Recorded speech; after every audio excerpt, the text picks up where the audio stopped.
to deliver on the SDGs. Excellencies, the UN's immediate response to the pandemic focused on delivering support for governments and people on the ground, together with extensive global advocacy and policy efforts. Our strategy has three complementary tracks: supporting the continued delivery of health services, responding to humanitarian needs, and supporting national governments with their emergency socio-economic response and recovery efforts. Through these three complementary tracks, the UN supported lives and livelihoods, keeping vital services accessible, kept households afloat, businesses solvent, and supply chains functioning while placing human rights at the forefront. So far, these efforts have helped 71 countries implement over 300 social protection policies, supported the provision of water, sanitation, and hygiene supplies to 25 million people, and helped more than 100,000 companies to stay afloat. This was made possible through the enabling environment created by governments and the commitment of our staff on the front lines, the support we received from partners, and the new arrangements in place in a strengthened UN development system, and I commend everyone that has been involved. But we are keenly aware that our response must go further. As the Secretary General said, it is time to reset. The decisions taken over the next 12 months will have impact for decades to come.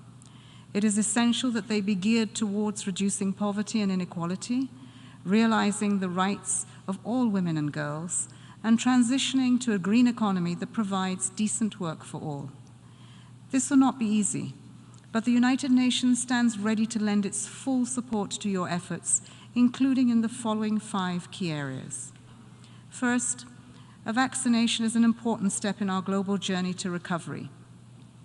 We are doing everything possible to mobilize the $28 billion needed for the ACT Accelerator and its COVAX facility. And our country teams are ready to support the immediate rollout of available vaccines and treatments once the resources are met. Second, building off the analysis and the preparations under the socio-economic framework of the United Nations, the long-awaited finance response to stimulus packages, UN country teams are standing by to support governments in operationalizing inclusive and sustainable recovery plans. Third, in the next few months, we will push for a strong action to repair our planet with updated nationally determined contributions on climate and a new global biodiversity framework in Kunming. Fourth, we are bringing stakeholders together in 2021 to seek solutions in areas from food systems to education, gender equality to oceans, energy to digital connectivity, and transportation. Finally, we will strengthen our efforts to mobilize greater resources for countries and people in greatest need, based on the policy options that have emerged from the Initiative on Financing for Development in the era of COVID-19 and beyond. Excellencies, with your support, we will find solutions to increase fiscal space, expand social protection, and deliver on the climate finance and Addis Ababa Action Agenda commitments. This session comes at a critical moment. If we make the right decisions now, we can meet the humanitarian needs, reset the development pathways, accelerate implementation of the Sustainable Development Goals, and secure a life of dignity and opportunity for all on a safe and a healthy planet. That's the task ahead of us in 2021, and we look forward to working with you all to seize this opportunity in delivering on our promises for people and for planet. I thank you. I thank the Deputy Secretary General for her statement and for taking her time to be with us this morning.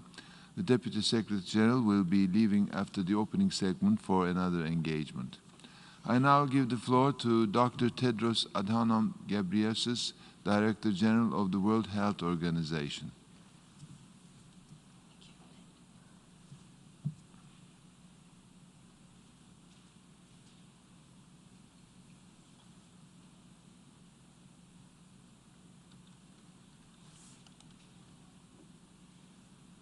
Your Excellency Volkan Bozkır, President of the General Assembly, Madam Deputy Secretary General Amina Mohammed, Excellencies, my dear sisters and brothers, 75 years ago, as the world lay smoldering from the second global conflict in 30 years, a new project was conceived, a project born of suffering, death, and loss, but also of hope and the blinding realization that there is no future but a common future. That project, of course, was the United Nations. In the past 75 years, the UN has had many successes and many challenges, but none more than the COVID-19 pandemic, which has strained the very fabric of multilateralism. There have been challenges and lessons to learn for all of us, but the pandemic has demonstrated what the UN at its best can do. Although COVID-19 is a health crisis, it has had implications for every area of the UN's work. In the earliest days of the pandemic, the Secretary General and I agreed to trigger the UN Crisis Management Team, which has been led by WHO's Head of Emergencies, Dr. Mike Ryan. We have worked with colleagues across the UN family in multiple areas, including supply chains, travel, communications, mass gatherings, the animal-human interface, joint work in countries, and much more. For example, we worked closely with the World Food Programme, UNICEF, and other partners to establish the UN supply chain platform, delivering millions of tests and items of PPE to 179 countries and territories. I would like to especially thank Atul Khare, Mark Lowcock, Melissa Fleming, Robert Piper, Amer Dawidi, and others for their partnership and support. The pandemic has shown what humanity is capable of at its best and worst. Inspiring acts of compassion and self-sacrifice, breathtaking feats of science and innovation, and heartwarming demonstrations of solidarity. But also disturbing signs of self-interest, blame shifting, and division. More than 60 million cases of COVID-19 have now been reported to WHO, and 1.5 million people have lost their lives. Although this is a global health crisis, it's important to remember that not all countries have responded equally, and not all countries have been affected equally. Many countries have succeeded in preventing or containing widespread transmission of COVID-19 with proven public health tools. This is not a fluke of geography or demography. These countries have proven that with science, solidarity, and sacrifice, this virus can be tamed, this virus can be stopped. But where science is drowned out by conspiracy theories, where solidarity is undermined by division, where sacrifice is substituted with self-interest, the virus thrives, the virus spreads. Today, I would like to outline 4 key areas in which we need the leadership of nations, as United Nations, to end the pandemic and build the post-pandemic world. First, invest in vaccines to end the pandemic. With positive results in recent weeks from vaccine trials, the light at the end of the tunnel is growing steadily brighter. Although the path ahead remains treacherous, we can begin to glimpse the end of the pandemic. But let me be clear, we simply cannot accept a world in which the poor and marginalized are trampled by the rich and powerful in the stampede for vaccines. This is a global crisis, and the solutions must be shared equitably as global public goods. not as private commodities that widen inequalities and become yet another reason some people are left behind. We shouldn't leave anyone behind. This is true between countries and within countries. The task of narrowing inequalities does not start after the pandemic. It must be part and parcel of the response. If the world fails this test, what hope is there of living up to the scope and scale of the Sustainable Development Goals? In April, with support from many partners, WHO established the Access to COVID-19 Tools Accelerator. This is a completely unprecedented partnership with two aims: to develop vaccines, diagnostics, and therapeutics fast, and allocate and deliver them fairly. Already the ACT Accelerator has delivered real results. We have reached agreement for the purchase of 120 million low-cost rapid diagnostic tests for low and middle-income countries. We have secured supplies of dexamethasone, the only medicine shown to reduce the risk of death from COVID-19, for up to 4.5 million patients in lower-income countries. And as part of the ACT Accelerator, 189 countries and economies are participating in the COVAX facility. But unless the ACT Accelerator is fully funded, it is in danger of becoming no more than a noble gesture. The ACT Accelerator faces an immediate funding gap of $4.3 billion to lay the groundwork for the mass procurement and delivery of vaccines, diagnostics, and therapeutics. A further $23.9 billion will be needed next year.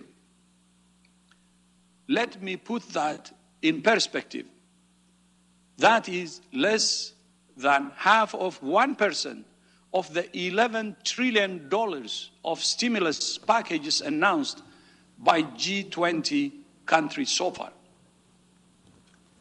Vaccines are an investment that will be repaid rapidly and many times over. Sharing the fruits of science is not charity. It is in the best of interest of every nation. Second, investment in preparedness to prevent the next pandemic. Despite years of warnings, many countries were simply not ready for COVID-19. Many mistakenly assumed their strong health systems would protect them.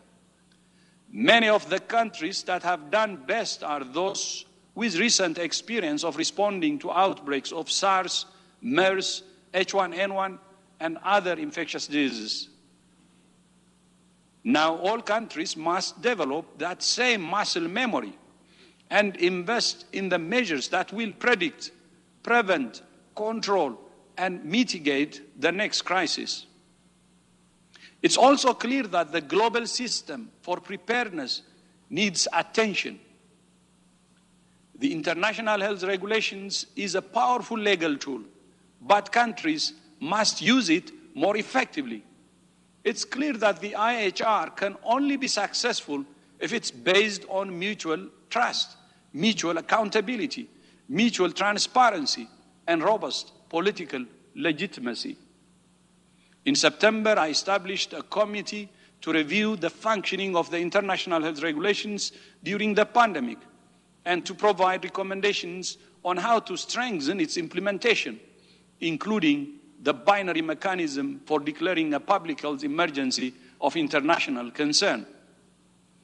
WHO is also engaging with several countries on developing and piloting a new mechanism, the Universal Health and Preparedness Review, in which countries agree to a regular and transparent process of peer review, similar to the Universal Periodic Review used by the Human Rights Council.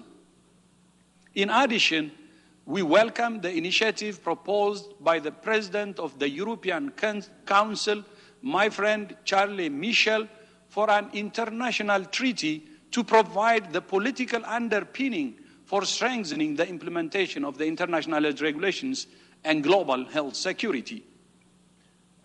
Thank you so much, President Michel.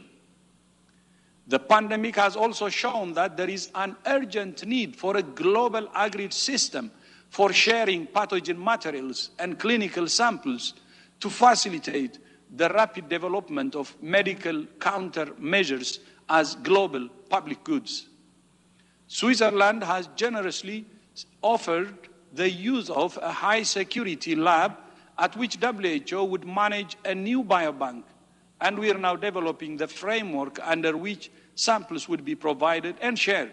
And I would like to use this opportunity to thank Thailand and Italy for becoming the first 2 volunteers to deposit their pathogens in the bank.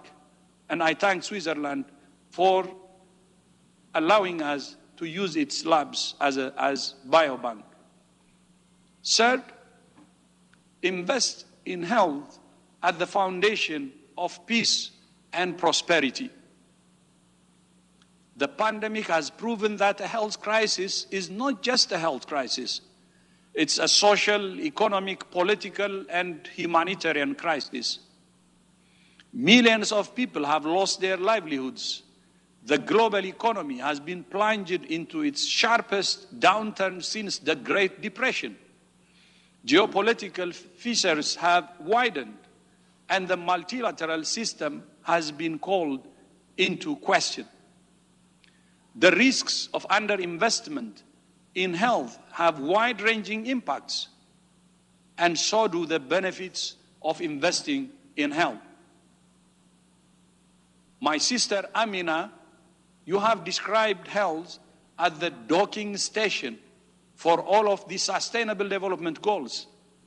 Thank you, and I couldn't agree more. Health is an investment in successful societies. It enables individuals, families, communities, and nations to flourish. The world spends $7.5 trillion on health every year, almost 10% of global GDP. But most of this spending is in the richest countries and is disproportionately directed to treating disease rather than promoting and protecting health. We need a radical rethink of the way we view and value health. It's time to do this. Accordingly, I have established a new council on the economics of health for all to examine and elucidate the links between health and inclusive, innovation-led economic growth.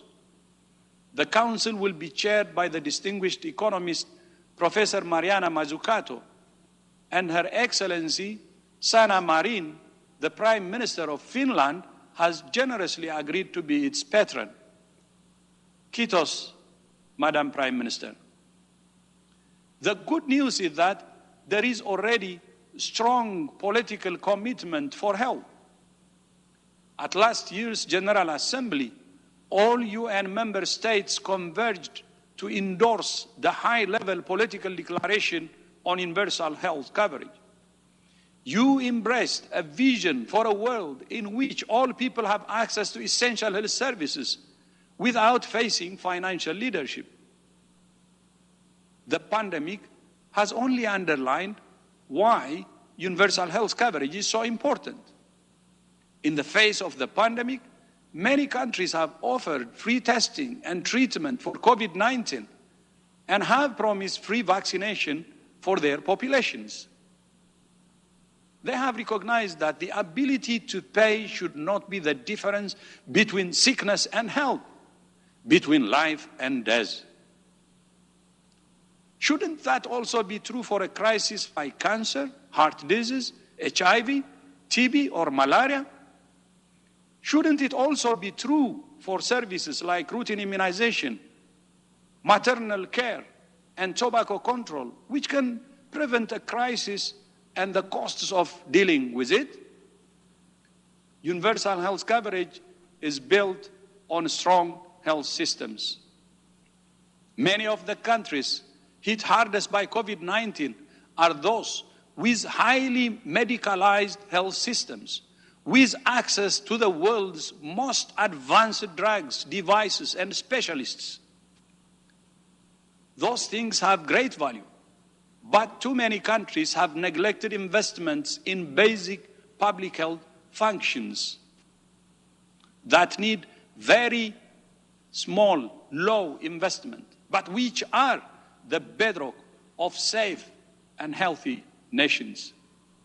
In particular, strong primary health care is the eyes and ears of every health system and is essential for preventing and responding to emergencies of all kinds, from the personal crisis of a heart attack to an outbreak of new deadly virus like this one. If the world is to avoid another crisis on this scale, investments in basic public health functions, and especially primary health care, are essential. And all roads should lead to universal health coverage with a strong foundation of primary health care. And fourth, investment in multilateralism to safeguard our common future. A vaccine will help to end the pandemic, but it will not address the vulnerabilities that lie at its root. There is no vaccine for poverty, no vaccine for hunger. There is no vaccine for inequality. There is no vaccine for climate change. Once the pandemic ends, we will be left with even greater challenges than before it started. In 2015, the nations of the world adopted the Sustainable Development Goals with their sweeping vision for people, planet, prosperity, peace, and partnership. The same year, nations adopted the Paris Agreement and the Addis Ababa Action Agenda on Finance for Development, which I had the honor to chair. The world converged around a common vision for the future. But in the years since, we have witnessed a dangerous divergence. The Paris Agreement has been undermined. The commitments made in the Addis Ababa Action Agenda have gone largely unfulfilled. And although there has been progress toward the SDGs, too often our efforts have remained siloed and splintered. Together, we must once again choose convergence, choose collaboration, choose cooperation, choose solidarity. Convergence is a choice. We did that in 2015. Together, we must heed the Secretary General's clarion call for a decade of action to pursue the SDGs with even more innovation and determination. Thank you, Secretary General. Last year, WHO and 11 other multilateral agencies came together to launch the Global Action Plan on Healthy Lives and Well-being for All, to support countries to accelerate towards the health-related SDG targets. The type of collaboration between partners and between countries must be the hallmark of the post-pandemic era. Together, we have shown that in the face of a global crisis, the world can come together in new ways to solve urgent problems. And together, we must harness that same urgency and innovation to address the full range of challenges we face. No one else will do it, and it cannot wait. It must be us, and it must be now. Humanity has overcome many plagues and pandemics before, and we will overcome this one. We will overcome this one. But we cannot, and we must not, go back to the same exploitative patterns of production and consumption, the same disregard for the planet that sustains all life, the same cycle of panic and neglect, and the same divisive politics that fueled this pandemic.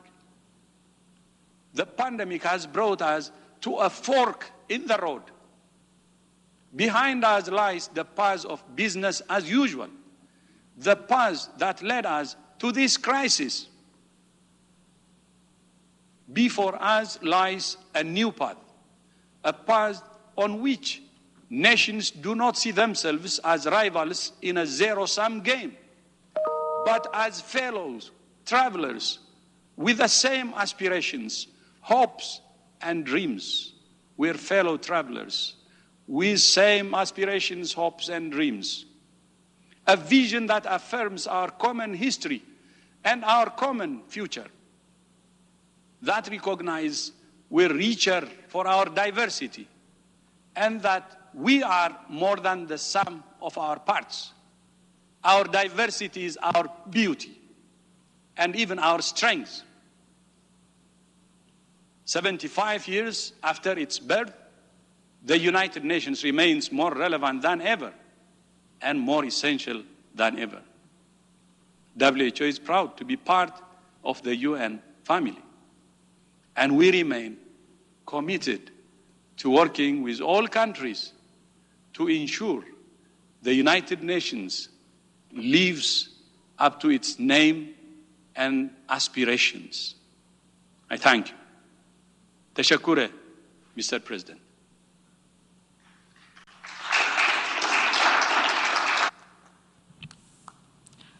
I thank the Director General of the World Health Organization for his statement. As indicated in the program, this informal meeting also consists of 3 interactive panels to be held in this hall. The first panel discussion entitled The United Nations System Response to COVID-19 will be moderated by Ms. Melissa Fleming, Under-Secretary General for Global Communication. It will take place immediately following this opening segment.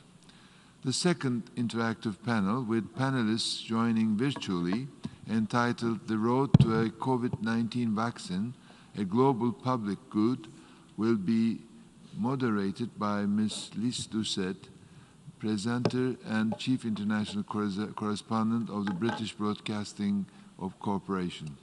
It will take place from 12:45 to 3:15 p.m. and is split into 2 parts. Part 1, entitled The Science, takes place from 12:45 to 2 p.m. Part 2, entitled Vaccines for All, takes place from 2 to 3:15 p.m.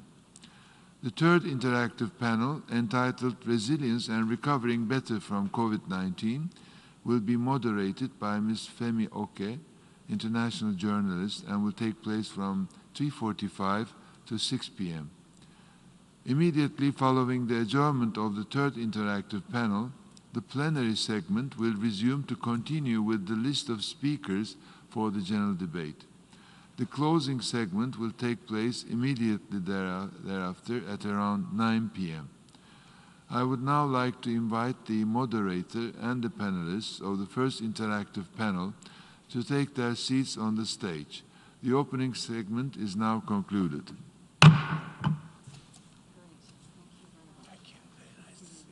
See you.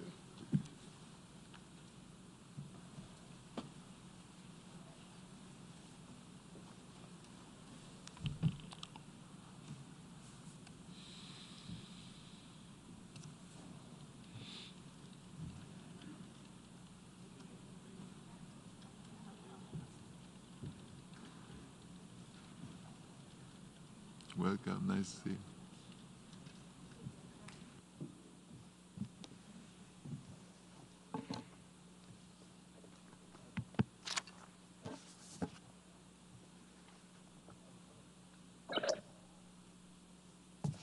Michelle, how are you? It's good to see you. Filippo?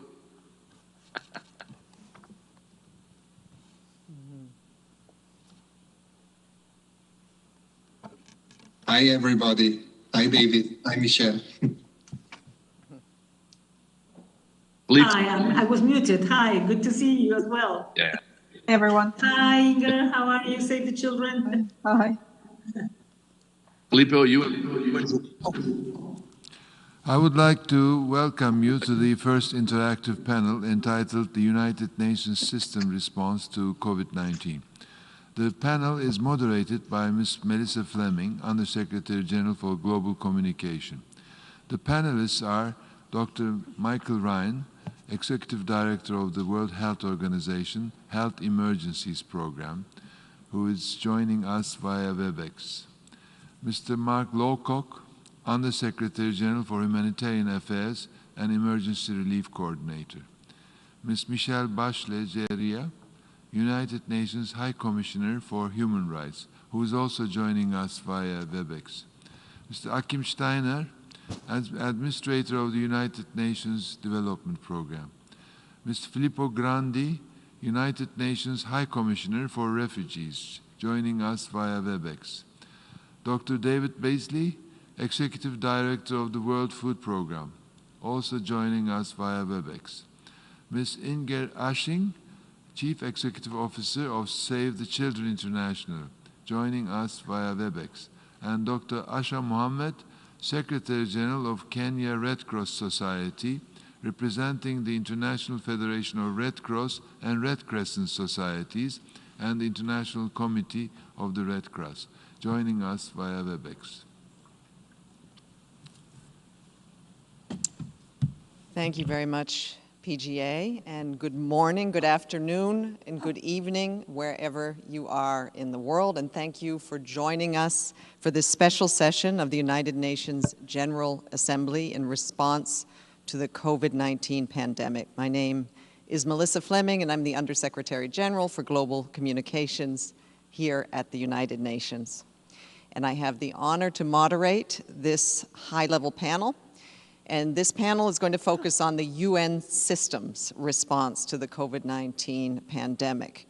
And in today's discussion, we're going to outline what worked well so far in the UN's response, also where there were operational policy gaps, and very importantly, were there lessons learned. It will highlight actions needed as part of the ongoing humanitarian, health, and human rights responses, as well as the launch of economic and social measures to mitigate the terrible suffering that we've seen and to help the world, especially the most vulnerable, recover from the pandemic.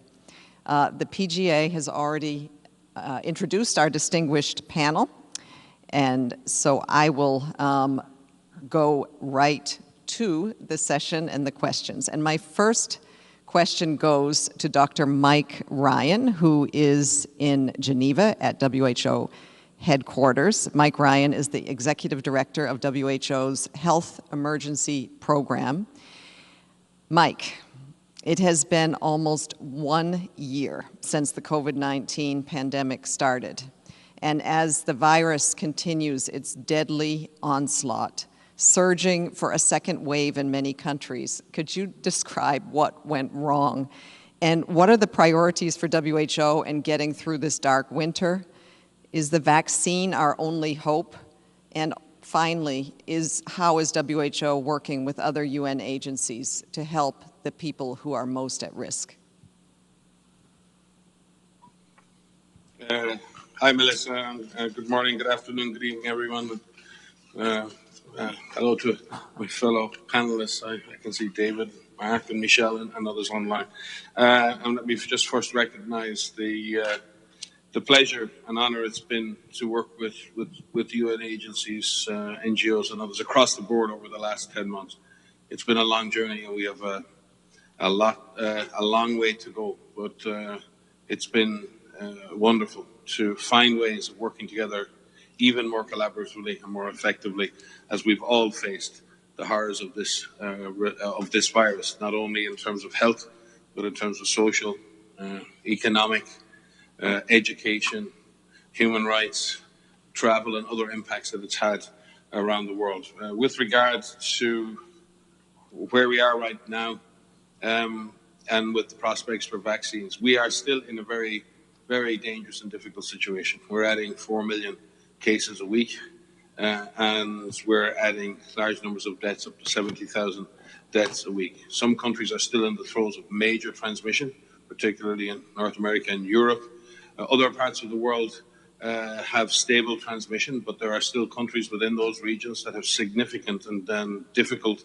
issues with either continued transmission or returning transmission. And this epidemiologic situation has not stabilized. And let me be clear, this has not stabilized. And countries that are out of major transmission may jump back into it, depending on what they do in terms of prevention, control, and mitigation. And those that are currently in intense transmission are going to find it very difficult to exit without consistent, comprehensive strategies that are properly directed to controlling the spread of the virus and its impact on health system and the economic system. With regard, and I'm sure our colleagues in the next session will speak to the advent of vaccines. We have hope. We will be able to add vaccines to the current control measures. But let me be clear, vaccines does not equal, or vaccination does not equal zero COVID. We must add vaccines to the existing arsenal of measures that we have in place. If we add vaccines to our current toolkit, we have a significant opportunity to suppress transmission, control transmission, and potentially stop transmission. But if we can stop the deaths, if we can take the pressure off our health system, if we can control the transmission dynamics, then our economies and our peoples and our society can return to what we would recognize as normal, or a new normal at least. That is going to require a huge effort, and we thank our colleagues in other UN agencies and all around the world in action, particularly our colleagues in UNICEF, who are leading the drive to get countries ready for vaccination. Having vaccines is one thing, as you know, Melissa. Vaccinating people is an altogether different challenge. And therefore, the hope of vaccines is wonderful, and we should not lose that hope. But we must sustain the current effort. We must continue to contain and mitigate the impact of this virus. We must plan and be ready to deliver vaccines in a fair and equitable fashion. And so many others of our UN colleagues are so important. And you and I have spoken about the need for driving vaccine demand and reducing vaccine hesitancy. That's a challenge in community engagement, in communications, and in social marketing, for which other UN agencies are much better placed and skilled than WHO. And I think this response has shown that the UN has the DNA for complex responses in multiple countries. But we have to share that DNA. We have to bring together the pieces, the chromosomes that make us a whole, that give us the power to act collectively in the service of our member states. And certainly so many of the initiatives over the last number of months, obviously the leadership of the Secretary General and the DSG, of the various heads of the agencies, but importantly the work that we've done together in the UN Crisis Management Team, in the IASC, and on the COVID-19 mechanism there that was co-chaired by Mark and Sosé Fall, who's here with me today, the socioeconomic response coordination, the humanitarian response plan. So many different mechanisms and instruments were utilized. And above all, I think the work that Robert Piper and others have done in bringing together the UN country teams, the leading role of the humanitarian and resident coordinators, joining the efforts of the whole UN at country level and presenting that as a joint effort to our member states, developing the country partners portal, developing the UN supply chain mechanism, delivering on a joint service for communications and RCCE through the Red Cross and the work of UNICEF and ourselves and yourself. So many initiatives that have given us the opportunity to work better together, to leverage off all of the things our comparative advantages in each area. I have really been humbled by the way in which people have put aside any competition, any rivalries, any differences, and acted in the true interest of our member states and their citizens. I am proud to be UN.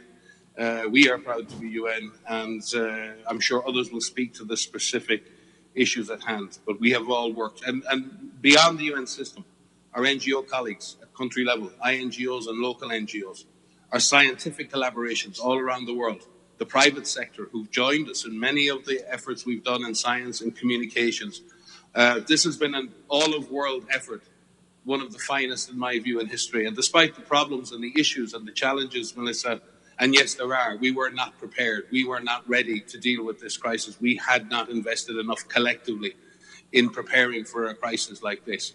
We hope we have all learned that lesson, and we will now follow through with the necessary investments. But rather than end on a negative point, I would say that while we were not ready, the world's response collectively has shown what can be achieved when we work together, but also has really, really highlighted when we have disunity, when we have lack of cohesion, when we have lack of clarity, lack of consistency. Doesn't matter if you're at local, national, or international level. Without that clarity and unity, we do not do well. And therefore, the word united in United Nations means more than ever before. Back to you. Thank you so much, Mike, for those inspiring. Thank you so much, Mike, for those incredibly inspiring words. I think we will continue to go forward in unity and collaboration. And it's my great pleasure to welcome David Beasley, who is speaking to us from the World Food Program's headquarters in Rome, I believe. David, first of all, congratulations to you and WFP once again for winning the Nobel Peace Prize. What an amazing honor, and how timely a recognition, too, that COVID-19 is not just a health crisis, but a hunger crisis as well. And you have warned on many occasions, including in this hall, that hunger could reach biblical proportions. Has the world heeded your call for action? And can you describe also how WFP and your partners have stepped up your work to help stave off hunger?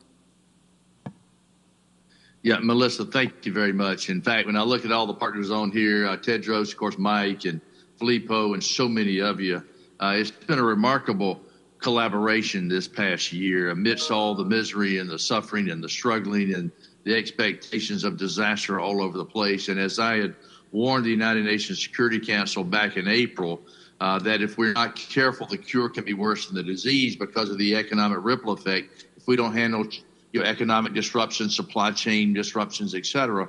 And so as we predicted back in April, the number of people that were going to be marching to the brink of starvation, it had already risen from 80 million to 135 million in the last 4 years, primarily because of man-made conflict, places like Syria and Yemen and South Sudan.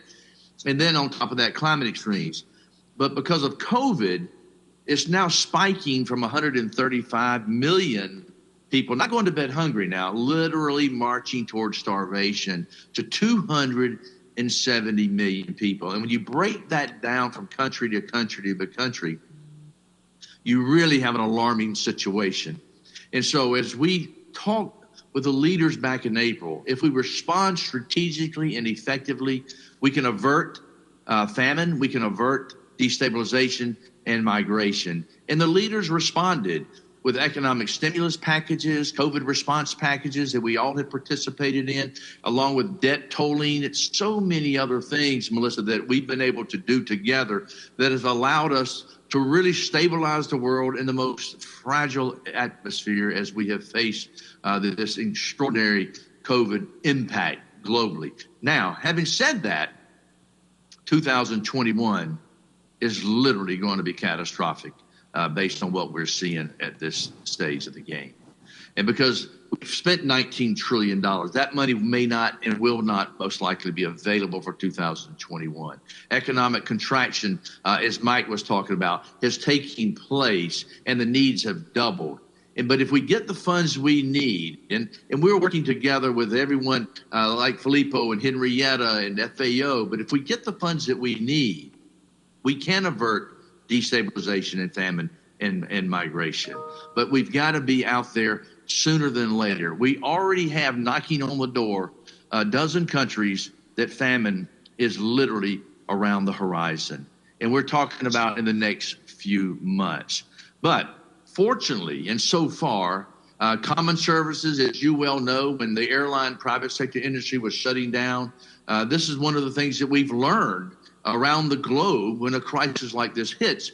The United Nations stepped up. We stepped up, working with WHO and UNHCR and UNICEF and so many others to provide, as Mike referred to earlier, literally just amazing amount of support out in the field where you couldn't get testing equipment, you couldn't get PPE, you couldn't get all the medical facilities you needed. We stepped up and provided that support mechanism into countries that had no access from the private sector. And so that's been a great success story. We've learned a lot from that. Now the airline industry is coming back into play. But having said that, we're now looking literally at 2021 being the worst humanitarian crisis year since the beginning of the United Nations. And we're going to have to step up. And as I tell many of my friends and leaders around the world, we're not going to be able to fund everything next year. So we have to prioritize, as I say, the icebergs in front of the Titanic. We've really got to give priority to famine, destabilization, and migration, and issues like Filippo I know will touch upon. If we're strategic and put the funds to these particular icebergs before us, I believe that we can get through 2021 while we work with the vaccines and rebuild the economies so that we can have a better world and achieve zero hunger by 2030. But having said all that, Melissa, we've got to end some of these wars. We've got to bring these wars to an end so that we can achieve the sustainable development goals that we so desire. So let me stop right there. You know, I get very passionate about this, and I love the collaboration, the multilateral support and collaboration taking place right now is showcasing why the United Nations is needed now more than any time probably in world history. So thank you, Melissa. Thank you very much, David, and we love your passion, and we need it. And hopefully donors will step up with that funding, and warring parties will heed to the Secretary General's call for a global ceasefire so we can fight the virus instead of wars. I'd like to turn now to Achim Steiner, who is the administrator of the United Nations Development Program. Achim, so much progress was being made before COVID hit in reducing inequalities. Are all these gains lost? And how has UNDP pivoted to deal with the fallout from COVID-19? And how has it affected your development goals despite the setbacks? Do you see any opportunity for the SDGs in this crisis? Thank you, Melissa, and Excellencies, dear colleagues, it's a great privilege to be here and to sit for the first time in a long time in this, our General Assembly hall. So thank you, President of the General Assembly, for bringing us together. Let me answer your last question, Melissa, with an unequivocal yes, the SDGs remain absolutely relevant. They are our compass for getting out of this crisis. They have not lost in relevance. In fact, this pandemic has reminded us why in this very hall in 2015, the world agreed on the 2030 Agenda, the 17 Sustainable Development Goals. They describe the great risks of our time, and they also reminded us that in addressing them, we will only succeed if we work together. Now, did we need a pandemic of such brutal proportions to remind us? Well, perhaps yes, but that really is not the point. At this very moment, and my colleagues have already spoken to it, Mike and David and Mark and others will also reinforce that. This pandemic is having a terrible impact on people, on economies, on the aspirations, on the development plans, and therefore also on the SDGs. So there is no question. And as you know, the Human Development Index, for the first time in 30 years, will actually go down this year. We're about to publish on the 15th of December the 2020 Human Development Report. And on the one hand, it will document that, in a sense, setback that we are seeing. But it is also a reminder that we live in a time where so many choices need to be made. And I think this is, to your question, the challenge for all of us, whether you are a cabinet, a prime minister, whether you are the head of a hospital, whether you run a school, or whether you're just a farming household or the owner of a small corner shop.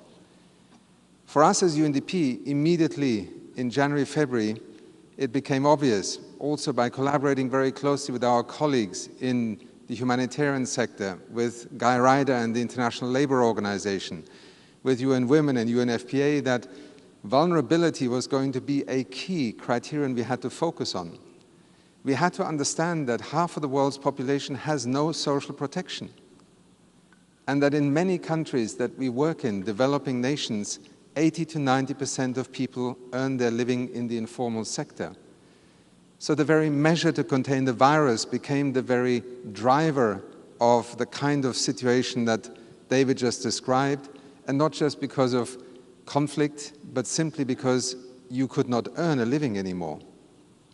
So from that moment onwards, as part of the Secretary General's overall response along the three tracks of health support, humanitarian response, and socioeconomic response, we worked as part of the UN family, very much in the spirit that you've heard my colleagues speak to already. This has been a uniquely vital year in trying to demonstrate why the world has a United Nations system, and why sometimes the political end of that United Nations may not tell the whole story of the nations of the world enabling the humanitarian response, the UN development system response, the WHO to respond.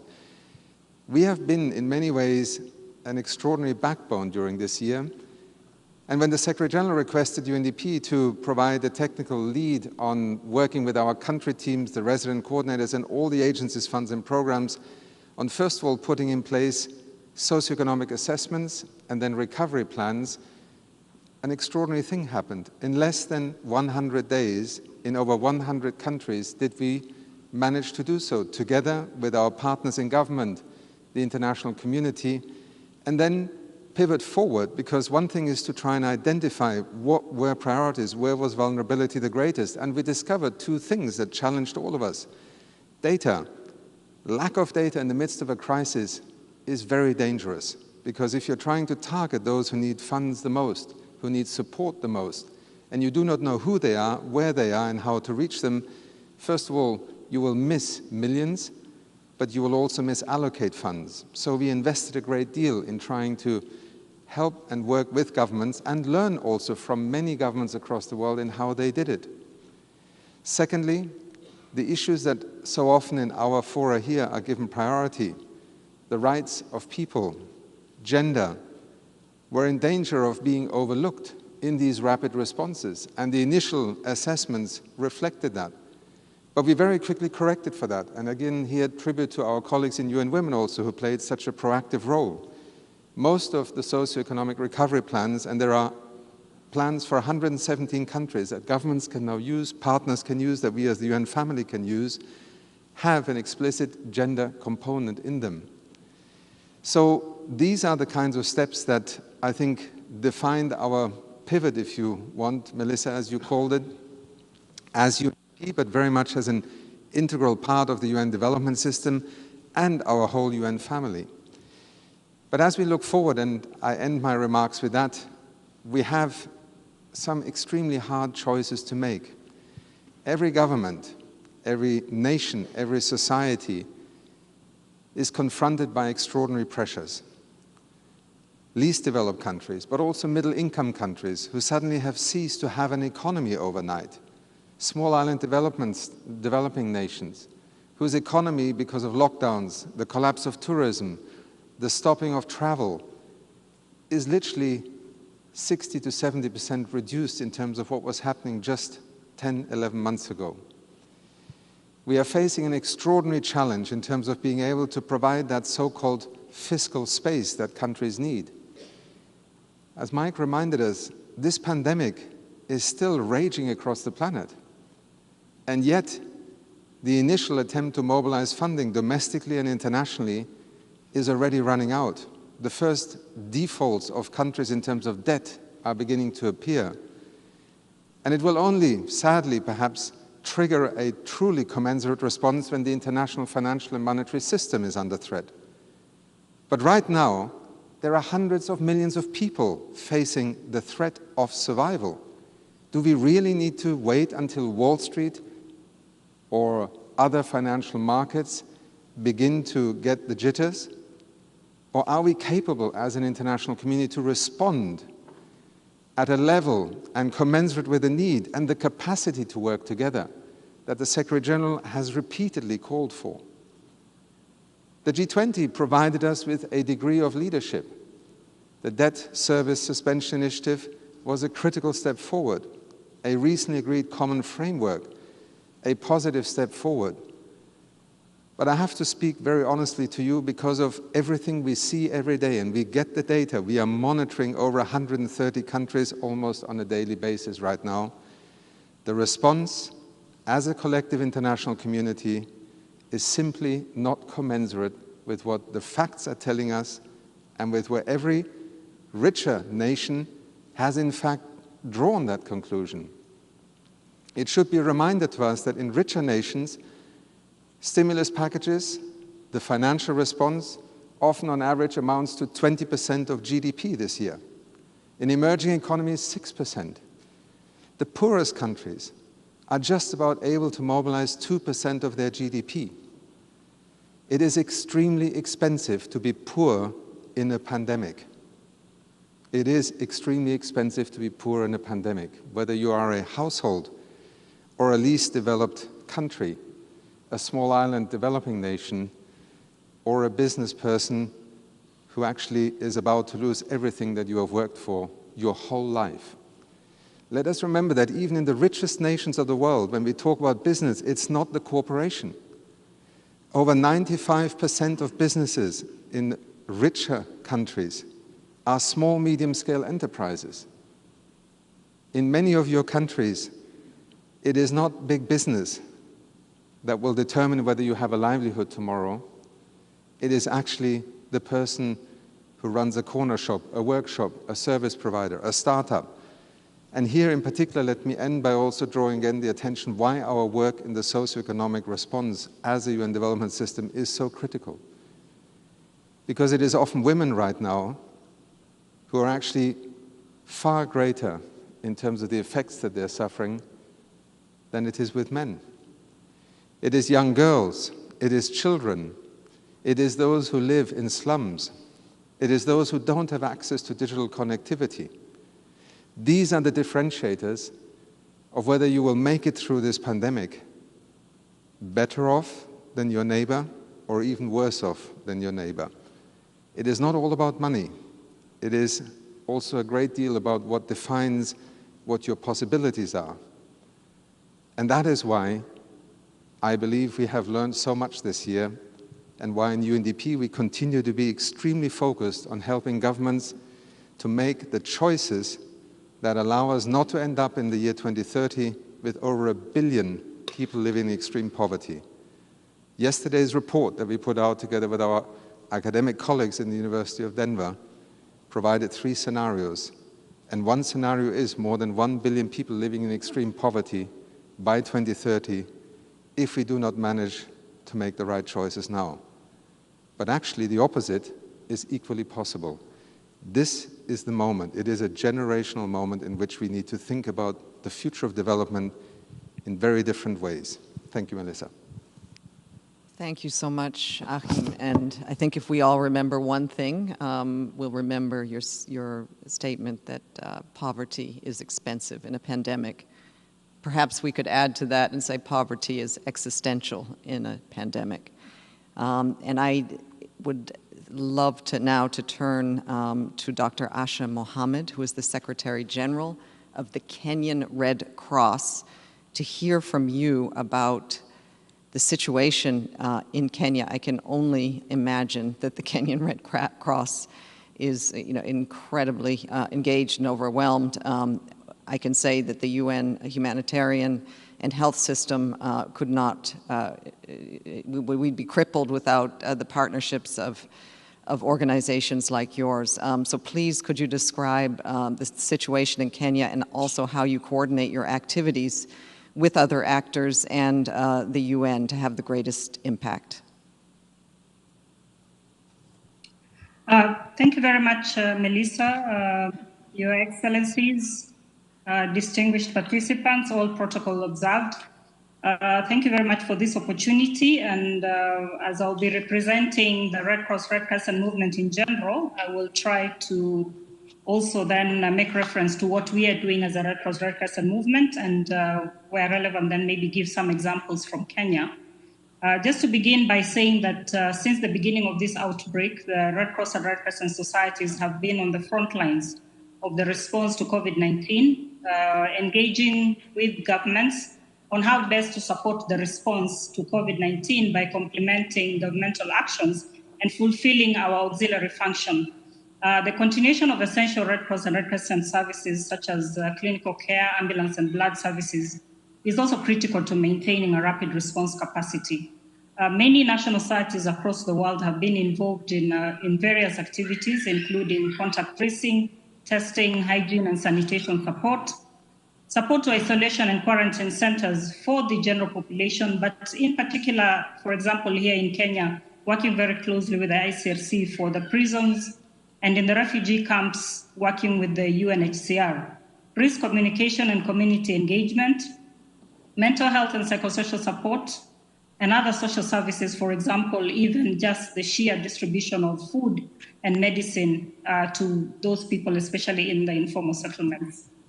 As National Red Cross and Red Crescent societies, we continue to support the local authorities and governments to fill gaps based on our areas of expertise and where the needs lie.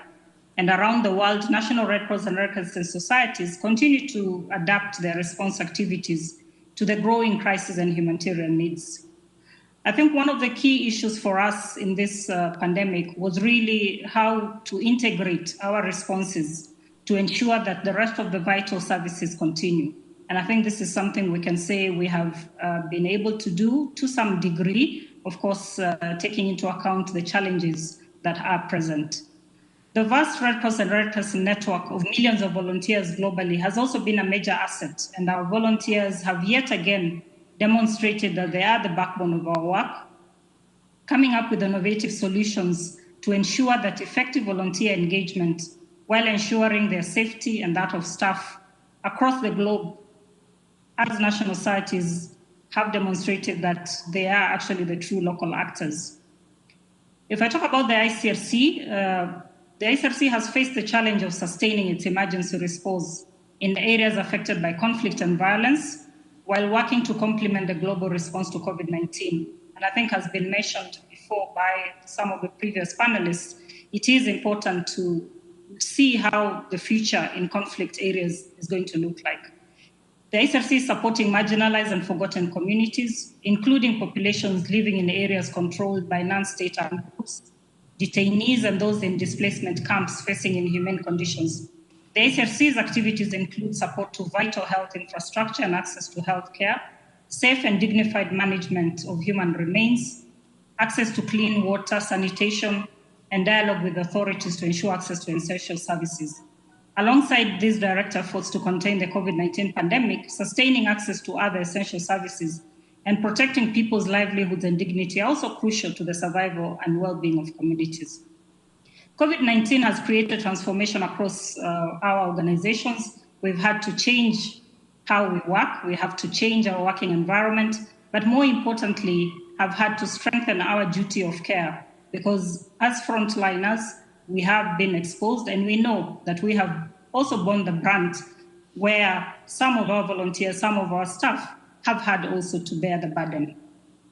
As an organization and also as a Red Cross Red Crescent movement, clearly coordinating with others and especially with the UN has really been important in delivering this response.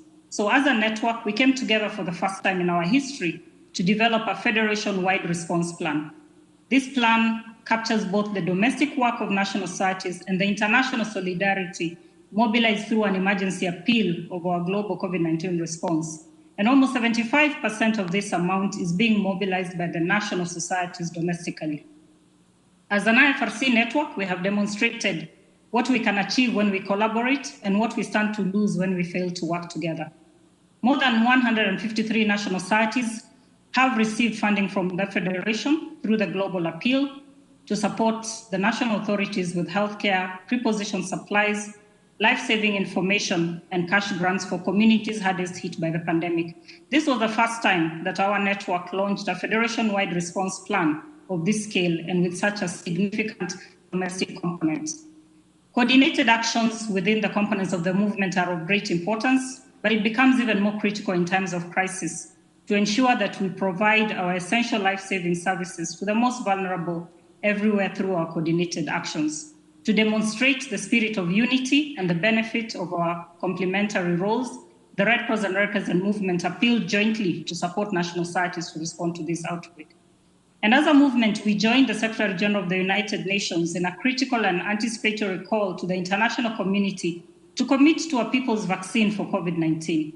The IFRC and ICRC will support national societies who have a leading role in carrying out vaccination programs and distributing the COVID vaccine in their respective countries to deliver this especially to the hardest to reach places.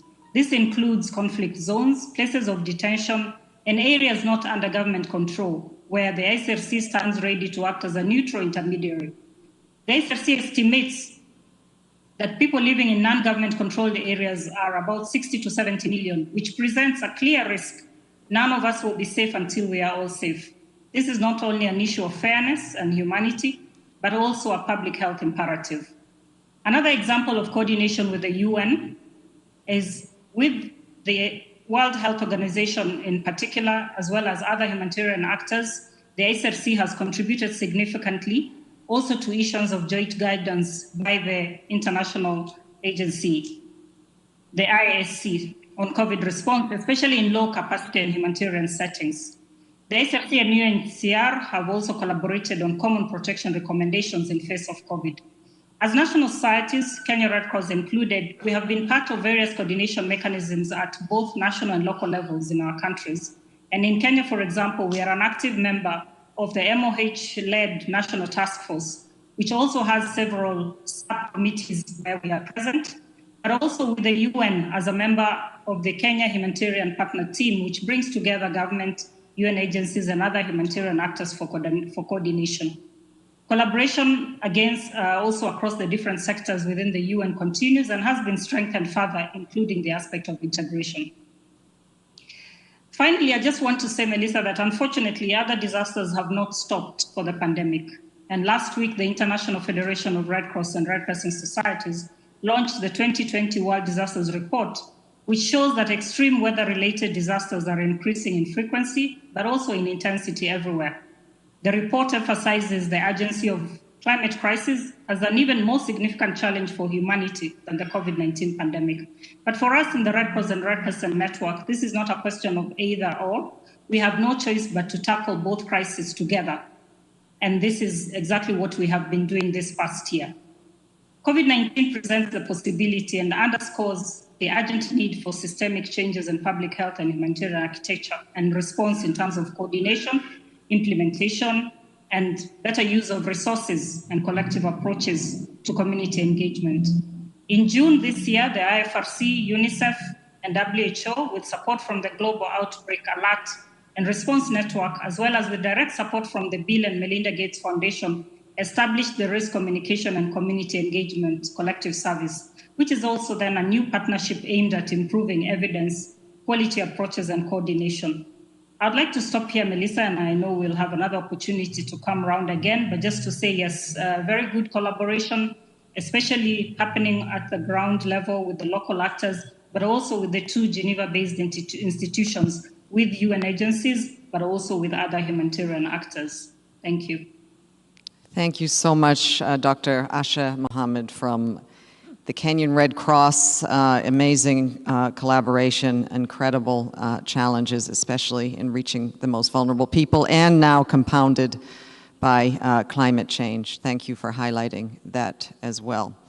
My next question will go to Mr. Mark Lowcock, who is the Undersecretary General for Humanitarian Affairs and the Emergency Relief Coordinator. He's here with me at UN headquarters in the General Assembly Hall. Mark, the Secretary General addressed the General Assembly here yesterday and said, nearly a year into the pandemic, we face a human tragedy and a public health, humanitarian, and development emergency. Can you describe the humanitarian emergency just very briefly that we're facing, and what, in your view, has the UN system collectively achieved in supporting vulnerable communities? And finally, what is your vision for the way forward? Okay, good morning, Excellencies. It's great to join all my colleagues in the IASC, Akim, David, Michelle, Filippo and others for this discussion. So on the scale of the emergency, firstly, well, we published 2 days ago on Tuesday our global humanitarian overview for 2021. And what that tells us is that 235 million people on the planet may not survive next year in the absence of humanitarian assistance. That's a 40% increase. 40% increase compared with 2020, by far the biggest increase we've ever seen. And that is symptomatic of all the things that Akim talked about. What we're going to see is poverty increasing for the first time in more than 20 years, the Human Development Index falling, life expectancy will fall, hunger will grow. If David and I and all our colleagues can get to the end of 2021 avoiding major famines, that at this stage will be a significant achievement. We have hundreds of millions of children out of school. And in particular, we have a horrible, horrible plague of violence against women and girls. One of the, to me, most shocking consequences of the pandemic has been the evident deterioration of the behavior of men towards women and girls. All the stress and anxiety and frustration is I'm afraid, being taken out in a very shocking way against women and girls all around the planet. So what have we done so far, and what can we do into the future? Well, 2 weeks after WHO declared the pandemic as a pandemic, the Interagency Standing Committee produced and the Secretary-General launched on the 25th of March our Global Humanitarian Response Plan. And we updated it then in May and then again in July. And so far, we in the first few weeks, we raised $1 billion from you, the member states. Thank you to all of those of you who've contributed. By now, 8 months later, we've raised $4 billion. And that is largely on top of the ongoing fundraising we've been doing successfully for pre-existing humanitarian conditions. What have we done with the money? Well, one very important thing we've done is try to make sure every single person on the planet knows the basic facts about the virus and how to protect themselves against the virus. And working with Melissa's team and UNICEF and WHO, we've reached more than 1 billion people with true information. And we know that the UN is a trusted source of information, and we think that's been an important thing to do. We've also got social protection payments worth $2 billion to the most vulnerable people. We've improved water systems for 70 million people, health services for 75 million through WHO, UNICEF and others. Filippo and his teams and IOM have reached 33 million refugees. So all of this has made a difference. The problem, though, is the difference it's made is much too small in relation to the challenge we face. And that was the burden of what Akim has said to us earlier. So what we need to do going forward, Melissa, the last bit of the question you asked me, is I think I would like us to focus into 2021 on 5 big things. The first thing is, please, member states, please, rich billionaires around the world, please, foundations, finance the programs in the Global Humanitarian Overview. The UN and the NGOs, like Inga, who's going to speak, Asha from the Red Cross family, we've developed these programs. We can reach 160 million of those people if you finance us. In particular, let us finance programs which will avoid the return of that terrible scourge we thought we'd extinguished from the human condition of famine. Secondly, we should really do the thing now that is most surprising to me that hasn't been done so far, which is for the better off countries, the G20, the OECD countries, to give the instructions as the major shareholders in the IFIs to enable them to have a response for their very poorest countries, not just of 2% of their national income, which Akim talked about, but something closer to 5 or 8 or 10% to protect those people. Otherwise, what you'll see is more and more vulnerable people falling into the humanitarian category. Thirdly, we need to get the vaccine rollout right, and Mike talked about that. And there's 2 things we need to avoid there. Let's not finance the COVID vaccine at the expense of food security programs or vaccines for routine immunization. That would simply make things worse. And secondly, it's going to be a huge challenge to deliver the COVID vaccine in these very weak systems on top of everything else. So we need to focus on that. The fourth thing, Melissa, is we really have to ask for more help in protecting women and girls through this crisis. It is frustrating to me, to be very candid with you, that we get so little support for the programs we develop to protect women and girls. They're one of the least well-funded things in everything that we do, and that shouldn't be the case. And then the last thing I would say is that one of the forthcoming issues is that among the many, many institutions around the world that are going to struggle to survive and keep going, lots of businesses around the world will not survive the pandemic. There'll be a shakeout across lots of sectors, but there's also a threat of a significant shakeout across the NGO sector. 1,000 African NGOs have recently been surveyed, and 50% of them are not sure they're going to survive. Nearly half of the NGOs in the UK are in the same position. So what I would say to the funders, who are philanthropists and foundations and also governments, think carefully about what institutions you want to survive and invest in those institutions, because institutions are central to progress, especially community-based institutions. They are hard to build and they're easily lost. Thank you. Thank you very much, Mark. I think those 5 ways sound simple, but they're hugely ambitious, and we look forward to hearing more about them and hopefully following their lead. My next question goes to the High Commissioner for Refugees, Filippo Grandi. Filippo is at UNHCR headquarters in Geneva. The COVID-19 crisis, I am sure, has only compounded the difficulties for the forcibly displaced of our world. Can you describe what struggles they face now and how UNHCR and your partners have stepped up to help protect themselves from the virus, and any appeal that you might have to the world going forward? Thank you, Melissa, and let me start by also thanking the President of the General Assembly for gathering us here today. This is very, very important. A lot has been said already, and I agree very much with all my previous speakers, friends and colleagues. But let me focus also in response to your question on issues more specifically related to the work of my organization, IOM, all of us who work with people on the move. I recall, for everybody's information, that there's 80 million refugees and displaced people around the world, and they have been, needless to say, particularly vulnerable, not only to the health hazards of this crisis, but also to the other consequences that have already been spoken about. And not only the refugees, the displaced, but also the millions of people that host them, very, very often in very poor parts of the world. You know, there is often a perception that refugees are in rich countries. In fact, the great majority of refugees and displaced are in poor countries, where they are exposed to this, to the shocks of COVID, together with the people that host them. So all of them need to be considered with special focus.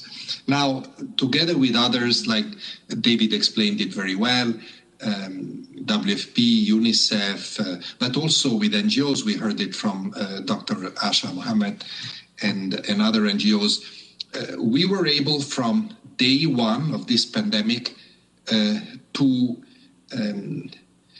ensure that we were present where it was necessary. Not easy in a situation in which travels were so difficult, moving around was so difficult, but we were able to stay and deliver, often adapting through technology or otherwise our ways of working, and even more often, if I may say, and building on what we heard from the Kenyan Red Cross, cooperating with local providers that are always indispensable in these situations, with local organizations, with the community-based organization, but they're extremely, even more important in a situation like this. And Mark mentioned that already, and I very much agree with him.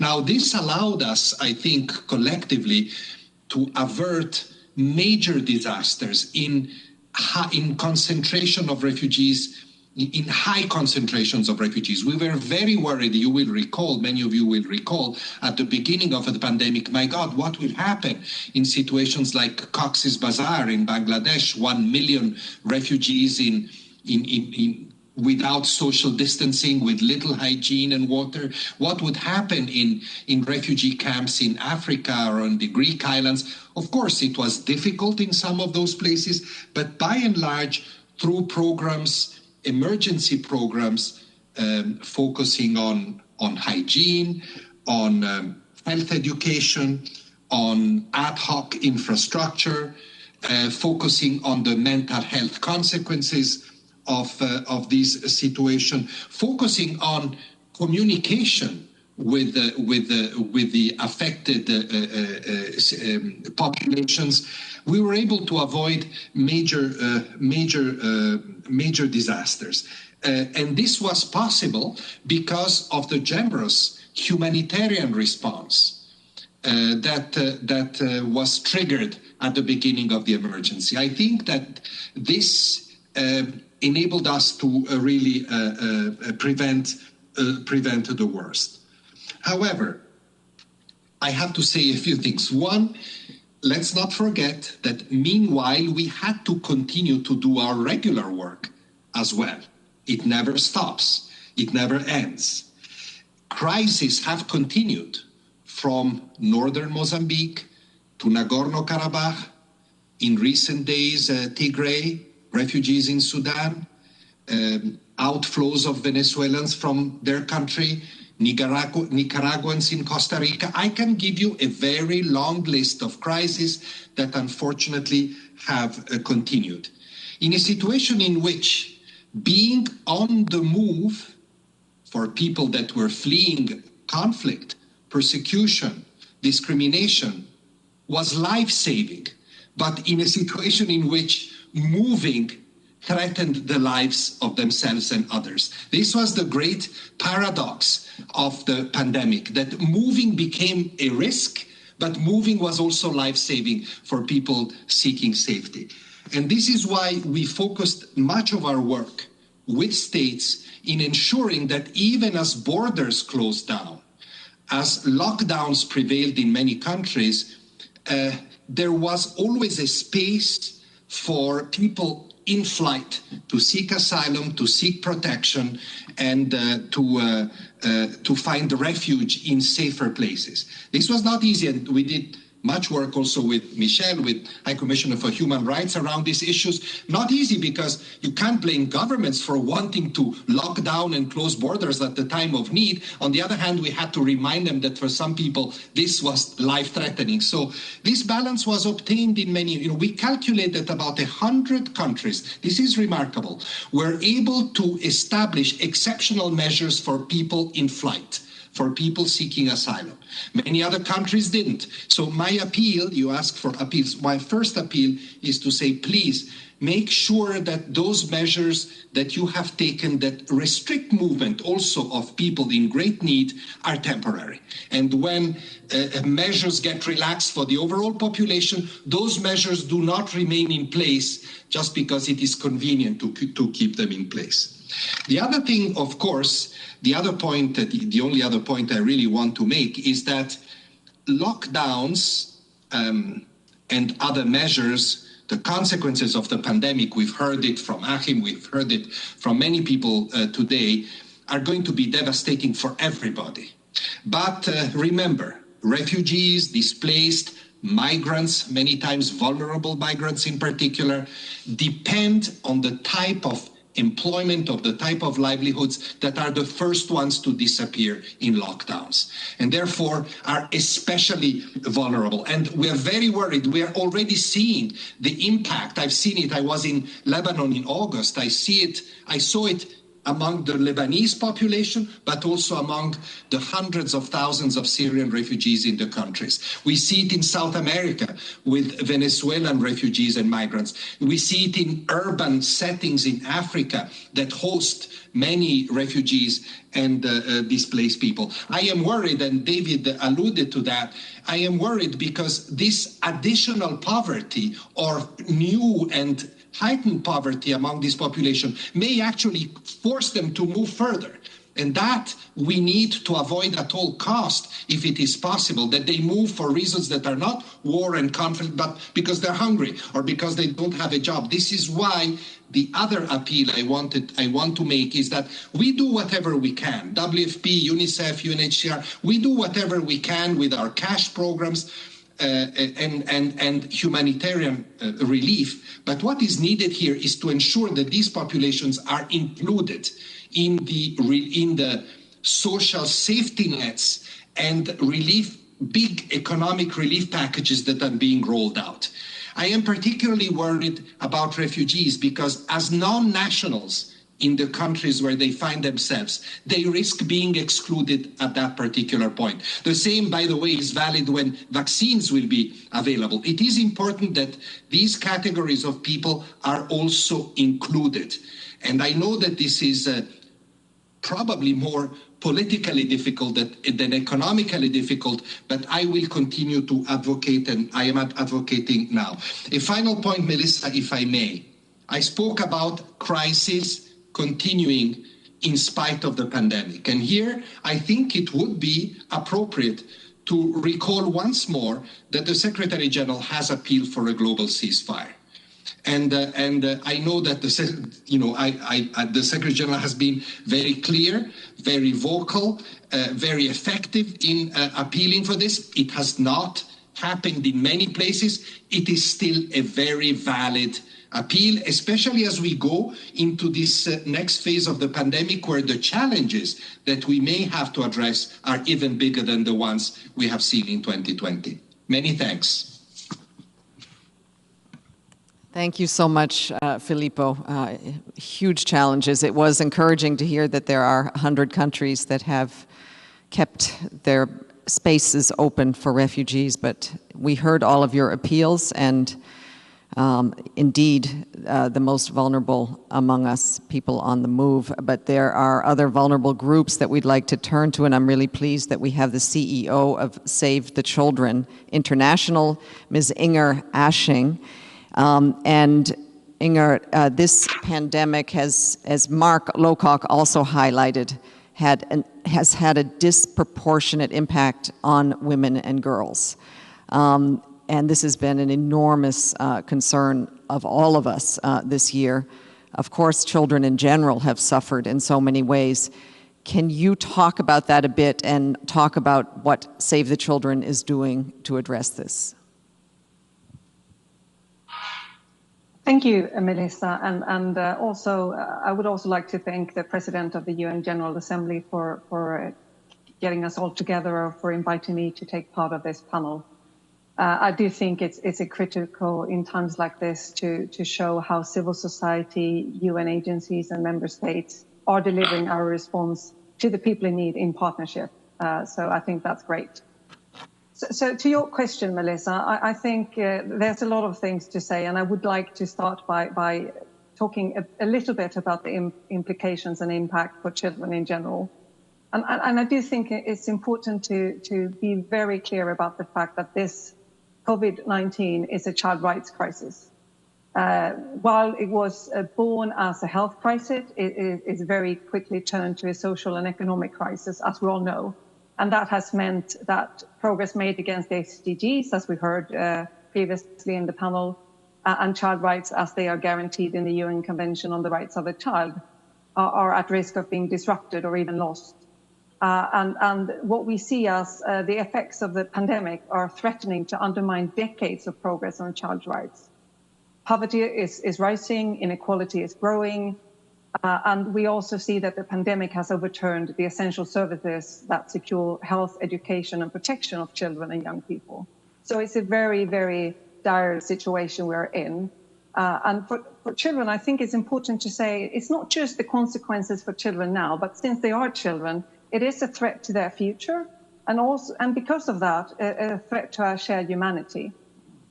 We also heard reference from others to the fact that as governments are mobilizing billions of dollars to save their economies, they do that at the time where they also are increased needs for investment in social services for children and youth. And of course, these investments are under increasingly pressures in all countries, but particularly in the poorest countries, as we've heard before.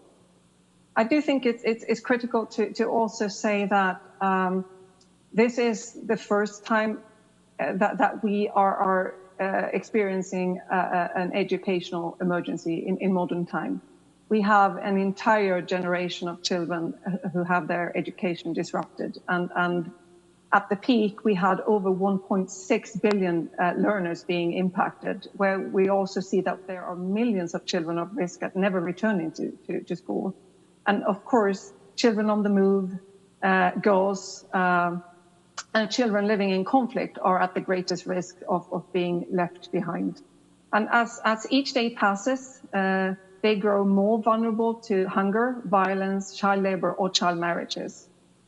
We have also heard a lot of reference to poverty, and I just want to stress that we did an analysis with UNICEF, and we project that the number of children living in monetarily poor households could increase globally by 15% this year. So this will have huge threats, will mean huge threats to child survival and well-being, and hunger, access to health, education, and protection services will be impacted.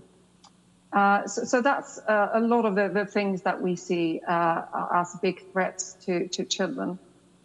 Before I talk about girls more specifically, I also want to say a few words on violence more generally. And violence against children was already, I would say, at pandemic proportions before the outbreak of COVID-19. Up to 1 billion children aged 2 to 17 experienced physical, sexual, or emotional violence or neglect each year. 1 billion children each year. So this was a big challenge even before COVID-19. And of course, having talked about some of these huge, extremely threatening impacts we see on children in general, I can't underscore how concerned I am, and many with me, on the impact that COVID-19 have on girls and on adolescent girls in particular. And we, as an organization, we work very much with children and young people themselves. And when we have engaged with our girl advocates around the world in the countries where we work, we hear from all of them that the prolonged school closures and containment measures that they face in their respective countries are carrying serious consequences for them and for the other girls in their communities. And just to quote one of them, Abina, she's 16 years old, and she talked to our colleague, or my colleagues in Ethiopia earlier this week, and she said that we should boldly show the role of faith-based organizations, parents, schools, indigenous knowledge and skills to end bad attitudes towards girls, including ending child marriages and female genital mutilation. I can never compromise my education, and the marriage request itself is a violation of the girl's right as long as she is under 18. And she's not alone. I mean, many girls have told us about their growing fears of child marriages during school closure, increased pressures from parents to marry. And they have shared a lot more stories than I would like to tell you about how girls in their communities have been forced into marriage, have become pregnant, and concerns that this will just increase as we see schools closed and poverty increasing.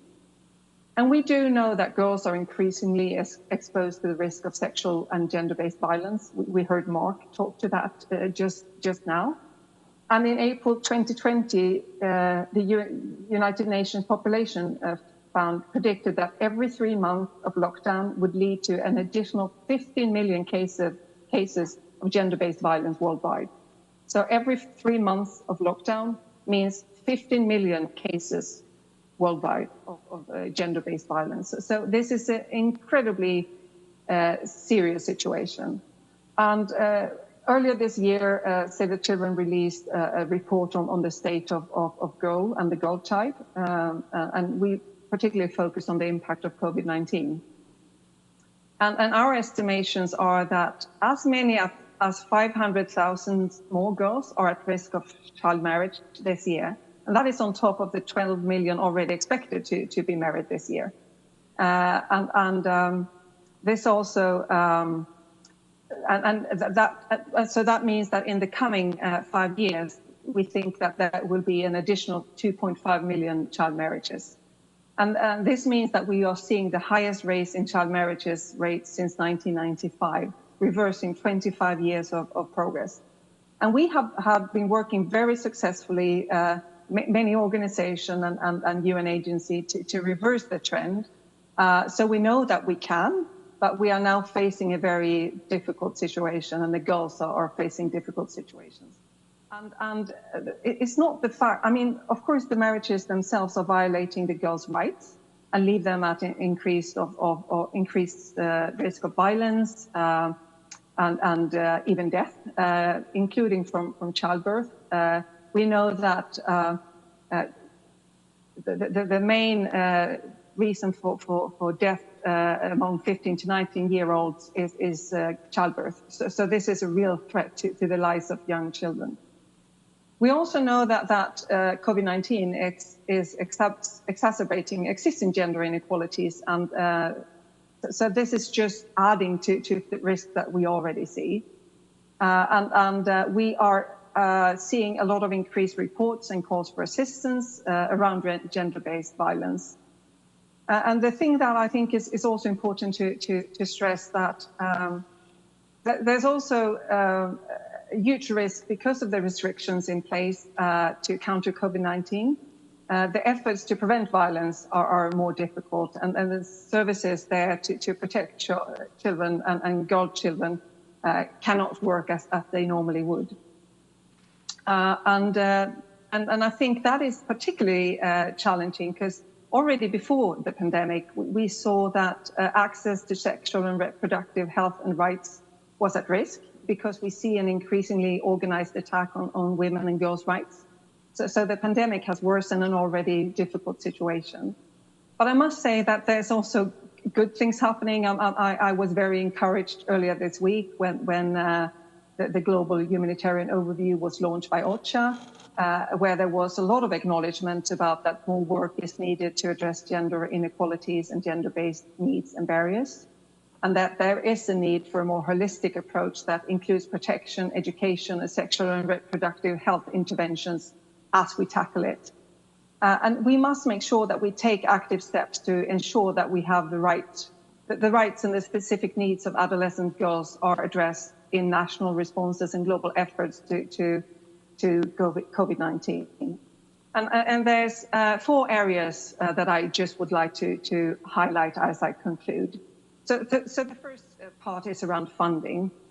We need to make sure that we are fully funding humanitarian appeals, as Mark and others have been asking for already, and that the national funding allocations also include comprehensive sexual and reproductive health rights and services, that they are addressing gender-based violence prevention and mitigation and responsive reports across sectors, including protection, health, wash, and education.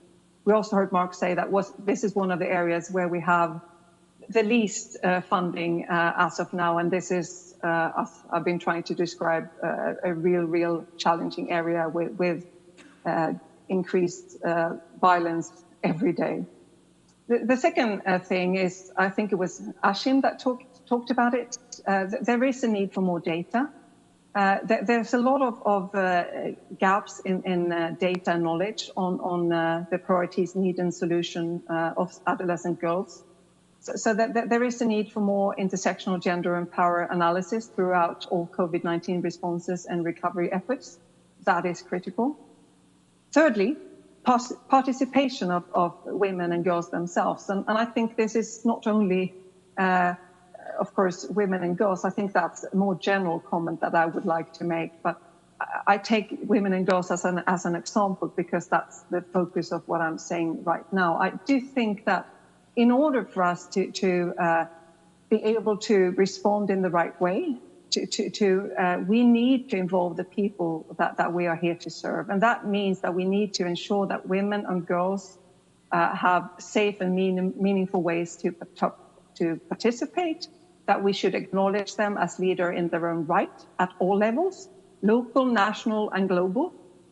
And it's critically that we systematically engage with local women, girls, and child rights groups, because they are the people living there every day, and they know what they need. And we need to make sure that we listen carefully and that we act on what we hear.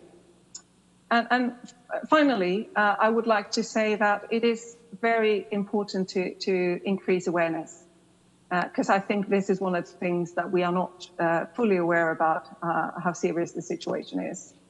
So we must increase awareness on gender-based violence and also awareness on how to access help if girls and women experience violence. And we need to consider how case management system can be adapted to identify and respond to girls at risk, and how governments and service providers can identify new referral pathways for girls and women at risk of gender-based violence and child protection if the structures are disrupted, as they are in many cases today. Thank you. Thank you, Inger. Sobering. Thank you for laying out the vastness and also the complexity of the issue and the urgency for us to step up, including with financial support. Thank you very much. I would very much like to welcome, David Beasley had to leave, Amir Abdullah Mohammed, who is the Assistant Secretary General and the Deputy Executive Director, and also the Chief Operating Officer of the World Food Program. Welcome, welcome, Amir.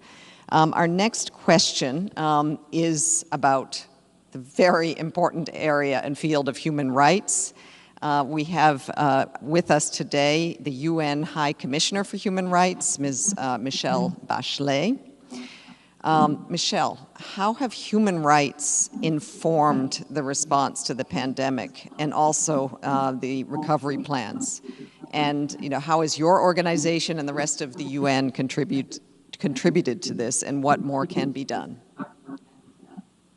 Thank you, Melissa. Well, first of all, let me start saying something that everybody says, that the world has changed, that we'll not go back to the world we knew before. And I think we should not want to go back to that, because that was a world full of inequalities and a violation of human rights, a very important part of humanity.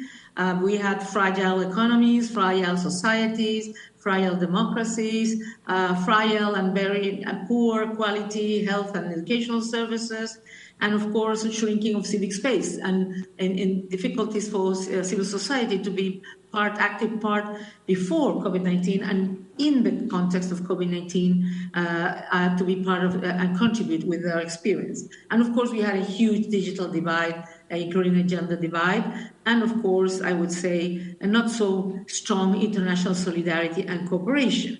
So, as you will know, we're not a operational agency.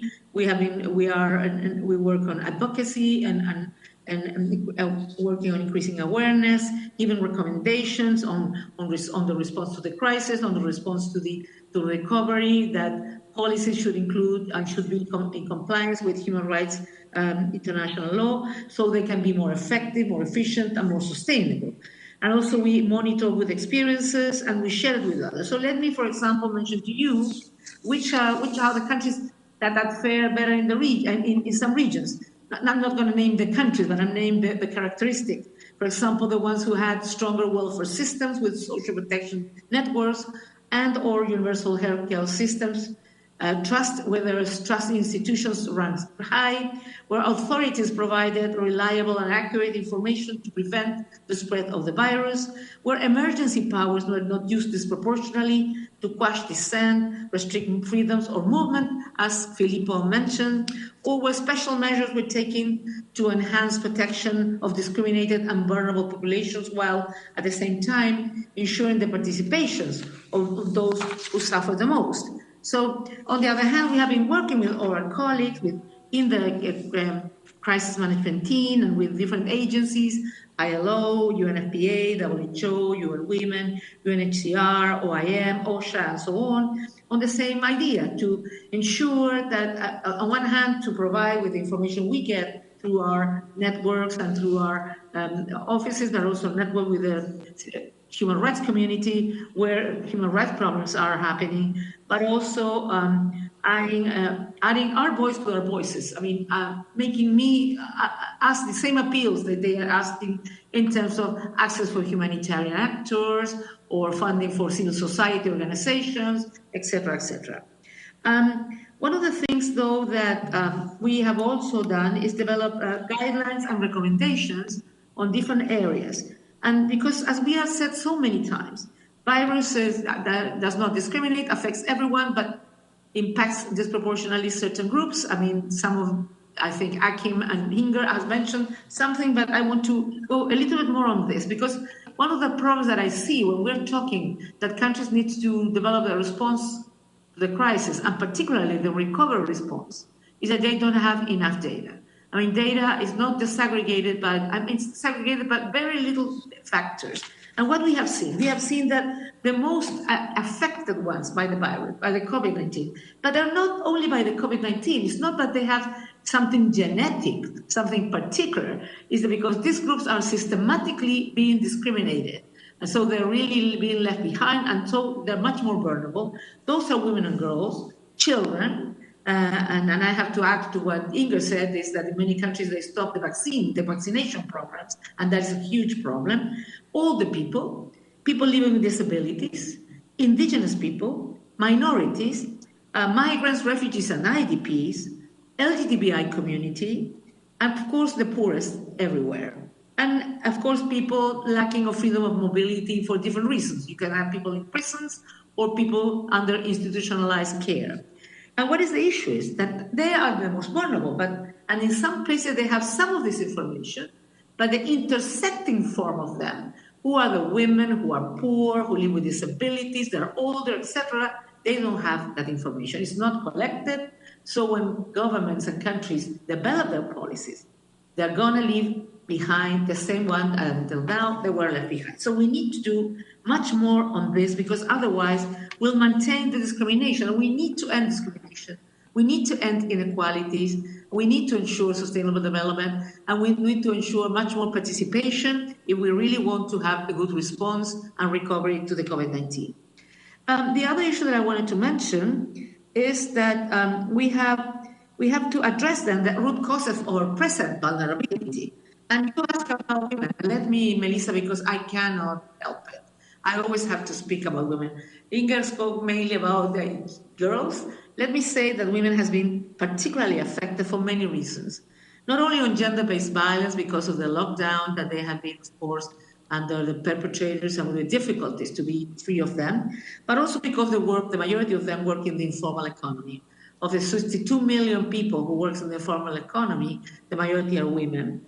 And also women work in areas that have been very much affected by the COVID-19, like tourism, hotels, restaurants, and so on. Also, they have to care for children. So many women have been making decisions if they are going to continue to work or they're going to be partially working. So there will be, ILO has estimated, there will be a lot of losses on women's gains on the labor market. There's also a lack of sexual and reproductive health and services in many places. And also they have closed in many places shelters for victims of violence. And of course, I can add the gender device. But on the other hand, women have been very, very not included in the commissions at the national levels that are thinking on the response. So it's not so difficult to think that probably women's concerns and specificities will not take into consideration in the plans. And of course, also Mark mentioned on the gender-based violence that they have seen at the humanitarian settings that of course has increased a lot. But on the other hand, we have seen so many great women leaders that in their countries, they have done it fantastically. So we know we need women as part of the solution.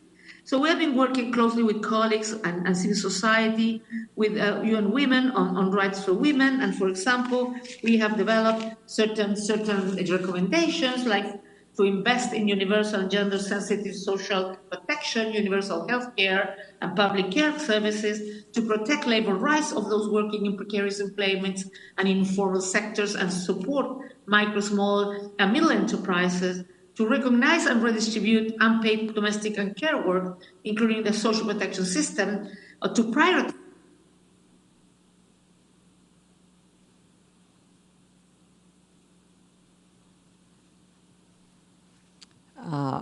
Michelle, I believe we lost your connection. Can you hear us?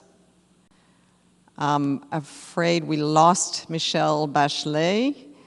I believe she made. There you are. You came back again. No, I never went out. Well, the connection went out in the General Assembly Hall, but now we have you back, so please proceed. Okay, thank you so much. Can I continue then? Yes, please. May I continue? Yes, please, Michelle. Okay.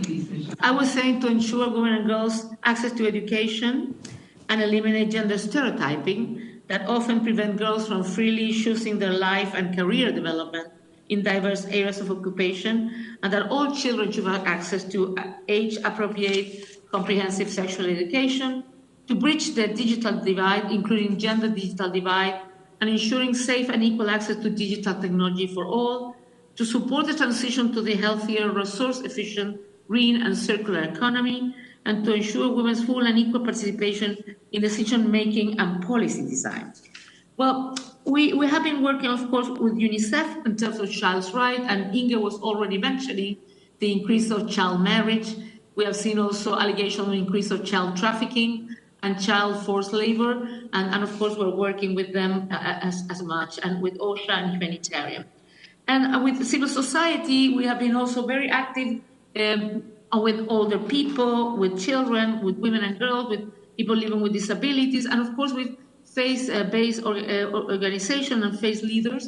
We're also working strongly with business, so to ensure that in the response and in the recovery, business include human rights perspective, and also with the digital and technology sector, to include that technology, because we see the dependence that we have now on technology in this period post-COVID, and probably post-COVID as well. So how we can ensure a digital space that can really ensure the best for everyone in terms of opportunities on health, on communication, on knowledge, but can also avoid all the bad use or the misuse of the technology. Finally, I want to say that we believe that we would like a world in more years, that with systems that protect us better and make our societies more resilient to shocks. That means ending systematic discrimination.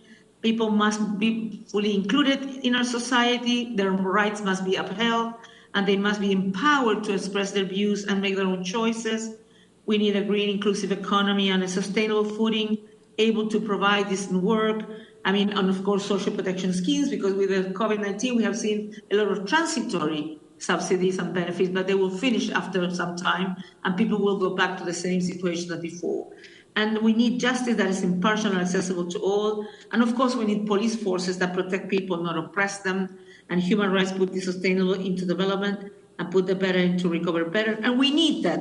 Special measures only stay when it's really needed, and then they come back to a normal stage when it's not really needed, because we are also concerned that it can be misused to extend, I would say, not the most democratic ways of going on. Thank you, Melissa.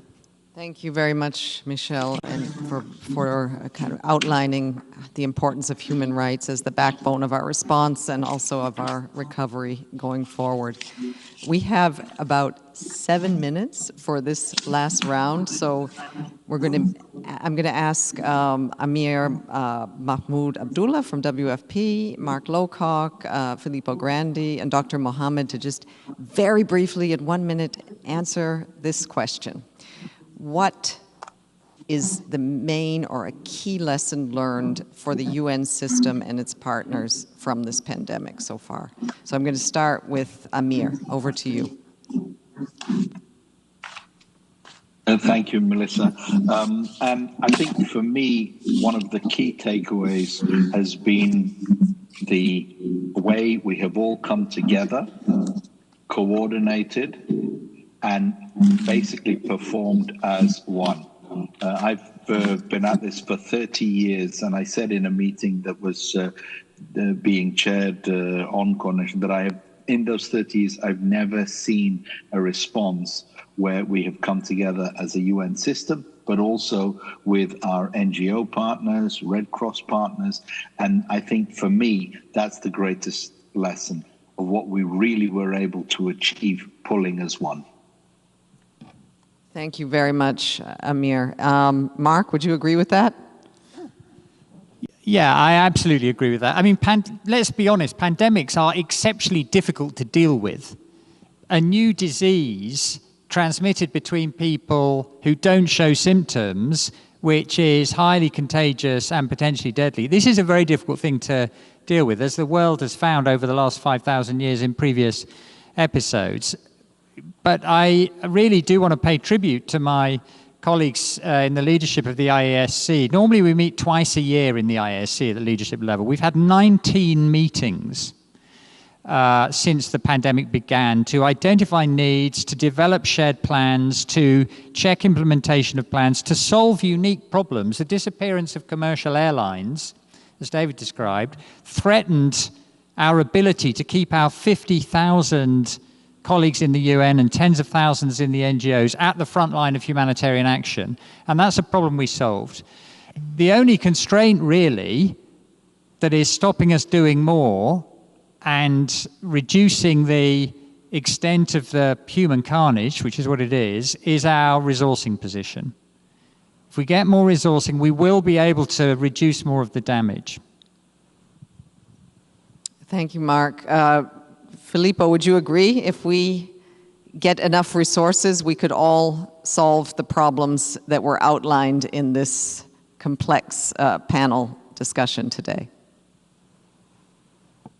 By all means, and I certainly agree with Amir. I think Amir and I go back exactly the same time. We started together in Sudan 30 plus years ago. So I can certainly say that I've never seen anything like that. And really a lot of tribute also goes to Mark for having held us together in the ISC, and it has been very productive. I would say certainly the resource piece is key, and it is going to be crucial next year when aid budgets will be more impacted by the economic situation in donor countries. So here I would like to even reinforce more that appeal for resources, because before other measures take hold and have an effect in terms of reaching the most vulnerable, unfortunately it is short-term humanitarian assistance that will still bridge a lot of the gaps. So it's very important that the global appeal that was put out this week by the UN and individual appeals of all our agencies, NGOs and UN are responded to very generously. Thank you, Filippo. So I think we all agree that the system came together in a way that it never had before, and we are all very charged by this. But the issue is funding. But perhaps, Dr. Mohammed, you might reflect on any lessons learned, anything that we could have done better that we can take with us to improve as we continue to respond to this crisis. Thank you, Melissa. I would probably make a couple of comments, but at the center of it all is really about the communities. And I think this is probably one time, I hope, if there's anybody who did not believe that we needed to empower communities to be able to take action and to put their own problems in their hands because they can also have the solutions. I think this is also one time that really this has come out very clear. And for us as a Red Cross Red Crescent movement, it has been very visible, and communities at the center, but then around that then is the question of access. How do we ensure that we can access communities, and especially those that are hard to reach and those that are marginalized, as has been highlighted by Madam Michelle and others? I think this is very, very critical. Around that as well is the question of localization. We have talked about localization for a very long time, but I hope, again, that the COVID-19 pandemic has shown us that this is not something for the future, and it is something that we need to do today. We need to prepare for the future, and the only way we can do that is really to go as local as possible, because this is one time when even national organizations like ourselves sometimes had difficulties reaching some of these communities. So how local is local? Thank you. Thank you so much. We'll have one final round before we go to the questions from member states. And this last question will go to Dr. Ryan, Ms. Bachelet, Mr. Steiner, and Ms. Ashing. Again, very short responses. And this is about the future. If you were to look to the future now, the future is actually now, but from now on, what will have the greatest effect in overcoming this pandemic? So first, let's start with Mike Ryan. Thanks, Melissa. I think we have to follow through on what we're doing now. We have to sustain the behaviors that deprive this virus of the opportunity to jump from one human being to another. And that's going to require an unprecedented continuation of all the things that individuals have done to protect themselves, protect their families, and protect their communities. But that needs to be supported by government. It needs to be supported by good, clear communication, by clear strategies, by proper resourcing, by decentralizing the response, and sustaining that government response to support populations while they do all of those measures. We need to bring this vaccine online as quickly as possible, but bearing in mind that people are going to be asking questions and they need good information to inform them about this vaccine. We need to deliver it everywhere. We need to vaccinate some people in all countries, not all people in some countries. This is a chance to be the fairest the world has ever been, and this is, unfortunately, an opportunity to demonstrate the depths of inequity that exist in this world. We have a choice. We choose that path. The next session, I think, will address that issue, Melissa, very well. But there's another future, which is beyond the horizon of containing this epidemic. We cannot develop amnesia after this finishes. We cannot walk away from the vulnerabilities that is exposed, from the inequities and the uncomfortable truths that have been uncovered by this in terms of access to healthcare, underlying conditions, the human rights aspects of this. We believe, and I believe strongly, that linked to issues around climate justice, social justice and health justice, we need to move forward, as the Secretary General himself has said most recently, to address all of these issues, because it's a planetary crisis. The disease emergence has been driven by human behavior. Climate change is driven by human behavior. Social injustice is not caused by nature and it's not caused by animals. It's caused by humans and how we treat each other. So human behavior and human endeavor is driving most of our crises. We have got to change as humans. We've got to change the way we interact with each other. We've got to change the way we interact as nations. We have got to rediscover mutual respect and listening and diplomacy and solidarity to find a way forward in the world with the multiple crises we face. Thank you.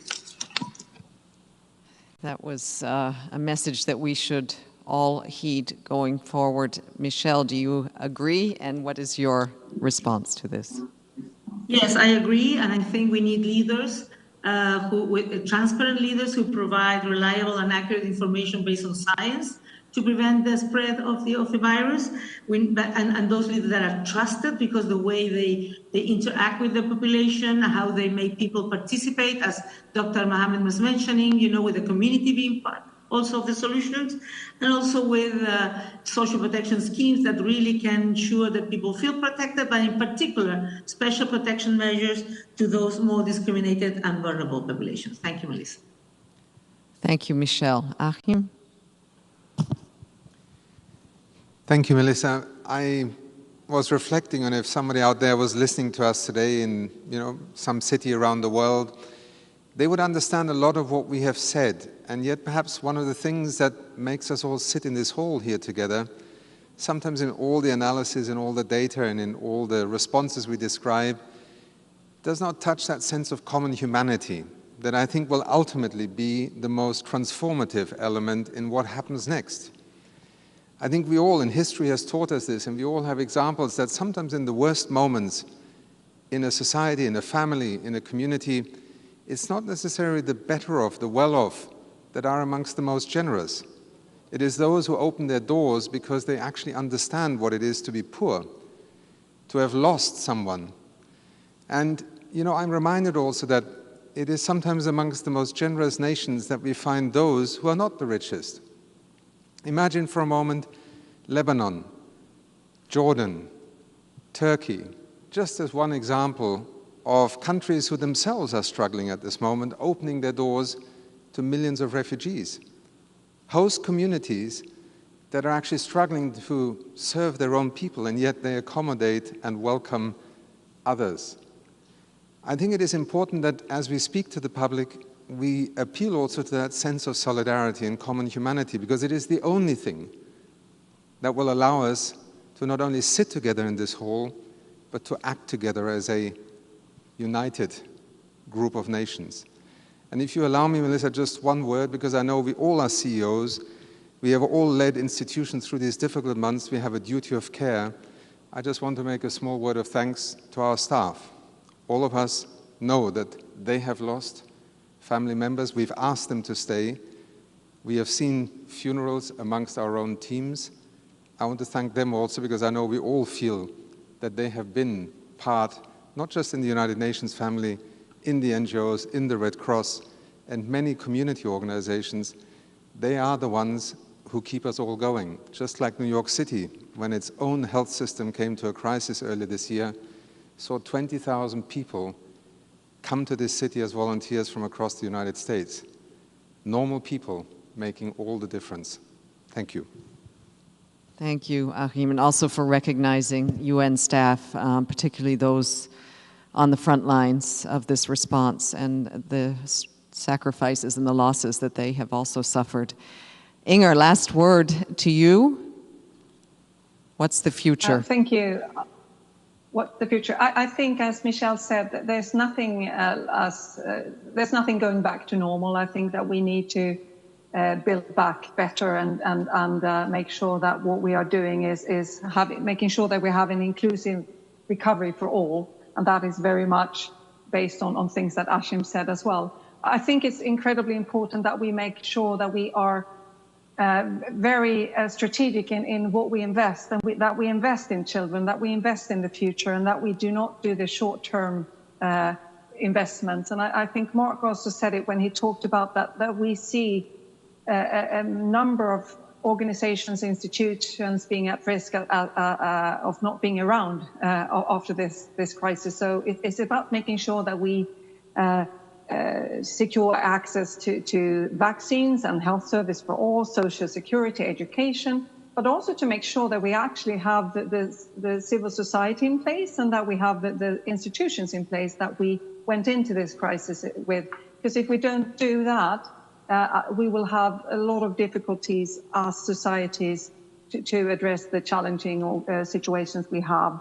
So I think that's very important. And the last thing that I would like to say is that as we do all this, it's incredibly important that we do it with the communities we serve, not for them, but we do it with them, that it is inclusive, and that we listen to the people that are affected every day when we both identify the problems and the solutions. Thank you. Thank you for that important message about the entire community's inclusion. Inger, thank you to all of our panelists for this round, but stay with us, bear with us, because Excellencies, distinguished delegates, we will now take questions from member states and those questions that we received in advance. Thank you for submitting them. And if your question is to a specific panelist, I ask you to please state whom your question is directed to. First, I would like to call on the distinguished delegate of Barbados on behalf of the Caribbean community. You have the floor. Thank you very much, Madam Moderator. I want to thank the panel for very interesting presentations today and to join with Akeem in thanking UN staff for the sacrifices and the work they have been doing to keep our populations across the world safe. Our Secretary General has indicated that COVID-19 is more than a health crisis. It is a human crisis. Prior to COVID, we had already embarked the UN and its member states on a decade of action to deliver on sustainable development goals to ensure that all people across the world live with dignity. We know that we were not on track based on data and information in various UN reports to achieve the SDGs, and since then COVID has opened greater fractures in inequity and access for small island developing states, which were already fighting the issue of climate change, and a lot of our funding was going into that. A significant amount of SIDS funding, particularly those in CARICOM, would also have been used, diverted from the implementation of the 2030 agenda into the fight against COVID and laying the groundwork for the much anticipated rollout of a vaccine at the national level. And my question is to the panel generally, how does the UN propose and what is it doing to ensure that SIDS remain on target with their SDG implementation, particularly in light of the deepening debt crisis caused in responding to the pandemic, and given that SIDS fall outside the scope of the G20 debt service suspension initiative, which has helped some countries, but certainly not many SIDS, and particularly not the SIDS of the CARICOM. I would be particularly interested in hearing everyone's responses, but if I had to target it, it would be to UNDP. Thank you very much to the distinguished delegate of Barbados. I think we will ask Achim Steiner to speak on behalf of all of us, just in the interest of time, to address that question. Thank you. Achim? Sorry, I thought you were collecting a few more comments. Well, first of all, to the ambassador, thank you for bringing the particular situation of SIDS to the center of this discussion, because if you actually take some of the economic data, macroeconomic data, some of the biggest economic crashes have occurred in small island developing states over the last 9 to 10 months. Tourism revenue collapsed. The ability to generate tax revenue often down to 10 or 20% of what was actually the baseline for last year. That often invoked notion of fiscal space in order to be able to help citizens and businesses rapidly being eroded. Borrowing money is a way forward, but it is ultimately not a way out if it simply indebts the nation to the point where it cannot service its debt. The categorization that we ourselves here in the United Nations are the arbiter, namely the graduation that classifies countries as LDCs or middle-income countries, is one that clearly, and that we have already seen when hurricanes and natural disasters have struck small island developing nations, is simply not an adequate way in which to intermediate the international community's ability to respond. In the UN system, you know that the Secretary General has repeatedly appealed for a review of how we actually go about doing this in terms of the longer term, approach. And we in UNDP are fully committed to that because we see and believe that in the reality of what happens on the ground, this is an extremely distorting set of realities. It does not take vulnerability into account, and the recent General Assembly resolution actually welcomes a new attempt to try and find a way with which we can use vulnerability also as a yardstick for being able to determine how countries can be better supported in times of need. But I end also by saying that I think it is particularly in some of the remote small island developing states that we as the United Nations are particularly called upon, because we have that collective capacity to reach that far in order to be able to not leave these nations behind. And we don't have time here this morning to go into the details, but certainly I think in our UN family, you have a deep sense of awareness, a deep sense of commitment, beginning with the Secretary General, that this is a group of nations that belongs on the center of our radar as the United Nations in order to understand what it means to be a small country in a very large world that often overlooks the very real existential needs of these countries. Thank you. Thank you, Achim, and also pointing out this apt term, distorting set of realities, particularly for small island countries. I'd just like to note that Dr. Mike Ryan has had to step out, and Sose Fall, who is the Assistant DG for Emergency Response, who has been participating all along, has stepped in for Mike Ryan for the rest of this panel session. I would next like to give the floor to the distinguished delegate of Turkey. You have the floor. And please also indicate who you are directing your question to.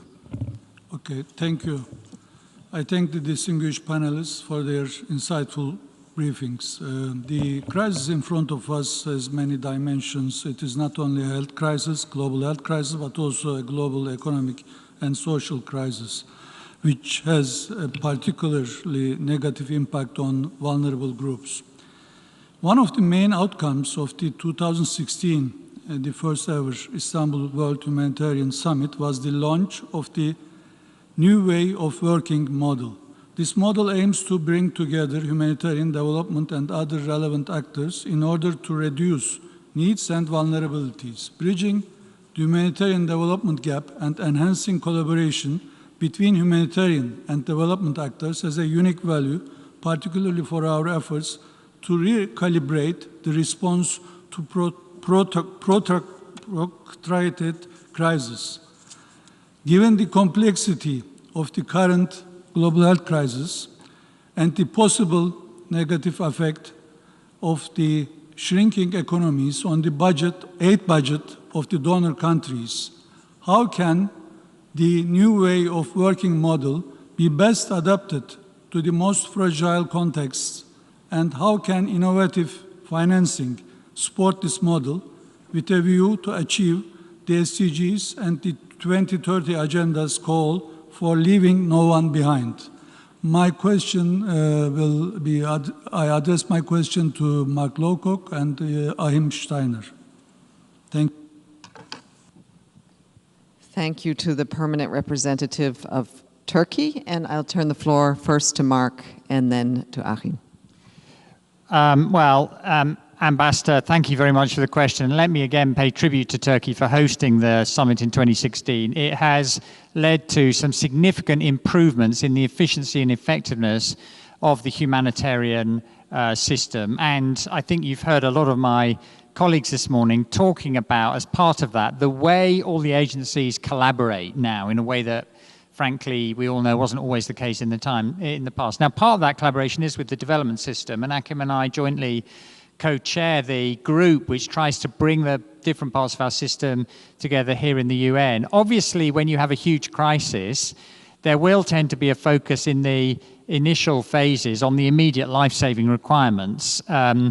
But what we've been trying to do is think about how we work on solutions and problems in a way which contributes to the longer-term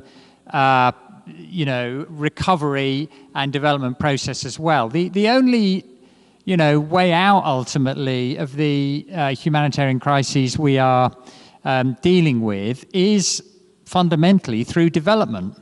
The conflicts we see, the climate change we see, which drive problems, create humanitarian suffering, arise in good part through poverty and lack of development. So the long-term solution is to develop faster in a way where everybody benefits and which is fair and just. And that is something that, humanitarian agencies are in the very curious position of trying to have less to do. It's not going very well at the moment, but we would like to have less to do. And the only way we will have less to do is to support countries in their development efforts and work with parts of our own system which accelerate the success of those efforts. Well, that's a good segue into Achim's response on the development side. New way of working, Achim. Well, not to take too much time because Mark has laid it out. I think sometimes practical examples also help. We have Filippo also with us today, and I think one of the good illustrations of how we can and have learned to better work in sync with the different instruments, the different entry points, is with the RRP, that regional refugees program that is helping to both address the needs of refugees but also of host communities. It is one very practical expression of working hand in hand, and maybe Filippo later you might say a word on that. I also want to remind us what David Beasley often reminds us of, that the lack of food not only makes you hungry, it makes you angry.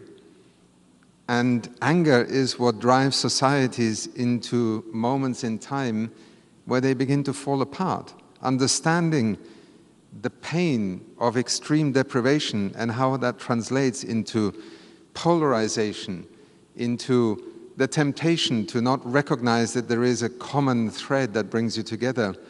The absence of governments providing the most basic services has also forced us as a UN system, humanitarian development, peace building, to rethink. And I think we have to learn lessons when we often watch countries in the Sahel region, for example, appealing to the international community to rethink their engagement because the situation continues to deteriorate for them and ultimately for the rest of the world there.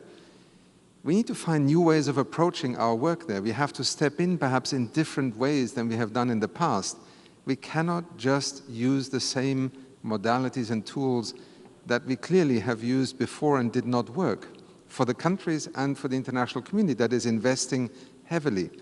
And I think this is where our mandate that we were given to also have this joint steering committee has first of all helped us to help our staff on the ground find easier ways to come together. But we also have the mandate from the Secretary General and the Deputy Secretary General to rethink and review the approaches. And there was a joint World Bank UN report a couple of years ago, Pathways to Peace, that I think framed in many ways the key directions in which we have to rethink the deployment collectively, but also in the way that the international community invests in that deployment. Thank you. Thank you very much. I would now like to offer the floor to the distinguished permanent representative of the United States of America.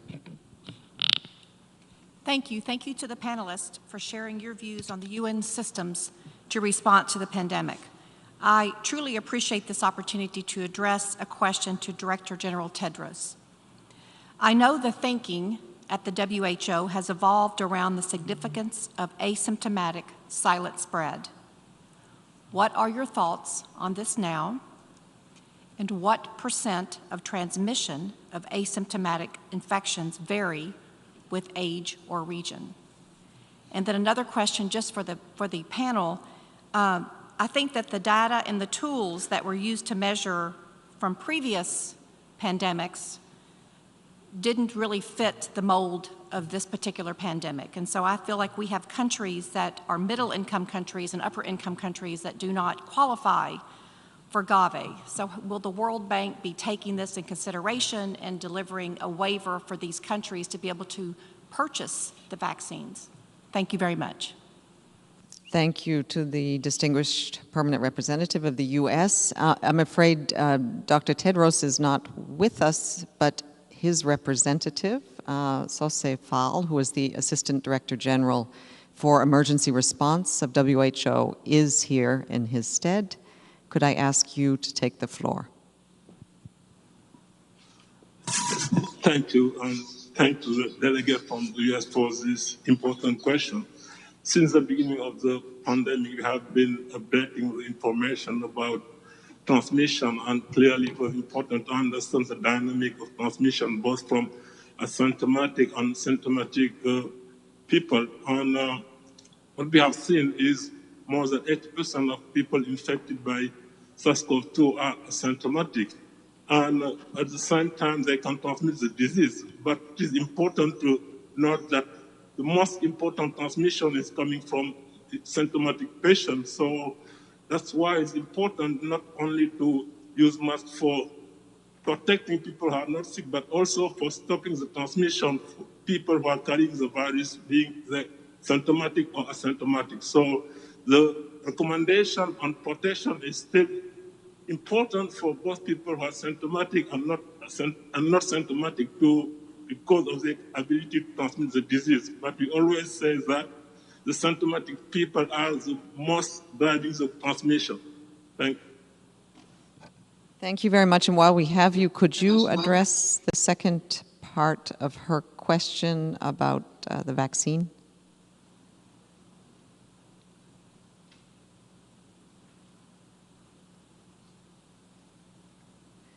Maybe you didn't catch it. Could I ask the distinguished permanent representative to just repeat it?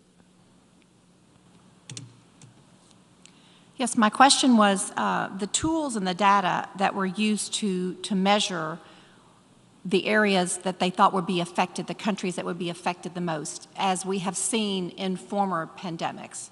And I can see Mark Lowcock shaking his head and understanding this question very clearly. This has not been the case, and there have been countries, upper income and middle income countries, that do not qualify for the Gavi. And the World Bank, being who makes these qualifications, would it be possible that they could be asked to make a waiver for these countries in order to be able to purchase the vaccine to vaccinate their country? Thank you. Thank you for repeating your question. I think Mark is able to reply to your question. Thank you. Yeah, thank you very much indeed, Ambassador, because I think what you've asked there is one of the most important questions for us to address in the next few months. And I speak under the correction of my colleagues in WHO, and I speak mostly not from my current perspective, but from my previous history over dealing with earlier pandemics. So, I mean, firstly, I think clearly every country on the planet will want to immunize its citizens. And there is going to be a challenge about the rate at which vaccine can be produced, the current vaccines and the new ones, to allow that to happen. Obviously, some countries will be better able to finance that for themselves than others. And one of the things that we have been very strongly encouraging is what the World Bank have already done to provide $12 billion from their own balance sheet to support those countries which are going to struggle a bit more with the financing of the vaccine. Now, as you know, of course, very well, because the United States was a prime mover in the creation of the Global Alliance on Vaccines and Immunization. In my opinion, one of the best innovations in international collaboration over the last 30 years.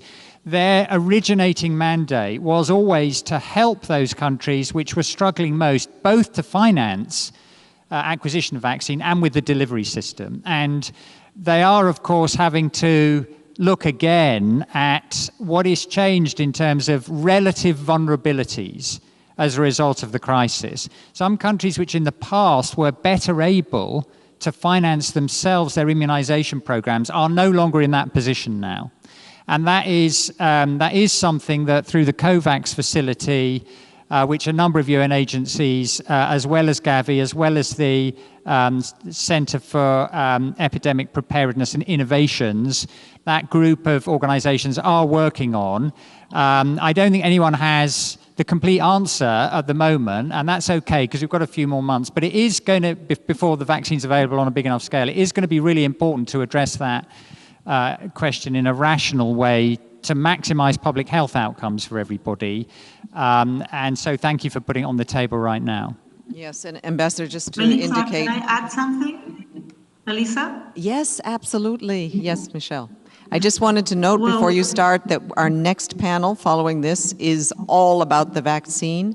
And this will also be an opportunity to address that question, and there will be a representative from Gavi there. Michelle, over to you.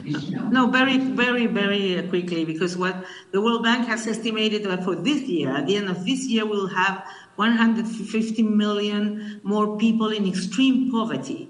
And of those 150 million people, the majority will be in middle-income countries. So I truly believe we need to change the way and the perspective. As the representative of Barbados was talking about the seats, I think we need to look at the ways we have been measuring middle-income countries as well, not only because of the levels of infection, but also because of the social and economic consequences that it will mean that middle-income countries will be in a much worse position than before to be able to respond to the vaccine and to other needs. Thank you, Thank Elisa. you for adding that, that aspect, Michelle. I'd like to now give the floor to the distinguished delegate of Ecuador. The floor is yours. Gracias. Gracias, señora moderadora. Aprovecho también esta oportunidad para expresar el aprecio de mi gobierno a la excelente organización de este periodo extraordinario de sesiones en respuesta al COVID-19. El día de ayer, en el debate general, el presidente del Ecuador envió un mensaje de solidaridad y respaldo al multilateralismo y a esta organización. El Ecuador continuará apoyando a Naciones Unidas en los esfuerzos en torno a grupos y en situación de mayor vulnerabilidad, como son los trabajadores migrantes, los refugiados, los desplazados, los niños, las niñas, adultos mayores y personas con discapacidad. Para superar los desafíos que plantea el COVID-19, necesitamos sumar esfuerzos integrales que abarquen a los múltiples actores interesados. Debemos aprovechar al máximo las iniciativas que permiten mejorar la situación de la población en el terreno. Por poner un ejemplo, la iniciativa Global Water 2020 o Global Water 2020 promueve avances en materia de acceso al agua en los países en desarrollo. Una gran parte de los decesos en el mundo resultan por la falta o mala calidad de agua, saneamiento e higiene en los hospitales y clínicas. Esto se ha exacerbado con el COVID-19 y a la vez una de las mejores formas de combatir la pandemia es facilitando el acceso al agua y al saneamiento. La pregunta dirigida a los miembros del panel, yo creería que en el caso del PNUD puede haber una respuesta más directa, es la siguiente. ¿Qué podemos hacer como sistema de Naciones Unidas para apoyar las iniciativas globales que favorezcan al acceso al agua y saneamiento de calidad en el contexto de la pandemia que nos aqueja? Puesto de otra manera, en algo tan básico como el acceso al agua, ¿qué ha cambiado ahora en el contexto de COVID-19? Thank you to the distinguished delegate of Ecuador. Achim, would you like to take that on? Well, let me first of all thank you for this very practical example, because I think in one sense water is a unique issue, in another sense it's also a metaphor for what every government right now in the midst of this crisis is facing. How do you take limited financial resources and invest them in, first of all, managing the crisis, but at the same time maximizing the value of also investing in a way out of this crisis? And I think water is, the most essential, fundamental thing that we need to survive. And if I may just put it in the context of how stimulus packages right now are being transacted, do you save a national airline because it matters, or do you use that money to save 1 million jobs and livelihoods in the informal sector? You can't do both. This is the reality for many countries right now. And I think the example of water is precisely the kind of thinking that we need in looking forward when we talk about building forward better, building back better. What we are trying to get to is how do you use a limited amount of money to achieve more than just one result? How do you not just make sure that there is a bucket of water for 1,000 households for the next 100 days? But could you meet the immediate need by also improving water supply? And I think this is where the logic of the SDGs that I appealed to earlier on is, in a sense, a constant reminder. We need to design the responses to this crisis with an emergency, crisis and humanitarian perspective where it saves lives, but we need to make sure that we also invest in addressing the situation where so many people don't have access to clean water. The logic of coming out of this crisis and closing the digital gap is another way of speaking about the same thing. We are actually spending right now unprecedented amounts of money. $12 trillion. All the traditional rules of fiscal and monetary prudence have been suspended for the moment. Wouldn't it be a tragedy if we came out of this crisis with the same number of people not having access to clean water in 3 years' time? The same number of women in least developed countries, 433 million women not having access to internet connectivity, broadband connectivity? No. And that is why I wholeheartedly validate the example you have just given. We need to help governments make very hard choices. But sometimes the choice is not between one poor person and another. It's between a smart investment that takes us forward or just an investment to deal with the day's problem. Now that's a little bit of an abstract answer, but it is precisely that work that all of us every day are actually engaged in helping governments to do, whether it is by provision of data, by trying to leverage private sector investment also. Let us be honest, most governments will not have the money to be able to, never mind deal with the crisis, certainly not in investing in building forward better. We need to find ways in which the private sector can become a partner, because that is where most of the world's wealth, money, and capital is currently parked and could be leveraged and aligned with the responses, or could simply go on doing what it did before. The reality that in the midst of a pandemic, the Dow Jones hits the record level of 30,000 points last week, and at the same time, we live in a world that we have spent this morning describing, is another reminder that this is not meant as a criticism, it is more an appeal that we must also look to that part of our economy and our society to play a role. And water services, access, provision of clean water, in fact, in many countries is precisely an example where not the ownership of water is handed over, but the private sector can play a very significant role in the service infrastructure and provision. So these are a couple of reflections, but no simple answer to the point that you made. Thank you. Thank you, Achim, for that comprehensive answer. I would next like to give the floor to the distinguished permanent representative of Morocco. Ambassador, you have the floor. Thank you very much, my good friend Melissa. First of all, I would like to thank all the panelists for their very substantive and informative contribution. Since the outbreak of the pandemic of COVID-19, the United Nations system mobilized early and comprehensively. It has led on the global health response and provided life-saving assistance to many vulnerable countries and communities. Indeed, my delegation commends the UN response to the pandemic in Africa and calls for enhanced solidarity and global cooperation to face the specific risks that are challenging the African continent, especially the low testing capacity, poor sanitation, limited medical capacities, and difficulties in applying sanitary and physical distancing measures. I would add here the local humanitarian community. In this regard, how could the UN country teams help African member states to ensure early phases of reporting and improve coherence and efficiency in facing the pandemic? Alongside the pandemic, the world is experiencing an infodemic of misinformation, particularly war on science, and an upsurge on stigmatization and hate speech.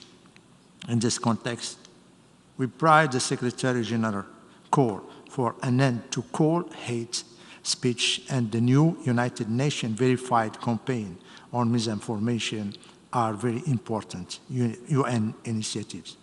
Accordingly, and here is my question, could you please share more information about how the UN system is supporting member states' communications efforts at the country level to share accurate and clear health information content and guidance so as to fight lies with fact-based advice and solution in traditional and social media outlets? Thank you very much. Thank you very much for your question. I believe that WHO would be best placed to answer or to start out and answer both of them.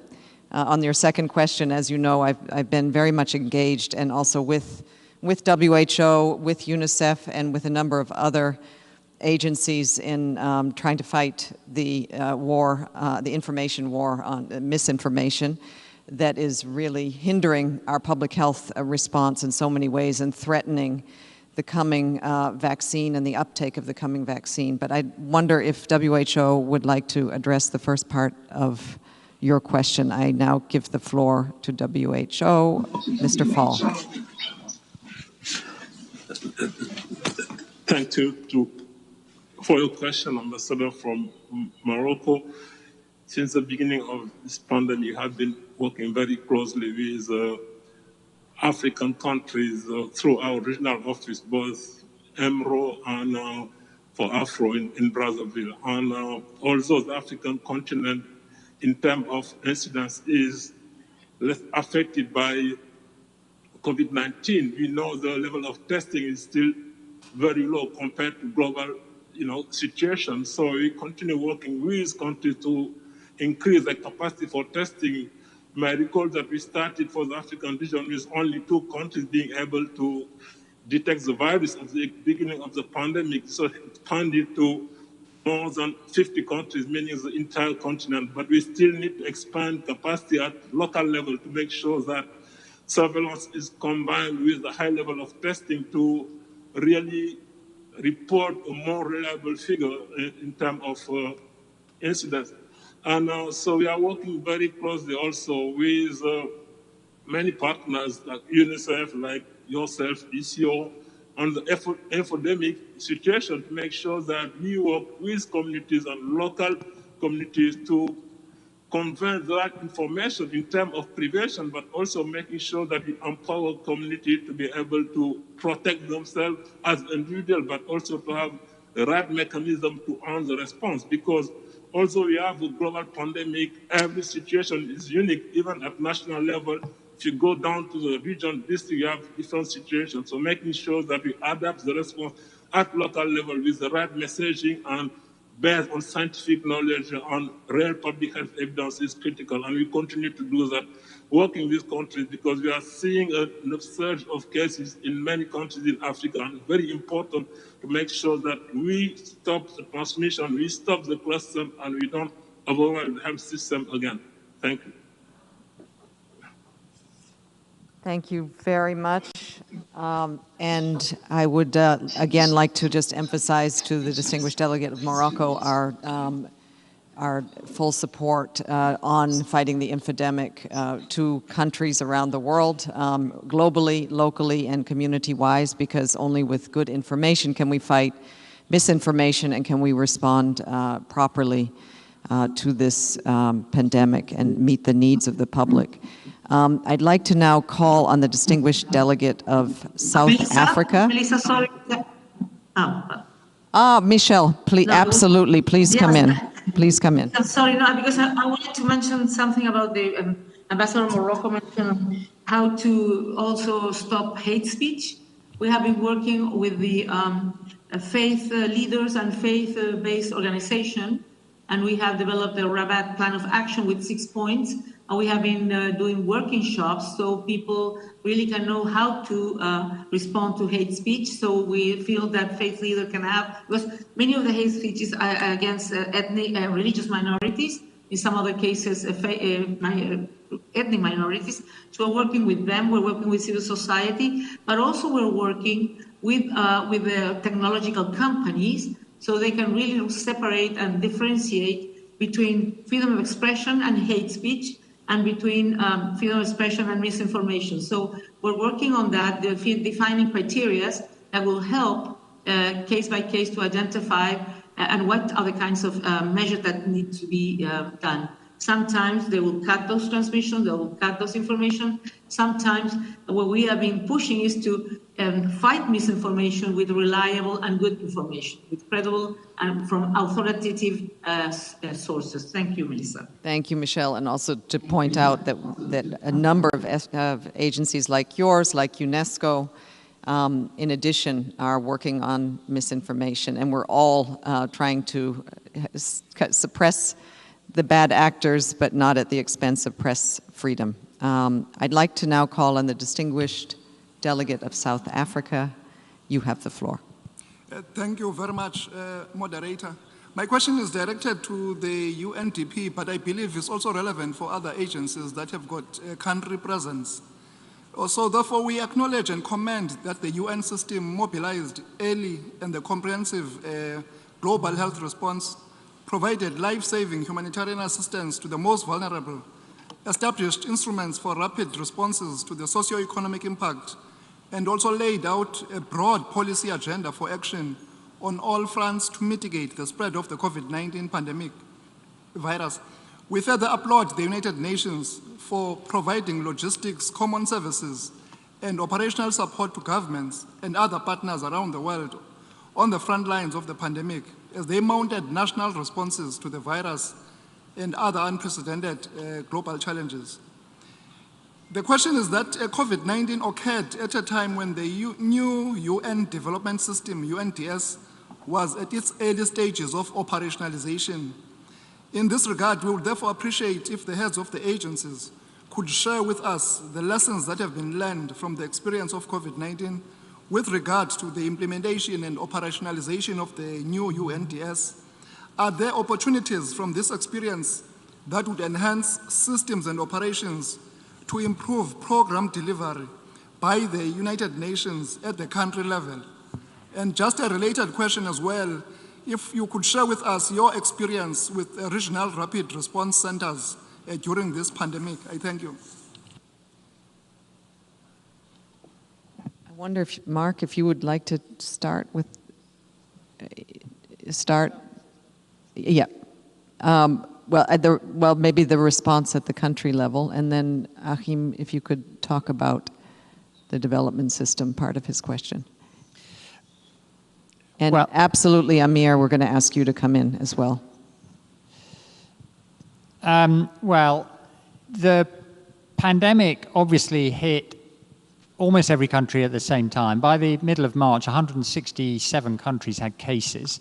And what we were trying to do from the UN side is respond to the most urgent requests from member states on how to deal with the first phase. Those requests were typically early on, and I'm sure the WHO colleagues will want to add to this, they were typically for information and guidance. I remember myself being in Fiji in late February, before there was a single case of the coronavirus in any of the more vulnerable countries, and having discussions with the Minister of Health and Foreign Minister about their need for information and just basic facts that they could use for their own planning. The second thing that lots of people wanted early on was help with testing. Testing supplies were obviously in short supply, and help with personal protective equipment as well. Now, actually in February, before there was a single case in any of the countries where the humanitarian agencies work, we gave a grant from the Central Emergency Response Fund for which, by the way, we're having the pledging event next week. Please come and pledge generously on the 8th of December to replenish the fund. We gave a grant from that fund to WHO and UNICEF to enable them to start to get testing kits and basic preventive equipment to, you know, particularly to the countries which had the least capacity themselves. So that information, guidance, basic supplies was the first phase. Very quickly after that, it became clear that the economic impact of the pandemic was in fact the thing that could take the greatest number of lives. And that's why, as we successively updated the Global Humanitarian Response Plan, in response to what member states were saying to us that the real problems were, we put more on food security and health services and sustaining immunization and so on, because that is what member states were telling us were the really kind of top priority items by April, May time. Thank you. Thank you, Mark. Maybe we'll go first to Amir Abdullah and then back to Achim to widen the answer to the question. Amir, over to you. Okay, thank you very much, and thank you to the ambassador from South Africa. I'll pick up on his point on the regional centers for rapid response. They really were instrumental in how the system came together to be able to move goods and services, whether it was health equipment or other emergency requirements, including staff that we needed to move and position. And much of this was done through regional hubs that some that were built on the backbone of the UN humanitarian response depots that are around the world, but also we set up, along with the system, some new regional centers. And from there, we were able to move, we moved, I think at the end over 25,000 passengers. It was like 100,000 cubic meters of cargo by air. And this was done primarily not only for the UN system, but also for NGOs, but moving health equipment on behalf of WHO to governments in the region. And that was only made possible by having a network of regional centers.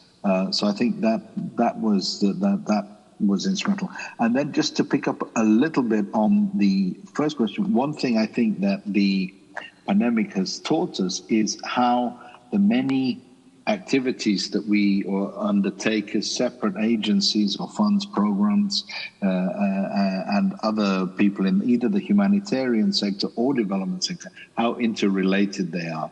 And so what we need to do is, when we have a shock, we feel that impact in a related manner.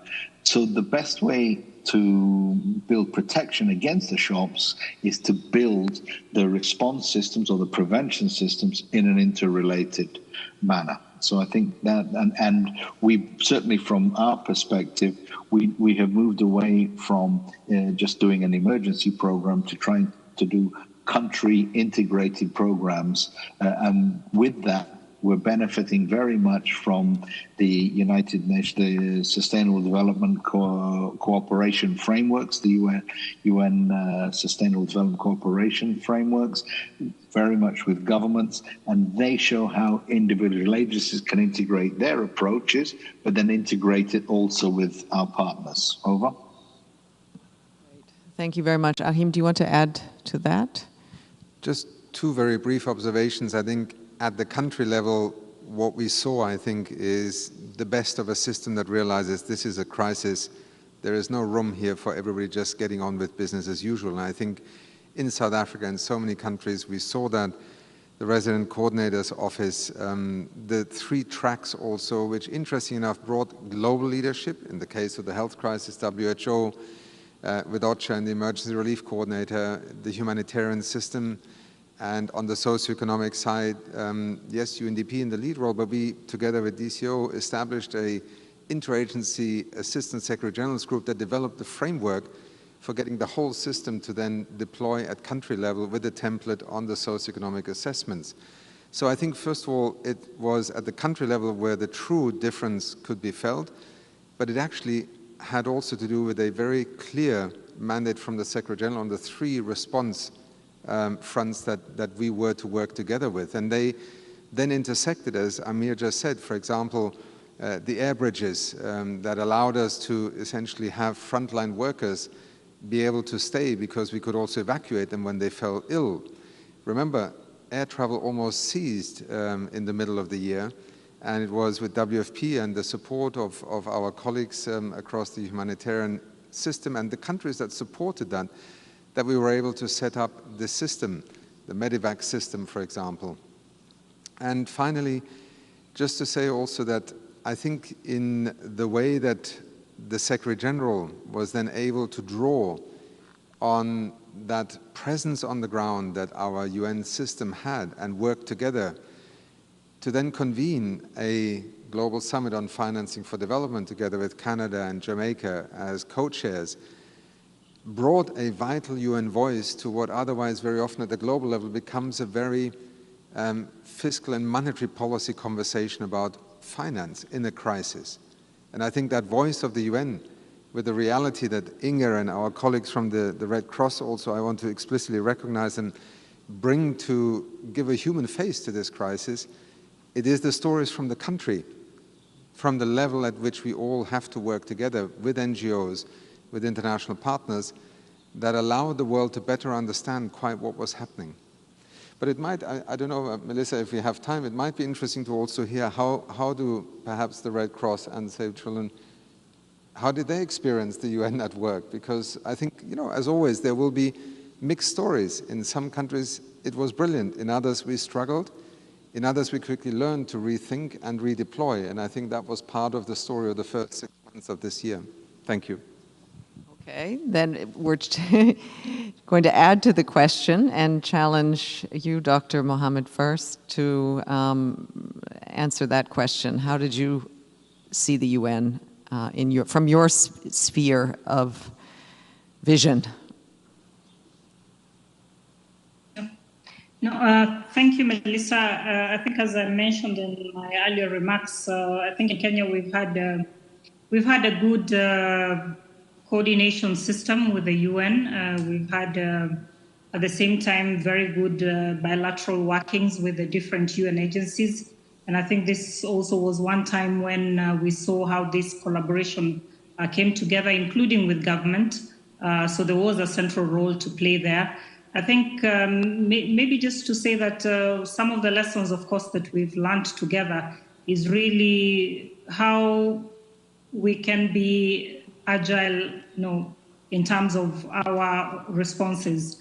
Because again, having a situation like this where we were learning as we were doing calls, of course, for a lot of flexibility and agility. And this is probably one of the most difficult areas in terms of the systems that we have as organizations and the tools that we also have at our disposal, and how do we make them flexible enough to be able to adapt to the situations as needed. But I must say that even in terms of reprogramming, I think that we saw coming very, very well, where we were able to sit with different UN agencies to be able to reprogram from what we were doing and ensure that we were integrating the response to COVID-19. So I think that went very well, but I think a lot of lessons have been learned that we need to take forward for the future, and I believe this is also something that we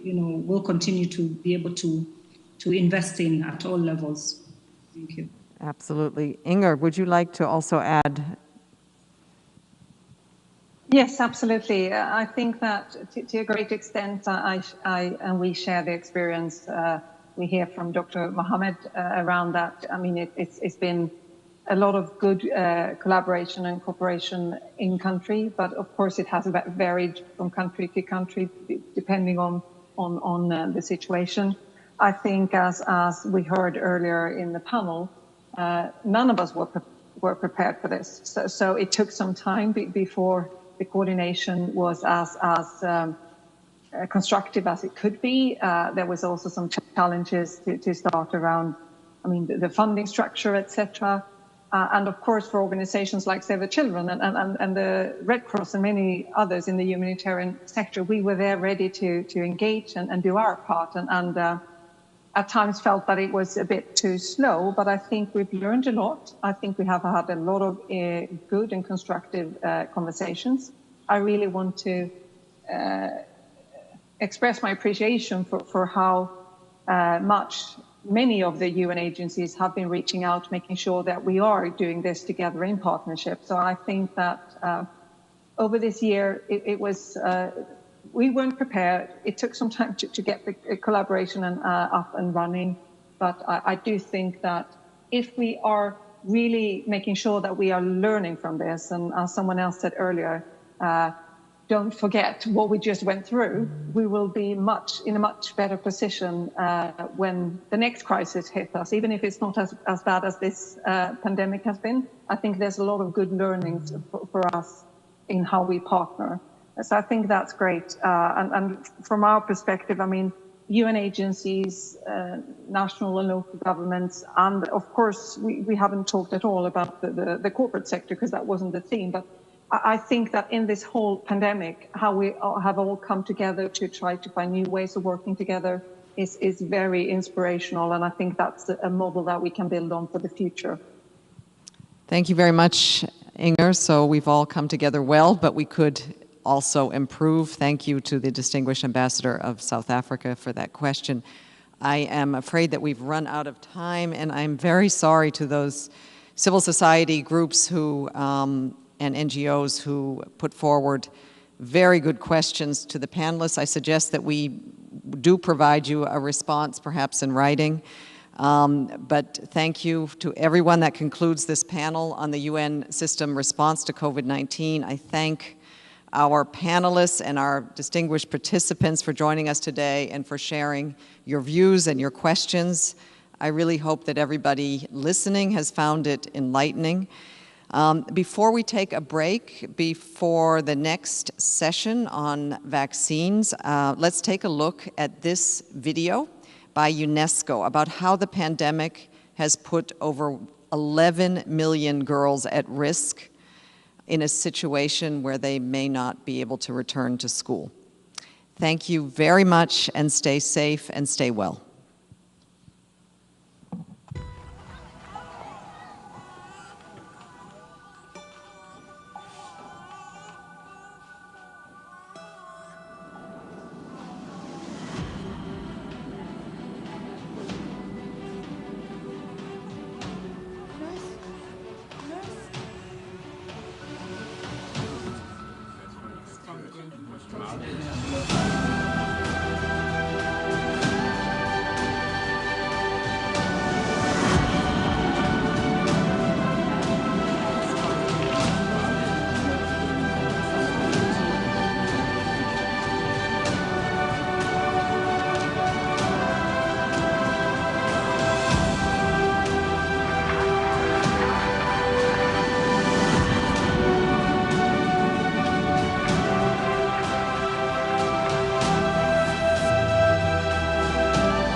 After the interval, let us meet at 12:45 for the next panel.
Hello, Jason Gill. This is a WebEx test to test the WebEx audio and the GA hall. Testing 1, 2, 3, 4. 1, 2, 3, 4. Test 1, 2, 3, 4, 5. This is a test for the GA hall. Can you hear me okay? And can somebody speak over a microphone? I can hear you. Thank you. I'm trying to test with the building itself. Thank you so much. Okay, okay. Okay, Jason, thank you. I hear you as well.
I would like to welcome you to the second interactive panel entitled The Road to a COVID-19 Vaccine, a Global Public Good. The panel is moderated by Ms. Lise Doucet, presenter and chief international correspondent of the British Broadcasting Corporation, who is joining us via WebEx. This panel will proceed in two parts. The first is about the science and development of vaccines. The panelists for part one, who are also joining us via WebEx, are Dr. Soumya Swaminathan, Executive Director and Chief Scientist of the World Health Organization, Professor Uğur Şahin, Chief Executive Officer of BioNTech, Dr. Özlem Türeci, Chief Medical Officer of BioNTech, and Professor Sarah Gilbert of Oxford University. The second part of this panel is about equitable access to COVID-19 vaccines for all. The panelists, all of who are joining us via WebEx, are Dr. Seth Berkley, Chief Executive Officer of Gavi, Ms. Henrietta Fore, Executive Director of the United Nations Children's Fund, Dr. Richard Hatchett, Chief Executive Officer of the Coalition for Epidemic Preparedness Innovations, and Sir Andrew Whitty, Special Envoy for the ACT Accelerator of the World Health Organization. Before we proceed to the discussion, I would like to invite delegations to view a short video regarding the ACT Accelerator of the World Health Organization.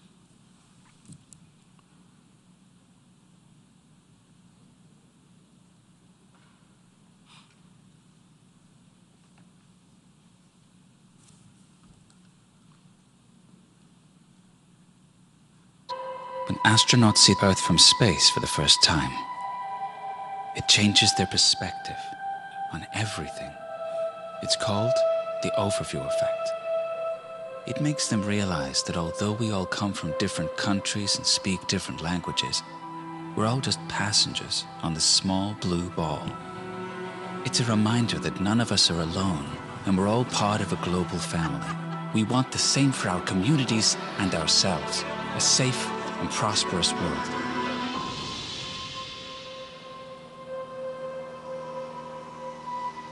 COVID-19 has had a devastating impact. The pandemic has been a cruel reminder that in an interconnected world, what affects one of us can affect all of us. Fighting COVID-19 requires a team effort on an unprecedented scale.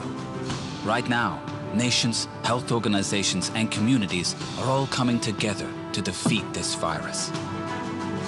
The Access to COVID-19 Tools Accelerator is the world's biggest coalition of partners fighting COVID-19, dedicated to saving lives and suppressing the effects of the pandemic. Uniting to accelerate the development and production of COVID-19 tests and treatments. And when vaccines become available, the ACT Accelerator will ensure all countries have access at the same time. Together, we can save lives and start the recovery our world needs. The overview effect reminds us of what we can achieve when we work together, when we use science for the good of all. So let's act and beat COVID-19 together.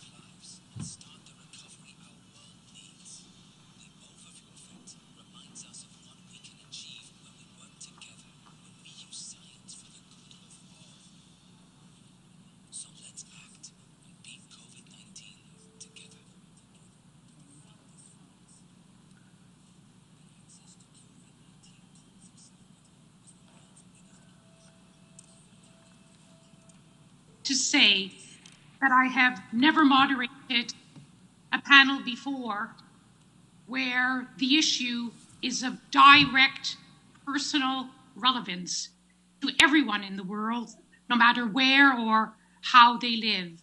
And that is the topic of this panel, the road to a COVID-19 vaccine, a global public good. But not only is it of relevance to all of us in the world, it is also a test to all of us in the world, especially the wealthiest nations and peoples who now have to look beyond themselves, their borders, to embrace what has become a maxim in our global pandemic. And that is, no one is safe until we are all safe. And we are so fortunate, so honored in this panel on the search for a vaccine to have not just some of the world's leading scientists involved in the search for a vaccine, but some of the scientists who are succeeding in that search.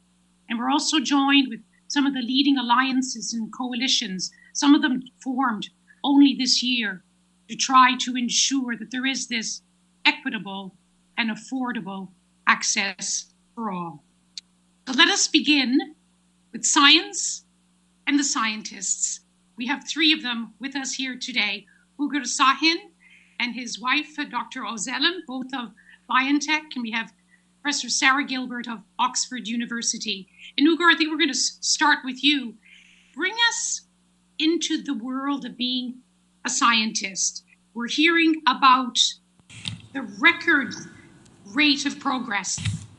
It's being said what you've done in 10 months, what would usually take 10 years. Tell us how this year began for you when you first heard about this mysterious disease in China. Yeah, thank you. It is first of all, it's a great honor to join this distinguished group. And I would be happy to share our experience. So to our background, I'm scientist. I'm tumor immunologist, not a virologist. I'm co-founder and CEO of a biotech company dedicated to develop novel, innovative approaches to treat cancer, infectious disease, and other serious diseases. And one of our key competences is to the development of vaccines, cancer vaccines, messenger RNA vaccines. And this is, as you might know, this is a new technology allowing to prepare vaccines in a very fast fashion. And when we started the year in 2020, we had, of course, all of us had the plans. What should we do in 2020? And we had the plan to start a number of cancer trials and progress our approaches.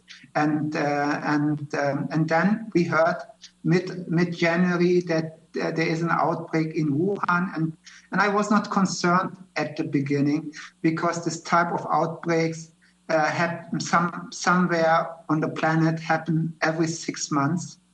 And I was just following that with certain interest, but without personal engagement. Then on January 24, it was on Friday evening, I was reading a paper from Lancet, and it was the first high impact publication describing the outbreak and a Chinese family who traveled to Wuhan and got infected, came back, and the publication was extremely accurate and informative. And what I learned from this publication was extremely alarming. I learned that this is a new coronavirus. I learned that human-to-human infection happens extremely fast, that the disease is very severe. I anticipated, based on the type of this virus, that the mankind will have no immunity, so everyone will be at risk. And what was most alarming is that one of the family members who had the virus and apparently also pneumonia had no signs of disease. So it was very clear that at least part of the infected people who are virus positive will have no symptoms. And this makes it very, very likely that this symptomless people or people with minor symptoms could spread the virus. So I went to the internet and tried to understand how is Wuhan connected to the rest of the world. I learned that Wuhan has an international airport and is connected by train stations to all the mega cities. It's one of the most connected cities in China. And it became clear to me that this local outbreak will not be local and has most likely already spread, in a global fashion. And I was alarmed, and I went to Özlem and told that this new outbreak will most likely become a pandemic. So we came up with a plan. So we went to the company after the weekend and discussed with our colleagues and also with the supervisory board that we have to change our plans, that we can't continue just to do our business on cancer vaccine development, but we have to start the development of a vaccine and start with a number of candidates. And we had some discussion, and we were able to convince everyone and started on the same day, on this Monday, our COVID-19 vaccine program by designing candidates, by aligning groups of scientists to start with this research. And we also understood that we have no time to lose and discuss how we could speed up this development. And one of the key aspects was that our scientists and our team agreed in a voluntary basis to also work on the weekends. So we created a 24/7 program. Starting this program, we named this program Lightspeed, to have also this to inspire everyone that we don't have time to lose. And then we considered, of course, we knew that we can't do it alone. We considered to build partnerships. And we went into partnerships, and we partnered with colleagues from the United States, with Pfizer.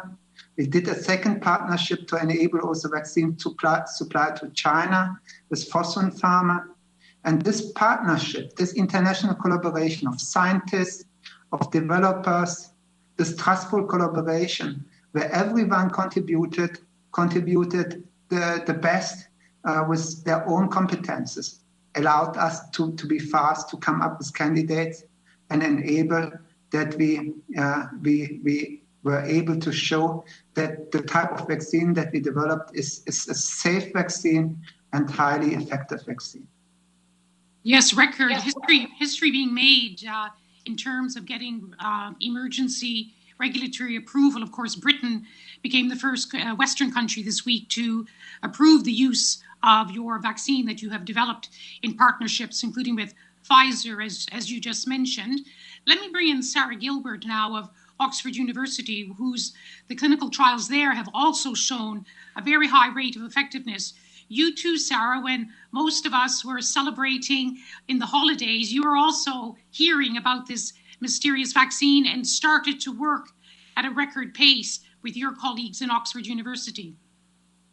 Yes, I started to read reports of this in my emails and then looking on websites in the very first days of the year, 1st or 2nd of January, the first reports of SARS-like pneumonia in Wuhan in China.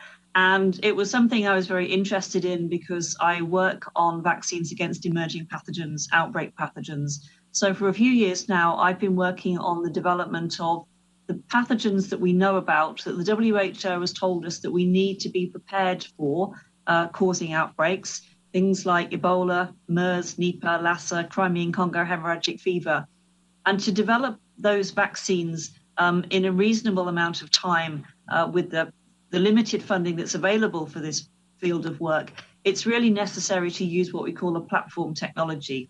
So to have a way of making vaccines that's very adaptable that you can turn to many different diseases, but to understand a lot about the platform so that you don't have to reinvent the wheel every time you want to start making a vaccine against a different disease. And it means that we can have a lot of information about the platform, which is generic to all of the different vaccines that we want to make.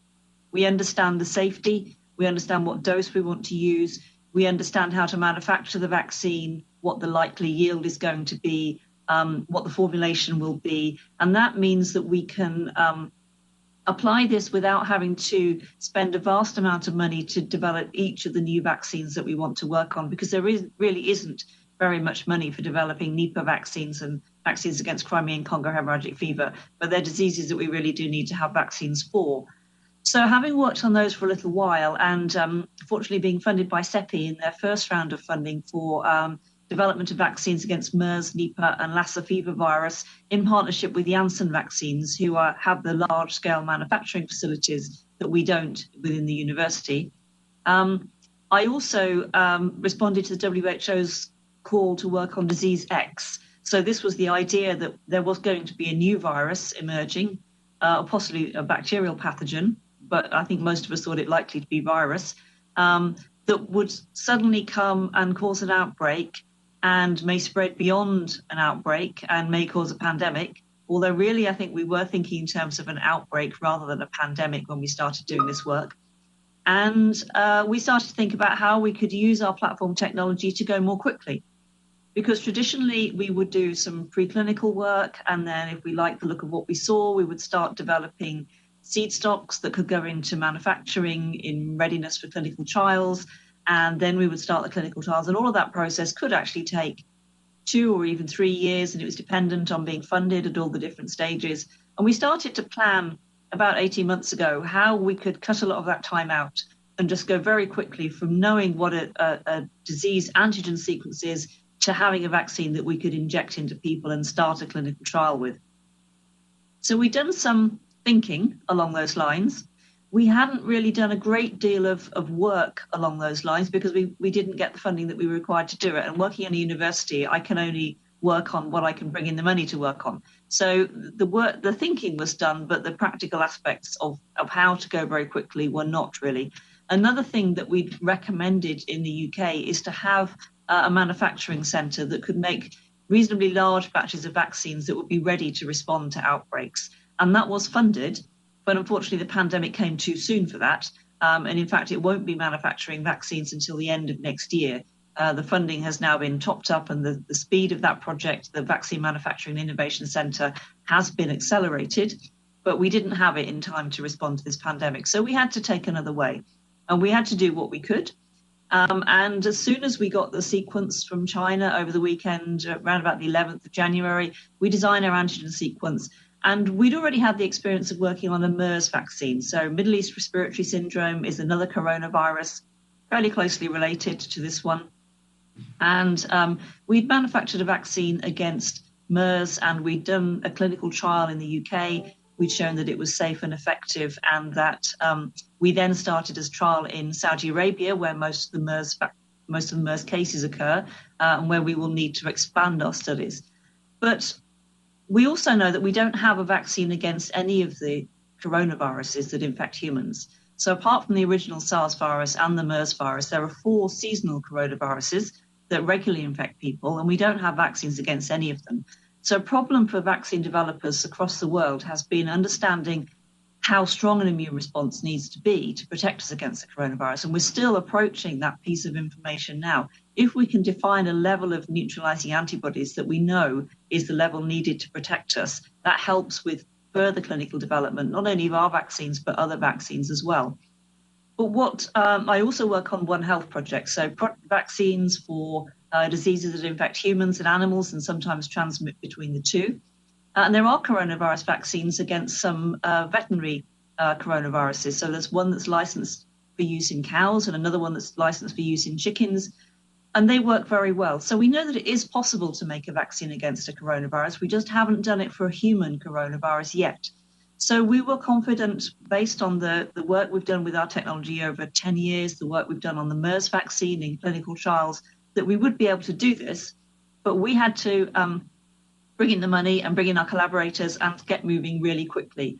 And we were thinking from the very beginning, not just about making a vaccine and demonstrating we can get an immune response against it in animal models, but thinking about using the animal models to demonstrate the safety of that vaccine when the animals were then exposed to the coronavirus, because that was a concern that was brought up based on some early and unsuccessful work in SARS vaccine development back in 2002. So we knew we had to address that problem, and we had to get into GMP manufacturing as fast as we could. Unfortunately, we do have a small manufacturing facility on site, so we were able to make the first batch of vaccine that went into clinical trials in the UK on the 23rd of April. From there, we then had the problem that we couldn't make enough to accelerate the clinical trials that we needed to do. So we worked with other partners to do that. And we also knew that we were going to need a large company manufacturing partner who would take on the manufacturing, distribution, and eventual licensure, we hope, of this vaccine. And again, in April, we started having discussions with AstraZeneca. And as a university, it's really important to us that we are making a vaccine for the world. We want a vaccine that has broad and equitable access. We plan to test the vaccine in multiple locations around the world. Our clinical trial plan is globally distributed. Our vaccine manufacturing plan set up for us by AstraZeneca is globally distributed, and that's a very deliberate decision that was made. And it includes partnerships with companies like the Serum Institute of India, who will be able to make large numbers of doses to supply into Gavi, into the ACT Accelerator, so that we can provide a vaccine for the world, which has been our ambition from the beginning. And when we partnered with a company, that was what we were looking for, somebody who would support us in that aim. So it's gone well, and I'm sure we'll come back to discussions of where we've got to, but that's how we started. Yes, and I know from reading articles about you, Sarah Gilbert, that you, like Ugur, have been working weekends, working nights, and in your case, spending a lot of time, not as a scientist, but as a scientist who has to raise a lot of money really quickly. Now, yes. Let me bring in Dr. Ozelem. We heard from Sarah Gilbert, who described her vaccine as a vaccine for the world. You've now started, you've got some doses. Britain, many other countries have bought the doses of the vaccine, Dr. Ozelem, that you and your colleagues have developed. What is your plan now for continuing rollout, Dr. Ozelem? Yes. First of all, I want to say that what Sarah just described resonates very much with me, because in principle, this is also Ugur's and my background. We became entrepreneurs and company founders out of desperation that for the grand challenges of humanity, there is in the academic space, it's very difficult to get the funding you need for innovation, and in particular for executing this innovation for the most noble thing there is, namely for humanity. So I fully understand all the feelings and all the compassion, Sarah, with which you, from an academic perspective, brought this on the tracks. And as Sarah has also pointed out, for us, it's also important to have a worldwide rollout. And for this, one needs a partner who is capable of producing in various regions and territories, and also who can support to distribute. This is the reason for our partnerships with Pfizer and with Fosun. And our vision is to provide our vaccine as broadly as possible. And for this, we are working together with all nations which approach us, and also with organizations like COVAX. What we also learn is that for all of us, this situation is a new one. Yeah, how can strategies be set up, which is also in compliance with regulatory directives and rules, in order to bring the vaccine to as many countries as possible? And what we see is that this can only work as a global effort and as a relentless collaboration. It cannot be the plan of a company or of companies to roll out. This has to happen in very close cooperation with regulatory agencies, with governments, but also with organizations such as the UN, COVAX, and others. Yeah, you've used a lot of the acronyms about the groups, the alliances involved in helping to accelerate the production and the distribution of vaccines. We're going to hear a lot more of them in the second part of our panel. So we've now heard about the Oxford University success, researchers, scientists working with AstraZeneca. We've heard about the model that Professor Uyghur and Dr. Ozella have been working with Pfizer. Dr. Soumya, let me bring you in now, because when this all started earlier in the year, we heard of an unparalleled number of scientific initiatives worldwide, dozens and dozens of collaborations, and many hailed that this was a model of how people should really work together, that scientists were collaborating rather than competing. So Dr. Soumya, could you give us a more global perspective on where all the other vaccine initiatives are now in terms of their trials and their development?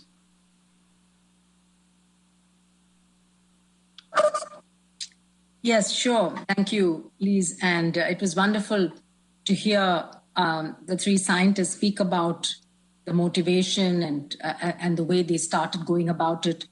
And I think one important lesson is to understand that science is an incremental process. And if over the last couple of years, if there had not been those investments in the platform technologies, in these new modes of delivering vaccines, both the mRNA platform and the adenoviral vector platform, we would not have been able to move so quickly from discovering this new virus to having vaccines going into people's arms in trials within a matter of 2 to 3 months. And in fact, it is a record. It's absolutely unbelievable that within about 320 days, I think it is, from the genetic sequence of the new virus, the SARS-CoV-2 virus, being made public by Chinese scientists, that you actually have a vaccine with an emergency use authorization in a country.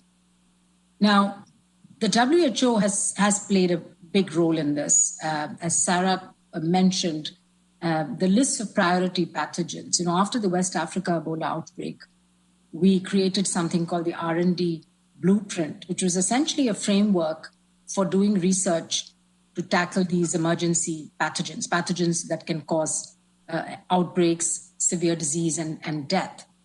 And in that list, which are many of the diseases like Ebola and Lassa fever and Nipah and the hemorrhagic fevers, there was this pathogen X or disease X, which is exactly what we saw at the beginning of this year when we had this outbreak with the new virus. And so there had been a lot of preparatory work done over the last couple of years, not just in the technology platforms, but also in getting some consensus and some global coordination mechanisms on how you would prepare for. So a lot of things have to be done in advance, like the target product profiles for a particular disease. There's a methodology to do that. You create standard protocols to undertake research, work with ethics committees and regulatory bodies so they're aware that you may put protocols into place very rapidly. And again, these were learnings from the West Africa Ebola outbreak, where things were not well coordinated and in fact were a bit chaotic and fragmented research taking place, as a result of which we lost an opportunity to learn a lot more from that outbreak.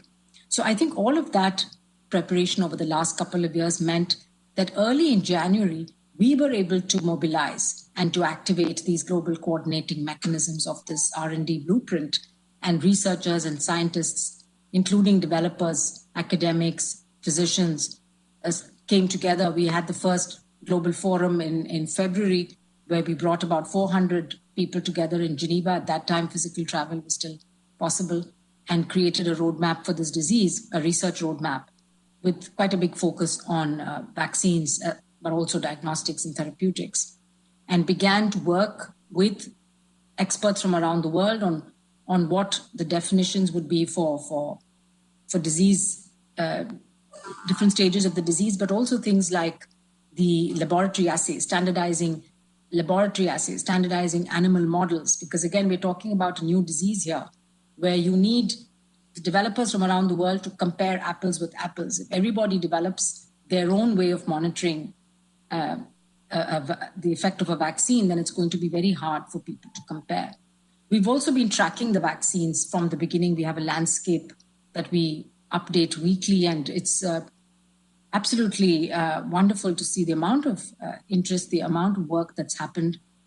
We have, over 150 candidates at some stages of development, with over 50 now in clinical trials and at least 15 now in late stage human clinical trials. And as we've seen in the last couple of weeks, we've seen results from at least interim results on efficacy from at least 4 of these vaccines, candidate vaccines, and we expect that in the next few months that we are going to see results from many more vaccines that are in development. And I'd just like to say that, we've got vaccines being developed on 8 different platforms, starting from the very new mRNA and DNA platforms to tried and tested older technologies like inactivated whole virus or just the protein of the virus, and of course the viral vectors that we've seen. So we were hoping that we would have at least some of these give us good results, and the benchmark set by WHO in the target product profile was efficacy of 70% with a minimum efficacy of at least 50%, with no less than 30%, as the lower limit of the confidence intervals. And we've been, of course, very happy to see that the first few results have exceeded that benchmark, and that gives us hope. And it's a proof of principle that, as Sarah said, vaccines against this virus can be developed. So that's really very encouraging, because without that hope, it would be very difficult to face the thought of this pandemic going on. So I think at the end of 2020, we have that hope and optimism that vaccines have been developed, more will be developed, and eventually there should be enough volumes to cover a significant proportion of the world's population. Those 2 wonderful words that people despaired of losing this year: hope, optimism. It's great, Dr. Soumya, that you mentioned these, that we're ending 2020 with greater hope and optimism. But sadly, as many listening in different parts of the world know, when it comes to the vaccine and the development of the vaccines and the production of them, there's not just hope and optimism, there's also fear and conspiracy theories. So, Sarah Gilbert, I want to bring you in here. Not only have you've been a scientist, you've been a finance officer, but you've also been involved in what we know from the UN's talking about the infodemic, fighting against some of the conspiracy theories. And you have the Vaccine Knowledge Project also coming out of your work at Oxford University. Tell us, Sarah, what work you've been doing to ensure that correct information about the vaccine develops at the same pace as the vaccines themselves are being developed. Thank you. So the Vaccine Knowledge Project was originally developed as part of the Oxford Vaccine Group, where Professor Andy Pollard, who's the chief investigator on our clinical trials, is based. And they're in the Department of Pediatrics. And that group actually grew up by testing pediatric vaccines, optimizing regimens of licensed vaccines. And then over the years, they've moved towards developing new vaccines themselves. And I'm in the Jenner Institute, which is part of the Department of Medicine. So we're in different departments in the university. The Jenner Institute is involved in developing vaccines for global health. So I originally started working on malaria vaccines, and I have worked on flu as well. But now my group is the Emerging Pathogens Vaccine Group. And we developed the adenovector technology having collaborated with others, we're always standing on the shoulders of giants. We're always developing from what somebody else has done, what another collaborator has done previously. But then we developed our own adenoviral vector vaccine to use here. And we started to collaborate with the people in pediatrics in the Oxford Vaccine Group. And they also started to develop their own new vaccines using the same technology. And we started to work together more. But the Vaccine Knowledge Project is a website that's sets out to provide information about vaccines so that people who are not really fervent anti-vaxxers, but maybe just have some concerns and some hesitancy, particularly as it was originally set up, concerns about vaccinating their children. And you know, they've maybe heard some stories and they don't know if they're true, and they would like to go and find out a bit more, and they can't always go and have a long discussion with their GP because their GP may be very busy, and they want a trusted source of information. So the Vaccine Knowledge Project talks about things like ingredients that are in vaccines and why they're in vaccines, and what concentrations they're at in vaccines, and whether we should be concerned about that or not. So, for example, formaldehyde is present in very tiny amounts in some vaccines, certainly not all vaccines, and people don't always understand that there are lots of different ways of making vaccines, and that means they have different things in them. But the levels of formaldehyde, if it is present in a vaccine, which would be an inactivated vaccine, is so low that it's much lower than the levels we already have in our bodies, because formaldehyde is a naturally occurring molecule. It's part of our own biochemistry.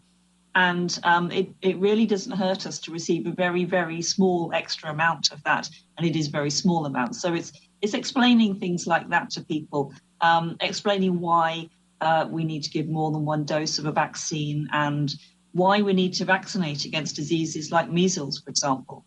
Because in many countries, we've forgotten how severe a disease measles is. And people see it as quite a minor disease of childhood, and you know, they're not really very concerned about it. But measles kills, and measles kills children all over the world. And if we don't vaccinate against measles, there will be many, many preventable deaths of children.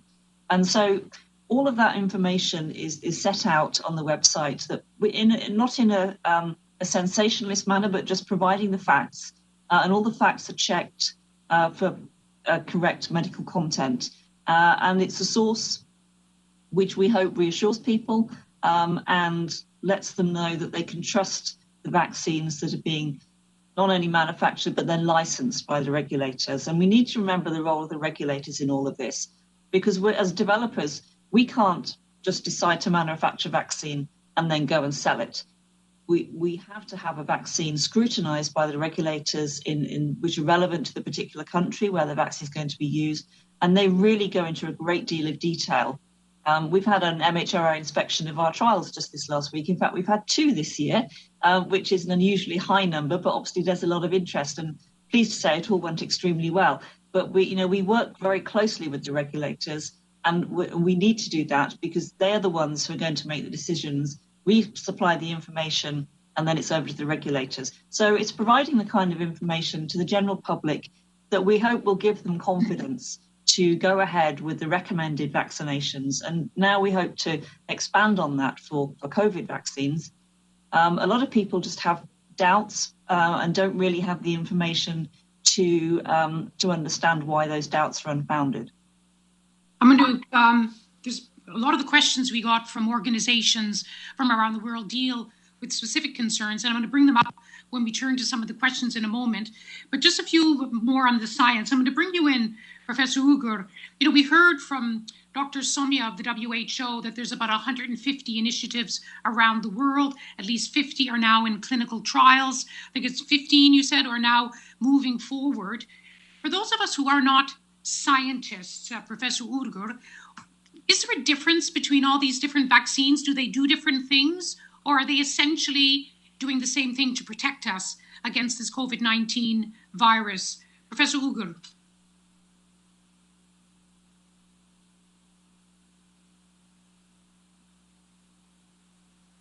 Sorry. I'm trying to correct myself. Not the coronavirus and the COVID-19 disease, yeah. Yeah. So there are different ways, as already stated, of preparing a vaccine. But the goal of vaccination is always the same. A vaccine is an exposure of the relevant antigens of a pathogen to prepare the immune system and create a memory immune response, which could protect the individual from either getting infected with the new virus, or if it's not able to prevent infection, to reduce and come up with a less severe disease. So this is prevention from infection, prevention from disease, and if it's not preventing disease, we ideally hope that the disease is less severe. So these are the three goals that we have, and the principle is always the same. That means identify the right antigens, the structures which enable the virus to be taken up by the human cells. So this is, in the case of the coronavirus, it is now well known. It is the spike protein. Yeah. So this was based on prior research on other coronaviruses. So when we started the research, it was already the hottest candidate to focus on this protein. When we started, it was not known if it's the full spike protein, or is it a specific part of the spike protein, or is it a spike protein which is stabilized. So that there are differences in vaccines. Most of them use the full spike protein. We have also tested a smaller domain. This is the receptor binding domain as a vaccine target, and compared that. Yeah, so therefore, having different vaccines allows that we can compare the efficacy, the tolerability. The other question is, if this is the immunogen selection. The other question is, what is the vector? How can we deliver the vaccine to the human body? So we are using messenger RNA, which is a relatively new type of pharmaceutical approach.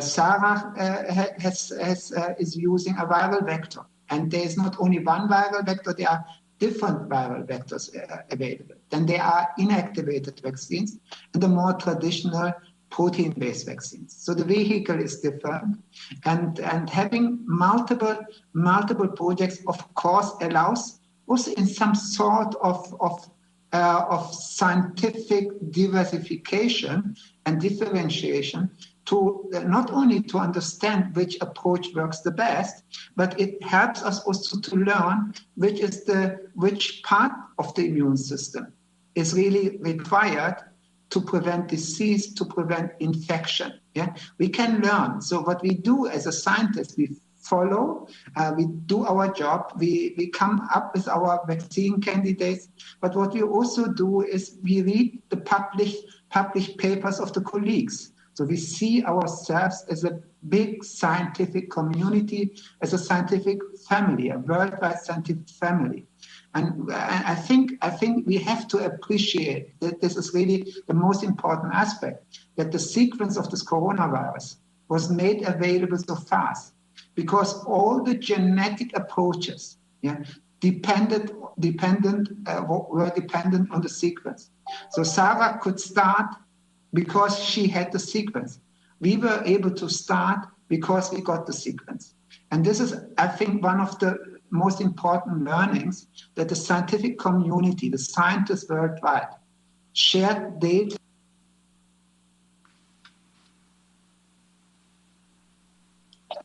The scientists worldwide shared their data in an incredible, transparent fashion. And what I am really enthusiastic about this new type of publications, this preprint service. Yeah? So usually, if you have a publication, you send it, you prepare the publication and send it to a journal, and then it's not directly visible to the scientific community until it is reviewed and then published. And this takes usually 3 months until a paper gets published. Now we have this preprint service, That means we are just uploading our publication so that every scientist can see it. It is not pre-reviewed, and it might contain mistakes, and the data may be weak, but we know there are findings and people can evaluate that. So we learned very much from the progress of other groups, and we were just continuously aligning our work from the learnings of the scientific community. And this helped us really to further improve our vaccine and came up with the best candidate. So and this type of collaboration is important also down the road, because having a vaccine now does not mean that we are finished. We have a lot of challenges. We need to understand how to distribute the vaccine. We have to learn which distribution strategies are the best. What are the advantages of this distribution strategy going to medical healthcare personnel first or to the elderly first? So we have to discuss that. We have to find ways in making the vaccine available as fast as possible. And this is not only logistical and technical challenges, this is also based on scientific strategies, understanding, discussing the science behind what we do. And this is what particularly excites me.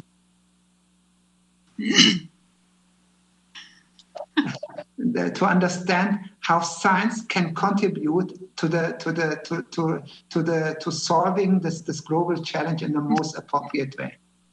This is quite extraordinary. Not only are you making historic and record progress in the development of a vaccine, it seems that lessons are being learned all through the process, with many now saying, did we really need 10 years in the past between the development of the discovery of a vaccine and then it's the clinical trials on animals and humans, then the manufacture, that actually I've heard some scientists say we even wasted a bit of time.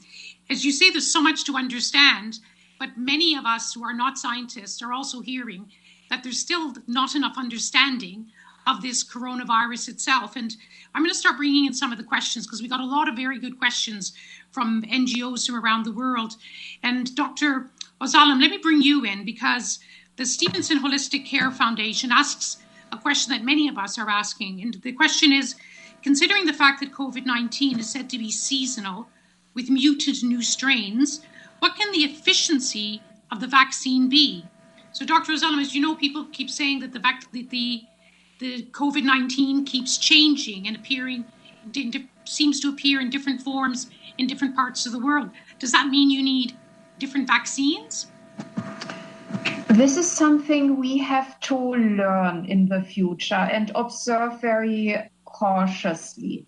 In comparison to other viruses, like, for example, influenza, this coronavirus is antigenically stable, which means that its properties as an antigen do not change as fast as reported for a couple of other viruses.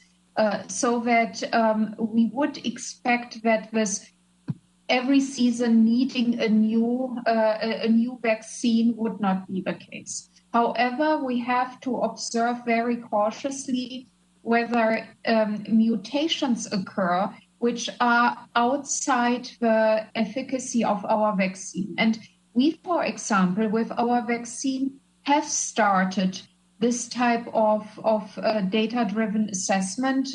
What we, for example, do is that we take a serum neutralizing antibodies from our vaccinees and test this neutralizing serum against for its capability to neutralize all the mutants which we are aware of currently, and there are depositories in which you can look up which viruses are which viral mutants are in the population. And what we have observed with our vaccine is that the neutralizing antibody response we generate cross-neutralizes all these mutants as well, even though these are spike protein and RBD domain mutations. And this is, for example, a test which we want to continue further as new mutations occur.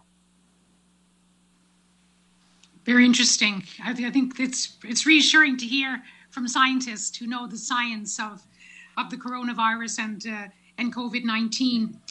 Before I open the floor up to a question from one of the member states, I want to bring in you, Dr. Samia, because I know in the same way that our scientists are having to deal with finance and knowledge, so too at the WHO are having to deal with responses and theories about these viruses. And we have a number of questions, including from an organization called People Empowering People in Africa, who talked about, and it's not just on the African continent, in many parts of the world, you have so-called scientists and doctors coming up with so-called cures, which of course are not cures at all.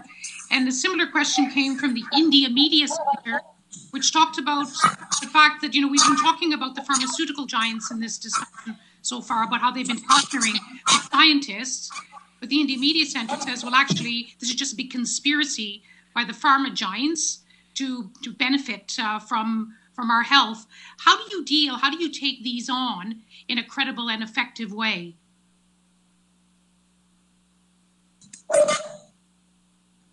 Yes, Liz, one of the things that has been striking for me during the past year has been this infodemic, the huge amounts of information that are out in the public domain. A lot of them are willful at misinformation and disinformation and rumors and so on. But a lot of it is people just getting confused by seeing all of this information. Scientists are used to reading papers, whether they are preprints or whether they are in a peer-reviewed publication. Trained scientists know how to distinguish a good quality paper from one that's not. But for the public, I think this is the first time that science is being carried out in the front pages of newspapers. Vaccine trials have never been under so much public scrutiny. And so in a way, I think it's a good thing and a bad thing. A good thing because science is being discussed, and I think people understand now that the way out of this pandemic is through science. But on the other hand, people also tend to think or may wonder if scientists don't know what they're doing because they seem to change their minds. One day they're saying one thing and a month later they're saying something different. Well, that's how science progresses. That's how knowledge advances. But for somebody who doesn't understand that process, it may seem like we're all contradicting each other and ourselves. So I think we at the WHO have made huge investments into communication around this year particularly, working with many of the big social media platforms, technology companies, and so on, to do a couple of things. First is to guide people towards credible sources of information. So if somebody goes on to Google or any of the other platforms and searches, they should be led to a credible source and not to some anti-science or anti-vax website. The second thing is we've been working with them to actually take down posts which are misinforming people or which are creating fear and panic. And the third thing we've tried to do is to communicate as openly, transparently, and in simple language as possible through various platforms, including the Director General's regular press conferences, which he held every day from the beginning of the year till the middle of the year, and then we moved to 3 times a week. To all sorts of other ways of communicating. So I think it's really important. People do have genuine questions and doubts, and we shouldn't dismiss them. We should address them, and we need champions as well. People trust certain individuals in their own communities, whether they are political leaders or whether they are religious leaders or whether they're community leaders or celebrities. People trust them. And we need such people to be speaking in each community, but also we need to listen to people. As you were, reading out some of the questions, we should be willing, scientists should be willing to listen and to answer these questions patiently and in a way that makes sense to people. I think that's the only way forward, rather than blaming a group of people for being anti-science or anti-vax. I think it's our responsibility also to ensure that we keep people informed. But as I said, it's been a challenge just because of the vast quantities of information coming out and people not knowing whom they should believe. Yes, do you feel that you're making some progress? Sarah Gilbert was talking about what we know has been a problem in parts of the world where parents don't want to vaccinate their children against, the diseases that the childhood diseases that we're all familiar with. And there's so much research now about how stubborn people's beliefs can be in the face of facts. Now we're talking about people's health. So Dr. Samia, have you seen instances where you feel that as slow as it is, that you are making some progress?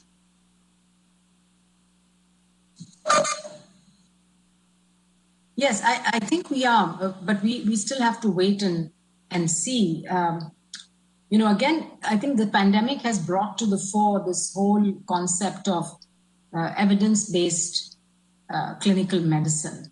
And the WHO has, of course, always focused on that, and all our technical guidance is based on evidence, but this time we're doing it in record speed as well. So we're balancing all the time rigor versus speed. But for a lot of medical professionals around the world, they go more by their own personal experiences and anecdotal experiences in treating patients, not necessarily by guidelines. So I think, again, that has been a challenge, and I think some countries have probably done a better job than others of ensuring that there are national guidelines and policies, again, which are made in a very transparent way. So I think one of the things that's been good about vaccine development work also is that many companies have made public their protocols, how the trial is going to be done, how many people in each group, how are they going to be followed, what are the endpoints, when will the interim analysis be done, when will a trial be stopped, how long is the follow-up, and so on. Similarly, regulators need to be transparent and open about what criteria they're using to provide approval or emergency use authorizations for either drugs or vaccines or other products. And there have been cases, we've seen that there have been some missteps on some of the drugs earlier in the year and by some regulators. And this has again created a lot of mistrust in those authorities. So people need to have trust in the public authorities that regulate products, as Sarah was saying, and they need to have trust in the public health authorities that recommend vaccines or drugs for use. And it really does emphasize the need for leadership, right from the village, the town, the city, to the national to the global level, and fighting this infodemic, as we call it. Let me bring in the permanent representative of Algeria, Ambassador Soufiane Mimani, who's going to ask a question on behalf of the Africa group. Professor Mimani, the floor is to you. Thank you, Madam Moderator, for giving me the floor. I would like, on behalf of the African group, to thank the panelists for their insightful briefing and for their efforts aimed at saving humanity. Professors Ugur Shaheen, Oslam Turji, and Sarah Gilbert, you will remain eternal, and history will certainly remember you. It is necessary to recall that we are together in this struggle and that no one is safe until everybody is safe. Humanity's survival and its future depend on developing prevention and cure tools that are accessible, affordable, and equitably distributed to all countries, especially vaccines. Since the beginning of the global health crisis, due to the spread of the COVID-19 pandemic, the United Nations Secretary General has called for making the future vaccines a global public good. However, after the development of the first vaccines, there are still at the experimental stage. It seems that his appeal has not found sufficient echo because some countries have already concluded various bilateral arrangements to ensure access to these vaccines. How can the UN and the WHO strengthen their lead role through COVAX facility to negotiate with the vaccines producers to make the vaccine available and affordable to developing countries? Furthermore, access to vaccines is not a matter of price, but accessibility for developing countries. As mentioned by experts, almost all developing countries will not be able to use the vaccines developed through the advanced technology because they did not have the necessary distribution and conservation supply chains. In this regard, how can WHO and other relevant entities help developing countries, especially those in special situations, to have access and store safe and effective vaccines? And I thank you. Thank you very much, Ambassador Maimoni. I mean, your questions, of course, go to the heart of what this panel is all about, which is affordable, equitable access for all. We're going to take that on when we discuss it more directly in the next part of this panel with some of the alliances and coalitions who are trying to make that happen. But since we have the benefit of the scientists, with some of the three of the world's leading scientists with us, as well as the WHO, it'll be good to hear your perspectives. And may I add that I was at the G20 meeting recently in Riyadh, which of course is the world's wealthiest nations, where Angela Merkel, the German Chancellor, expressed very much the sentiment that we've just heard from the permanent representative of Algeria, which is that she said, well, I'm really worried because all the vaccines have already been bought up. There's not going to be any doses of vaccines. There isn't any now left for the poorer countries of the world. So let me go to you, Dr. Ozelem, first. You and Sarah Gilbert, you talked about your vaccine as we're boosting it for the world. Is this something that you're emphasizing with the companies, the countries rather, who are buying your vaccines, that you can't give them all away to the richest? Yes, as you said, we are exactly in the core of one of the most important questions. And as a scientist, the way I like to operate is to see this as a technical challenge which needs to be solved. In this case, together with the many. Yeah, this is not something the company, in particular, not we as a small company can solve. It has to be a cooperation in which organizations like the WHO, the UN, have also to take the lead. And looking back to the last couple of months, when we started, it was also a question: how can we, in a short time, develop a vaccine as a community, a vaccine which is safe, well tolerated, and effective, and still operate according to the highest scientific and ethical standards? And this was only possible because regulators, governments, agencies worked very closely with us as developers. This key milestone of having now vaccines, and more will come, has been achieved and will be achieved also in the next couple of months. And the next key milestone is to find ways of equitable supply and distribution and upscaling to global dimensions of all the vaccines which will have high efficacy. And for this, we will not be able to find solutions alone, and I hope to hear some good solutions here in this panel. Professor Gilbert, I'll bring you in. You alluded earlier to the fact that because you're working out of a university, in some ways it's easier than. But let us hope that both of you succeed, both you, Dr. Ugur and Professor Ozelem, your husband and wife team with your own company, BioNTech, that you working out of a pharmaceutical basis, scientific pharmaceutical, that Sarah Gilbert out of a university. But Sarah, is it easier out of a university in ways? It's easy for us to have our aims for a vaccine for the world, but obviously we are not the manufacturers of the vaccine that's going to be supplied around the world. We rely on AstraZeneca as our partners to do that. But we are very pleased to see the number of partners, manufacturing partners, that they've engaged to work with on this. They are not slowing things down. It would have been a reasonable approach for a company to say that, well, we'll set up a certain amount of manufacturing and then wait to see if the vaccine works before we commit any more money to this enterprise. and then see if it's worth expanding later on. But that's not what's happened.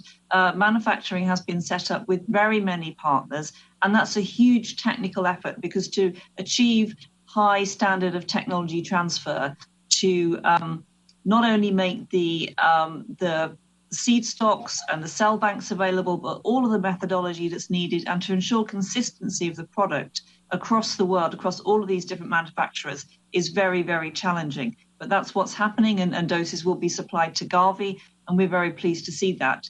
So when we were thinking about platform technologies, going back to the R&D blueprint that Soumya was talking about earlier, one of the advantages that we thought that the adenoviral vector vaccine platform has is the ability to manufacture in very large amounts for not a very high cost. This will be one of the lower cost vaccines that's going to be supplied, and also to store and distribute the vaccine with the existing cold chain. So refrigerated rather than frozen, stored at between 2 and 8 degrees, for shipping and eventual distribution, which is the way that many of the world's vaccines are used today. So that makes it easier to immediately feed into existing supply and distribution networks. And that's an attractive characteristic of this particular technology. And there are technical challenges to be overcome with other technologies, which I'm sure in the future will allow them to achieve the same thing, but they haven't been overcome yet. So we're relying on AstraZeneca to follow through from the work that we've started. But from what we see so far, there is an enormous amount of manufacturing capacity set up now with the aim of supplying a very large number of doses. 3 billion doses by the end of 2021 is the target. And we hope that we will soon start to receive emergency use licensure and be able to start to roll out the vaccine and get it to start protecting people, rather than being in the stage that we've been in for a while of testing it to see what we can do with the vaccine. From both of you, we just have a few minutes left before we're going to turn to the second part of this panel, but I can't let you go before hearing some wisdom from the three scientists and a leading executive of the WHO. We talk about affordable, equitable access for all. We talk about beating this deadly virus. I'll start with you, Sarah, since you're there. Just a very literally a short, almost yes or no, or short comment from all of you. Do you think this is an achievable goal? Do you think that by the end of 2021, that enough vaccines will have passed all the clinical trials, seen as safe, and there will be the mechanisms to be able to reach this goal, that we make the world a safer place? To you first, Professor Sarah Gilbert of Oxford.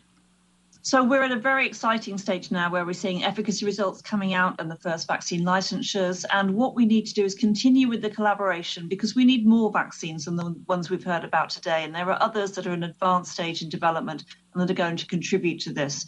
And so it's on us as scientists to continue to collaborate and make available information that's going to help the development of the other vaccines, because that's the way that we're going to get the most number of vaccines for the world. It's a very good thing if we have vaccines made in different ways, because that will give us the largest number of doses. Well, it's good to have some optimism from a scientist, because those who've been following this special day of the General Assembly from the beginning know it started with Dr. Tedros of the WHO warning there wasn't enough money. So to you, Professor Urgur, what do you think? Do you believe this is an achievable goal? A very brief answer. There is no other option. We have to achieve it, and we can achieve it, and we will achieve it. Well, there you go. Dr. Ozellam? There's not much I can add. I can just second what we have already heard. I'm very optimistic and also confident that if we continue to mobilize everyone who is a stakeholder in vaccine development and distribution, that we will make that happen. Finally, to you, Dr. Soumya of the WHO. You have to be optimistic, Dr. Soumya. That's your job, is to be optimistic. And that's why we set up COVAX and we set up the COVID technology access pool, is exactly to pool technologies for things which should be global public goods. And you're going to be speaking more about this, I'm sure, in the second half of the panel. But I'd like to say that scientifically and technologically, it is possible now. We've heard from scientists and from all the work that's going on and so many more vaccine candidates under development, we're confident that we're going to have several candidates that are safe and effective. Of course, there are many details still to be known about them. So the challenge is really, I think, with the will of the political leaders of the world to make it happen, because a lot depends on finances. As Dr. Tedros said at the beginning today, we need about $30 to $35 billion for the entire ACT accelerator that covers not only vaccines, but also therapeutics and diagnostics. And we mustn't forget that diagnostics are critical in this fight, and so are therapeutics for people who get sick. $35 billion is a fraction of what countries are spending. It's 1.1% of 1% of the stimulus package that countries are spending. And it's going to result, if we have vaccines for the world, will result in something like $150 billion of return to the 10 top economies of the world. So the benefits are going to be to the leading economies of the world if we ensure that there's vaccines for everyone around the world, because that is the only way that the world can get back, that the world's economy can get back to anything like it was before. So I think it's enlightened self-interest really for all countries to want to vaccinate everybody around the world and not just their own citizens or their own populations. And I hope that we have to be hopeful, we have to be optimistic. The signs are positive, but I think 2021 will be the year that tests us to see if we do the right thing or not, as a human race. Thank you very, very much, Dr. Sami. And as you say, that this is probably one of the first times where science is on the front page, it's on the headlines of media around the world, and where perhaps long overdue, it is the scientists, like the three leading scientists we have on our panel today, who are truly, and it's not an exaggeration, are the heroes of our time in the search for this global public good. And I think I'll use this moment to thank all of you for all the weekends you've given up, the nights you worked till the late hours and then started again in the early part of the day. You've been very selfless, and to thank you and the many other scientists around the world, how much dedication you have put into this, developing the vaccines that can help make us all safe and healthy. So thank you to all of you. And thank you, Dr. Somia, for your work with the WHO. We're going to take a moment to take a breath and to turn our attention to a video by UNICEF about vaccine distribution before we turn to the second part of our discussion.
Thank you to all of you who are with us, wherever and however you join us from around the world. We are part of the special session of the General Assembly in response to the coronavirus, the deadly global pandemic. We've been discussing for about an hour now more the science of the search for the vaccine with three of the world's leading scientists, as well as the WHO.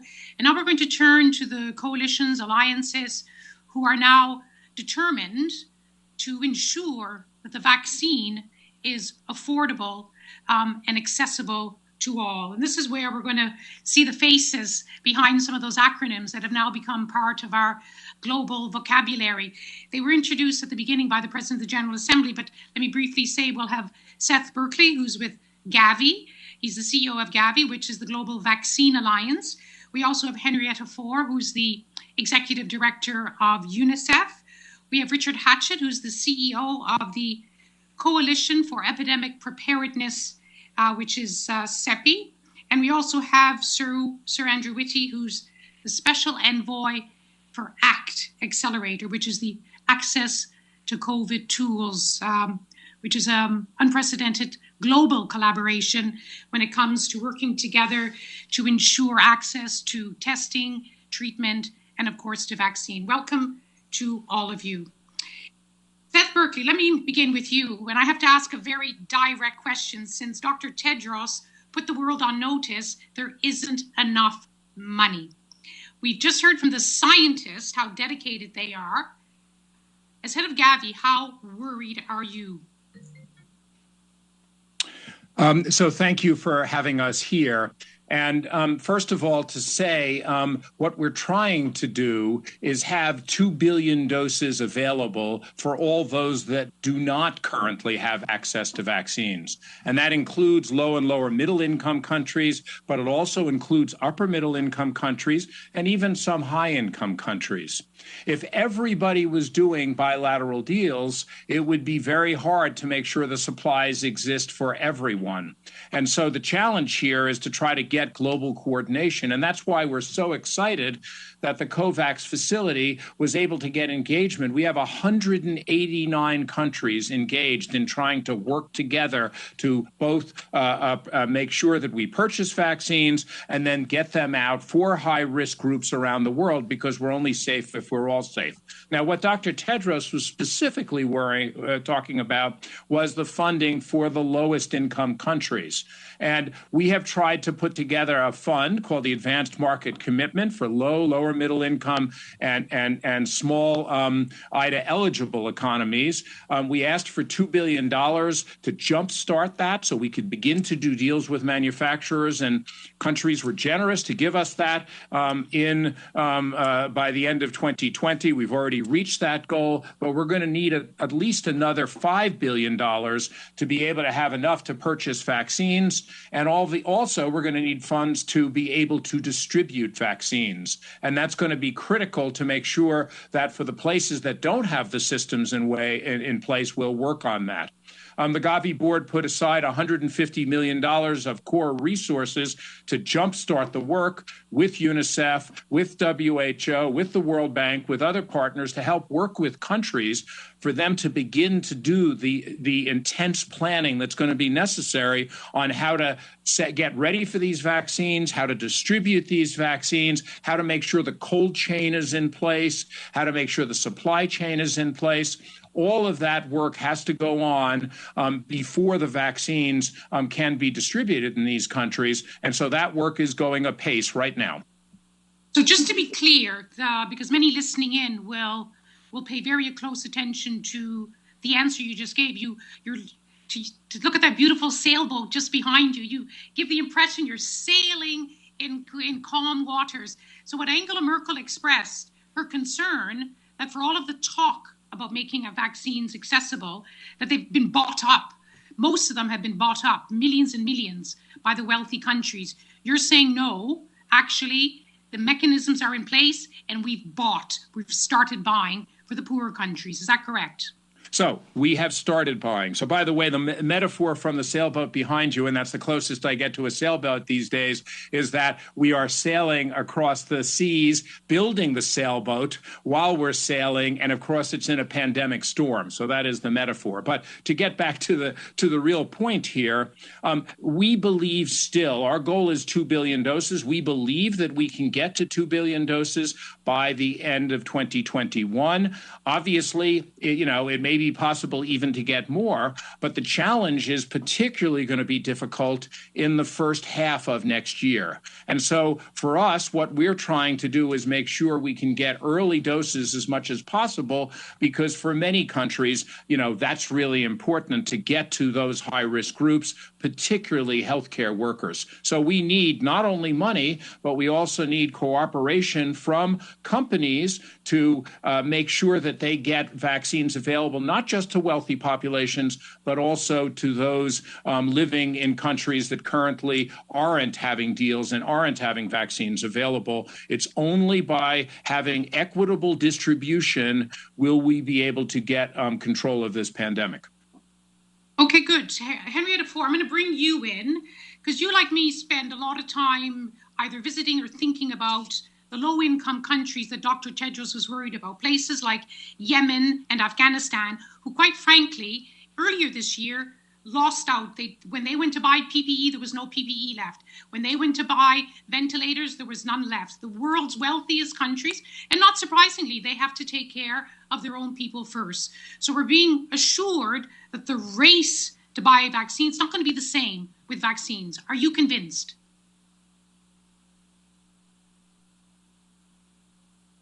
So it's a very tumultuous market. So Lise, your comments are right. Once many of the countries began to go onto the open markets for personal protective equipment, the markets either had very high prices or the availability was just non-existent. And that is difficult. But what the COVAX facility is doing is it is trying to bring that equitability, that fairness to the markets.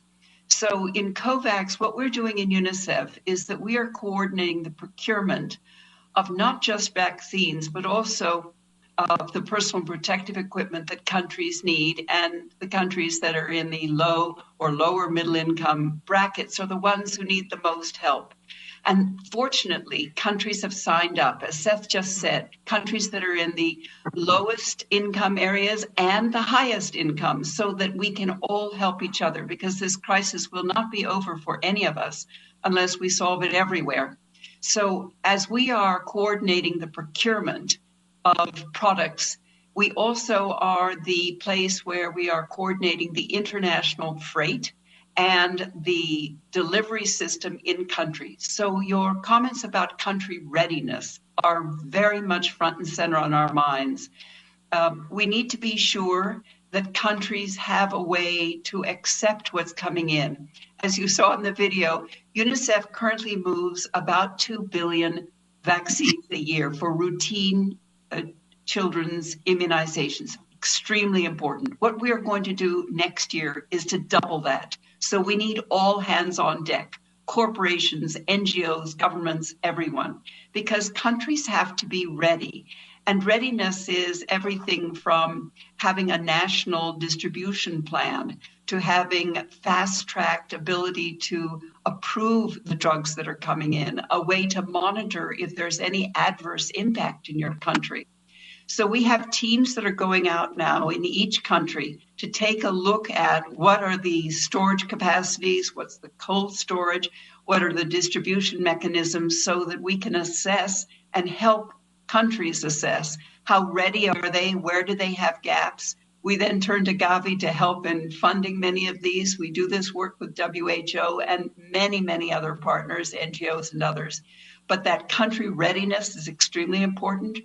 But the next area that all of us have to be thinking about is community readiness. So in every community, there are some healthcare workers, often women, who are the ones who give that trusted information to a community. It makes you trust that you will want the vaccines and that you want to be vaccinated. And this community outreach is extremely important. It's something that UNICEF has done for decades. But I can tell you it is a challenge, and every country needs to think through how they can get that sense of trust in the communities in their countries. And then lastly, they also have to make sure that they are continuing their everyday health services. I mean, health is not just one vaccination against COVID. It is also everything else that happens at a community health center. babies still need to be born safely and their mothers need to survive and be healthy after birth. We need to be sure that there's nutrition. We need to be sure that there's education and clean water. So it's a community activity, it's an ecosystem, and countries need to be prepared and ready for this. Henrietta, thank you for reminding us that it's even worse than we thought, that Seth's sailboat is not just in a storm, it's the waves are overwhelming the boat, because it's not just a vaccine, it's vaccination, it's trained people on the ground, it's community engagement, and it's a health system. And in many countries, the health system is in really bad repair. Let me bring in Richard. Can I just add one thing, which is, the statistic that people are using, and it's very striking, is we may have lost 25 years of progress in 25 weeks. And so we not only have to rebuild to where we were, but obviously there's a whole nother side of this. The work we do is to try to make it better going forward. And so COVID is on top of that, and we can't lose sight of both of those simultaneously. Yes, good point. Let me bring in Richard Hatchett. It's a great last name for someone who's got to be pulling together in your Coalition for Epidemic Preparedness Innovations, civil society, the public sector, the private sector. Let me begin by asking you, do you really believe that everyone is pulling in the same direction now, Richard? Please, actually, if I could, before I answer that question, and it's a very important question, I'd like to jump back to the question that you asked Seth and Henrietta about the supply, because I think that there's an opportunity here to underscore that COVAX is not just a procurement facility. It's not just about taking money and going out and competing on the market and buying doses. It's actually deliberately designed as an end-to-end solution where there is funding that CEPI has applied for research and development.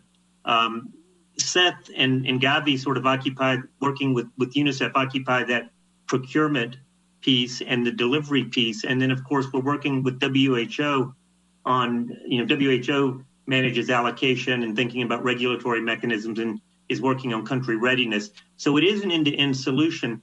One of the pieces to the problem that we were trying to solve by setting COVAX up as an end-to-end solution was this issue of supply. This is the second pandemic of the 21st century, and we watched in the first pandemic, which was only 11 years ago, a handful of countries buy up the global supply of vaccines. So we fully anticipated that that was going to be a problem and a challenge, and that as soon as vaccines became available, there would be a race for these bilateral arrangements. And so what we have done through COVAX, through the research and development investments, is actually use those early investments, those at-risk investments, and the funding that we have been able to provide for manufacturing to actually secure access commitments and to secure right of first refusal on doses that would emerge from the products that we've invested in. And just the products that we've invested in, we depending on how many are successful, we should be able to have right of first refusal on between 1 and 2 billion doses of vaccine next year that the COVAX facility is customer number 1 for. Now, the COVAX facility can also go out onto the market and buy additional vaccine to increase that supply, but we are not waiting at the back of the line, and that was by design. And it's an important feature of the system. And in fact, I would hope that it would be a feature that might be a model for future pandemics, because this certainly won't be the last. In your question about our groups pulling in the right direction, is everybody pulling in the same direction? I think Henrietta and Seth have spoken to this. Countries understandably facing the uncertainty of a pandemic and given the opportunity to go out and buy diagnostics or to buy resources or to buy vaccines have to act in the interest of the populations that they represent. And the private sector has to, manage the development of the vaccine, at least in a sustainable fashion. So they have to seek out customers. And the problem with that dynamic, with everybody acting rationally in their own self-interest is that you will end up with concentration of vaccine in a few countries, just like we saw with the last pandemic. I think what COVAX brings, but the fact that COVAX even exists and creates an option for the world to do the right thing, it has created a tremendous amount of pressure. The global dialogue around equitable access during this pandemic, at least from where I'm sitting, is vastly more developed, louder, more insistent than it was during the last pandemic. I would welcome my colleagues to reflect on their own, experience in the last pandemic. But I think COVAX has completely changed the global conversation about this issue, and it has created momentum in the direction of equity, which I'm proud to be part of, obviously. Thanks. Very good. And of course, it's quite unusual that you have not just coalition in your title, but innovations as well. And I think your emphasis wants to be on the innovations in responding to this unprecedented moment. I'm going to come back to you to talk a little bit more about what other innovations are in store. But let me bring in Andrew Whitty now, who's in charge of this. It's a big of a mouthful, ACT Accelerator, which is access to COVID tools. And of course, COVAX is one of the pillars of that in dealing with the manufacturing and distribution of vaccines. Andrew, I'm going to start with just I know we don't want to just talk about the money, but there needs to be money in order for this to be happened. And I've been hearing this figure of $4.3 billion in the gap for weeks now. Is nobody filling the gap, or not enough people filling that gap that you say that you have? So, Lise, thanks very much. The $4.3 billion is really the short-term gap. The overall gap is nearer $35 billion over the next 24 months. And I'd encourage people actually just to be honest about that. And is that this is, in your previous panel and in this panel, we're talking about the entire global population and the entire global economy. Nobody should be surprised that to try and heal that, you might need numbers of the order of $30 or $35 billion. And when you context that against the economic damage and the human toll that has been inflicted already this year and will continue next year, it's a very, very good economic and human proposition as an investment. Already, ACT has received a little over $5 billion, which from a standing start, and you've got some people on this panel who are leading some of the world's best resource mobilizing organizations. But even for those organizations to go from a standing start to $5 billion in just a few months would be a remarkable achievement. And I think they would all say their funding efforts typically take years of kind of execution and crescendo building. But we're only just at the very beginning. And as you heard from Seth and Richard, COVAX needs for the lower income countries at least another $5 billion next year. The diagnostics research groups and procurement groups, the therapeutics research groups and procurement groups are going to need further funding as well. And ACT aims to try and deliver a balanced solution, because the reality is under no circumstance does the whole world get vaccinated in 2021, even with the fantastic scientific progress that has been achieved, really unimaginably positive scientific progress that has been achieved. The reality is we can't get to everybody by the end of 2021. So we're going to continue to need diagnostics.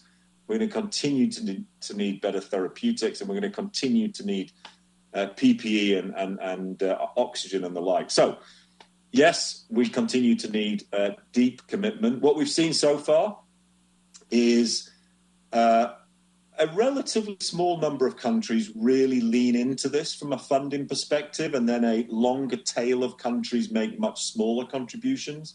We've obviously seen commitments from various organizations, Gavi itself, the Gates Foundation and others.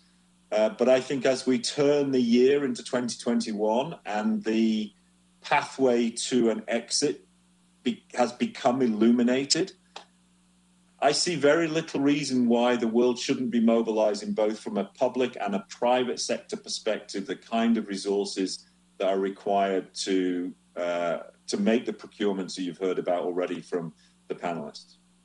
And Andrew, we're speaking at a moment where there's both positive and negative. Positive in that people say the announcement of successful clinical trials and achieving regulatory approval in record time, I think has come much faster than many people expected. But on the other hand, we're also talking about second wave of the virus, third wave. So the resilience of this pandemic is also very much on everyone's minds right around the world, including in the most, the wealthiest countries who have health systems which can cope. So what has been, in terms of, ACT, what you're doing now, have you actually been accelerating at this moment to take advantage of the positive, but also to respond to the negative as well? So you've had to actually move a lot more quickly than perhaps you'd have expected. Well, the first thing to say, Lisa, is that ACT is really a coalition. It's a network of all the various organizations, three of the most important you have on this panel. And so what ACT aims to do is to just try and make it easy for those organizations to get traction with each other and to look for the ways in which they can help each other and to ensure that we can minimize any risk of kind of distraction or defocus. And so ACT itself is an extremely light coordinating effort. All the work, all the strain is being taken inside the organizations like the ones you have represented here with my colleagues. And I would say that without exception, whether it's UNICEF, Gavi, CEPI, Global Fund, Gates Foundation, Wellcome, any of those organizations, they have been just like the scientists you heard on the first panel, relentless, 24/7, looking for ways in which they can help research, help fund academia, help get companies engaged, help create markets. We've seen the diagnostics pillar, as we describe it within the ACT framework, go out there and essentially create demand so that companies built facilities to make enough supply of diagnostics way before people were ordering that kind of diagnostic. We're seeing the same focus in that pillar now. Say, why are we paying $10 or $15 a test? Why can't we develop something that costs 50 cents a test so that we can really make the whole world have the benefits of the richest? And, that's just one example. You see that in the therapeutics where colleagues from Wellcome and Unitaid are focused on how can they create excess capacity today in advance of potential drug breakthrough in the areas of monoclonal antibodies, which might be a very important avenue for treating folks who do end up in a difficult situation. So there's all sorts of examples like that. And there's no doubt the work that Richard, Henrietta's organization, and that Seth's organization with WHO have done within COVAX is spectacular. The mobilization and the stitching together, all the way from early research stimulation from Richard's teams through the Gavi, really industrial scale procurement and negotiation, through to then the deployment with organizations led by Henrietta's team at UNICEF.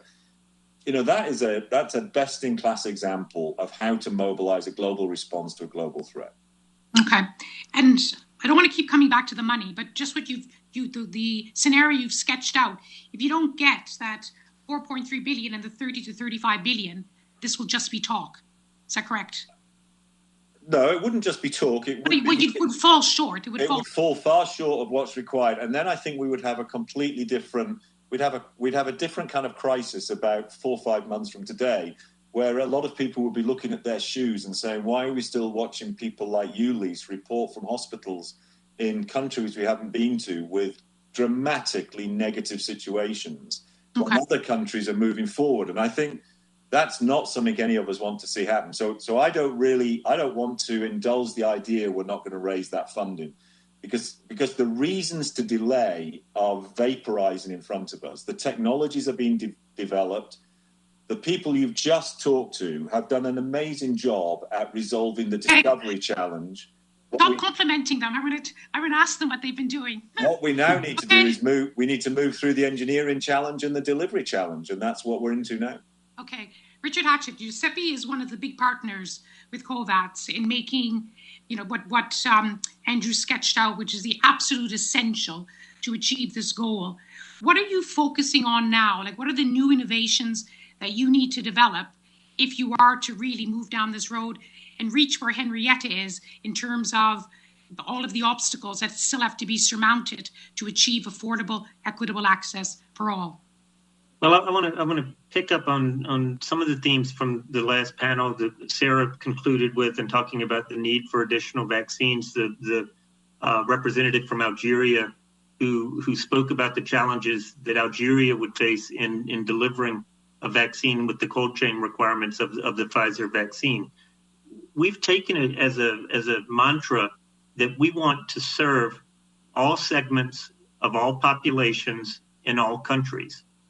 And that's going to take a variety of vaccines. Vaccines can be differentially effective in different people. They have different degrees of effectiveness in younger people. Many are less effective in older people and people with immunocompromise, in pregnant women. So we will need vaccines that can serve the needs of all people. We will need vaccines that can be delivered in a variety of environments, from highly developed settings in the big cities that many of us are sitting in right now, to very austere environments where we're delivering in a humanitarian setting. So we'll need vaccines that are heat stable. We'll need vaccines that can be administered easily. The vast majority of vaccines, with one exception in the so-called first wave of vaccines that we're beginning to see deliver results right now, will require 2 doses. And in many settings, that's going to be terrifically challenging to get people back to get a second dose. We need 1-dose vaccines. So there is a critical need for continued innovation. I think there is a real danger of people being lulled into seeing the wonderful results with the first wave of vaccines, the very high efficacy reported for Pfizer, for Moderna, and thinking, oh, we're done. And we have the tools that we need. We can go out and in the pandemic.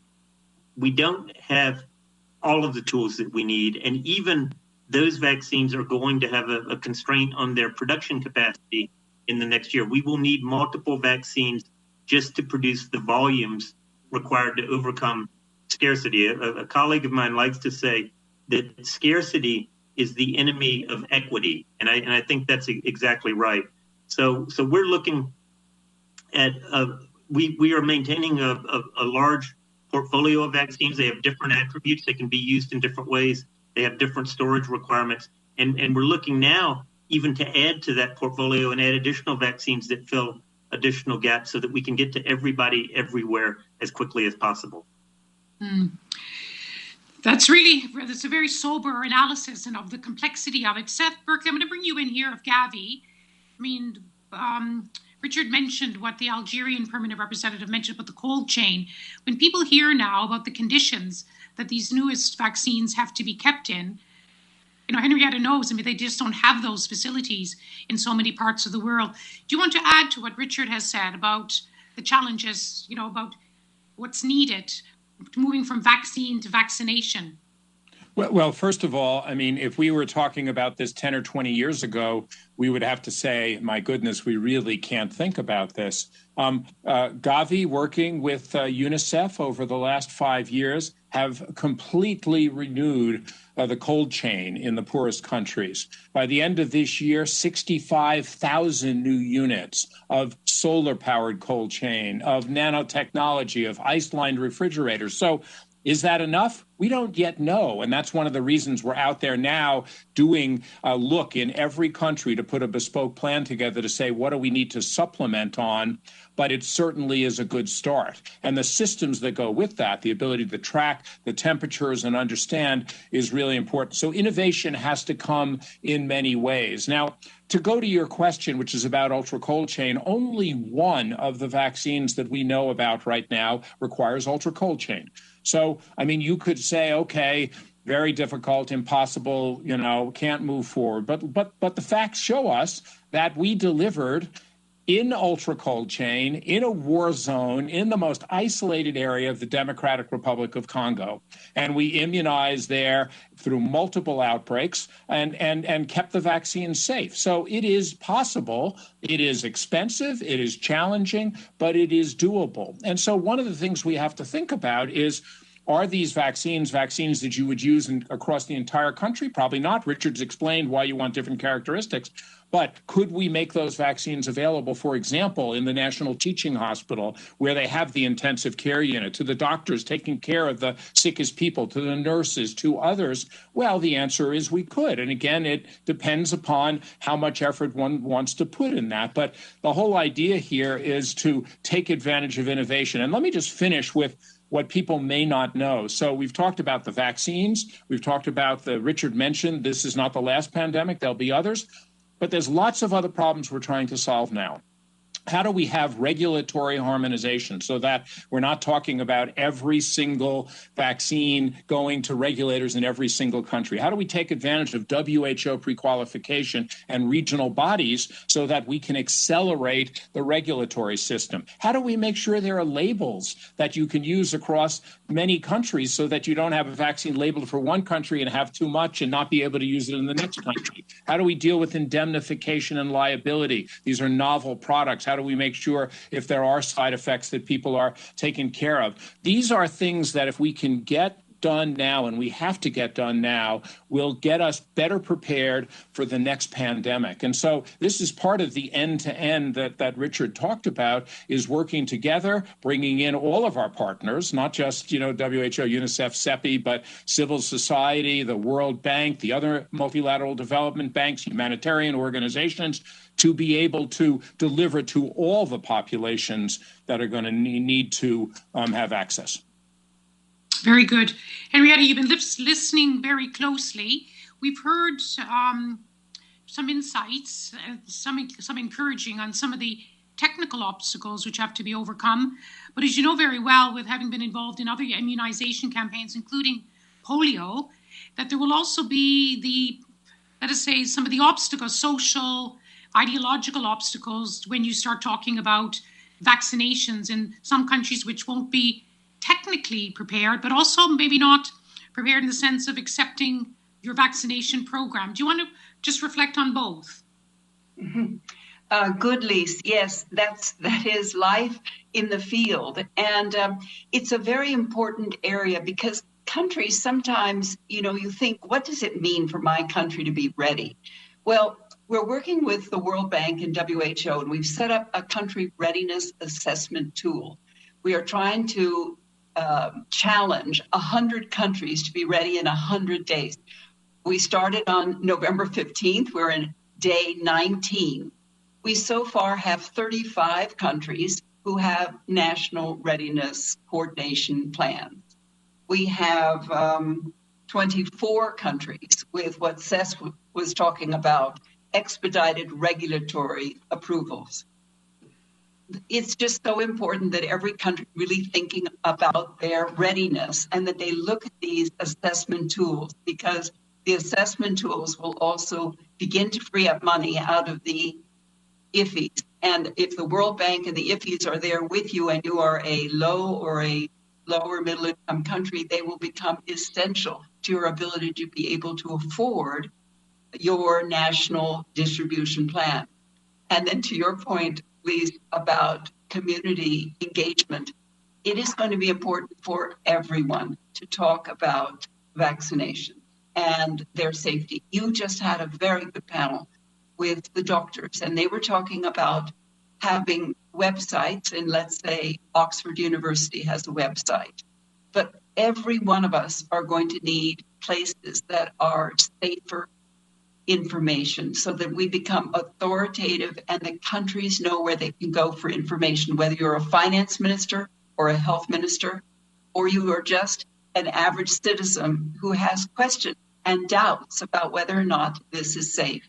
So we have to make it easier for all of us to have trusted resources that are easy to access and to talk about vaccines, what they're made of, when you will get a vaccine, do you have to come back for a second shot? How important is it that you vaccinate your children? What about your older parents? All of those questions we need to address. And right now, the world is very engaged on social media.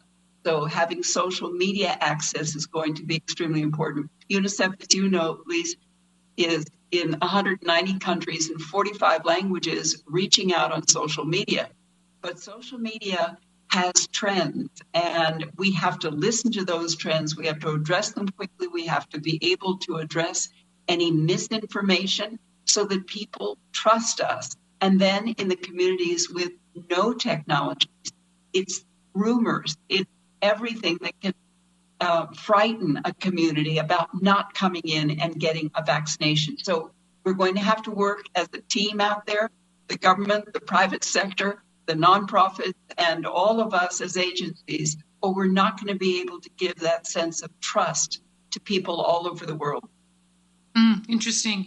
As you all know, that there's been talk for so long about better multilateral cooperation, better cooperation between UN agencies and the private sector. You all know, because you're dealing with it day in, day out, this is probably the test of all tests when it comes to the world pulling together and moving in the right direction. We're going to have some more questions on that, but I want to bring in some of the permanent representatives. And I must say to this panel that we only had the very brave permanent representative of Algeria asking a question of our brilliant scientists, but there are so many people who want to ask questions of you. So perhaps this is about holding you to account. We're going to begin with the permanent ambassador of Sweden, Ambassador Anna-Karin Inderström, on behalf of 5 Nordic countries. So, Ambassador of Sweden has the floor. Thank you so much. And I'd like to make a few remarks on behalf of the Nordic countries, Denmark, Finland, Iceland, Norway, and my own country, Sweden. The Nordic countries are committed to a fair global access to COVID-19 vaccines, therapeutics, and diagnostics. We must all support the development, procurement, and distribution through the ACT Accelerator. As long-standing and active champions of multilateral cooperation, we emphasize the role of multilateralism in achieving the goal and acknowledge the role of WHO as the leading global health body. In doing this, we must make sure to reach population in vulnerable situations, including those in least developed countries, fragile settings, and humanitarian situations. It is in everybody's interest to leave no one behind. We congratulate COVAX for reaching its funding goal for 2020, but as we have heard, also recognize the funding needs that will be even greater in 2021. We must work together to meet that need while not neglecting other pressing priorities. Making vaccines available is the first step. Immunization requires functional and sustainable health systems. Together with our UN partners and other stakeholders, we will continue to support the strengthening of health systems critical to containing this pandemic and future ones. Furthermore, through stronger community engagement and by countering disinformation, public trust in vaccine could be fostered. We welcome the active steps taken by COVAX partners in this regard. And now to my 2 questions to the panel. First, what are your views on the most critical challenges, including the needs in humanitarian settings for equitable access in 2021 and how to best prepare for them? And secondly, how can we ensure transparency and minimize the risk of corruption and fraud when rolling out the largest immunization campaign in the history of vaccines? I thank you so much. Thank you very much. 2 very important questions. Let me give the first one to Henrietta for UNICEF about what are the critical issues in access and humanitarian access. So, Lisa, as you have well seen in the field, it's the very weak, fragile health systems. Some of the health systems are just hanging by a thread. They've been underinvested in. They have been dealing with multiple emergencies, and here comes another one. And it is extremely hard in these countries to maintain enough trained, equipped healthcare workers and nurses and doctors, as well as the equipment. I mean, something as simple as oxygen. You know, oxygen concentrators aren't everywhere, and we need them now for older patients with COVID. But we need them also for newborns, for children, and we have not had them for decades. Could we now, as a world, leap forward and really address these issues, we can. And so the ambassador for Sweden, it is the weak healthcare systems, the underinvested, it's the fragile. Maybe now as a world, we can strengthen these healthcare systems in every country, and that will leave us in good shape.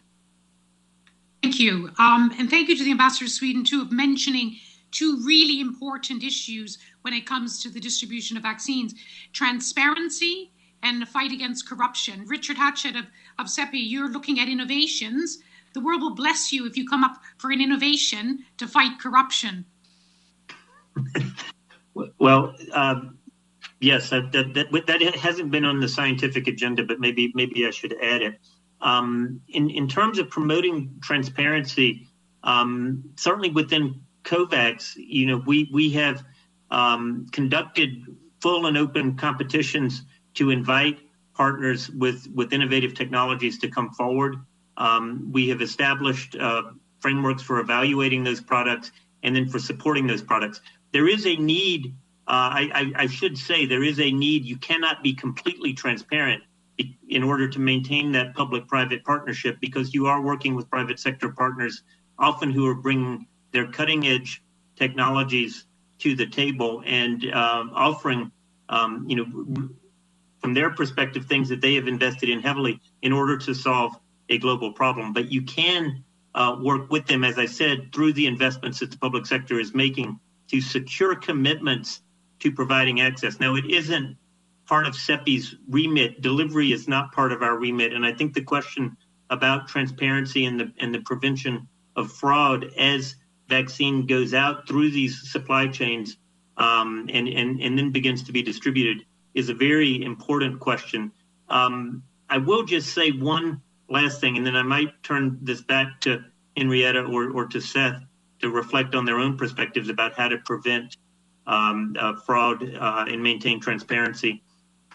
That the way the mechanism is set up, it is countries that are coming to COVAX and procuring vaccines. So the vaccine is going through a closed circuit from the private sector partner, procured through the COVAX mechanisms, and then provided to countries who then will receive and manage distribution and dispensing within their own boundaries. So there is at least within the mechanism that we have arranged, there are mechanisms for providing surety and security up to a point. Let me pause there because this is beyond my remit. Okay, Seth Berkley, this must have come up in other pandemics as well. Well, it certainly has come up, and what I want to talk about is, the fundamental reason d'etre of the Gavi Alliance, and so what this was about is not to create a new organization, but to bring everybody together, working to try to help lift up the countries, the systems, the work, and it's been incredible. In the last 20 years, together we've introduced 496 new vaccines. We've immunized more than 822 million additional children and provided vaccine for over 1 billion for epidemic outbreaks. And so in those systems, is there an occasional misuse? I think that my colleague from Sweden knows there have been a few, but we have a 99.5% repayment rate. And every time that happens, those systems get better and stronger. So is it perfect? Absolutely not. But I think the alliance working together has the experience to help work with countries to try to do everything we can to keep it transparent and to make sure that the resources are used for the right things. And that is what we will do together. Thank you so much. Let me now give the floor to the permanent representative of St. Lucia, Ambassador, great name, Cosmas Richardson, who will be speaking on behalf of CARICOM. Thank you. Thanks for giving me the floor. And at the outset, I would like to commend the panelists for their incisive and insightful presentations. As countries that rely heavily on tourism for their economic activity and for maintaining livelihoods, and the Caribbean region is known to be the most tourism-dependent region in the world. The closure of borders and restrictions on the movement of people have resulted in a severe slowdown of economic activity in CARICOM countries. If our economies are to stand a chance of swift recovery, we must ensure that workers in our tourism industries, along with healthcare workers and those with acute medical conditions, are among the first to receive the vaccine. We see tourism workers as part of our public interfacing frontline workers. What is being done to ensure rapid, affordable, and equitable access to vaccines in developing countries, especially small island developing states who find themselves in such situations? I thank you. Thank you so much, Ambassador Richardson. That's such a good point. That affects, of course, Caribbean nations, but also many around the world who depend upon tourism and, of course, the tourism workers to support their families. So we're talking not just about, we've heard the phrase during this discussion about public trust in the vaccine. We just have to restore public trust in general, that people will feel confident that they can get on a plane and go on holiday in a beautiful island of St. Lucia, among others. Andrew Whitty, is this a question that you can answer and about making tourism workers? I mean, I can say that in Britain, the list of who's going to get the vaccine first, of course, there's care homes, there's people who are working in the hospitals, there's the elderly. I mean, tourism workers aren't on that list in Britain, but they'll have to be elsewhere. Well, listen, first of all, Mr. Ambassador, it's a very, very good question. And I would say that really COVAX has been designed specifically to try and help resolve the real challenges that you and other countries in your situation face. So the goal is to try and ensure, at least in the first wave, that enough doses are procured that all the members of COVAX can receive at least enough dose coverage for 20% of their population. That's not a ceiling, but it's definitely a goal that we try and get everybody to that level. What is then really important is there's no restriction on how the country chooses to deploy that 20%. So a different country might make a different decision on how to prioritize that deployment. And, obviously, each country will take into account the situation of the pandemic, their situation of their health environment, their relative age profiles, kind of economic conditions that you just described. So I think there is going to be, first of all, COVAX is there to help and to marshal in your direction highly effective doses at the lowest possible cost. You will have you have your own decisions to make at that point. I just make one final point. The example you make is a fantastic. You bring to life exactly why everybody has to do this together. Because I'm just going to pick it, if you want to sell more airliners made in America or made in Europe or made in China, then you need the islands like St. Lucia and others to be reawakened for tourism. It's a great example of the interdependency. It's no point having the wealthy countries come back to life completely expecting the rest of the world to start reordering their planes or opening their hotels or anything else if we don't look after those countries. So your example, it just is a really good, very precise reason why I hope we'll see the wealthy countries continue to contribute aggressively to allow COVAX to help you bring this to an end. Thank you so much for that comment. Henrietta Ford of UNICEF wants to add a brief comment. Yes, so we have been working with PAHO about making sure that we have good supply distribution in the Central America, Latin American area so that we will be ready for you. And the other comment builds on Andrew's, which is that if you hear as a potential tourist that a country has a good coordination plan nationally to be able to test and trace and isolate and treat, and that their schools are open, they're handling it well, it means that you'll have confidence to go to visit. So the more that we can help you with national plans, I think that will bring confidence. Thank you. Thank you so much. Thank you. And thank you, Ambassador Richardson, for that important comment. And now shall we say, a big island nation. We have the permanent representative, the deputy permanent representative of the United Kingdom, Ambassador Jonathan Allen. Thank you very much, Lise, and to the panel. Excellency, I'm delivering this statement on behalf of Australia, Canada, the Republic of Korea, Mexico, Switzerland, and my own country, the United Kingdom. Now, the world has been uplifted by remarkable efficacy results emerging from COVID-19 vaccine trials, including those from today's distinguished speakers at BioNTech, Pfizer, and Oxford University. Scientific cooperation has made breakthroughs at awe-inspiring pace.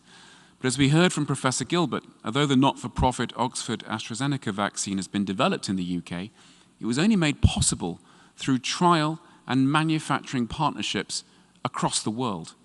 Just like the development of the vaccine, manufacturing and distributing it safely, equitably, and globally will require a global effort unlike any before, and that's, I think, been a theme of this panel.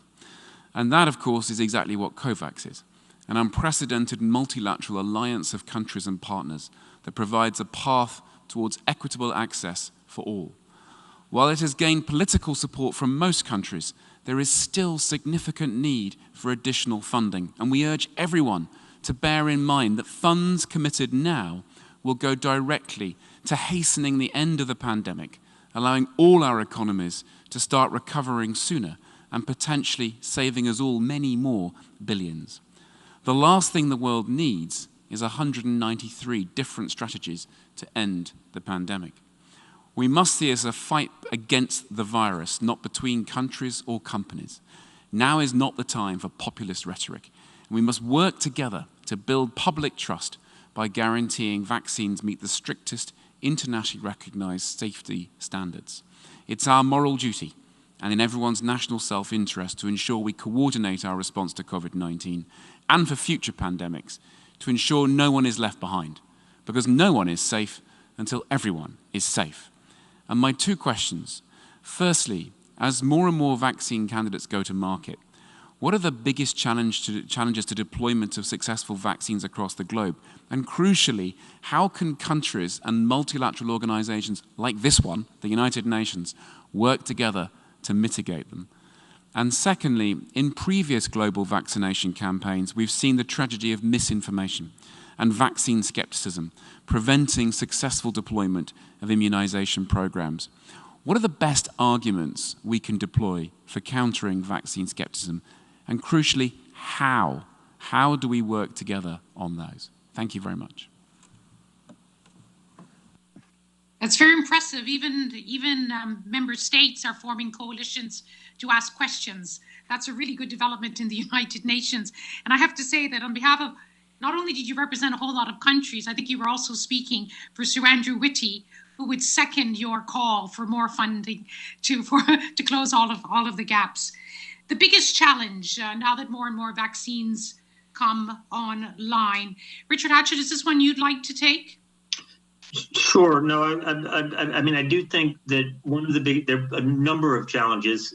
One of the biggest challenges still, as the Ambassador Allen implied, is funding. And funding not only for procuring vaccines and for paying for their delivery, but also the funding for the kind of development and innovative work that still needs to be done. We still have a very large gap, nearly $1 billion in that domain. A second important challenge that we will face, and that we faced during the last pandemic, and that is often underestimated by those who are not, inside the vaccine development community, is the challenge of manufacturing at scale. We have demonstrated that these vaccines are safe in large clinical trials and that they are highly effective. But having a safe and highly effective vaccine and then being able to manufacture that at scale reliably and have the quantities of vaccine that you need even to begin to deliver is something that we still need to overcome. These vaccines have been developed under a microscope, under Klieg lights, ordinarily vaccine development takes place over time. These manufacturing issues are worked out. We have to set expectations appropriately so as not to lose the confidence of the public. We are working as hard as we can to scale the manufacturing, but we will encounter challenges with individual vaccines. Let me pause there because that's the domain that I can speak about. Okay, let me bring in Sir Andrew Whitty. Of course, the ACT Accelerator is being described as unprecedented global collaboration. And in your comments, you've told us about how different organizations are working together. And of course, WHO was one of the founding organizations behind ACT.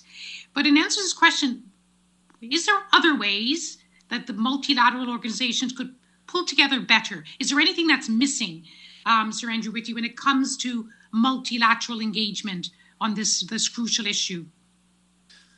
So it is a great question. So I think the answer has to be yes.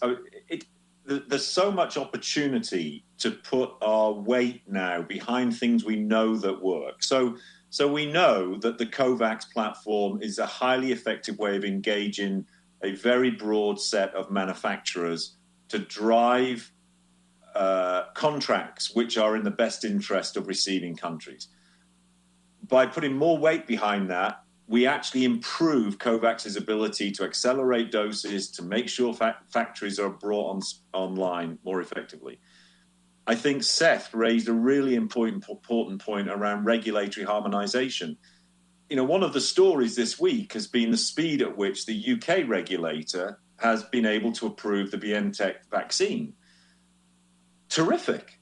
So the question, it would be such a shame if we couldn't now synchronize globally and it ended up that the last country took, 3 years to approve the vaccine. That would be crazy.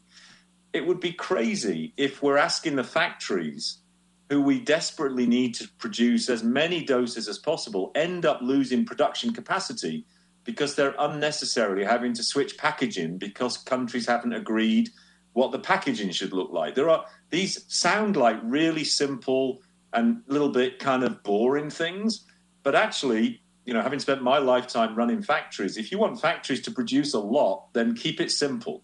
Don't complicate the production schedules any more than is necessary. So those sorts of things coming together as countries and saying, look, for the purpose of this response, we are prepared to suspend some of our normal assertions of complexity to help make it easier. That will bring doses forward. But I do also just want to very briefly absolutely reinforce Richard's point. The discovery challenge is one thing. The engineering challenge, which the companies are now embarked on, is not trivial. And people need to have the same. We need to have some humility in the face of that challenge, just as we have had in the face of the discovery challenge. Thank you. We have about 17 minutes left. We still have 2 member states to ask questions. We dealt with the so-called infodemic in the first part of this panel, but in respect to Ambassador Allen's question, I'm going to bring in you, Seth Murphy, because you've been around a long time. You also worked on HIV/AIDS vaccines. So this thing about wrong information, and do you have an observation to add about how do you counter this? The conspiracy theories, the quack theories about vaccines. Can you just add a brief thought? Absolutely. So first, let me thank Representative Allen for not only what he said, but the rest of his long list he ran through, and thank them all for their support. I think the way you have to look at it is there are a small group of people who really don't like vaccines and don't want that. And there is a small group of people, actually a larger group of people, who will do anything to get vaccines. Henrietta knows you have people walking 10 hours to take their family to get there. And then there's the people in the middle. And we have to start with those people in the middle because right now they're scared. Some of them are scared because this has gone so quickly. Some of them are scared because vaccines have become politicized. Some of them are scared, to your point, that we've had an unholy alliance of conspiracy theorists and nationalists and others coming together to fan along with bots on social media, et cetera. And so what we need to do is, first of all, make sure the information is correct. Make sure as much misinformation that's out there can be taken down. We welcome Facebook this week said they're going to take down bad information on COVID vaccines, which is going to be important. But then the other thing, it gets to Henrietta's point, which is people trust more than government. They trust their local doctor, their local healthcare worker, their religious leader. And what we need to do is get an all hands on deck approach to talk about this and to show. My own belief, just to finish, is that a lot of those people will, as soon as they know it's a stringent regulatory authority, and that's also critical to make sure that all vaccines go through that, they will then see with transparency that it's gone through the proper safety approach. And as they begin to see it rolled out, I think people will become comfortable and move in that direction. And that's what we have to count on. Good. That's what we like hearing, confidence. Henrietta, just a brief remark from you. There are two places that states could go to get more information. One is a vaccine demand observatory, and this is Yale Institute of Global Health, Public Goods Projects, and First Draft. And they develop tools and resources to look at local vaccine-related concerns and disinformation. And the second one is the Vaccination Demand Hub. So Gavi and WHO and BMGF and the CDC and IFRC and UNICEF are part of this, but it increases public demand for immunization, and they're looking at social and behavioral science. So they can be resources for member states. Thank you. Thank you. Now we have two questions from the floor. I'm going to take them in succession in the interest of time, so we have time to answer the questions. May I turn first to the Deputy Permanent Representative of Singapore, Ambassador Tang, and then after that we'll have the Permanent Representative of Cameroon, Ambassador Thomas Monte, who will be speaking on behalf of the Africa Group. First to you, Ambassador Tang of Singapore. Thank you, Madam Moderator, and thank you to the panel. It really was a very interesting discussion and very enlightening for me. We're clearly at a point where the world is at, I guess it's an inflection point in its collective fight against COVID-19. And I think certainly the discussion from the previous panel has shown that the close collaboration among member states and the scientific community has led to the development of multiple vaccine candidates that seem to have very promising results. Now, Singapore has been a very vocal champion of vaccine multilateralism so that we can collectively accelerate the development, production, and equitable access to COVID-19 diagnostics, therapeutics, and vaccines. And we were also an early supporter of the COVAX facility in support of the objective of equitable global access to a pool of safe and efficacious COVID-19 vaccines. Now, my question is related to this and obviously from Singapore's perspective as a small state. Now, coming after a few other representatives, parts of my questions have been answered, but I do want to see if you can elaborate a little bit more on the specific aspect of small states. And my question's in two parts. And the first is, what can we do to make sure that the smallest and most vulnerable countries have access to vaccines as early as possible? And the second part is, what must small and vulnerable states do to prepare themselves to receive the vaccines and distribute it to their people? And I think just looking ahead to the end of 2021, would you say with some confidence that these smallest and most vulnerable states will be in a position to have vaccinated a minimum percentage of the population so that other targets can continue to be implemented? And I'm just interested in your thoughts on that. Thank you. Thank you, Ambassador Tang. And I'm going to give the microphone to the Permanent Representative of Cameroon, Ambassador Monte, who will speak for the Africa Group. And you will be the last intervention from the floor in this panel. Thank you, Moderator. And I thank the President of the General Assembly for convening this roundtable. I will be very short. One, this COVID-19, as the Secretary General said, is a wake-up call, telling us that we are all vulnerable and we are all fragile. And here is a vaccine coming. And this panel wants to label that vaccine global public good. Question: what generally are the characteristics of defining a global public good? And if this is the case, second question, how if this is a global public good, how you think that the implication deriving from that characteristic will profit the continent of Africa, the developing countries, the countries of Africa, and make this vaccine available and affordable to we, the people, particularly with emphasis on women, youth, and people with disability. Last question, how could the scientific community help African continent, African countries to reinforce their scientific and technological capacities in order not to be left behind and in order to be also among the countries for the future search of vaccine, of the future fight against any other pandemic? Thank you. Very good. One day, the first vaccine to cross the line will come from Cameroon. Thank you very much for raising that those last, in fact, all the questions. They both emphasize, both from Singapore and from the Africa group, really what is the essence of this entire panel about don't forget about us, the smaller countries, in the case of the African continent, some of the countries with less resources.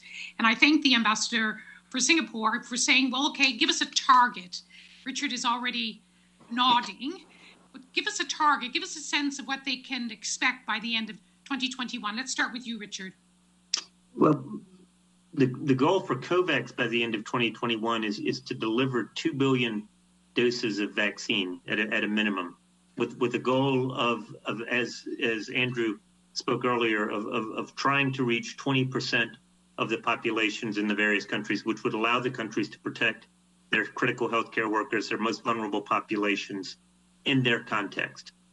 I was particularly interested, though, in making one point, and Lisa, I think you called out the similarity between small countries, even small, very wealthy countries, and the situation of many of the countries with less resources, the challenges they have in providing for their own defense, as it were, and their reliance on products that are developed elsewhere in a context where we are struggling to overcome inequities in distribution.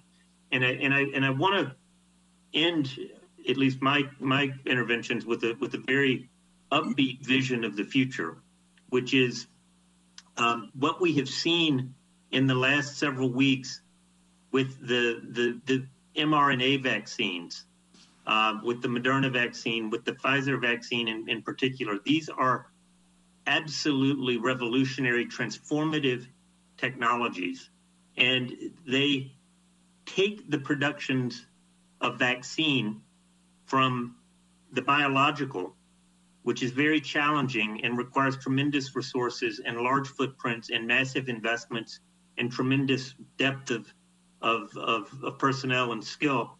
And they are transforming the production of vaccines into a chemistry problem, which is something that can be transported and can be conducted at smaller scale and perhaps at a scale that is accessible to small states, to less resourced economies. And I think our vision for the future with this particular technology is it could be transformative in a way that would meet the needs of these countries to address problems that are regionally relevant to them, but that would also prepare them to respond to future threats.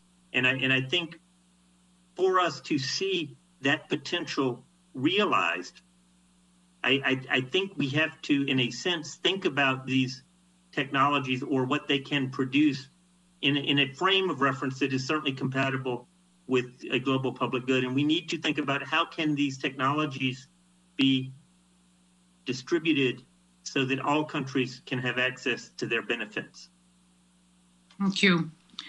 We love words like transformative. Henrietta Ford can't believe that you're talking about, everyone hopes that out of all this bad, something good, to use the expression used in Britain a lot, build back better. So thank you very much to use your word again, an upbeat assessment. Andrew Whitty, I'm going to bring you in. The ambassador of Cameroon raised a very interesting point. I mean, ACT is about access to COVID tools, testing, treatments, vaccines. But he says, well, what about us in our scientific community? Maybe for us to be better prepared, we need a better, we need better laboratories, better scientists to help us be part of the preparations. Can you respond to that question? No, it's a great question. Just before I do it, I just want to really thank Singapore for its support of COVAX. It has been really meaningful and very much appreciate and want to acknowledge that to Ambassador Tang. Great question from Mr. Ambassador from Cameroon. First of all, African scientists are already playing a significant role in a lot of different research fields. I had the great privilege of working on the world's first vaccine for malaria. That could not have been done without the work of dozens of scientists and clinicians across Africa. And I think we've seen over the last 15 or 20 years a very significant advancement of the scientific capabilities across the continent, and that's going to continue. I do think that as we come through this pandemic and we start to think about what should the global pandemic defense infrastructure look like, alongside making sure that organizations like CEPI and Gavi are properly fueled for the future, we do need to be thinking about how we distribute and access capabilities, both in the research and scientific fields, as well as distribute manufacturing in the way that Richard alluded to. And I think that has to be part of an agenda which comes out of this. I think it would be unforgivable to finally come to the end of the COVID pandemic and go back to where we were at the end of 2019. All of us on this panel had conversations along these lines after Ebola and after avian flu. This time, we have to make sure we actually implement some of the ideas and the lessons learned. And I think Africa should be an important contributor and an important recipient of the future elements of pandemic defense. Maybe I could also just make a comment on the public good question, which I think was a brilliant question. What actually does it mean to be a public good? My very simple interpretation is it really doesn't matter how we achieve it, but a public good means that everybody on the planet has access to the good. Now, how you get to that end point, i.e. the pricing of that product cannot be an inhibitor, but at the same time, you need to have enough motivation and incentive for people to actually do the development. How you actually achieve that, there are many ways in which you could achieve it, but that's what we should aspire to when we talk about public good. Thank you very much. Thank you very much. We have 5 minutes left, ladies and gentlemen. Discipline is part of democracy. We want to be a democratic panel. I'm going to turn to Seth from Gavi. Can I slip in, though, a question which I think is one that will be on the minds of many in the African continent, other parts of the world. And it was one from the Association Welfare, who rightly points out that, that Africa and other developing parts of the world have suffered for many years from malaria, that malaria is killing more people than COVID-19. So why is there such interest in COVID-19?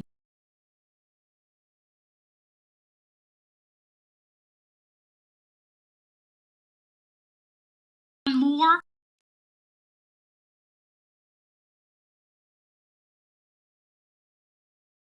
On to one of the questions we got, 2 permanent representatives. So you're absolutely right. There's many other diseases. In fact, what's interesting is if you stopped routine immunization to try to prevent COVID, for every death you'd prevent, you'd have 84 deaths from vaccine preventable diseases. So we can't lose sight of that. And it is true, malaria is a very important disease. And as Andrew said, we're working on a vaccine for that as well. But I think what's important is if you overwhelm the health system, then you can't take care of the other diseases. And that's really where a pandemic plays out. And that's part of the global public good side of this. In getting the vaccines out, you not only affect the person who receives the vaccines, but you change the system for everyone else. And that's why it is referred to as a global public good. It may even have herd immunity like other vaccines do. We don't know that. We don't know if these vaccines block transmission. But the idea is that the intervention for the individual has a broader effect. And so, you know, we do have to pay attention to malaria. And as I said, the malaria and all other interventions are down, but we also have to make sure that the health systems are able to be used for that. And just two quick comments. First of all, I want to add my thanks to Andrew for Singapore's leadership and the Friends of the Facility on COVAX. But the point that was asked is, you know, how does a small state do this? And this is part of the idea of working together and why it's so important, because that small state can learn from other small states, from big states, and we can share that information. We can share the way countries have gotten ready. We can share the mistakes that countries have made, and that will help us move forward together. And that's why we have to do things together. And I think, you know, for me, the same question goes on the African side is, how do we make sure that that is a shared work, the AU working together, the regulatory, the shared experiences. It may be different groups in Africa. Maybe refugees or dense urban slums are more important than, let's say, meatpacking plants and prisons are in the U.S. So I think we have to learn, and that shared knowledge also helps us move forward in our enterprise. Thank you very much, Seth. And finally, to a final words from Henrietta Fore of UNICEF.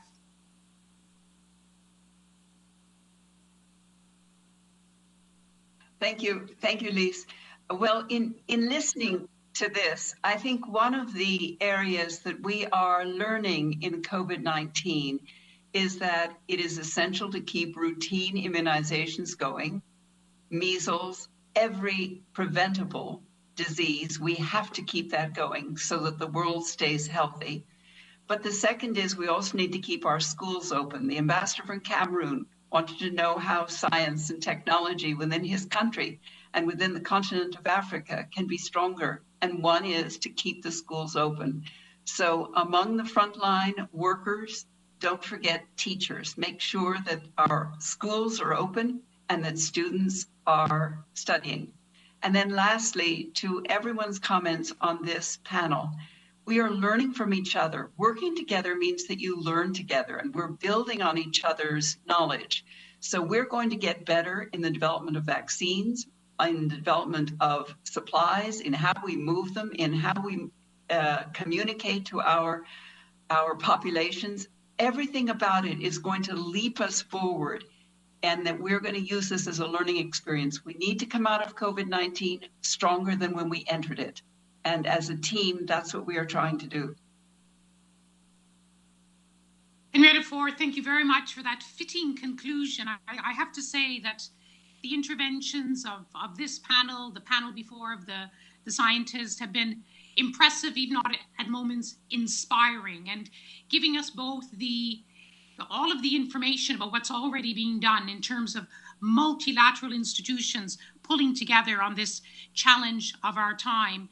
And it's not an exaggeration to say that if there is one issue, this is it, where the world will be watching.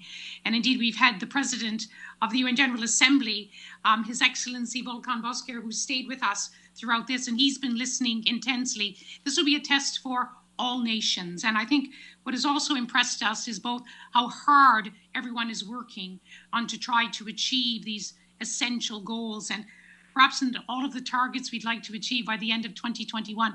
If all goes as well, that everyone can take a little bit of a break, we'll all go on a little bit of a well-deserved holiday on Seth's boat and take a holiday in St. Lucia together. But for now, I think it's all hands on deck, that we all have to do what we can to achieve the vaccine, a public good for all. Thank you to all of you. Thank you.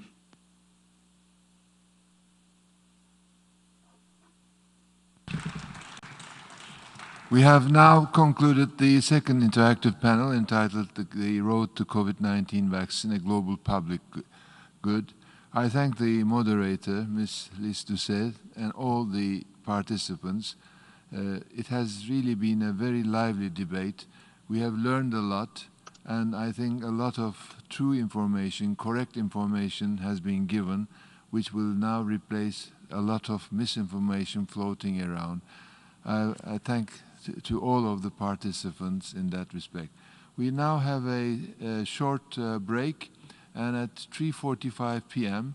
we will come back again for for the third interactive panel entitled Resilience and Recovering Better from COVID-19. I thank once again.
I'd like to welcome you to the third interactive panel entitled Resilience and Recovering Better from COVID-19.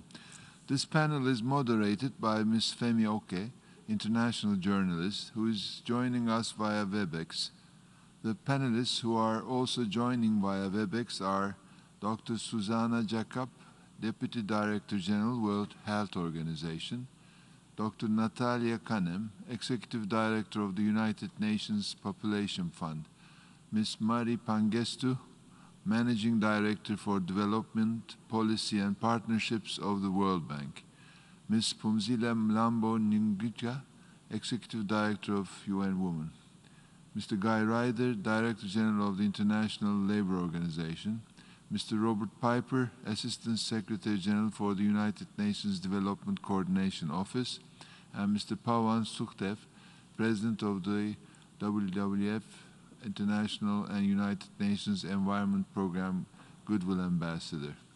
Prior to proceeding to the discussion, I invite delegations to view a short video on the socio-economic impact of COVID-19 on developing countries, courtesy of the International Organization for Migration. While the world is focused primarily on the impacts of the COVID-19 crisis on developed countries in the global north, developing countries will not be immune to the economic fallout, with migrant workers expected to be particularly hard hit by this crisis. Migrants send home billions of dollars to family members in the form of remittances, which serve to stimulate local economic activity. Smaller countries with high levels of emigration are particularly vulnerable to a decrease in remittances, with remittances accounting for 30% of GDP in Nepal and 20% in El Salvador, for example. Declining remittances will result in many households falling back under the poverty line, as well as cutting back on expenses, including healthcare and education. In addition to declining remittances, communities of origin will need to absorb an increasing number of returning labor migrants who are unable to find work in countries of destination. Already we have begun to see migrant workers returning on a large scale in some migration corridors. In responding to the COVID-19 crisis, governments and communities can implement programs that can significantly mitigate the negative impacts of the crisis by promoting economic stimulus, supporting social cohesion, and addressing rising unemployment. Time-bound programs designed to stimulate and incentivize the sending of remittances can serve to stabilize remittances in the short term. Programs can be put in place to make it easier to send remittances or incentivize the use of remittances towards education, business startup, or energy-efficient home renovations through matching grant programs at the individual or community levels, stimulating local economic activity. Information campaigns and community programs addressing stigma and negative stereotypes between returnees and the broader community are needed to facilitate social reintegration. Job matching services need to be expanded, linking returnees and others with opportunities not only within the local community, but also in cities throughout the country.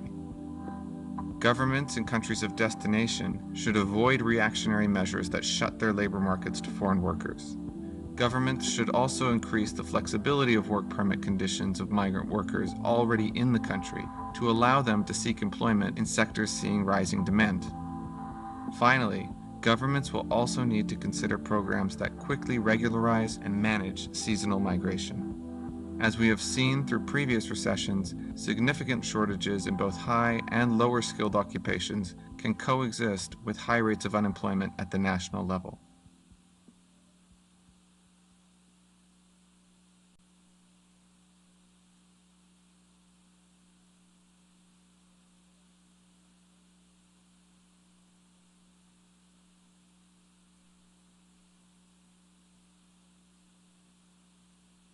Welcome to the final panel in the United Nations General Assembly special session on COVID-19. My name is Femi Oke. I will be your moderator for the next 2 hours. So this session is called Resilience and Recovering Better from COVID-19. How I read that is, what is the action that is needed? What is the practical action that is needed? What is the direction? What is the focus? Now, what do we do? I want you to meet your panel because they have many ideas about what needs to be done next. The Executive Director of United Nations Population Fund, Natalia, that is how I framed this conversation. When you said yes, you were going to spend your Friday afternoon on a panel, how did you see the conversation? What was important about it? This is a moment to think about the action for sustainability. And COVID, while it's posed daunting challenges for me, what it's really shown is the centrality of who I would term the most vulnerable population groups. And it's a dyad, because while we've seen older people succumb to COVID and the protective maneuvers that we need for people with disabilities and afrodescendiente indigenous communities, throughout it all, there is an adolescent girl whose needs, not just biological needs for menstruation supplies or as she gets older, contraception, et cetera, but the need for us to invest in her has never been clearer at a time when the health workforce, preponderantly female as it is, 70% female globally, is begging for things like protective equipment for a midwife. The logistics that it takes to keep that adolescent girl in school and out of danger. All of this says to me that putting women and girls at the center has never been more important. Natalia, we're looking forward to hearing so much more from you. Managing Director of Development Policy and Partnerships at the World Bank. Mari, how do you see this conversation? Why are you in it? What's important about it?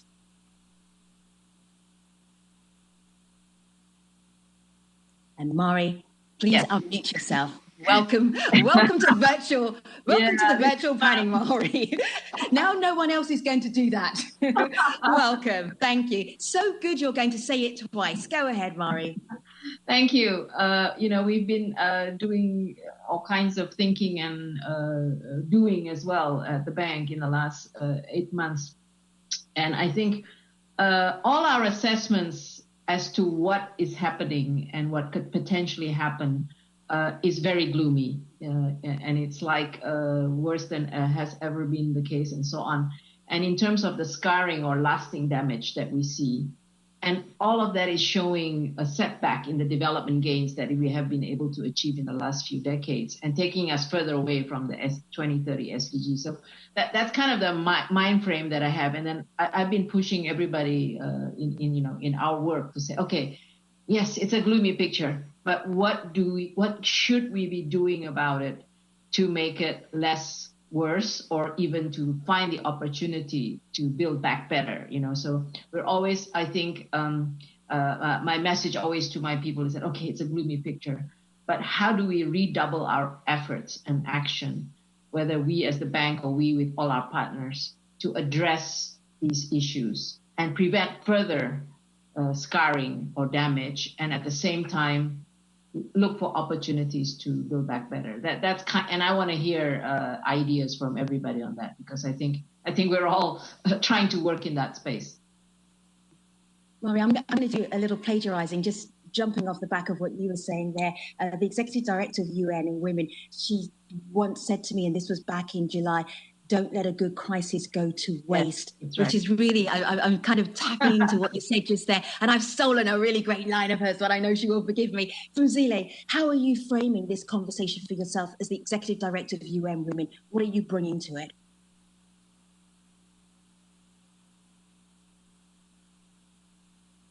Fuzile, please unmute yourself. I have Femi in this panel, some of the people I need most to make the next steps an opportunity rather than being trapped in a crisis. Natalia has highlighted the need of having women and girls at the center of this crisis because they are disproportionately affected by the crisis. There is no crisis of this proportion that is gender neutral, and this is no different. And one of the greatest needs that need to be addressed is the ensuring that women are able to get back to economic activity to pre-pandemic levels. History has showed us that in crises like this, male counterparts are able to bounce back and are able to get on with their lives. But women are often unable to bounce back. They remain with the crisis, and we need to intervene there and direct our interventions to women in the informal sector, women in the service sector where jobs have been lost significantly, and the majority of those workers are women. And therefore, the stimulus packages that governments are having need to be directed towards women and need to be packaged in such a way they work for women. And I would like that the World Bank, as they give the money to governments, they do ask governments to make sure that women benefit from the stimulus packages and the other measures that must go hand in hand with the stimulus package, because the stimulus package by their nature are short-term. They address a problem. They don't address the underlying problem. So I'm also calling for us to address the underlying problems that have always existed. Thank you, Phumzile. The Director General of the International Labour Organization, I'm surprised his hair isn't completely silver by now. This must be one of the most intense crises you've ever overseen. Guy, when you're looking at this recovery, better, resilience after COVID-19, how are you seeing this conversation going from your perspective? Yeah, I mean, I think it's really important we do try to do what you're doing, which is to think what we're trying to do in this conversation. There is nothing good about the situation that we're in. From a world of work perspective, it's cataclysmic, it's a disaster. It set us back on everything, on poverty, on child labour, on forced labour. It's a disaster. The question is, I think, what do we learn? What do we learn from this experience? And then how do we apply those lessons to this, what we're all talking about, building back better?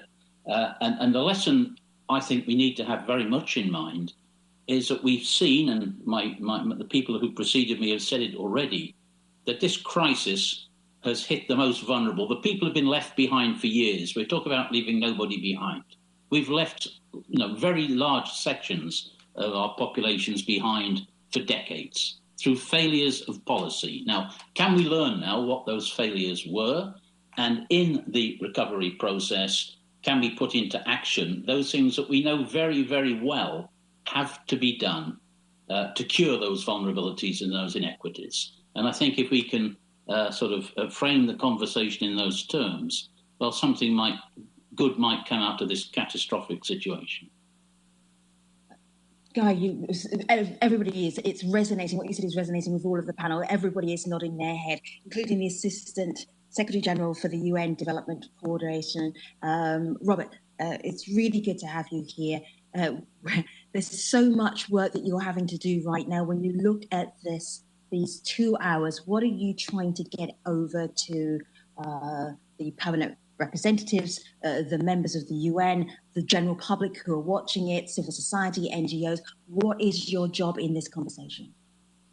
I think it's twofold. One of them has been well articulated by everyone, Femi, which is this idea of making sure that we don't miss a good crisis, as it were, and make sure we look at those structural opportunities that are in front of us now to get something right, to get some silver lining in this cloud that Guy just described.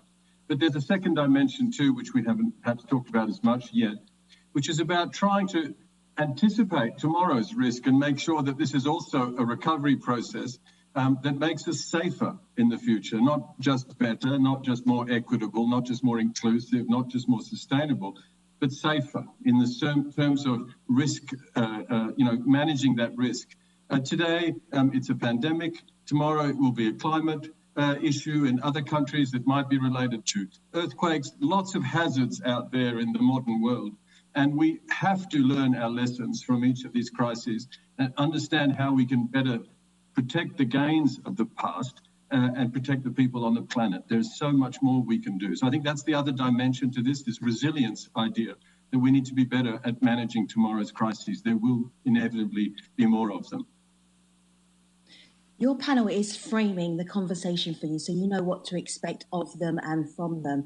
The president of the World Wildlife Fund International, UNEP Goodwill Ambassador, Pavan, it's good to have you here. What are you bringing that no one else is bringing? How are you framing the conversation?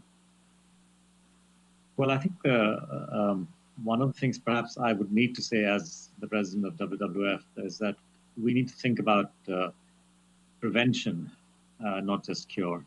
And of course, it's wonderful that the innovation and the enterprise and the energy of the business world, driven by political support, has led to a discovery of vaccines. But at the end of the day, if we could only recognize and learn that it was actually our mismanagement of the interaction between humans and nature, the inability to live in harmony with nature that has actually caused not just this pandemic, but in fact, HIV, the earlier SARS, H1N1, MERS. So within the span of 20 years, which is just the blink of an eye in ecological time, we managed to trigger a whole slew of these zoonotic diseases, and all because we don't understand that we cannot simply deforest.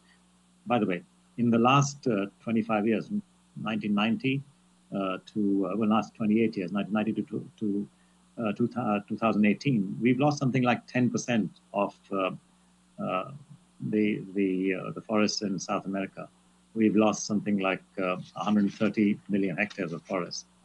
And this is what cannot continue, because every time you deforest, humans and species interact. And China is not exactly full of forests.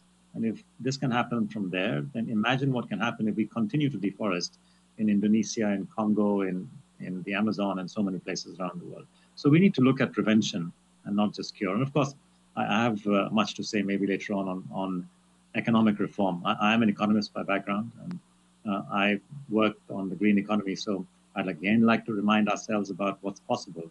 I'll end by saying that the Chinese have a word for crisis. It's Wei Ji. And it's made of two characters. There are two characters, being one for danger and one for opportunity. So there is another side to this which we need to think about. Pavan, whenever you feel you need to, and panelists, whenever you feel you need to and you want to interject, this is your conversation. So please do so. I will see you do that. The Deputy Director General of the WHO, Susanna, goodness me, thank you for joining us. I know you have so much to do right now. How would you frame this conversation? Officially, it is called Resilience and Recovering Better from COVID-19. If you were framing it, how would you frame it? What is important for you in today's conversation? What is really important is what did we learn during the COVID and how we can best use it in building back better. And one of the things that we have learned is that investment in health is a key issue. It should not be seen as an afterthought. It should be seen as an investment in economy, in economic recovery, in the growth and development of the societies. And when we are investing in health, we should invest in people, not in diseases. We should invest into prevention, not in institutions, and not in healthcare expenditure. It is very important to see how much investment is going into institutions and how little, only a few percentages, into public health, into the health of the population, into preventive activities. And also another aspect that we have learned is that during the COVID, we have seen that in many countries, health systems have not been resilient, not even in the most developed countries. So we have to improve the resilience of the health systems, invest in preparedness, invest in primary health care, and invest into essential public health functions as global public health goods. So this is how I would frame the discussions for today. I'm going to start with the voice of civil society. We will be going to the floor. We will be listening to ambassadors. They have questions for you. But civil society is the world. So I'm going to start with civil society and a question about gender from Care International. COVID is having a catastrophic impact on women and girls, not least of which is skyrocketing gender-based violence, which the UN Secretary General has dubbed a shadow pandemic, UN Women also. Women and girls are also at the highest risk of ending up in extreme poverty as a result of the secondary economic impacts of the pandemic. What can you do to ensure our collective COVID response helps us build forward so we create a more equitable, gender-just, inclusive, and sustainable world? I am going to get Phumzile to start with that, but it is not an exclusive question for Phumzile. Phumzile, but will you start us off, please? Thank you very much. Well, I will start by calling for inclusion of women in decision-making. If you look at the response to COVID, the engagement and decision-making, there's limited involvement of women, even in the health sector where women are in the majority, let alone in the economic arena.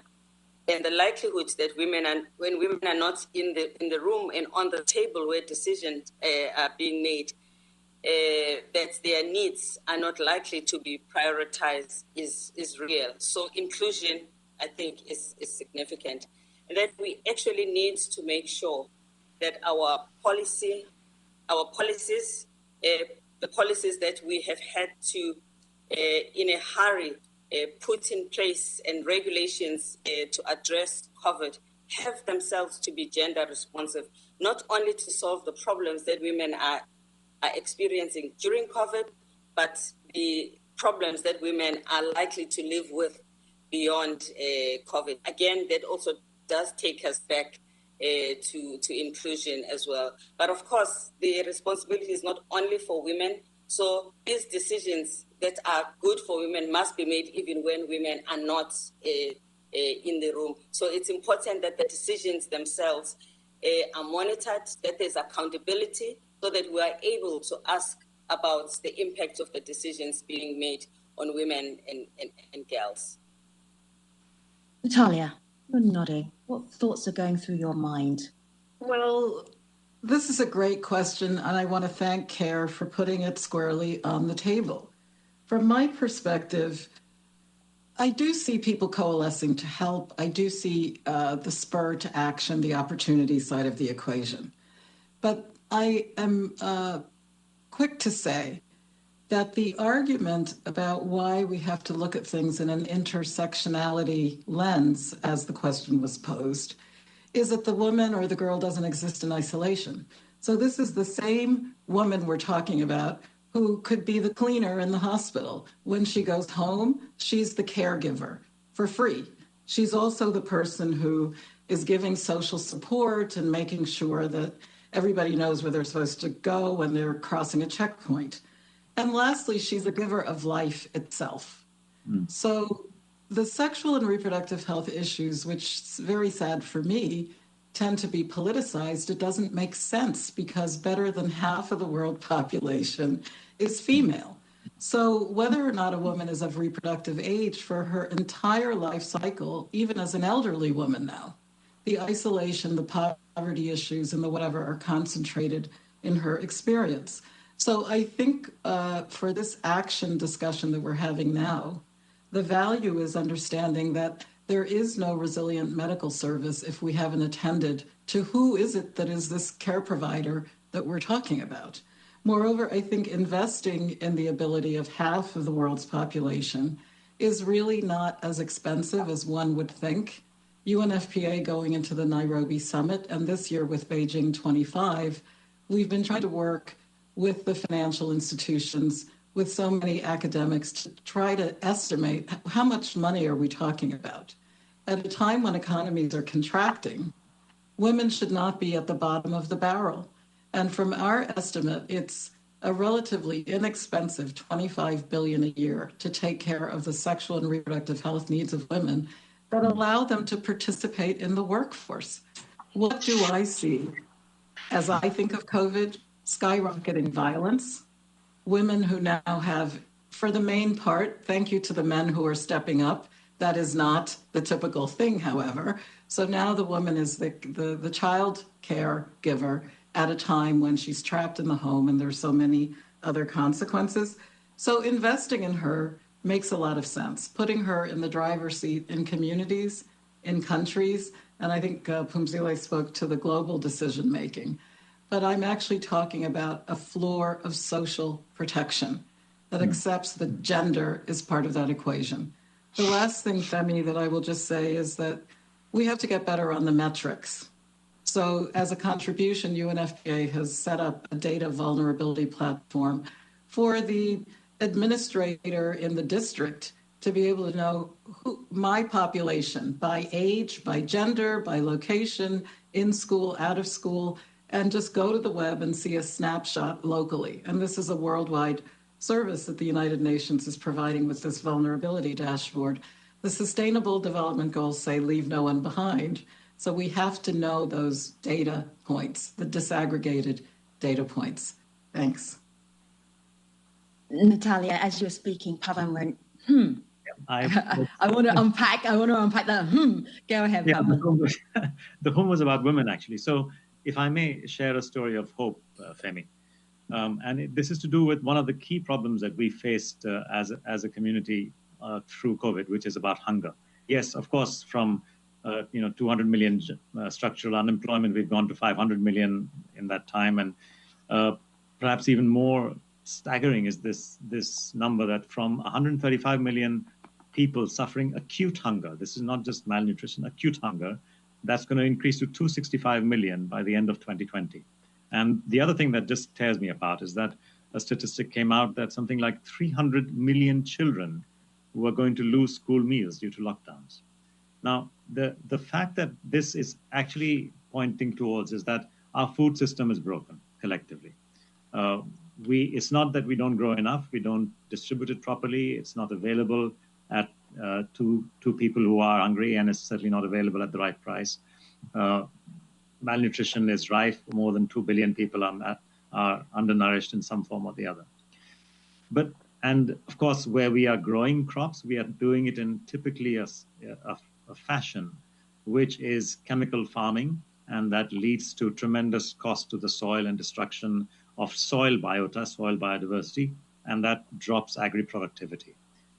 Women have been involved in some of the most amazing examples of natural farming success around the world, all the way from Africa, where, by the way, almost 70% of farmers are women, to my country, India, where in one of the states in Andhra Pradesh, the whole idea of natural farming wouldn't move until a retired bureaucrat, decided to go back to the self-help groups, the women's self-help groups that he had tried to create and has succeeded for microfinance, and encourage them to take on natural farming. It went like that. From a few thousand women 5 years ago, there's like a movement. There are now 750 farmers in Andhra Pradesh, one state in India, which is of 55 million people with 6 million farmers. So more than 1/10 of the farmers have committed to natural farming, higher yields, lower cost because you're not using chemical pesticides and fertilizers. Women are empowered because there's more income in their hands and they can spend that on education and health for their children. And it's remarkable. I mean, I've been there like 5 times because I'm just so inspired by this project. And on one occasion, I came across a young lady who in India was she was a master farmer. So that means she had really succeeded so well that she was being transferred from place to place to teach her skills. She was a scheduled caste lady, young and unemployed. So she had no assets, no land, nothing. Landless, laborer, scheduled caste. This is literally like the worst of the worst of the worst socially within the Indian context. She had managed to become a master farmer. The beaming confidence with which she addressed a panel of people like us, it was just amazing. That image is frozen in my mind. That's success. That is that's the hope and inspiration that can come from women as farmers, changing the system to make enough healthy food available for everyone to eat. And by the way, 80% of the food that is consumed in food insecure regions is grown there, right there. So it's not, PL40 kind of aid that is saving people from hunger. It's actually their own genius and their own willingness to do things differently. That's the story. This is a bilateral conversation. It's not just happening on this platform, it's happening on multiple platforms. Let me share with you something that I heard earlier on today that I put onto Twitter, and the hashtag, if you want to share comments like Pavan's comments on social is hashtag UNGASS and of course hashtag COVID-19.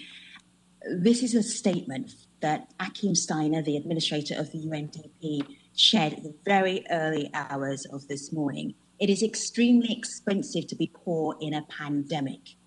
We have a debt crisis, we have a financial crisis. Mari, how do you deal with that? How do you build back better when the world has a global economy recession because of COVID-19? What do you do?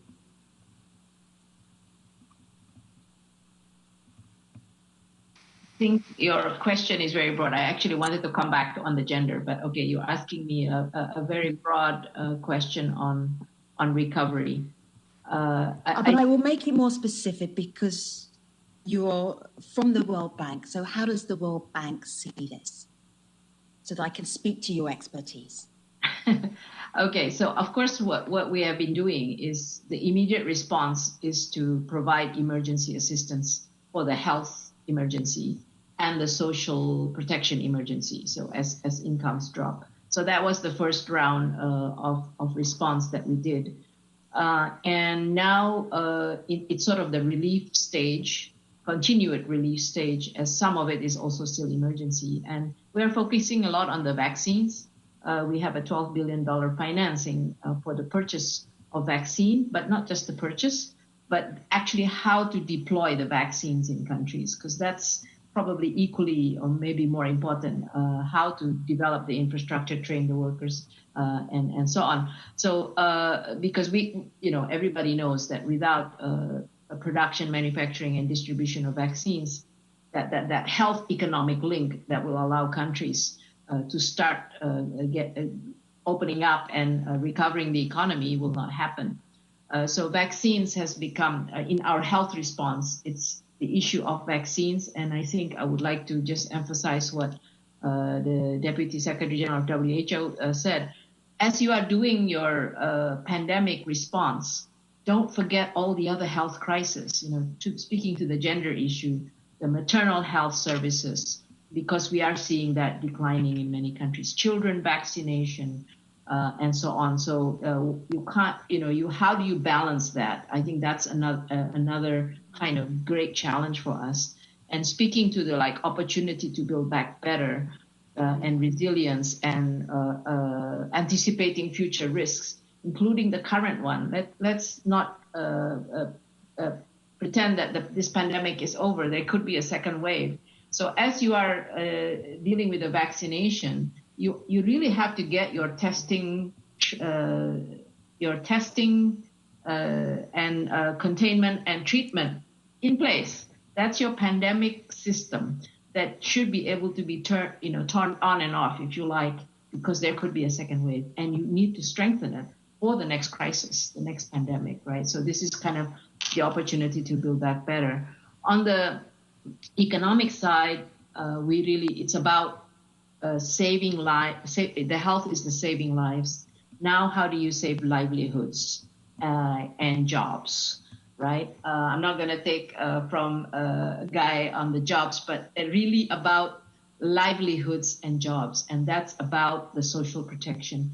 And learning from past crisis, this crisis, this time round, we are not just targeting the very extreme poor. You have new poor, and then you have this differential impact that of gender, of youth, of vulnerable groups. So the social protection programs are actually being very challenged in terms of how can we deliver to the right people who really need it. And we are actually working on many fronts on this, and women are more impacted. Our household surveys that we did in a range of countries show that, for instance, income drop is affecting women more because of the sectors they're in and the fact that they have to stay home to do home care. And when it comes to lower income, lower food intake, it's also women and children to some extent who suffer with the lower food intake. So, when you design the program, you have to make sure that you address these inequities. Cash for work is another one. When I was minister in the government with the Minister of Finance, we said cash for work is usually infrastructure. It's not for women. How can we design cash for work that's suitable for women?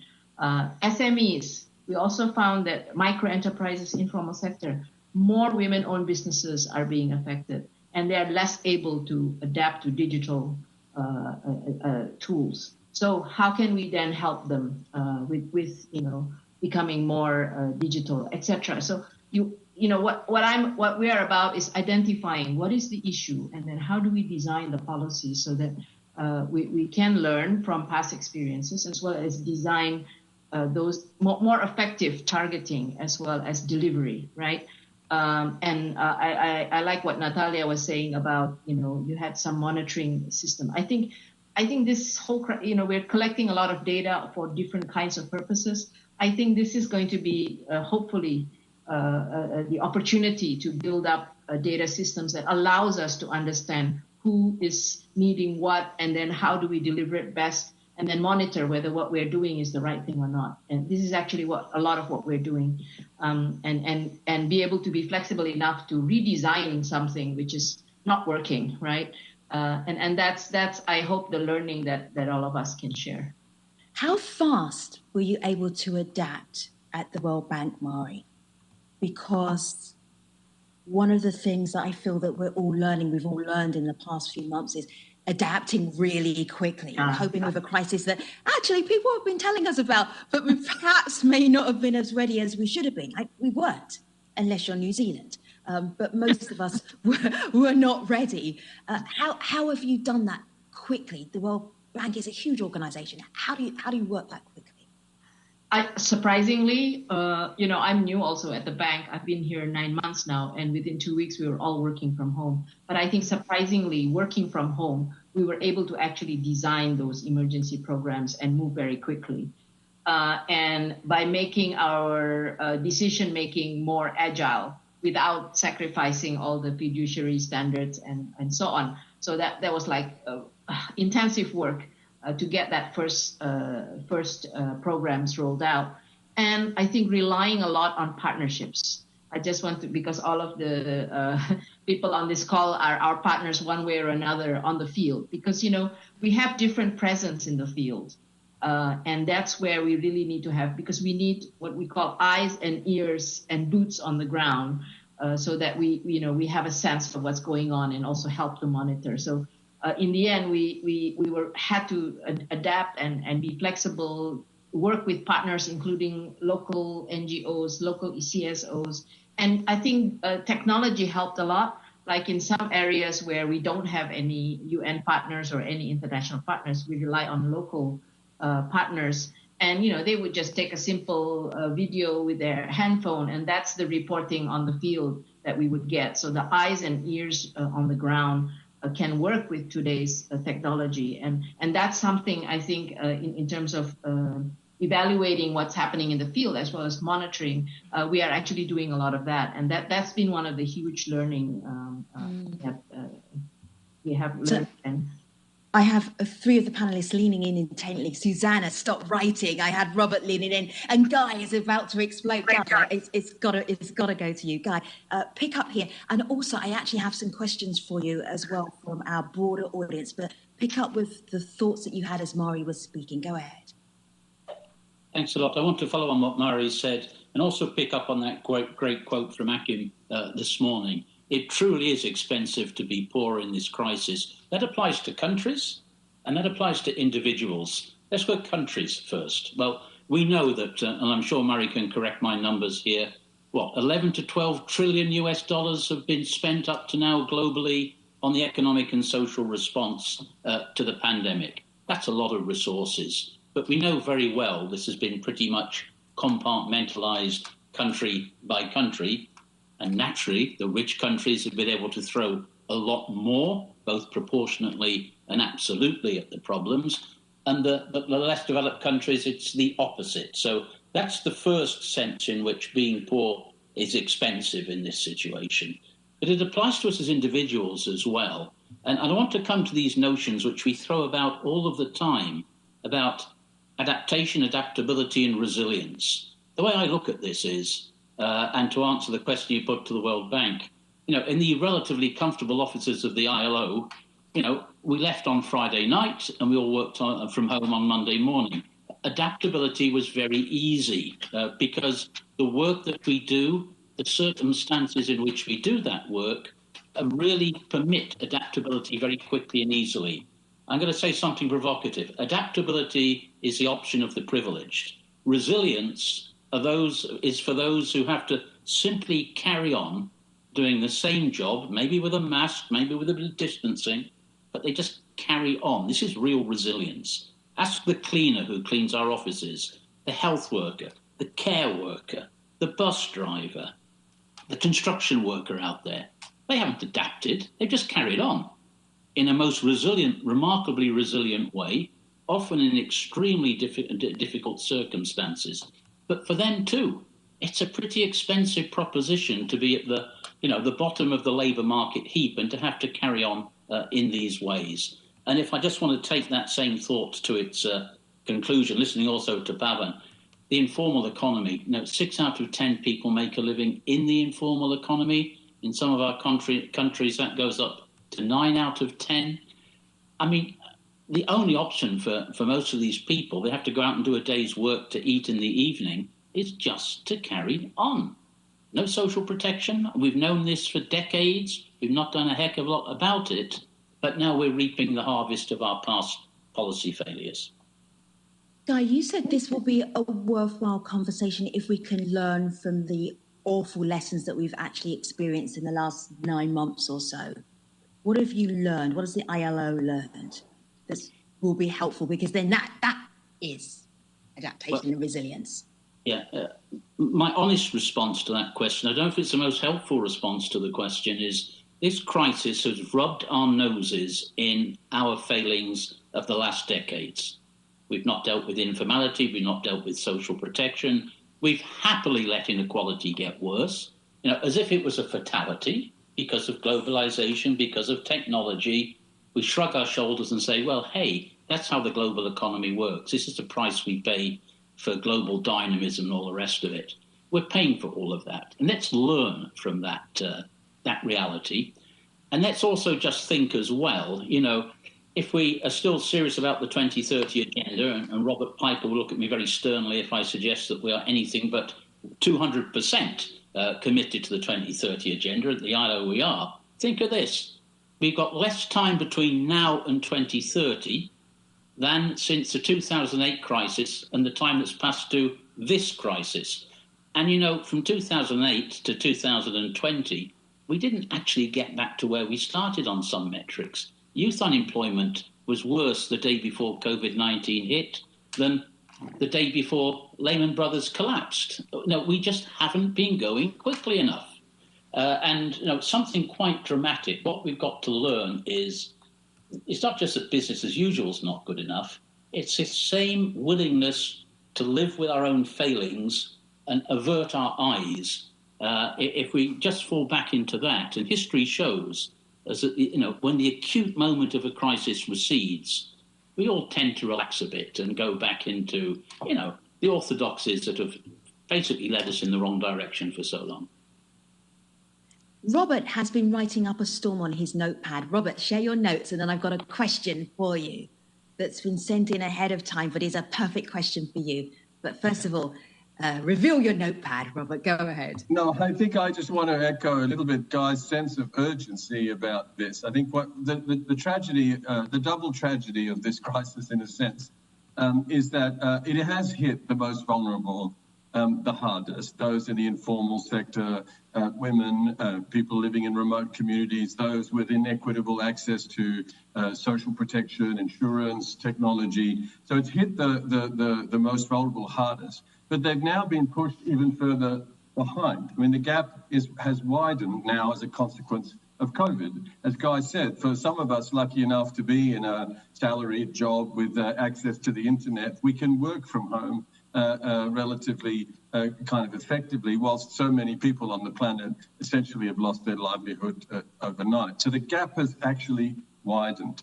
And so this sense of urgency about trying to get put in place new policies and a sense of ambition about coming up with very different approaches to a long-standing problem is kind of, I think, at a premium today. And on that, to finish, I think just to also reflect when you asked about debt and this contradiction of needing to find a big investment push at a time when, you know, economies are shrinking. We obviously also need to kind of bring in the markets and the private companies, the private sector much, much more creatively. It's not my expertise, but we know that this job is much larger than just the task of the public sector. It requires very different kind of investment coalitions to make it happen, as we've known with the Sustainable Development Goals. So this is the other piece of it, is thinking in a very new way about how to build the right kinds of investment coalitions to address these structural problems. Robert, I just want to make sure I'm asking you the right question, and I want our viewers to understand exactly what you do. If you could sum up what you do at the UN, what would you say? The UN is 100,000 development workers around the globe, working in different agencies, many of them represented on this panel. We are organized in rather sectoral boxes on education, on health, on agriculture. But the issues today are very much horizontal ones, on inequality, on risk, on climate. These are issues that require a very joined up approach by many different disciplines to solve these complex problems. My job is to help these teams of UN agencies at the country level come together around those issues that cut across their mandates. This is the perfect question for you then. Grace Leadership Foundation, Inc. Is there a plan for global recovery? What can NGOs do to help out? I'm going to add, what can the UN agencies do as you're sort of trying to put your arms around all of that? I thought that was a giant question, but you have a giant job, Robert. So is there a plan for how the whole world gets back on track? Or can it only be done country by country, region by region? Well, I think it has to start country by country. I think the foundations have got to be country by country, and there are teams of UN, World Bank, banks, and also private companies working together under government leadership to try and build customized plans for those countries. And every country has to identify different ways of tackling these structural issues of recovering better. So alongside that, yes, indeed, there are a number of global initiatives. They are in different groupings, many of them led by the Secretary General of the United Nations, but in regional global configurations around different pieces of the task that require international cooperation, whether it is on vaccines or testing and therapies, where we are much better together than trying to do this apart, whether it is on debt and investment, which again needs to be looked at in a systemic way or not, whether it is on the climate piece and trying to get everyone committed on a path of sustainability and turning this crisis, as we said, into an opportunity. There is no single Marshall Plan that brings everything together. It's far too big for that. But there are a series of major global initiatives that all sort of complement each other. And we start with a key starting point, which is that we must work together if we're going to solve this. And we must recognize that it is much more than a health crisis. This touches on every corner of society, every piece of the development puzzle. And the UN, obviously, at a global level is there, if nothing else, to be the convener of conveners. We have this extraordinary ability to bring every possible shade of actor together around a common problem. At the global level, we do it at the regional level, and we do it at the country level, alongside our collaborators in government and in civil society and elsewhere. Susanna, you're looking so thoughtful. Share your thoughts with us. Well, what I wanted to say is that multilateralism and international solidarity and cooperation are key. And the good thing today is that there is light at the end of the tunnel, which will help us, hopefully, in 2021 to bring this pandemic to an end, while at the same time, of course, we are thinking on how to rebuild our societies. And it's very good to note that there is an unprecedented level of international partnership, which we have seen also in the ACT Accelerator, the purpose of which is to develop the new tools. And we have gone a very long way through this international solidarity to have the vaccines, the therapeutics, and all the diagnostics available. And now we are working with all the partners, World Bank, UNICEF, Gavi, WHO, and all the others to roll out these tools to the countries and to prepare the countries to receive these tools. And the funding that the World Bank put into this, the 12 billion that Mario already mentioned, will be key not only to ensure solidarity and equity and fair allocation of these tools, but also to strengthen the countries to build back resilient health systems. And our approaches and our goal is to roll out the vaccines to 20% of the population by the end of 2021, which is a daunting task for all of us, and we have to work together. But this will only happen if there will be sufficient funding to cover the most vulnerable population groups, because as Dr. Tedros always says, no one will be safe until everybody is safe. So we don't want to see the vaccine only for the high-income countries. We want to see it parallel to be rolled out also to the low and low middle-income countries. And this needs funding. And at present, we do have a funding gap for the vaccines. Until the end of this year, this funding gap is $4.3 billion. And for next year, we need an additional $23.9 billion just to make the vaccines available for the 20% of the population. So this international solidarity is great, but at the same time, it has to be supplemented by the funding. So that is a key issue. And it was also raised in the keynote speeches today, leading up to these interactive panel discussions, including the keynote of Dr. Tedros. So equity, fair allocation has to be key here, and we have to really reflect on how we can get these vaccines and all the other life-saving tools to the most vulnerable and poor populations. Susanna, I appreciate you reminding me that this is an interactive conversation. I was just about to prompt the panel and I heard someone speak at the same time. Great minds. Who was that? Go ahead. Phumzile, unmute yourself. Thank you. Yeah, and I would like just to highlight also the groups that are worst hit by this pandemic that we need to pay significant attention to.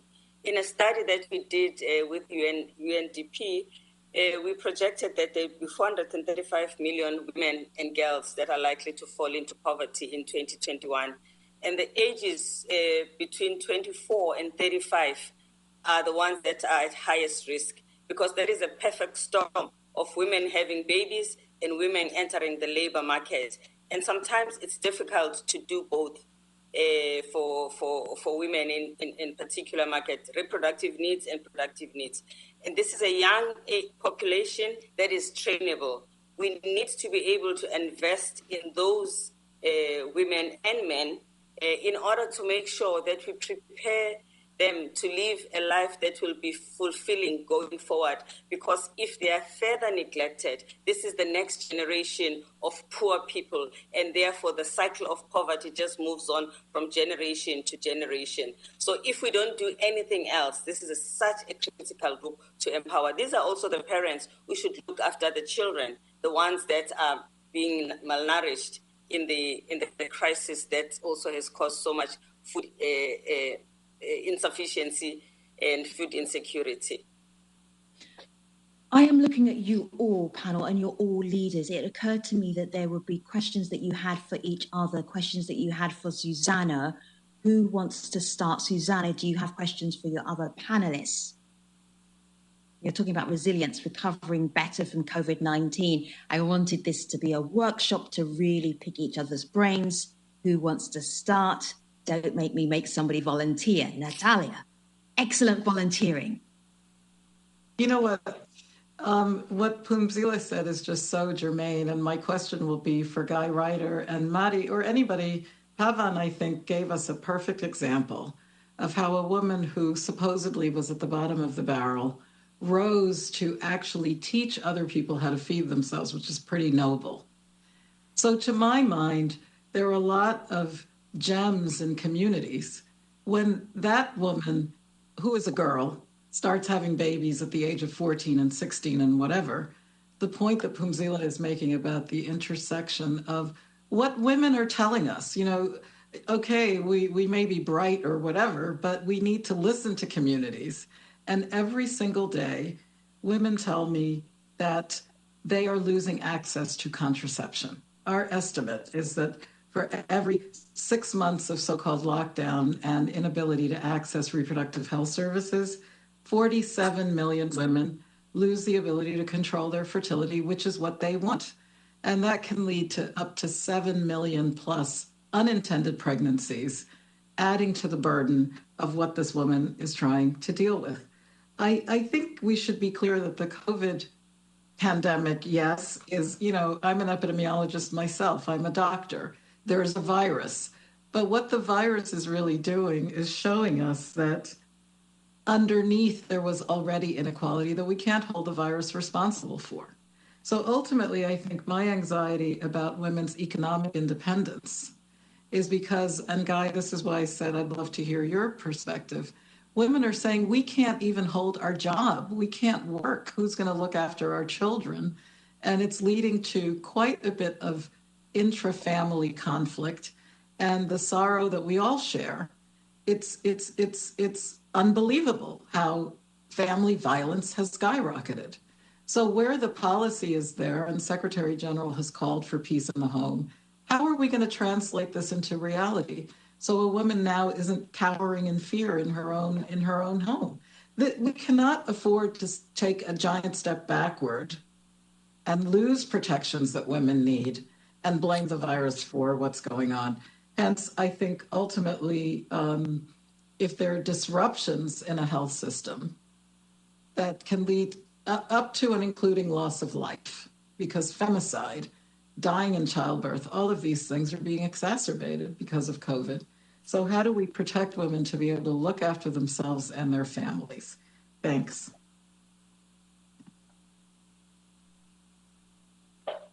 May I have a go? Please do. On Natalia's so vitally important point. I mean, the facile answer, and it's not an answer to your question, but you know that the ILO adopted this first international convention on the elimination of violence and harassment at work, not just on gender-based, but including gender-based violence and harassment. If countries get on with ratifying and applying that, that'll be a helpful step forward. But that's not an answer to your question, because the point here is that at least in this organization, there is an attempt now to put these issues very much into the public space and actually, get people to act upon it in ways which implies to me a certain degree of accountability towards phenomena which are by their very nature hidden away and not talked about very much. We're pulling it into the spotlight, and I think we're having discussions about these things which we simply did not have before, and I think these are helpful steps. It's not a whole answer. But can I come back to something which is slightly tangential? I hope it takes a conversation on, Femi.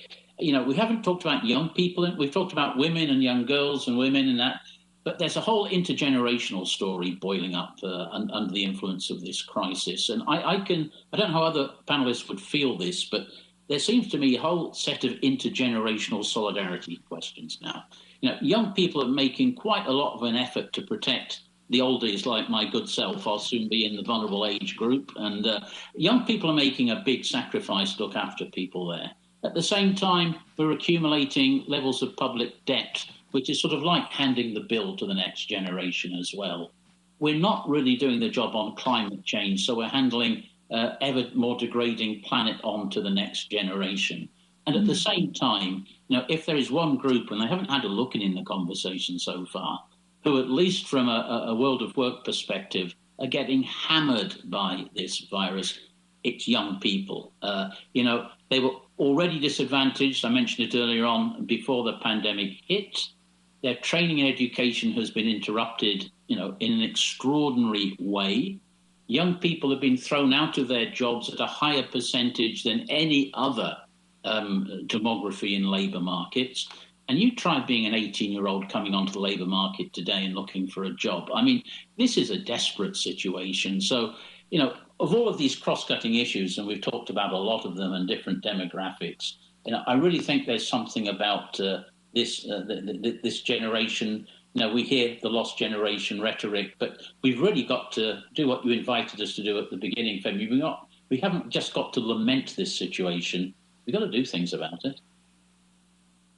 The idea of being ready, and Pavan, you reminded us how many other pandemics that we've had to handle over the last few years. The idea of being ready, is COVID-19 a wake-up call, or should we already have been awake? That idea of being ready, resilient, recovering better because of COVID-19 hitting the entire globe. And Susanna, I want you to pick up on this as well. But Pavan, you start. And if you just unmute yourself, Pavan, then we can hear you beautifully. Thank you. Perfect. There you go. I was about to say that yes, it is a wake-up call. I mean, it's in a sense the Holocene, the epoch in which we've been living for the last 11,700 years. It's a complex adaptive system, and like any complex adaptive system, it has feedback loops, negative and positive. And this is one of those negative feedback loops that's reminding us that, you know, we are buffeting this system, and we should stop doing that. Because if it transitions to what we rather with hubris call the Anthropocene, which by the way is technically not on yet, it needs to be declared by the Commission on Stratigraphy. That is not necessarily a comfortable epoch for humankind. I want to pick up a point that you raised earlier in terms of the ideas. You talked about, you know, should we be solving things region by region or country by country? And I was going to suggest, you know, why don't we solve things idea by idea?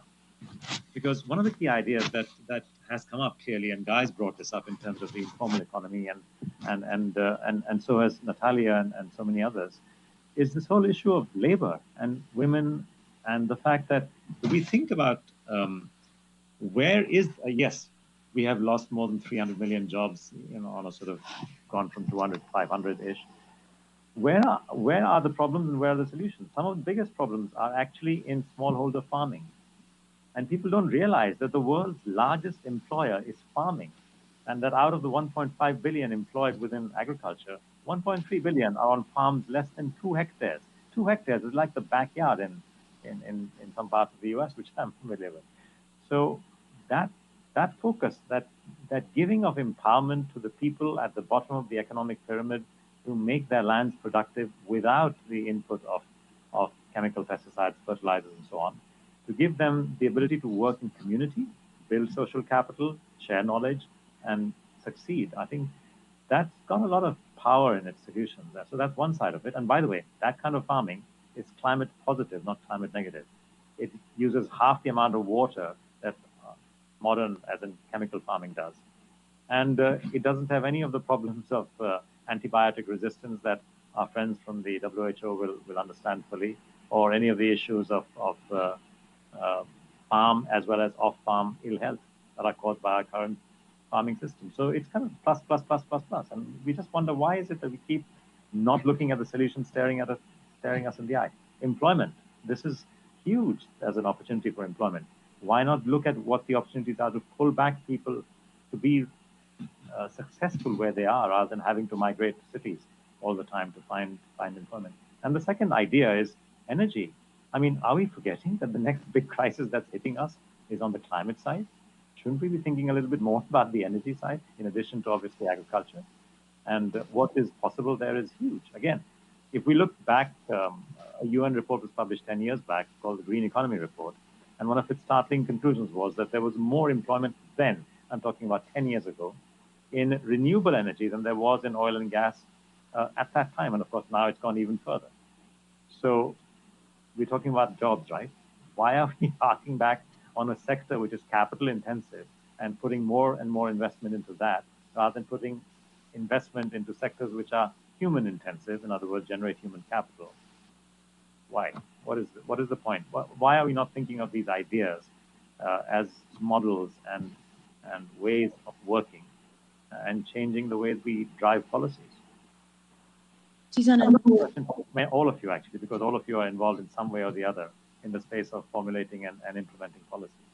Did you want to pick one person in particular, Pavan? I'd like to push this to Phumzile and to Natalia, actually.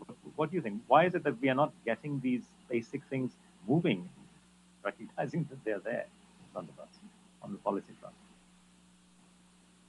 Phumzile, you start. Well, if we are talking about policies that affect women in particular, this is one area where there has been policies but no implementation and no investment in the implementation of policy. Our national budgets are gender blind, and they establish either a women's ministry or a program for women, and there's a fraction of the required budget for that program to succeed. So women are spending their time doing much limited contribution in the areas where they need maximum contribution. And I think we do need those institutions with some standing in decisions that have to do with money to really put their foot down about this blatant discrimination of women, which is budgetary. And this is why I keep on coming back. I want to be Marie's friends. We need the bank.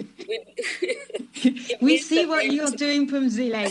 We see what you're doing. You're advocating, you're using your platform. They really have to insist on governments to involve on what matters for women and children. If you just think about women in war situations, it's more dangerous to be a woman than to be a soldier. More women and children die. But look at what is invested in women, peace and security. A fraction of what we use to buy guns, which just kill and not even protect, which is why the Secretary General has also called for a reduced spending in weapons so that we can invest more in development. So probably we can see that governments are interested in something by the amount of money they spend on. If you think about girls' education just after Beijing, a lot of government invested in girls' education. And we saw primary education, even in the poorest countries, increase because there was dedication. In women's health, Natalia, as well, we saw that there was investment, there was an effort. It's not been as successful as we wanted to be, but there was progress. It's not been out of lack of trying. There's been challenges, but there's been an effort. And we have not seen that degree of effort all around on issues that impact on women. Government are not even willing to make sanitary pads tax-free. I mean, really? Okay. So don't start me, Femi. Well, I think this might be a good time to actually share the conversation with the floor. The Deputy Permanent Representative of China is Ambassador Dai Bing. Ambassador, it's good to have you. Thank you very much. Please pose your questions to our panel. Welcome. Thank you. Thank you. Give me the first floor. Highly appreciated of the vivid introduction by the panelists. The COVID-19 pandemic constitutes the greatest challenge to every country, to everyone. But as Pavan has referred, that in Chinese language, the crisis and opportunity coexisted in one word with two characters. So the pandemic also gave us the opportunity to restart our efforts to implement the 2030 SDG, maybe with new ideas or new ways. So my question is, when we reset our efforts with people-centered, so how can we guarantee that our implementation of the 2030 SDG can promise that the most vulnerable and those left behind can really benefit from our efforts? Can you give us some policy guidance? Thank you. Thank you. Robert, would you start, please?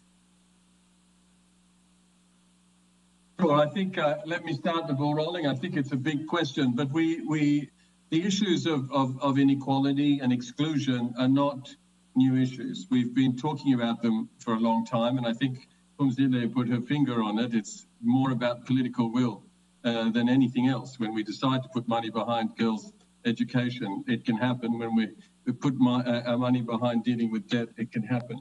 So we do have, I think, a host of tools in our toolkit to understand how to deal with inequality and exclusion in such a way to make sure that no one is left behind in a recovery process, whether it is on looking at the way tax is structured, to investments in primary education, primary healthcare, whether it is looking at the informal sector and making sure our investments are there, and a social protection system that provides a safety net for those who are, if you will, weakest in society in terms of their coping mechanisms.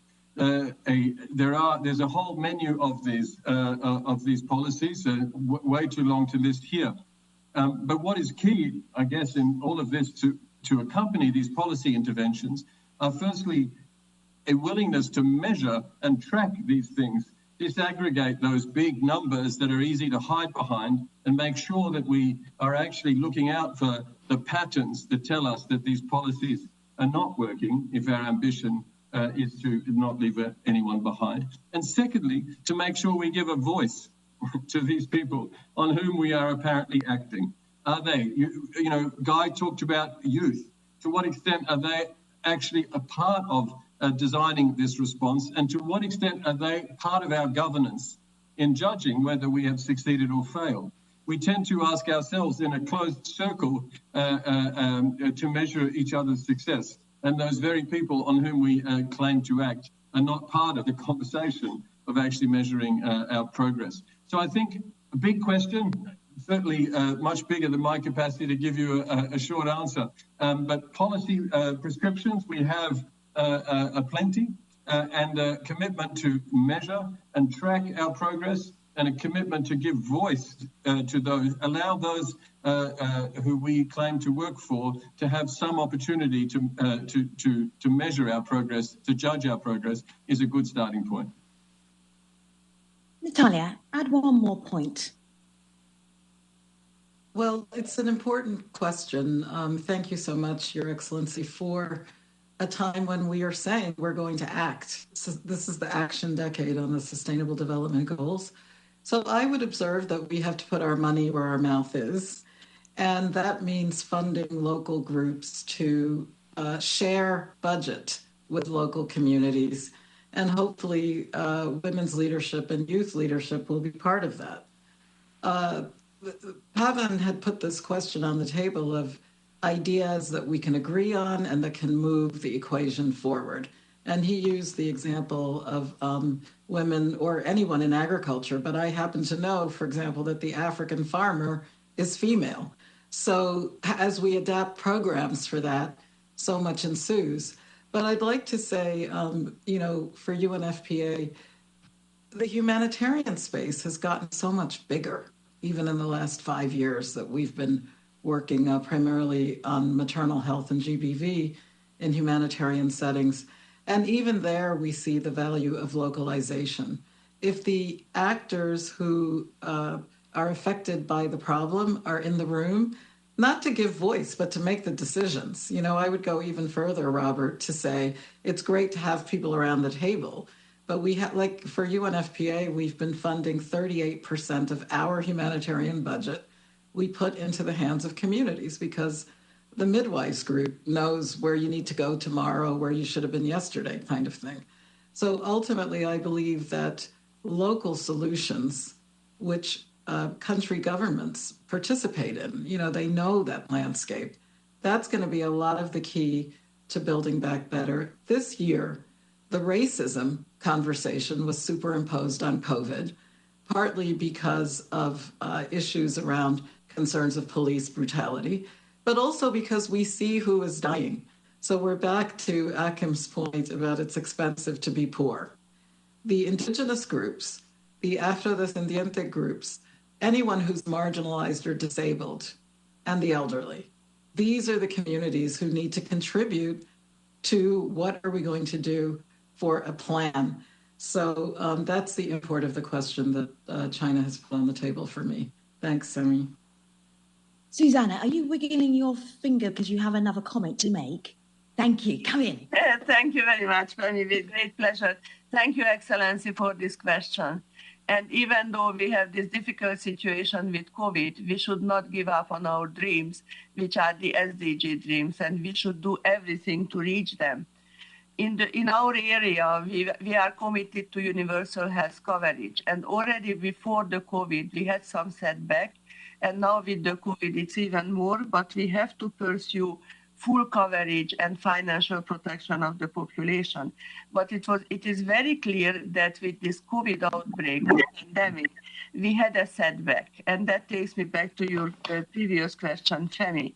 We had a setback because we always follow the panic and neglect cycle, meaning that we are not investing into the future. If there is an outbreak, we try to deal with the consequences instead of preparing the world and investing into preparedness and proper response. And we have a very effective system in place, which is the international health regulation, but it needs to be used much more effectively across the world. And we have to invest into preparedness because the cost of the present pandemic is around 11 billion for the whole world. To invest into the preparedness of one single individual for a year costs us $5. So it would take 500 years for us to spend this $11 trillion that we spent on COVID if we wanted to invest it into preparedness. So that is one of the learnings that we have to invest into preparedness. We have to invest into the One Health approach, and we have to invest much more into the resilient health systems, including primary health care, preparedness and response, as well as essential public health functions, and finally into the workforce issues. And we have seen now with the pandemic that there is a huge amount of workforce that is missing from the national health systems. We calculate it's around 18 million around the world. And if we do not get this workforce in place, we will repeat the same problems and same cycles. So yes, the dreams for SDGs should go ahead, but learning from the COVID, we have to really put systems in place and policies in place that help us in reaching our SDG goals. And that's what we are discussing today. Thank you. Thank you. The Deputy Permanent Representative of Russia is Mr. Dmitry Chumakov. Mr. Chumakov, the floor is yours. Спасибо большое. Говоря о социально-экономических последствиях, нельзя игнорировать эффект от односторонних принудительных мер, наложенных на 20% членов ООН, что мешает их реагированию на ковид и экономическому восстановлению. Односторонние ограничения подрывают систему здравоохранения, что может влиять на младенческую и материнскую смертность. Ухудшение эконом-ситуации, связанное с этими мерами, влияет на осуществление трудовых прав, в том числе женщин, которые часто задействованы в неформальной работе. Односторонние меры мешают получению кредитов на цели развития от международных финансовых институтов, в том числе и для экологических проектов и финансирования борьбы с изменением климата. Они также препятствуют страновым программам, как в случае Сирии и Всемирного банка.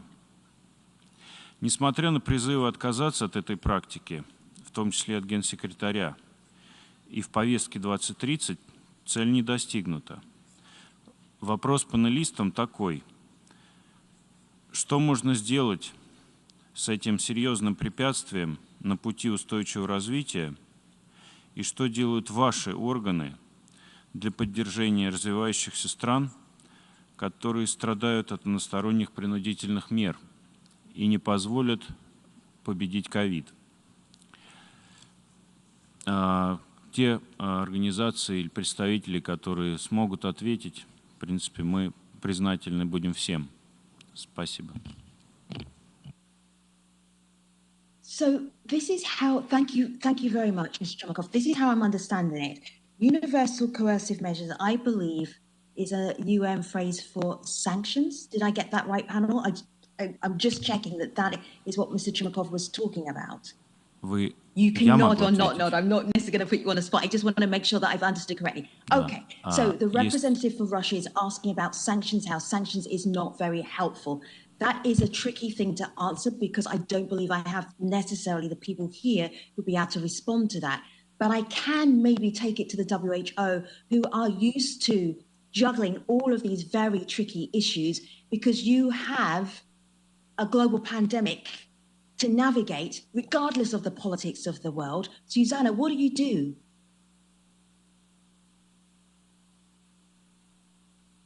Susanna, you're currently mute. Yeah, please unmute yourself. So if I think I'm understanding it correctly, and which is why everybody's very silent in the panel, is that his representative is asking about sanctions, and sanctions isn't helpful in a health crisis.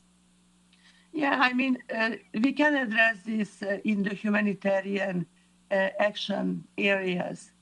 And obviously, one has to look at the public health outcomes and public health interests of the countries.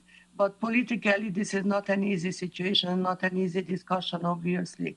But from in the humanitarian context, one can go beyond what you can do in the development area.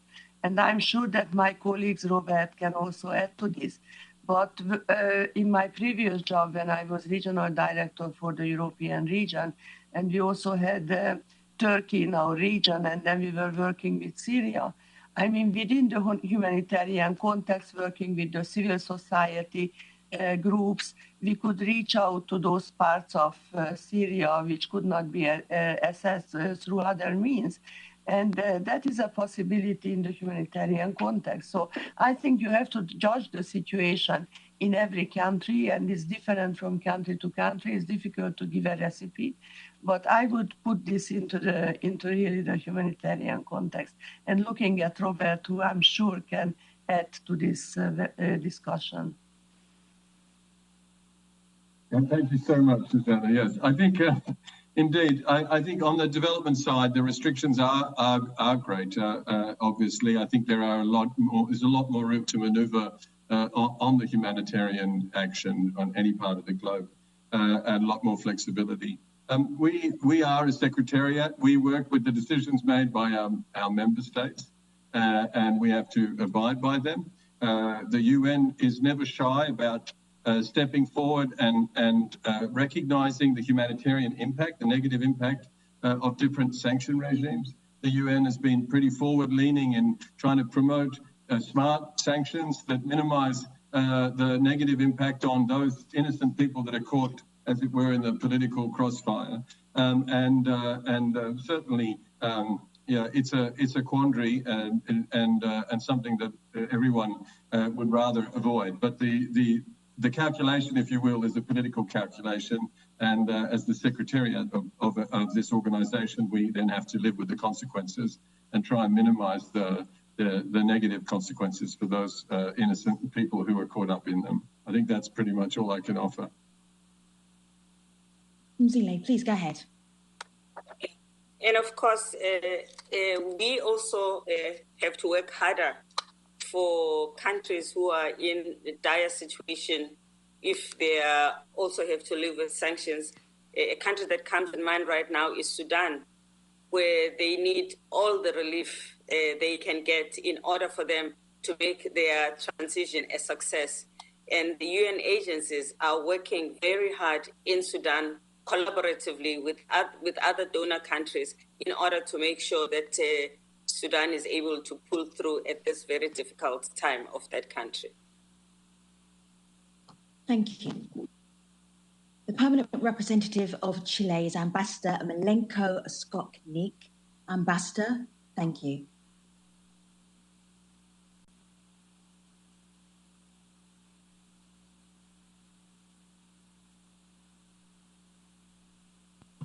Now, normally, sorry, it's a it's little difficult to button just in reach front of you this that's got like microphone a here. shouting mouth. Ah, fantastic. You found it. Go Sorry. ahead, Ambassador. The question of Chile is the following. What areas and emphasis should we prioritize at the national, regional, and global level to ensure that the response to the pandemic and the monitoring of the 2030 agenda gives sufficient attention to women and girls in the context of economic reactivation efforts? Thank you very much.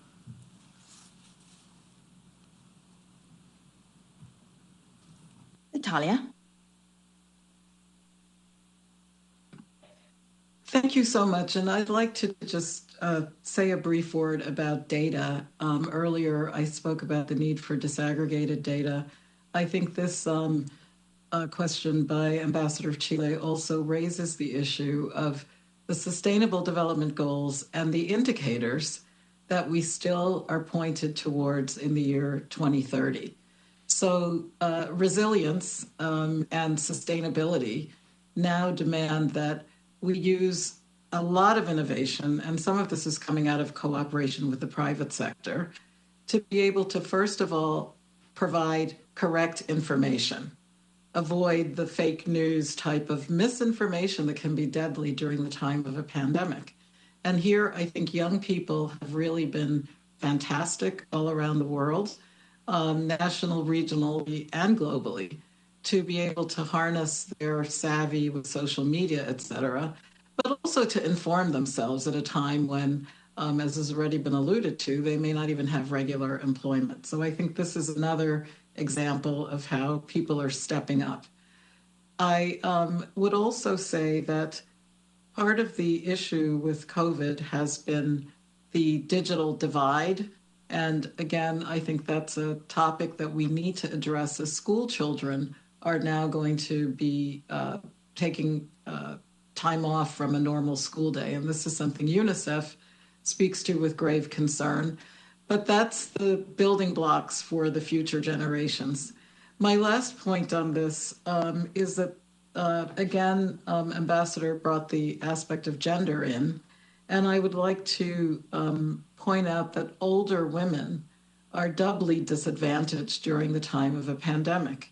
We are seeing that the environment for caregivers within a family where, again, this is almost voluntary labor, but also within older people's homes, the fatigue factor on the caretakers is something that needs to be addressed. The older woman typically did not have the pension, she may not have held the job, et cetera, et cetera. So the social floor of protection and the dignity of older people is something that policy needs to address. The isolation the loneliness factor can compound the deadliness of the virus, if you will. So I think trying to find ways of making those intergenerational linkages has been a very interesting, positive thing, where young people using safety precautions engage with older people, whether online or through safe distancing. Thanks. Uzile.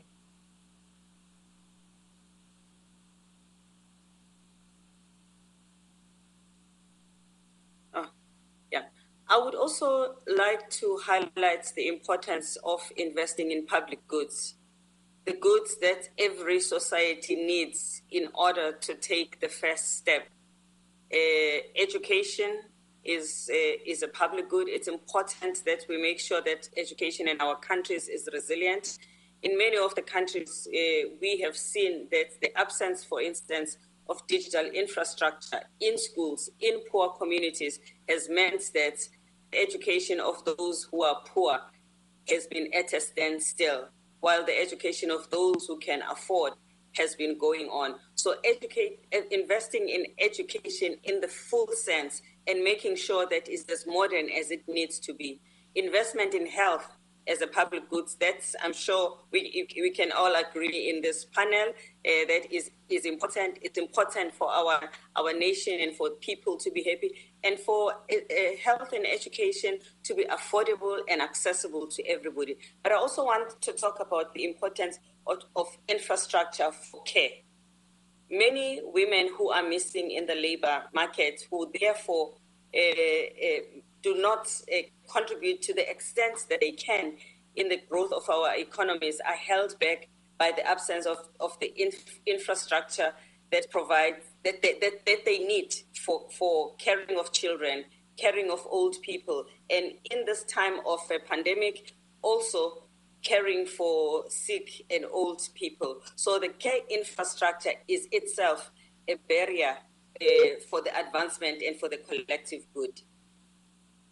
Mari, I'm really interested in what you're thinking right now on this sort of idea about women and girls, national, regional, global. How can we stay on track for the SDGs regarding those gender goals?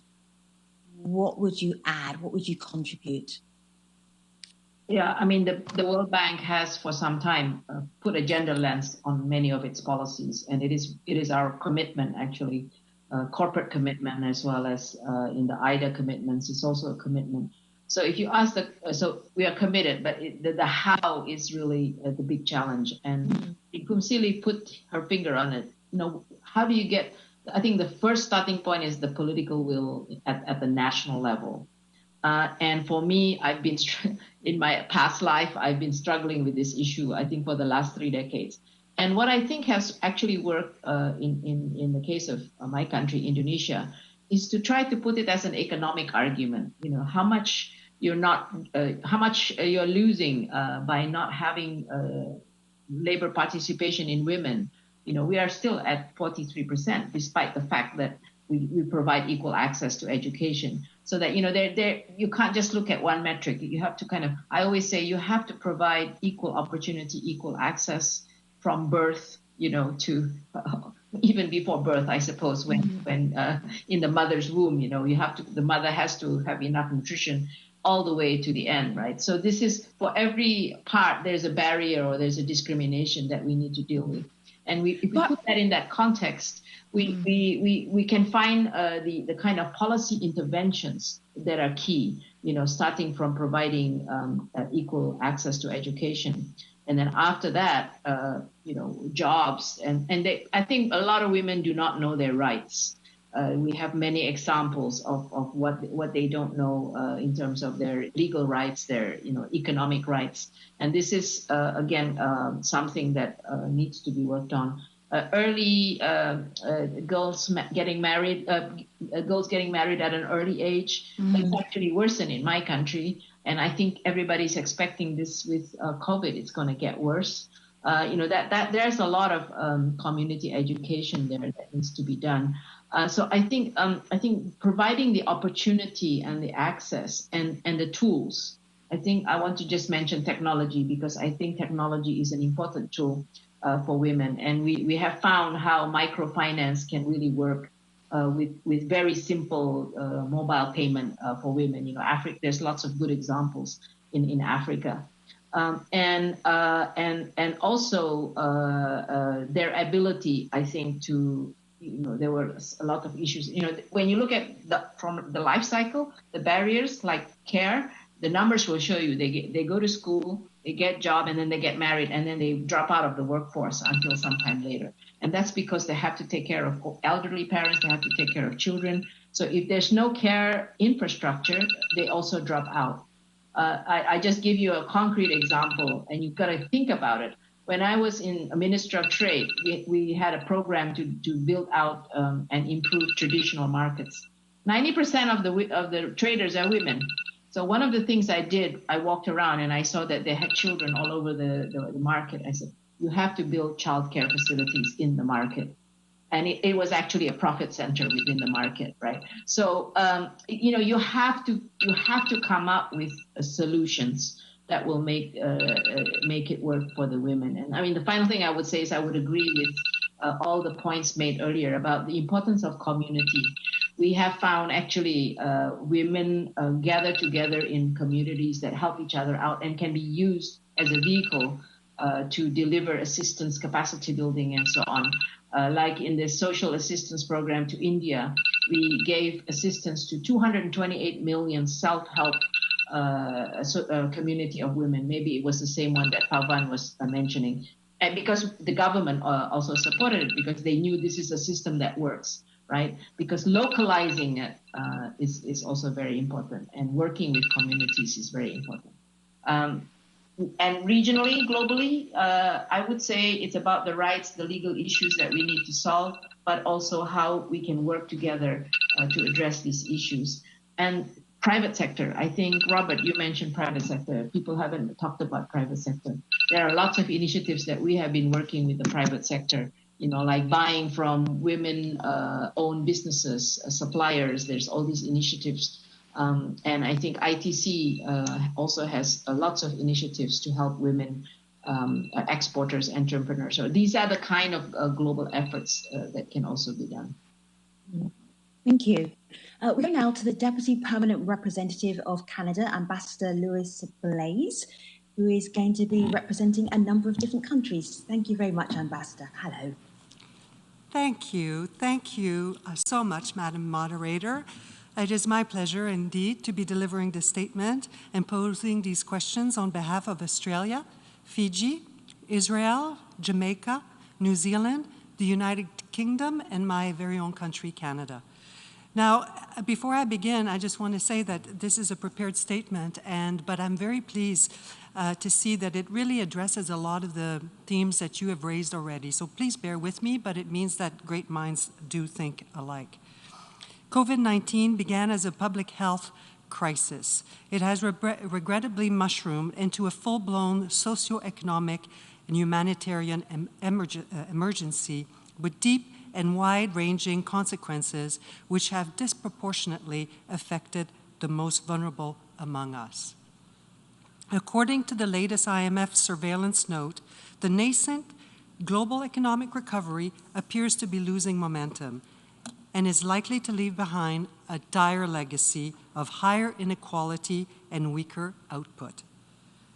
Advanced economies have managed to shield much of their citizenry from the worst of the impact, having engineered an unparalleled $12 trillion in fiscal action, amounting to an average stimulus injection of 26% of GDP.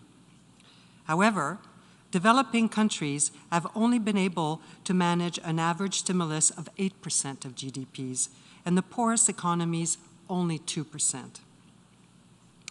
And inequalities within countries are also exacerbated.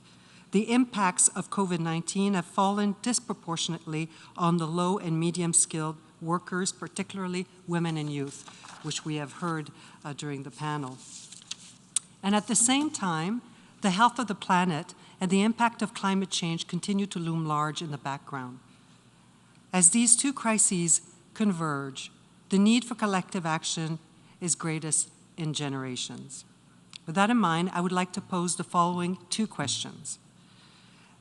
Madam Panggestu, the President of the World Bank, David Malpass, has made calls for the international community to take bold and decisive action with respect to the increasingly unsustainable levels of debt that burden an ever-growing number of developing countries.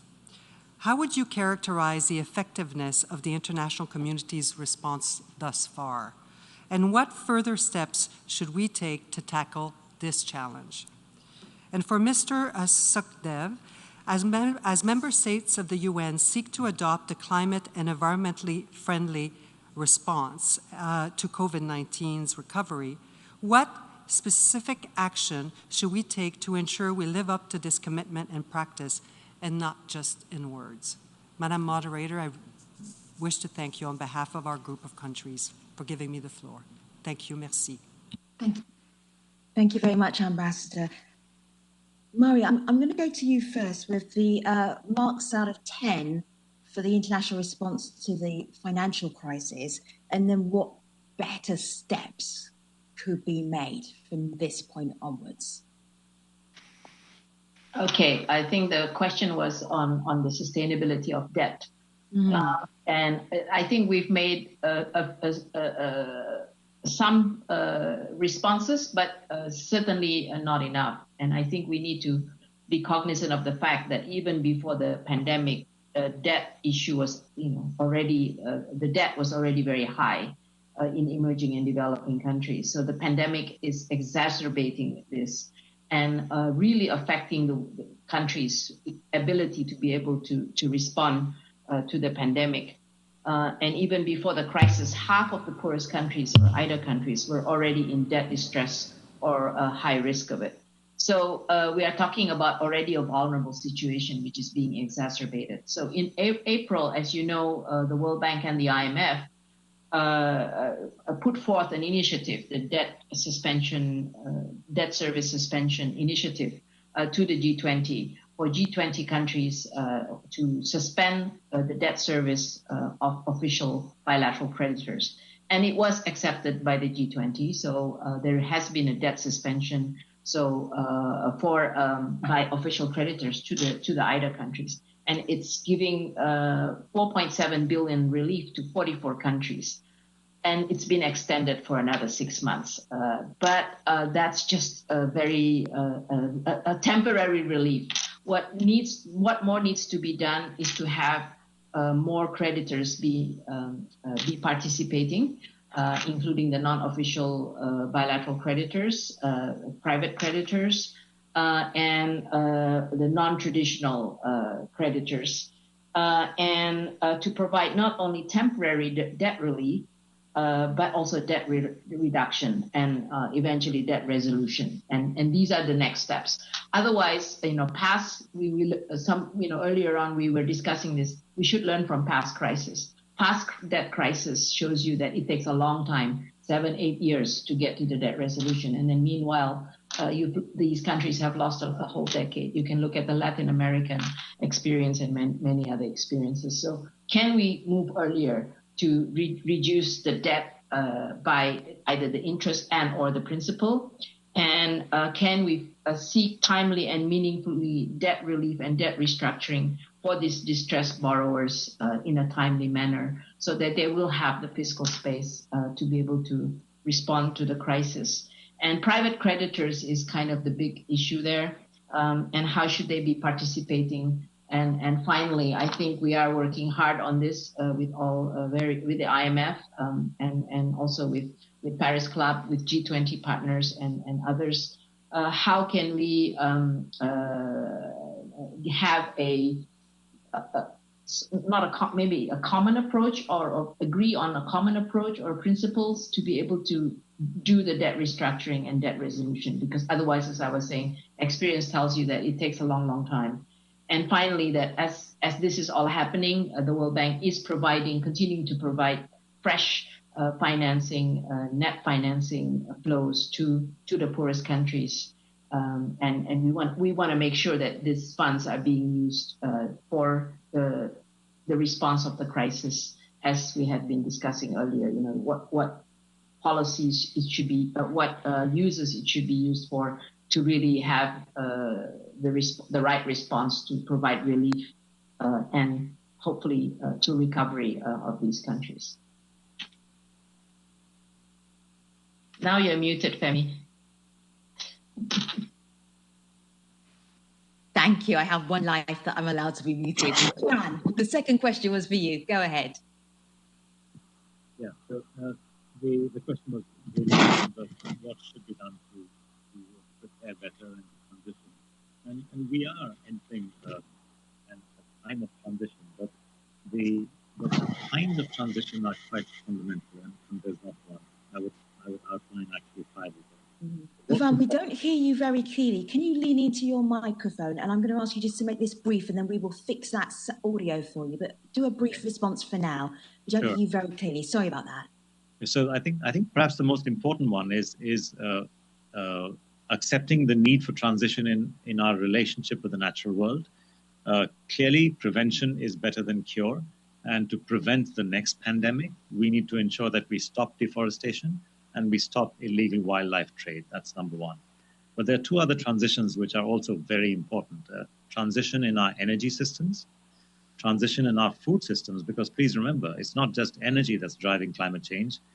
Almost half, if you take the food chain, if you take the entire food value chain, all the way from deforestation, creating the land to grow, soya to feed the beef, to process and so on, half of our greenhouse gas emissions are coming from human food systems.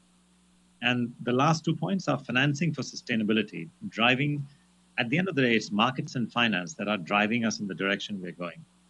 We need to change those drivers as well, markets and finance. And this means fundamental changes in the way that we recognize corporate performance and changes in the way that we provide and structure financing.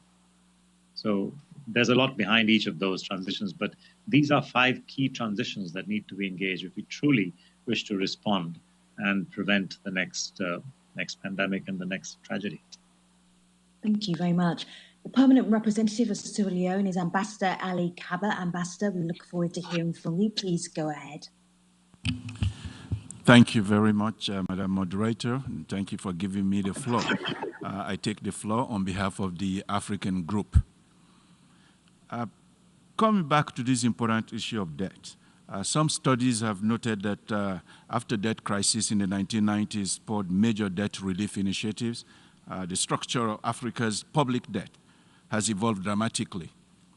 And shift in debt and creditor composition from 1990 to 2018 have made Africa's debt more expensive over time. According to the UN World Economic Situation and Prospect 2020, global debt is 4 times more than world gross product, and debt expansion has been most pronounced in the non-financial sector, corporate sector, and to a lesser extent in government sectors. And by 2017, in developing countries, total debt reached about 190% of GDP, the highest level on record. Accordingly, the synchronized easing of monetary policy in the world economy reduces short-term risk, but may increase medium-term risk by encouraging a further rise in debt and a sharper adjustment for negative shocks that occur in the future. Hence, my question is this. In the context of COVID-19, how practical can the stimulus packages, devoid of deep debt relief and expanded debt service suspensions, build back better macroeconomic sustainability to avoid the next wave of debt crisis and a vicious cycle in an economic slowdown? Thank you. Mari, go ahead. Yes, thank you for your question. That is exactly the issue. You have rising debt levels even before the pandemic. So with this crisis, how do you provide fiscal space to these very highly indebted countries, and they are going to also need to have new financing and also new debt coming up. So this is the big issue we're facing. And I mentioned earlier that the first thing is to have this initiative for debt suspension. But that is only official bilateral creditors. And I think in the case of Africa, there are what would we call not really official creditors, but parastatal creditors. And these are the ones that actually need to also provide the suspension to begin with. And then you cannot solve the debt problem without dealing with the issue of debt reduction and debt resolution. And that needs to be done also involving both the official creditors as well as, more importantly, the non-official creditors and the private sector. And it needs, in the past, you can do it if you have like a collective approach. You can take HIPIC, you can take some of the other collective approaches that was done in Latin America. And one thing I didn't mention earlier was debt transparency, because debt transparency is part of the DSSI initiative and also further initiative to make sure that countries are going to have the debt sustainability to be able for all the parties involved to actually go through a debt suspension, debt reduction, debt restructuring exercise. And the transparency has to be both on the debtor side as well as on the creditor side, to know what are the terms of these debt agreements. So that there's if there's transparency, then there can be a better resolution and an understanding of how you could come up with these common approaches. So that's the discussion that we're having right now. G20, this is one of the big issues. G20 has come up with a common approach principle, but it yet to be implemented. And I do think this is, we at the bank, we think this is really, really urgent, just as you emphasize that without this, we can't really provide the fiscal space for countries to be able to respond to the crisis. Not only that, to be able to either borrow more, either in the capital market or from multilaterals and so on. And just the final thing I would say is that, this whole how do you do it without impacting the investment rating of your country? Because countries are combining debt with also going to the private capital market to raise funds. So they don't want to have their credit rating be affected. So in the whole structuring, you need to also pay attention to that issue. The permanent representative of Tanzania, Ambassador Kennedy Gaston. Thank you for your patience, Ambassador. Thank you very much, Madam Moderator. I'm bored to ask the second question connected to the question that was asked by Ambassador Kaba of Sierra Leone. I'm asking this question on behalf of African Group. Now, as economic stimulus packages have existed in the past economic recessions and downturns also caused by pandemics, what are the best lessons of the stimulus checks for stimulus packages necessary to stimulate the economy? Thank you. I feel like this is asking really everything. Marie, do you want to pick this one up? Hello, Marie, can you hear? Yes, go ahead. Are you asking me? Yes, stimulus packages, yeah. Okay. Yeah, stimulus packages. I think we have experienced a lot of learning in the whole this whole period of the stimulus. The first part of the stimulus is the social assistance to save people's incomes and jobs and so on.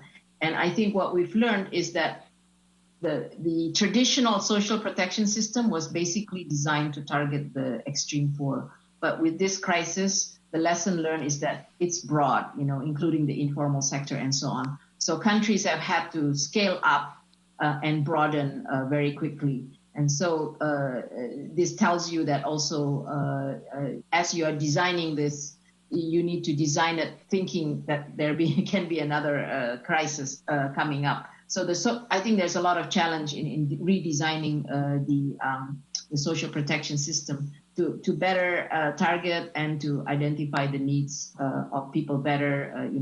We had the gender dimension, youth dimension, and so on. The second thing is, I think this is in terms of principles of using the stimulus, because what is happening, countries do not have deep pockets like advanced countries. Developing countries don't have deep pockets like advanced countries. So with their limited budgetary space, they have to make a decision of how to use these funds the most effectively, right? So the other principle that we've been seeing happening and trying to work with the client countries, minimize the damage and do no harm policies while you're doing it. So like we mentioned, as you're deploying vaccine, putting everything into dealing with the pandemic, don't forget the basic health services like maternal health and children vaccination. On livelihoods, you've really got to broaden it to the informal sector, no matter how you're going to measure that. And then I've always, in the stimulus package, find opportunities to build greater resilience in the future. For dealing with future emergencies and relief responses. I think the WHO mentioned about the One Health system, for instance. As you're rebuilding your health systems, you want to strengthen your health systems. And this One Health system is about the zoonotic disease and not having, say, traditional markets be safe, not selling the wild animals or doing it in a safe way. And then in the recovery effort, this is the last thing I will say, is this building back better is something we're all talking about, but how to make that happen, building back better and resilience to future risks kind of opportunities. And that's about strengthening your health and education systems. So as you're designing remote learning, while kids are not being able to go to school, you can design systems that will, after the kids go back to school, is actually going to be the system of the future, for instance. Using stimulus programs to build green infrastructure, for instance, and restore, this is one of the programs in Indonesia, restoring land and seascapes, which is job creation. It's part of the stimulus. It's creating jobs for you to restore mangroves as well as coral reefs and then the degraded land. And then there's a medium-term advantage that these will then improve the livelihoods of the farmers and the fishermen. So, you always try to find the triple benefit of environment, jobs, and reducing poverty. Okay, I'm thinking out aloud here, Guy, and you can help me out here because you can tell me if I'm going in the wrong direction. But the minute that COVID hit, there were some countries that were able to help people who were losing their jobs immediately. From the Labour perspective of this, what have you seen and what is working? I think we saw an extraordinary effort in the early days when the pandemic struck, particularly in the developed countries, the countries which had the means. And following up on what Mary said, what we saw in many countries was because there was great urgency and there wasn't really a lot of time to design very sophisticated approaches, we just threw a lot of money at the population in general, and there is inevitably a lot of dead weight in that. That is to say, financial support going to enterprises or sectors of the population who probably didn't need it as much, but there was urgency. And I think as time goes by, public finances become more constrained everywhere. We're better able to see where we can direct our investments in stimulus to help people who simply need help, but then also to set us off on the right trajectories for the future, be it on a green trajectory, be it on improving education and health services. But if we want to, we don't want to waste a good crisis. My personal belief is the 2008 crisis was a crisis spectacularly wasted because we didn't really get it done very well. And one thing we did then was to put on the handbrake on stimulus very early. The austerity reflex kicked in very, very early, and that meant that emerging from that particular crisis took a lot longer and a lot more painful than it had to be. And here's the dilemma, really, isn't it? We've got to look at all of the issues of debt sustainability, all of the issues that Mari was addressing, and hopefully we can go beyond what's been done on debt service suspension to broader approaches. And I also want to acknowledge the leadership of Canada and Jamaica on the broader question of financing for development, because there's not one of us in this panel that hasn't called for substantial investment in the particular areas that are of interest to us, be it in education, be it in health, be it in the green economy. We really have to get to grips, I think. Debt is part of this, but we've got to get to grips with the broader mobilization of finance. That includes from the private sector. And also, if I can just put this into the equation, dealing with illicit resource flows as well, which are a terrible leakage from a system that we need to make hermetic in that regard. The permanent representative of Barbados is Ambassador Elizabeth Thompson, speaking on behalf of CARICOM. Ambassador, you're very welcome. Hello. Thank you. Thank you very much. CARICOM member states, as SIDS, are fighting two existential threats simultaneously: the threat of COVID and the threat of climate. For the former, for the threat of COVID, The vaccines are on the verge of being introduced to the market. For the threat of climate, we know what the prescription is, but we are generally ignoring it. When I say we, I don't mean we in SIDS, I mean globally, that the prescription of 1.5 is being generally ignored. But we are in a battle against time. Caribbean SIDS are amongst the most vulnerable to climate change, even though they've contributed to least to it.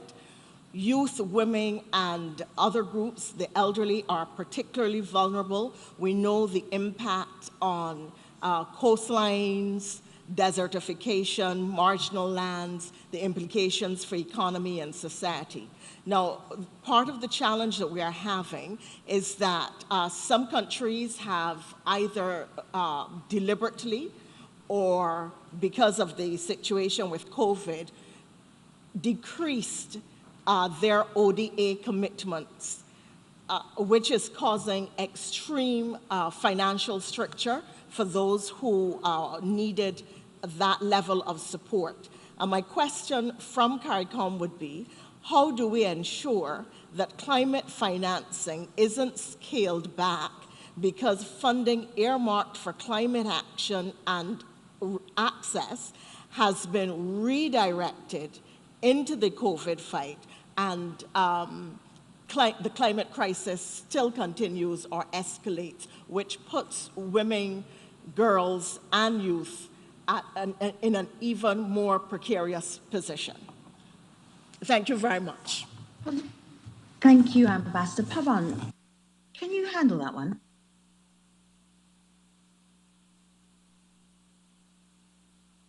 Unmute yourself. Thank you. The issues are deep and fundamental. The costs of climate change are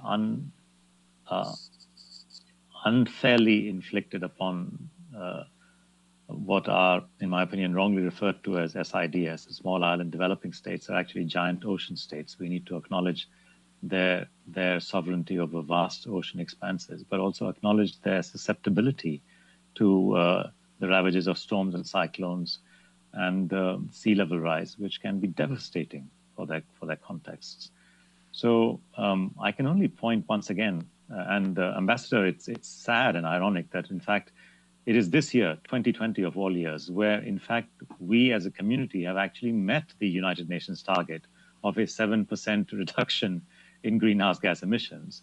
And sadly, that is only because we have had to lose 1.45 million lives to COVID in order to do that, and suffer lockdowns and economic collapses and face an economic loss of $28 trillion in our output across the next 5 years. So honestly, this is absolutely no way to solve a problem. I think the entire United Nations system needs to see this as a wake-up call to the United Nations system to take its own agreements more seriously. We all met in Paris in 2015. We made commitments. We have not met those commitments except this year, and that too for all the wrong reasons. So I can only express great solidarity with your sentiment and the points that you have made, but just to remind all nations that we do have a responsibility to our future generations and to those who are more in the line of fire when it comes to the costs of climate change. Robert? Yes, Femi. I'm thinking that you have something else you want to add. Am I wrong? Well, I think this is something we're very seized with at the UN these days, is small island developing states, and indeed this enormous risk that they find themselves in, the impact on remittances, on tourism, compacted with climate. But of course, I mean, to say we can't, rob Peter to pay Paul, it would be a tragedy to take resources away from the climate fight. And I think the message here is the need to have an integrated response, to look at this in its multi-dimensional nature and to make sure that as we invest in employment or as we invest in industry or in cities, we do so in such a way that it actually takes off some of the pressure on the climate. piece. So we really do get that multiplier effect from our investments. Yeah. It's not rocket science. It does require a tremendous amount of coordination, of political will that we keep coming back to, and a time horizon, I think, a sense of urgency, but also a sense of perspective about how long it will take to shift some of these underlying structures. So we need to sustain that commitment for as long as it will take. One more intervention from the floor, and that wraps up our conversation for this afternoon. The Deputy Head of the EU delegation is Ambassador Silvio Gonzato. Ambassador, hello. Thank you, Femi, and thank you to all the panelists for an extremely interesting and interactive discussion. I really enjoyed it, and I would also like to express our thanks to the President of the General Assembly for designing this special session in such a way as to allow these interactive moments. Today's discussion started a while ago, in fact. It dates back to May the 28th at the UN high-level event on financing for development in the era of COVID-19 and beyond. On that occasion, the President of the European Commission, Ursula von der Leyen, launched the idea of a global recovery initiative linking debt relief and investment to the Sustainable Development Goals in order to promote a green, digital, just and resilient recovery. So what do we need for this just and resilient recovery? First of all, in our view, we need to recognize that to protect ourselves, we need to protect the planet. A key example is protecting, restoring, and sustainably using biodiversity. This is essential for pandemic prevention. I was very happy to hear the representative of WWF say exactly the same thing. We think we should apply the broad One Health approach that recognizes the interlinkage between environmental, human, animal, and plant health. And this requires concrete steps at all levels, local, national, regional, and international, and stronger cooperation both within the UN system and with all relevant stakeholders in a conflict-sensitive way, also acknowledging the work and guidance by UNEP and relevant environmental conventions beyond the existing tripartite. So the question is, we would like to know from you, in particularly from WHO, World Bank, and possibly WWF, how you support this approach, and in particular to WHO, how you go about a closer and possibly more formalized cooperation with UNEP and relevant environmental conventions. Second element is digitalization. We have the Secretary General's roadmap on digital cooperation with its 3 pillars, connect, respect, and protect, which look at the opportunities and challenges that the digital dimension offers. It is clear that in recovering, we have to ensure a safe and affordable access to digital infrastructure, and that this must be on top of the global political agenda. And while maximizing the positive impacts, we also need to work to mitigate the risks. Digital technologies should be used in full respect of all human rights, including the rights to privacy and the freedoms of expression and opinion.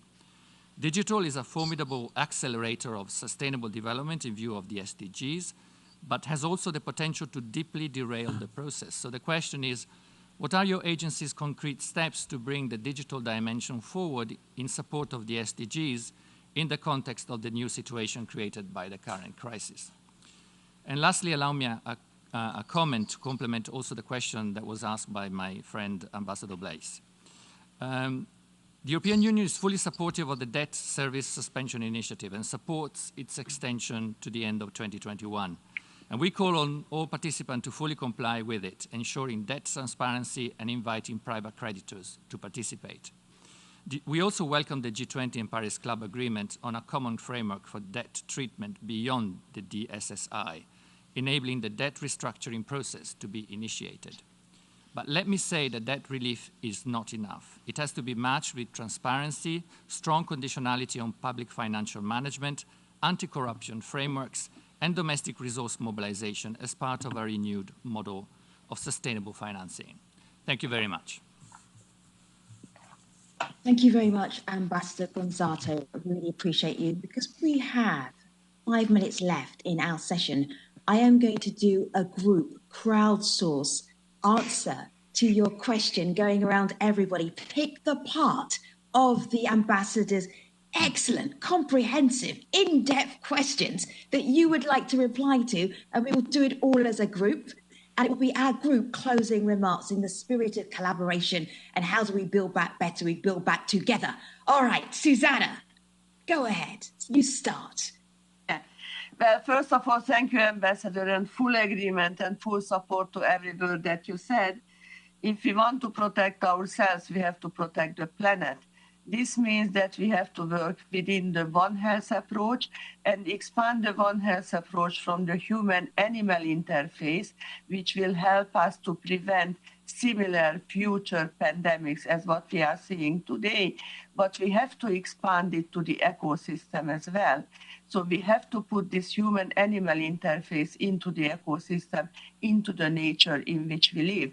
And your question came at the right time, because we just met the CEO, the Chief Executive Officer of the UNEP today, with our Director General to discuss exactly the same issue. And we are also revitalizing our approach to the One Health system, which until now worked very closely with FAO and OIE, obviously, but now we are expanding it also to other partners, and UNEP will be a key partner in this regard. And we are looking forward to working with the European Union institutions also in the future as we did in the past. Thank you. Susanna, thank you. All right, we're tag teaming this as fast as you can. No pressure. Robert? I think, well, to pick up on the digitization piece, and just to recognize our conversation this afternoon is really coming around the different options of dealing with this opportunity this crisis gives us to get countries not only back on the right track for the SDGs, but to accelerate progress. Digitization is one of those. The debate today that has to take place in countries as they look at their recovery from COVID is what is going to be the opportunity they seize in this recovery process? Is it digitization? Is it girls' education? Is it a pivot to a green economy? Is it letting go of subsidies to fossil fuels? Is it corruption? This is the debate that needs to take place. We have lots of ideas, we have global agendas, but at the end of the day, country by country, this debate has to take place. Robert, I thank you. They are wrapping me up, and I am not wrapping up before I've spoken to all of you. Guy, go ahead. Well, I mean, just to follow on what Robert said, it's all of those things. It's all of the above. And I think what the EU statement has really made clear is the opportunity of this pandemic is to focus our mind on these very fundamental big picture issues and see them all together. It's not one thing or the other, it's the whole package, and we've got to organise ourselves accordingly. A whole package. Mari, what is your thought to leave us with? In wide agreement, thank you to the European ambassador for that very comprehensive comment. So I totally agree, protect people, protect planet, and protect biodiversity. So we are working on all those fronts, and I just want to say something about digital. We have lots of programs in countries as well as in regions like West Africa. We are very focused on digital ID. You cannot be... Mari, I'm going to thank you because I want to hear from Pumzile and Natalia and Pavan as well. Pumzile, go ahead. Go ahead. The benefits of debt suspensions must please accrue to public goods. We must not lose out more services that are directed to women and girls and to communities that are standing far back in the queue of inequality. Thank you. Thank you. Thank you. Pavan, go ahead. I agree with what all the panelists have said, and Guy's sentiments and Pumzile's sentiments. The SDGs are a set. They are not a menu. You can't pick and choose which ones you want to do. We have to go for it together, and we have to go for all of them together. And we'll find the interconnectivities. In fact, we should rejoice in the fact that they are interconnected. They are, in a sense, the best gift that we've given ourselves to handle this complex world which we face. I'm so fond of this panel. I don't want it to end, but it has to. Natalia, end it for me. As we move forward, let's admit that COVID has taught us lessons that we can use if we work together. I would only add that we need to improve our early warning and anticipatory action, working with communities, particularly for the health and protection sectors, which in the past weren't included. but now we see the value of that in the Caribbean, in places like Bangladesh. Thanks, Femi. Thank you so much, speakers. I really appreciate the time that you spent with us. This concludes the United Nations General Assembly special session on COVID-19. Thank you very much to the President of the General Assembly, His Excellency Volkan Bozkır, for convening the last 2 days. I appreciate you. We appreciate your input. And now I am wrapping up this session. Thanks for watching, everybody. Take care.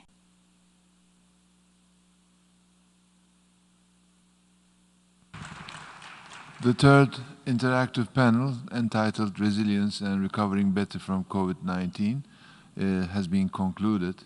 I really want to thank from the heart to the moderator of the panel, Ms. Femi Oke, for really doing a great job. And also, I also thank from the heart again all the panelists for their very active participation, answering to every question, and for more than 2 hours, we really benefited from the views and information exchanged here. And I think this shows what the General Assembly work should be in the future like. The second plenary meeting of the 31st special session of the General Assembly is resumed. The Assembly will continue its consideration of Agenda Item 7, entitled General Debate.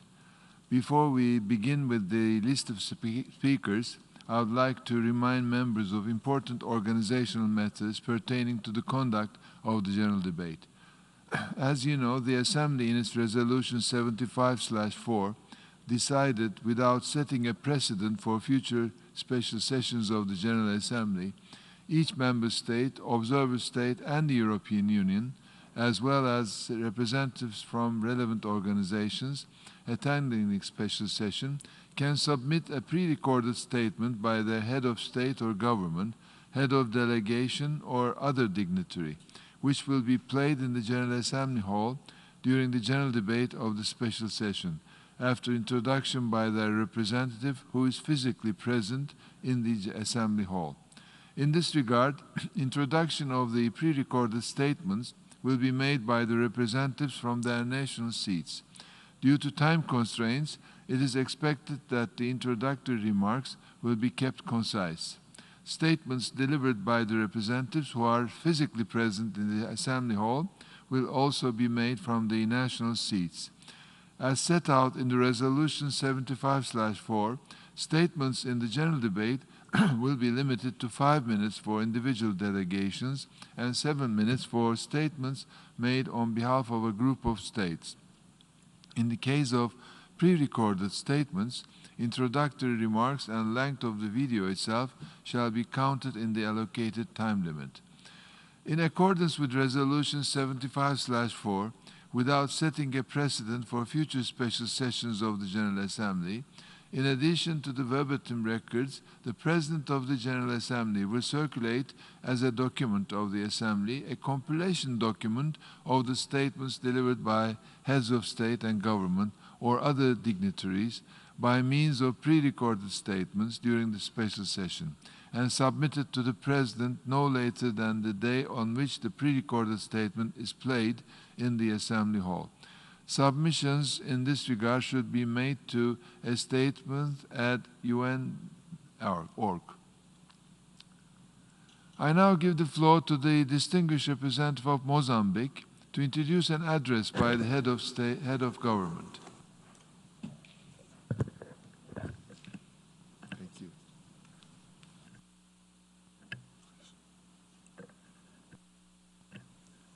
Please.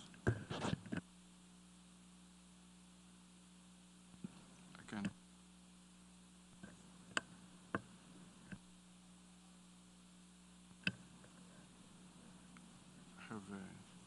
Need assist. Mr. President, it is my distinct honor and privilege to introduce the pre-recorded statement by His Excellency Filipe Jacinto Nunes, President of the Republic of Mozambique and Chairperson of the Southern African Development Community. Thank you.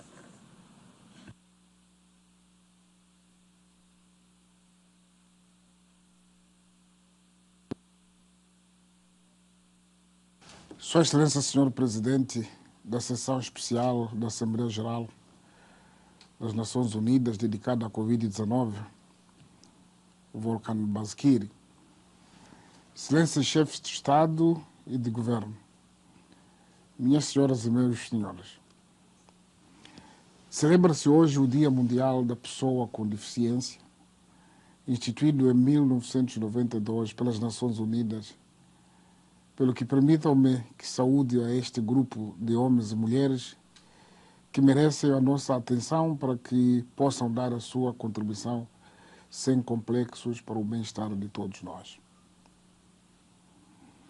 Por outro lado, sinto-me honrado por esta oportunidade de partilhar experiência e reflexões sobre a resposta da região da SADC à Covid-19 e, sobretudo, as medidas que adotamos enquanto sub-região.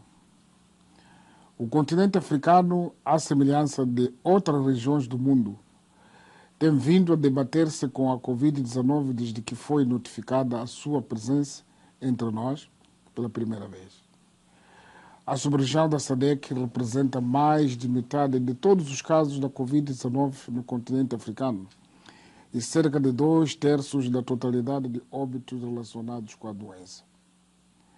Os governos da sub-região da SADC tiveram de tomar decisões difíceis que consistiram em salvar as vidas dos seus cidadãos, preservar o sistema de saúde e manter as economias a funcionar. A maioria dos países da nossa região optou por pôr em prática fortes medidas de saúde pública, entre as quais o confinamento domiciliar, sempre que as autoridades sanitárias as consideraram necessárias. As medidas de confinamento domiciliar nos países não só afetaram o desempenho econômico dos Estados-membros, como também limitaram a circulação de pessoas, bens e serviços essenciais através das nossas fronteiras. O impacto da Covid-19 nas nossas economias e no sistema de saúde terá efeitos duradouros cuja inversão a médio e longo prazos exigirão esforços adicionais. No quadro da nossa resposta, a região da SADC realizou uma avaliação do impacto socioeconômico da Covid-19. A avaliação revela que o nosso desempenho econômico abrandou, registrando-se um agravamento da inflação, o que agravou ainda mais as desigualdades.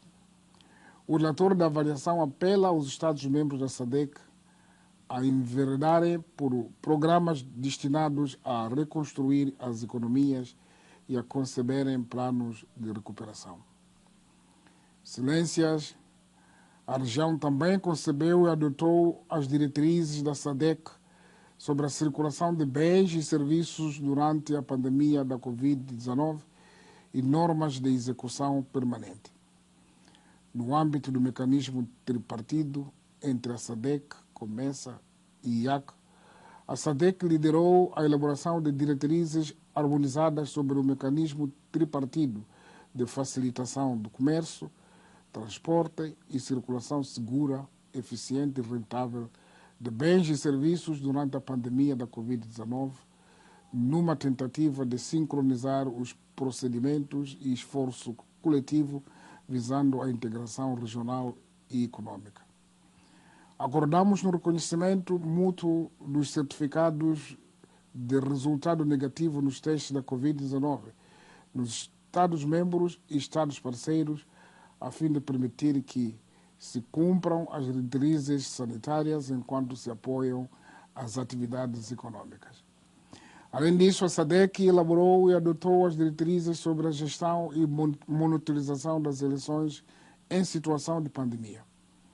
Estas diretrizes asseguraram que a observação eleitoral decora em condições seguras durante qualquer emergência de natureza sanitária, tal como a pandemia da Covid-19 que enfrentamos atualmente, entre outras medidas. A região da SADC, através do seu secretariado, tem conseguido elaborar e divulgar informações por meio de boletins informativos regulares sobre a Covid-19, contendo dados sobre questões novas e emergentes, impactos sectoriais da Covid-19, bem como recomendações aos Estados-membros. Excelências, a situação da Covid-19 nos países do Ocidente, onde se assiste nas últimas 2 semanas a uma segunda vaga de vírus, é também motivo de preocupação para nós. Embora estejamos optimistas quanto à possibilidade de alguma vacina em breve para travar a propagação da SARS-CoV-2, o vírus que causa a Covid-19, continua incerta a forma como a vacina será distribuída para assegurar a equidade em todas as regiões do mundo. Estamos em crer que uma pandemia global requer uma resposta global. A vacina só atingirá o objetivo pretendido se for disponibilizada em todos os cantos do mundo e se for adotada uma abordagem coordenada da sua administração, baseada nos fatores de risco. A nossa sub-região trabalha em colaboração com a Organização Mundial de Saúde para assegurar que as nossas infraestruturas de vacinação estejam devidamente equipadas para gerir os requisitos da vacina contra a Covid-19. Por isso, é desejo dos países membros da SADC que os nossos parceiros da cooperação internacionais para que apoiem os países da região no acesso à tão almejada vacina. Apelamos ainda às Nações Unidas para que façam uso do seu mandato e das instituições, desenvolvendo mecanismos que garantam o acesso equitativo à vacina assim que esta estiver disponível. Hoje, a interdependência mostra-nos que, na ausência de uma cooperação internacional mais solidária, será impossível mitigar os efeitos da pandemia da Covid-19, assim como prevenir uma próxima pandemia. Assim, é importante que, no contexto do controle da pandemia da Covid-19, conduzamos a cooperação internacional visando assegurar a oferta de suprimentos essenciais de saúde como meio de diagnóstico, medicamentos, assegurar que os avanços da descoberta da vacina contra o novo coronavírus não seja outro fator de exclusão ou discriminação entre países detentores de recursos e outros com menos recursos. Fortalecer o sistema de saúde, incluindo os cuidados de saúde primários, as instituições científicas do setor da saúde e a atenção médica especializada. Excelências, minhas senhoras, meus senhores, em relação a Moçambique, apraz-me partilhar a evolução da epidemia da Covid-19, destacar aspectos relativos à nossa estratégia da Covid, de resposta à Covid-19 e indicar alguns desafios e lições aprendidas no combate à pandemia. Quando a Organização Mundial da Saúde declarou o novo coronavírus como pandemia global, a 11 de março de 2020, fizemos uma comunicação à nação, anunciando um conjunto de medidas cautelares para controlar o fenômeno, incluindo a criação da Comissão Técnico-Científica para aconselhar o governo sobre a gestão da pandemia. Com a evolução dos casos da Covid-19, incluindo o aumento de infecções e de mortes no mundo, Moçambique antecipou-se na implementação de medidas de prevenção da Covid-19 antes mesmo de registrar o seu primeiro caso da doença. O primeiro caso da Covid-19 em Moçambique foi notificado no dia 22 de março, importado do estrangeiro. Passados 9 dias do primeiro caso, isto é, a 30 de março de 2020, quando ainda tínhamos apenas 8 casos de infectados, declaramos o primeiro estado de emergência, que se prolongou por um período total de 5 meses. No quadro do estado de emergência, implementamos medidas preventivas e de restrição excepcionais com o objetivo de conter ou reduzir a transmissão do vírus, evitar o colapso do Sistema Nacional de Saúde e graves perturbações do tecido socioeconômico. Entre outras, a abertura de fronteiras, apenas a circulação de pessoas e mercadorias essenciais, encerrando escolas a todos os níveis e impondo o protocolo sanitário. Moçambique não chegou a impor o confinamento ou o chamado lockdown completo, como forma de garantir o equilíbrio entre a saúde e a economia. Entretanto, em 7 de setembro de 2020, observando todos os preceitos constitucionais e legais, declaramos a situação de calamidade pública com o mesmo propósito de controlar a pandemia e assegurar a sustentabilidade da economia.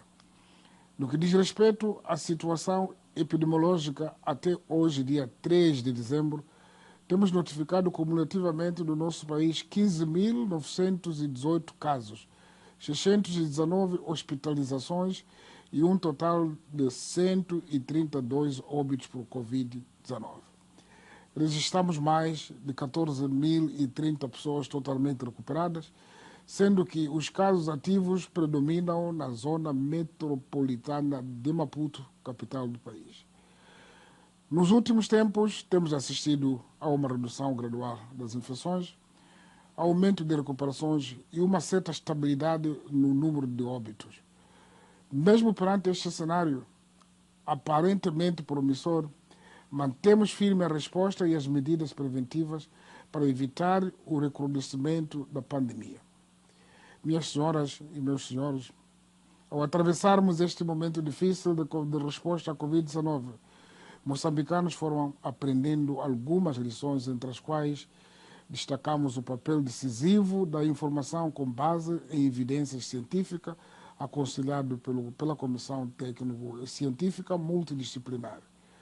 Proporcionalidade e razoabilidade das ações de controle, isto é, a adoção de medidas de restrição que são proporcionais, razoáveis, de acordo com a nossa realidade. A transparência na comunicação regular com a sociedade usando uma linguagem simples que inclui atualizações epidemiológicas diárias, educação para a prevenção, ações de resposta em curso, ações de fortalecimento do sistema de saúde e outros assuntos considerados relevantes.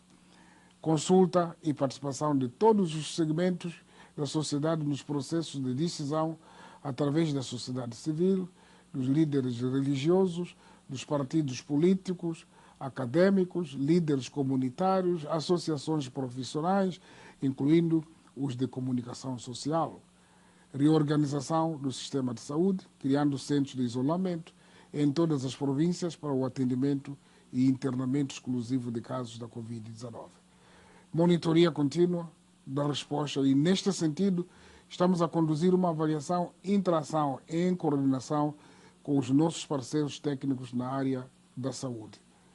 Minhas senhoras, meus senhores, no combate a esta pandemia da Covid-19 temos enfrentado vários desafios estruturais que deverão merecer atenção. Entre estes estão as limitações do sistema de saúde e as deficiências ou as deficientes condições das infraestruturas socioeconômicas, incluindo unidades sanitárias, escolas, mercados, entre outras.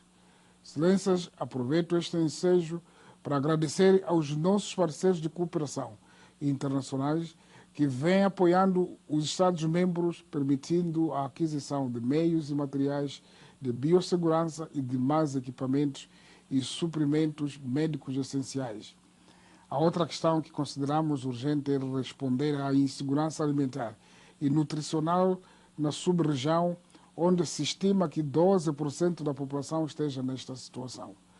A região tem estado a apostar no setor agrícola devido à sua capacidade de gerar recursos adicionais e o abastecimento alimentar adequado aos agregados familiares. A aplicação prática de medidas fiscais e monetárias coordenadas e sincronizadas é uma das ações importantes que os Estados-membros deverão tomar parte para atenuar o efeito da Covid-19 para a estabilidade macroeconômica e financeira da região. Excelências, antes de terminar a minha intervenção, gostaria de afirmar que a sub-região da SADC, onde Moçambique é membro, reconhece que os desafios inerentes à resposta a esta pandemia permanecem enormes, mas a SADC continua empenhada nos esforços regionais e globais visando conter a pandemia. A sub-região da SADC continuará a assegurar que a paz e a segurança, que são os alicerces para o alcance das nossas ambições comunitárias de construir um futuro comum prevaleça. E muito obrigado pela atenção que nos foi dispensada.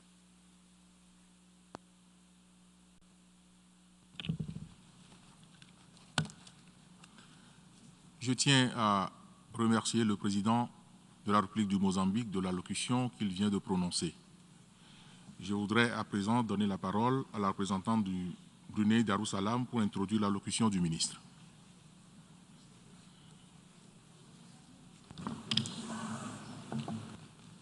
Mr. Vice President, I have the honor to introduce the pre-recorded video statement by His Excellency Dr. Erwan Pein Yusof, Minister of Foreign Affairs II of Brunei Darussalam.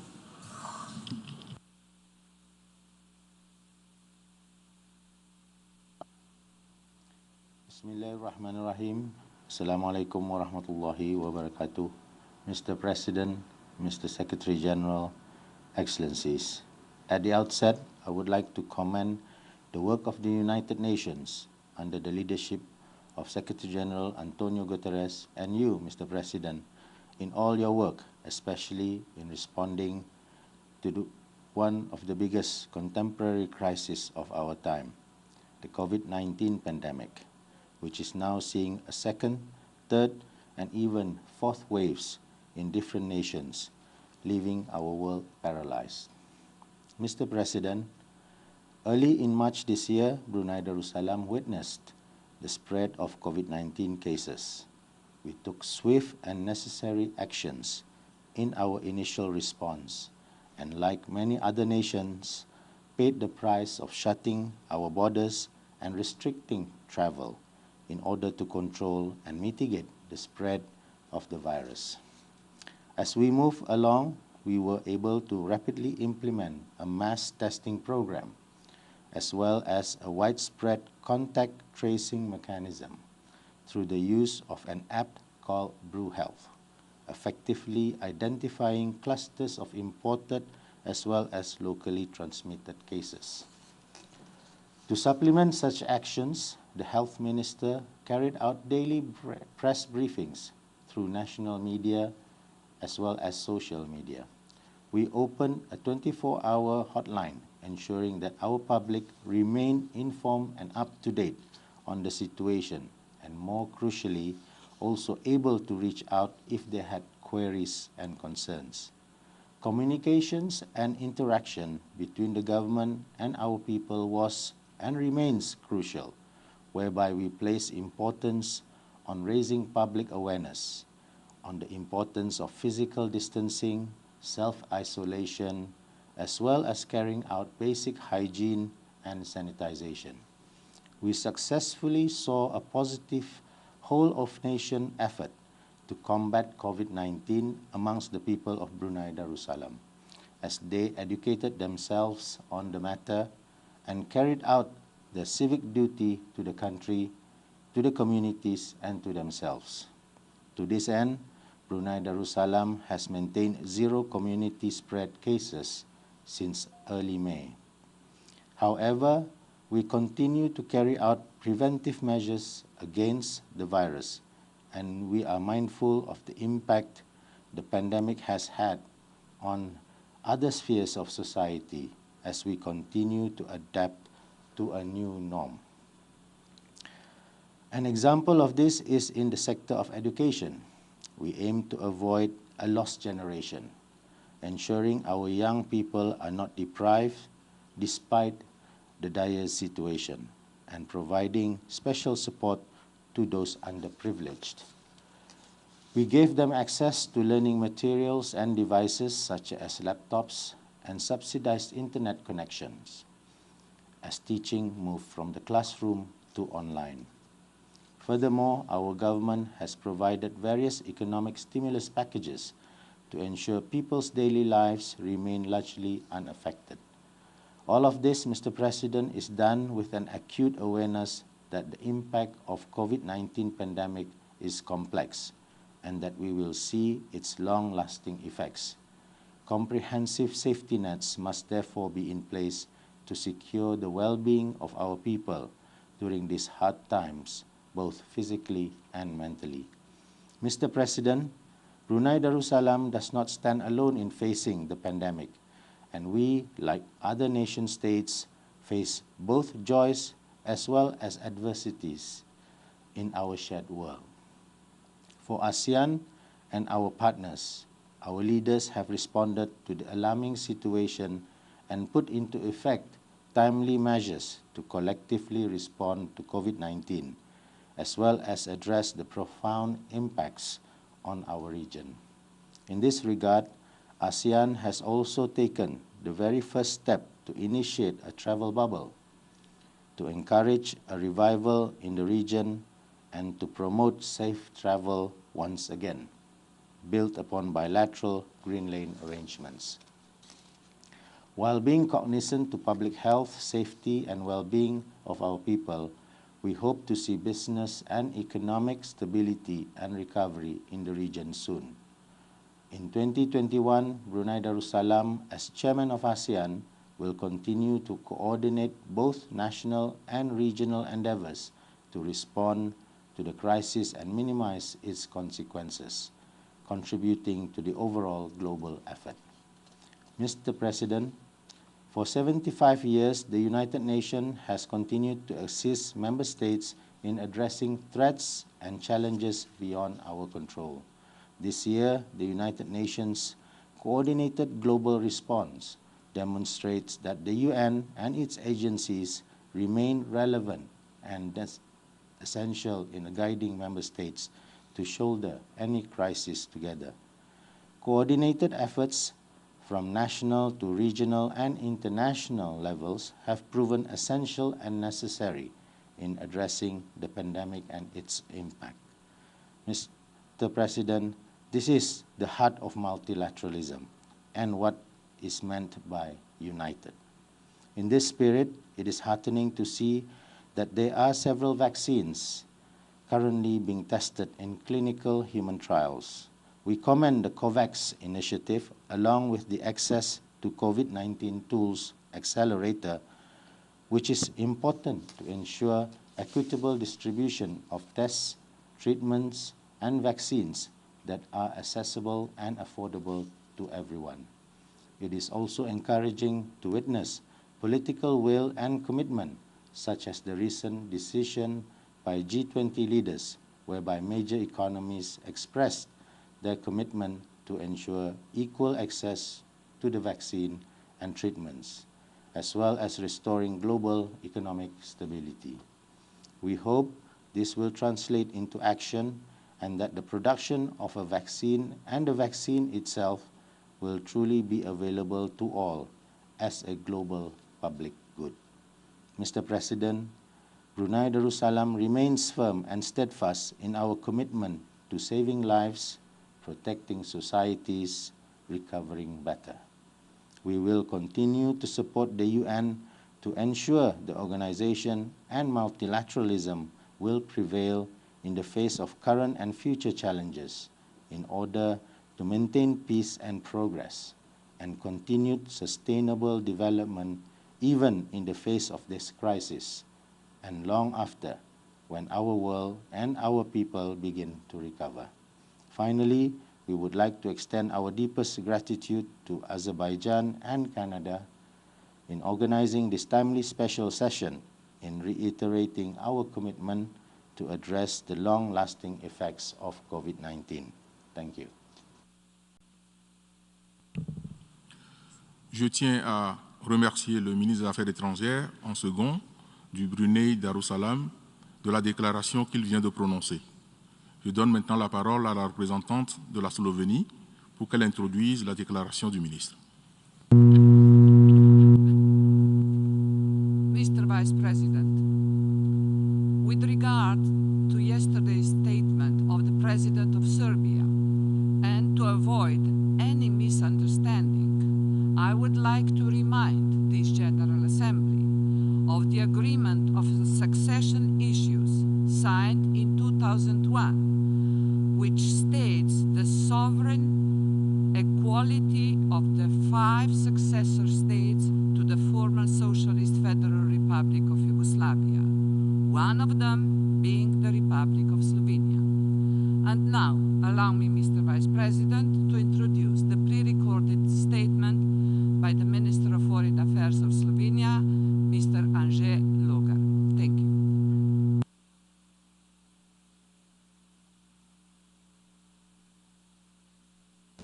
Excellencies, ladies and gentlemen, Mr. President, it is my honor to join the special session of the General Assembly, reaffirming Slovenia's commitment to collective and coordinated response to the COVID-19 pandemic.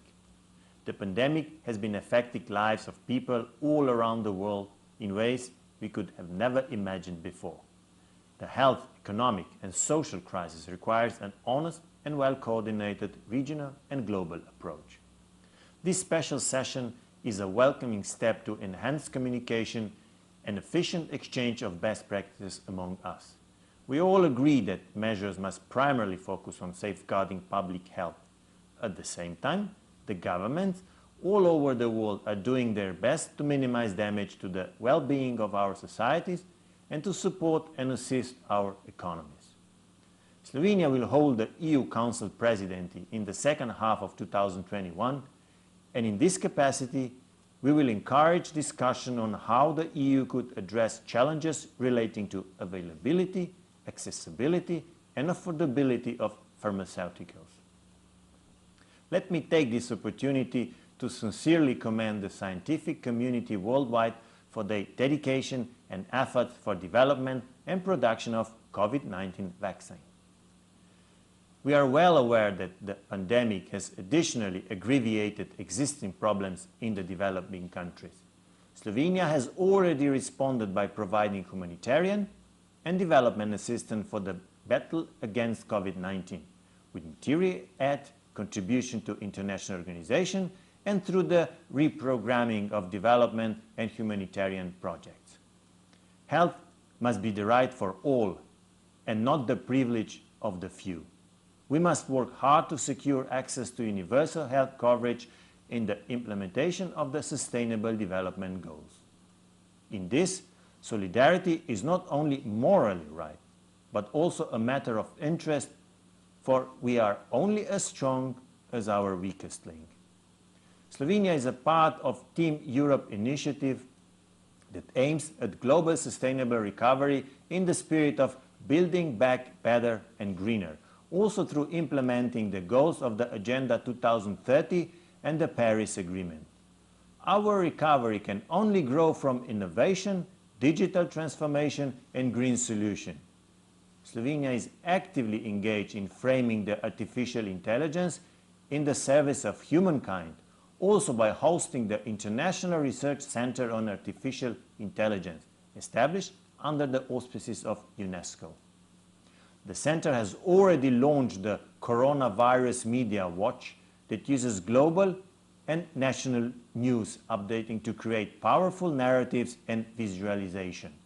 This platform can also take us further into future prediction of how the pandemic is evolving across the world. International organizations such as UNESCO and OECD, as well as policymakers, media, and the public already use the application to observe the emerging trends related to COVID-19 in their respective countries and the world at large. I would like to conclude by wishing all of us the strength to preserve these challenging times and to defeat the pandemic together. I'm convinced that we will succeed. Thank you. Je tiens à remercier le ministre des Affaires étrangères de la Slovénie de la déclaration qu'il vient de prononcer. Je donne maintenant la parole à la représentante des États-Unis pour qu'elle introduise la déclaration du ministre.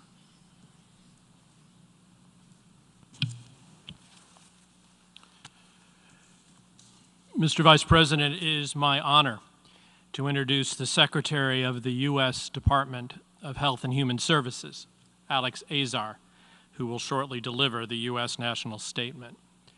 Secretary Azar oversees the U.S. effort to develop safe, reliable, and effective COVID-19 vaccines.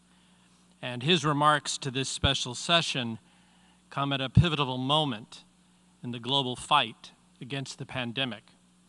It was the leadership of Secretary Azar and others in the U.S. government that propelled vaccine development through our Operation Warp Speed, which has cut the development time for vaccines. One of the most critical challenges before us all in confronting COVID-19 is a lack of transparency. It was a lack of transparency that prolonged the pandemic and compounded its death and misery. For almost exactly 1 year, we have been calling for full transparency and cooperation with the international scientific community. For a year, we have waited for the World Health Organization to act as all its members intended, with transparency. And for a year, we have all suffered loss, heartbreak, and hardship when honesty, transparency, and cooperation could have sped relief. The United States has led in good faith and complete transparency, and now we will hear clearly from Secretary Azar the outcomes from this very distinct approach to the crisis. Mr. President, distinguished delegates, I present U.S. Secretary of Health and Human Resources, Alex Azar. Distinguished leaders and fellow ministers, as we come together today, we face a health challenge unprecedented in our lifetimes. COVID-19 has caused death and economic destruction in all of our countries. As we continue working together to defeat this pandemic, I want my fellow health ministers in particular to know that they can count on the cooperation of the United States in defeating this threat, with no strings attached. The 1918 influenza pandemic took tens of millions of lives across the globe. Then, as now, we face a dangerous pandemic that has no regard for borders or nationality. But there is a difference. We have tools to fight this pandemic that our predecessors did not have. The U.S. government's Operation Warp Speed has supported 6 different vaccine candidates, 3 of which have now reported promising data less than a year after the virus was made known globally. This is a stunning, unprecedented scientific achievement that will bring benefits to the entire world. Because of the ingenuity of American industry and our counterparts in democracies around the world, I have every reason to believe that more good news about vaccines and other countermeasures is on the way. As was the case in 1918, information about the virus was not made widely available until the pandemic was raging across the globe. But there is no excuse for this today. In 1918, we did not have modern communication technologies. We did not have effective international frameworks for sharing information. We did not have the international health regulations. The key issue is not where the virus first appeared. It is whether information about the virus was shared in a timely and transparent way. Sadly, the necessary information sharing did not happen, and this dereliction of duty has been absolutely devastating for the entire globe. Unfortunately, we are not much closer today to the transparent information sharing that we need. The World Health Assembly directed WHO to undertake an investigation into the origins of the virus, but the results are not expected until next year, an unacceptable time frame. Even worse, international experts will be expected just to review the conclusions of one country's experts, far from the kind of collaborative spirit we need to get to the truth.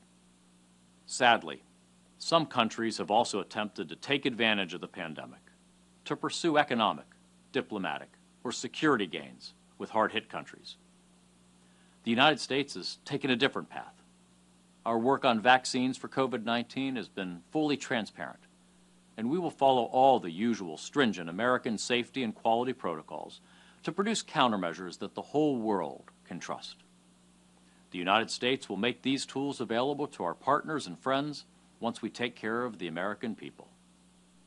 the United States is providing to countries combating the virus more funding, equipment, and support than any other nation. This is what the United States does in times of crisis, because we have a positive vision and a commitment to strengthen our friends, not take advantage of their misfortunes. The reality is that no one is safe from COVID-19 until we all are safe, and that goal can only be reached through open and transparent cooperation. I trust that working together, we will defeat COVID-19 and return to a semblance of normalcy in the months ahead. Thank you for your partnership in that endeavor. Je tiens à remercier le secrétaire à la santé et aux services sociaux des États-Unis de la déclaration qu'il vient de prononcer. Je donne maintenant la parole au représentant du Maroc pour qu'il introduise la déclaration du ministre. Je vous remercie, Monsieur le Président. J'ai l'honneur et le privilège de présenter le discours préenregistré de Son Excellence Nasser Bourita, ministre des Affaires étrangères, de la coopération africaine et des Marocains à l'étranger.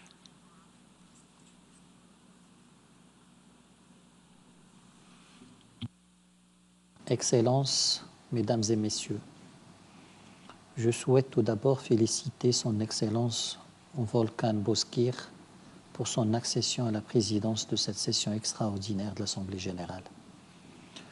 Je souhaite aussi remercier le secrétaire général, M. Antonio Guterres, d'avoir convoqué cette session de l'Assemblée générale. Je le salue pour son action résolue pour donner vie aux idéaux qui fondent notre organisation dans un contexte difficile.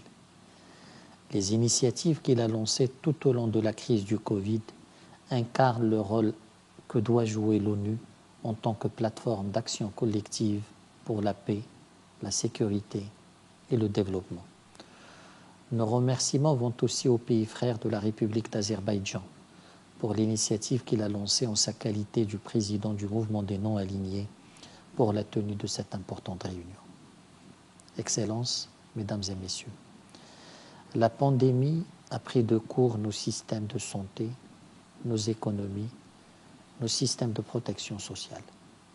Nos pays ont dû faire des choix difficiles, dont certains ont affecté tous les aspects de notre vie.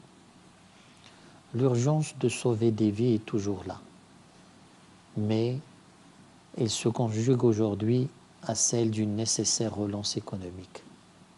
Plus que jamais, la communauté internationale est appelée à faire preuve de solidarité dans l'accompagnement des stratégies de relance nationale, notamment celles des pays africains. Le défi de la relance qui nous confronte est inédit. Il ne s'agit plus d'appliquer des vieilles recettes, mais d'élaborer des approches innovantes sur la base des enseignements tirés de la pandémie. La résilience doit être pérenne. Il gagnerait à s'appuyer sur un ordre multilatéral rénové et en phase avec son temps. Ce qu'il nous faut véritablement, c'est un multilatéralisme de responsabilité qui puisse nourrir l'action de l'ONU par des initiatives concrètes et orientées vers les résultats, car il s'agit bien d'un événement systémique. Excellences, Mesdames et Messieurs, tous les pays ne sont pas égaux face à la pandémie. La pandémie est venue creuser des inégalités économiques et sociales préexistantes et dévaster les efforts menés depuis près d'une décennie dans la lutte contre l'extrême pauvreté. Les inégalités sont d'autant plus exacerbées par les décalages dans la mise en œuvre des objectifs de développement durable. L'impact des retards que nous avons accusés dans leur mise en œuvre s'en trouve démultiplié. Il nous appartient en ce début de la décennie d'action pour les objectifs de développement durable de redoubler d'efforts pour accélérer leur pleine réalisation à l'horizon 2030. L'Afrique, en particulier, paie un lourd tribut à la pandémie. Pourtant, son relèvement demeure hypothéqué par des difficultés encore plus importantes que dans d'autres continents. Faut-il rappeler les niveaux insoutenables d'endettement extérieur dont le ratio par rapport au PIB dépasse 100% dans certains pays africains. L'adoption d'un cadre commun du G20 pour la restructuration de la dette publique africaine est un pas dans la bonne direction. Pour autant, une approche plus ambitieuse et globale est plus que jamais nécessaire pour ne pas compromettre les efforts considérables des pays africains. Excellences, Mesdames et Messieurs, le Royaume du Maroc, sous la conduite de Sa Majesté le roi Mohammed VI, a agi avec diligence et responsabilité pour contrôler la propagation de la Covid-19. L'approche royale s'est basée sur l'anticipation, la solidarité, la prévention, la mobilisation de toutes les ressources internes, la recherche de partenariats innovants et la primauté de la sécurité sanitaire des citoyens, surtout les plus vulnérables. Dans une démarche citoyenne et participative, et conformément aux très hautes instructions royales, un fonds social pour la gestion de la pandémie de la Covid-19 a été mis en place. Il est destiné à atténuer l'impact de la pandémie sur les couches sociales les plus vulnérables. Un élan massif de solidarité nationale a permis de le doter de plus de 3,5 milliards de dollars. Le discours royal adressé à la nation à l'occasion de la 21e fête du trône a décliné la feuille de route pour l'endiguement des effets de la pandémie en vue d'une sortie de crise. Il s'articule autour de 1. Un plan ambitieux de relance économique. 2. L'injection de l'équivalent de 11% du PIB dans l'économie nationale, ce qui fait du Maroc l'un des pays les plus ambitieux en matière de relance. 3. La création d'un fonds d'investissement stratégique pour financer les grands projets. 4. La généralisation de la couverture santé au profit de tous les Marocains. Par ailleurs, et sur très haute instruction royale, le Maroc mènera dans les prochaines semaines une campagne de vaccination généralisée avec une priorité aux plus vulnérables. Les efforts nationaux du Maroc ne l'ont pas empêché de rester solidaire avec ses pays frères et amis. Au plus fort de la pandémie, Sa Majesté le roi Mohammed VI a tenu à envoyer une aide médicale à une vingtaine de pays africains frères en soutien à leurs efforts nationaux contre la Covid-19. Excellences, Mesdames et Messieurs, la crise de la Covid-19 est un événement majeur et systémique, d'une ampleur et d'une complexité telle qu'il impactera immanquablement nos modes de gouvernance et d'organisation économique et sociale à l'avenir.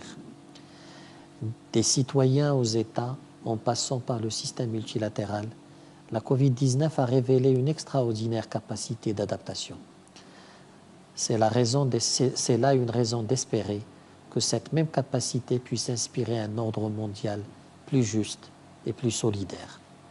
Le Royaume du Maroc demeurera engagé, comme il l'a toujours été, pour l'avènement d'un multilatéralisme ouvert, flexible et solidaire, à même de ne laisser personne pour compte. Je vous remercie.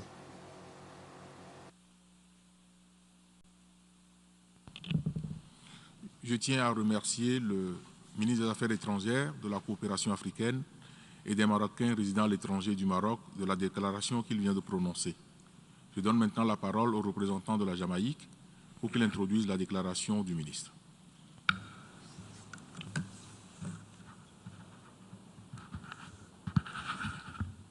Mr. Vice President, I have the honor to introduce the Honorable Christopher Tufton, Minister of Health and Wellness of Jamaica, to deliver a pre-recorded statement. Thank you.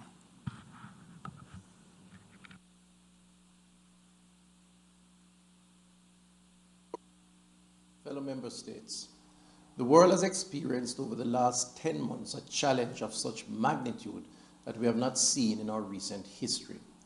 Jamaica's response to the COVID-19 through a proactive approach to prevent, detect, and contain have resulted in several successes to date.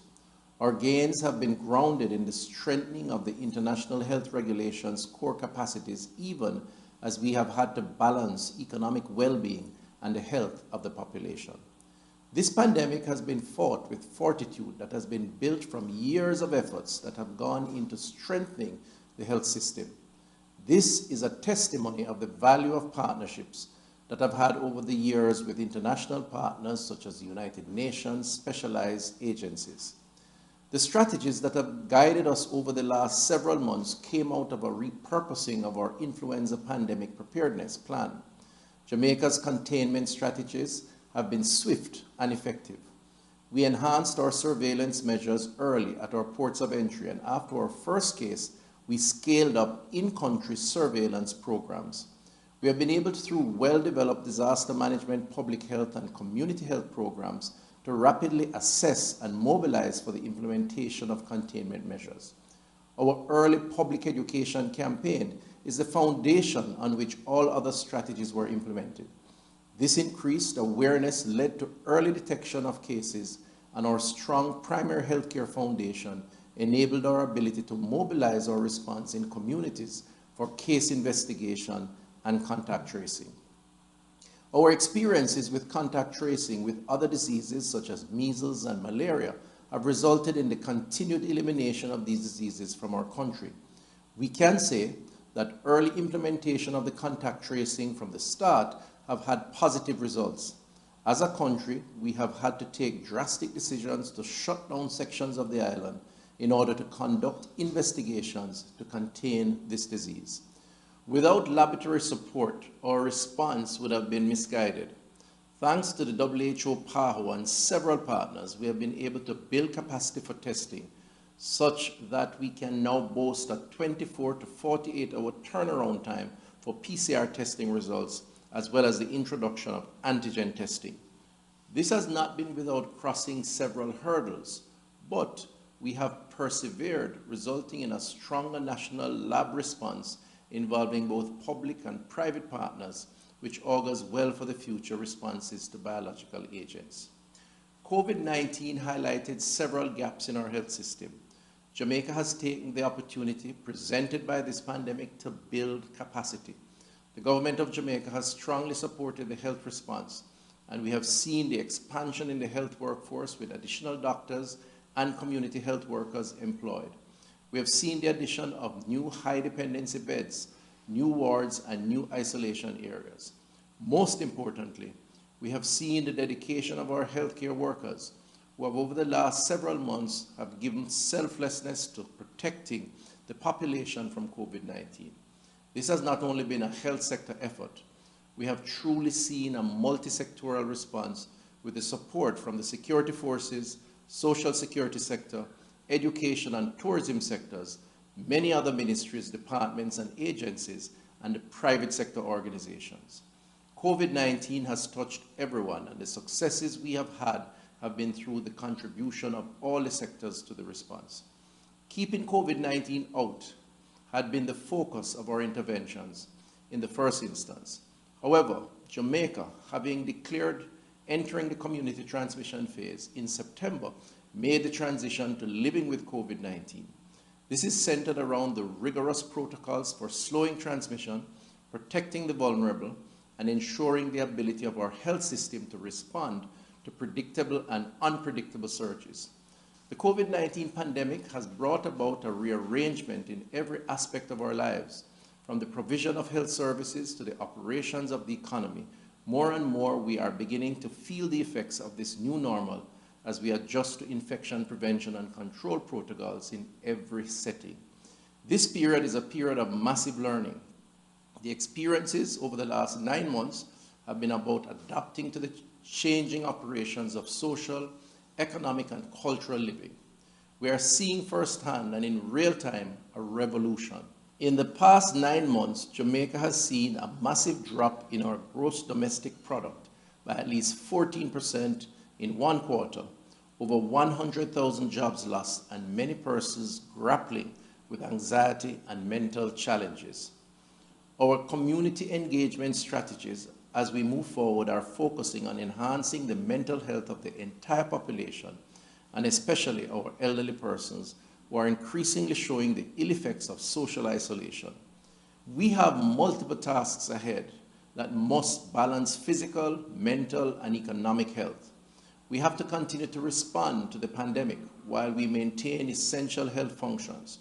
We have to prepare for a recovery period that will see increased complications of illnesses and a backlog of medical and surgical cases requiring interventions. The future is not clear, but what is clear is that we will recover stronger and that Jamaica, like several other small island developing states, would have benefited from the partnerships, both internal and external, and that as a world, we would have learned again to support and depend on one another in crises. In closing, I would like to recognize and thank the hardworking healthcare workers of Jamaica, and indeed of the entire world, for the tremendous work that they have been doing in managing this pandemic. Je tiens à remercier le ministre de la Santé et du Bien-être de la Jamaïque de la déclaration qu'il vient de prononcer. Je donne maintenant la parole à la représentante du Bhoutan pour qu'elle introduise la déclaration du ministre.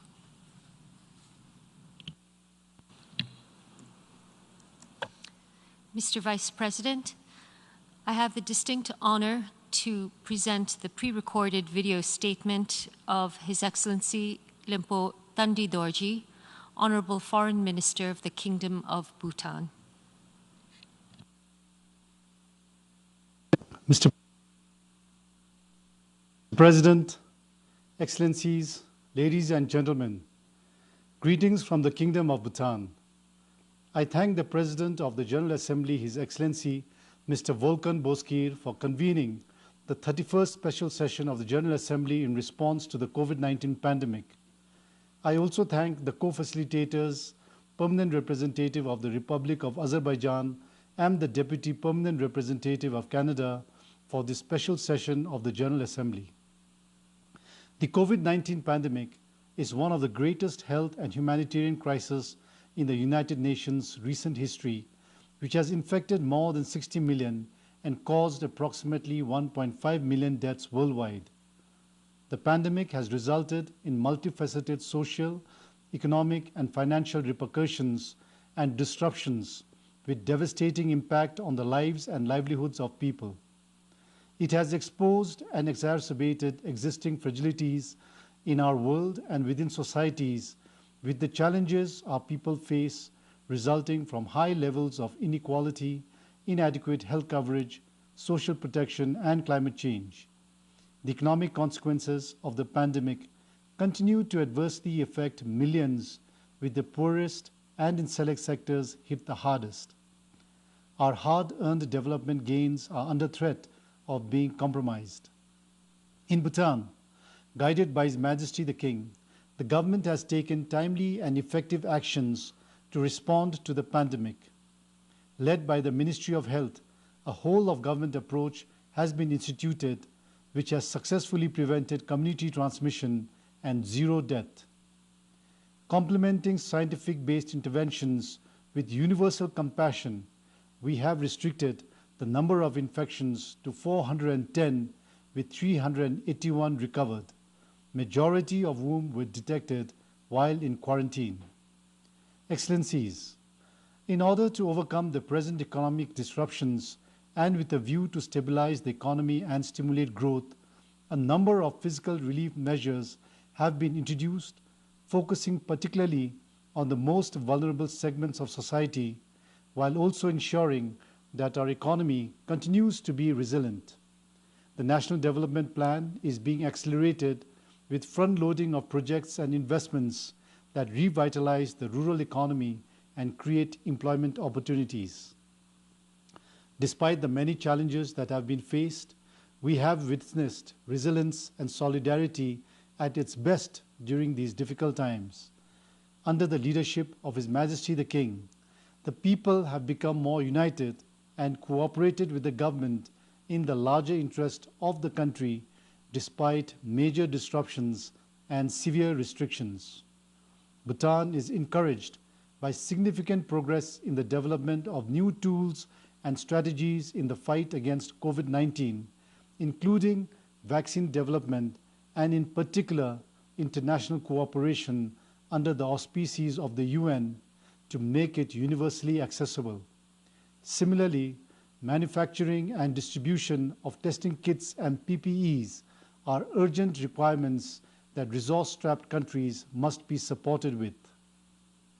As a country that is on the graduation track from the LDC category by 2023, Bhutan is concerned about the impact this crisis will have on this transition. The pandemic has disrupted the economy, affected public health, and the general livelihood of people.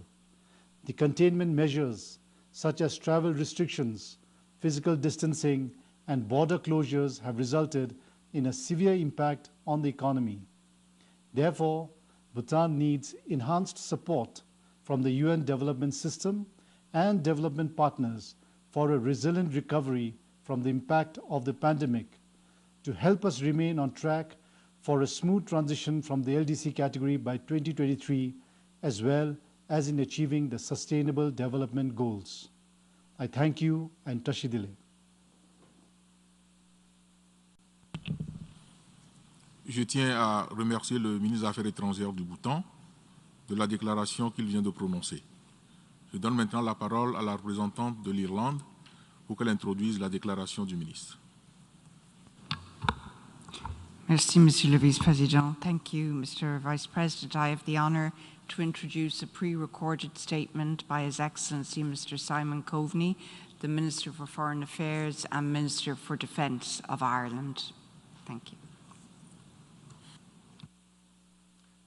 Mr. President of the General Assembly, Secretary General, fellow Member States, I welcome this opportunity to share perspectives on COVID-19, and although the storm continues to rage around us, some lessons learned over the past 11 months. Number one, the importance of cooperation. It is clear that the leadership displayed by the international community has been key to developing public health strategies. Ireland, like so many other counterparts, has benefited from the expert advice and multilateral leadership of the UN and the WHO. We've also sought to assist others. We have contributed over $150 million to the global response to COVID-19. We've quadrupled our financial contribution to the WHO and supported Gavi and the Global Fund. We've also worked with EU partners on the COVAX initiative to ensure equitable access to vaccines. Number two, the need to protect the vulnerable. A central focus of our domestic response has been to control the spread of the virus in order to protect the most vulnerable. Public trust and clear communications are central pillars of any successful public health strategy. A crisis such as the COVID-19 pandemic cannot be fought by legislation alone. Each citizen must understand their role in fighting this virus and how they can protect one another. Number three, the need to test, test, test. Central to our efforts is a robust testing and contact tracing strategy.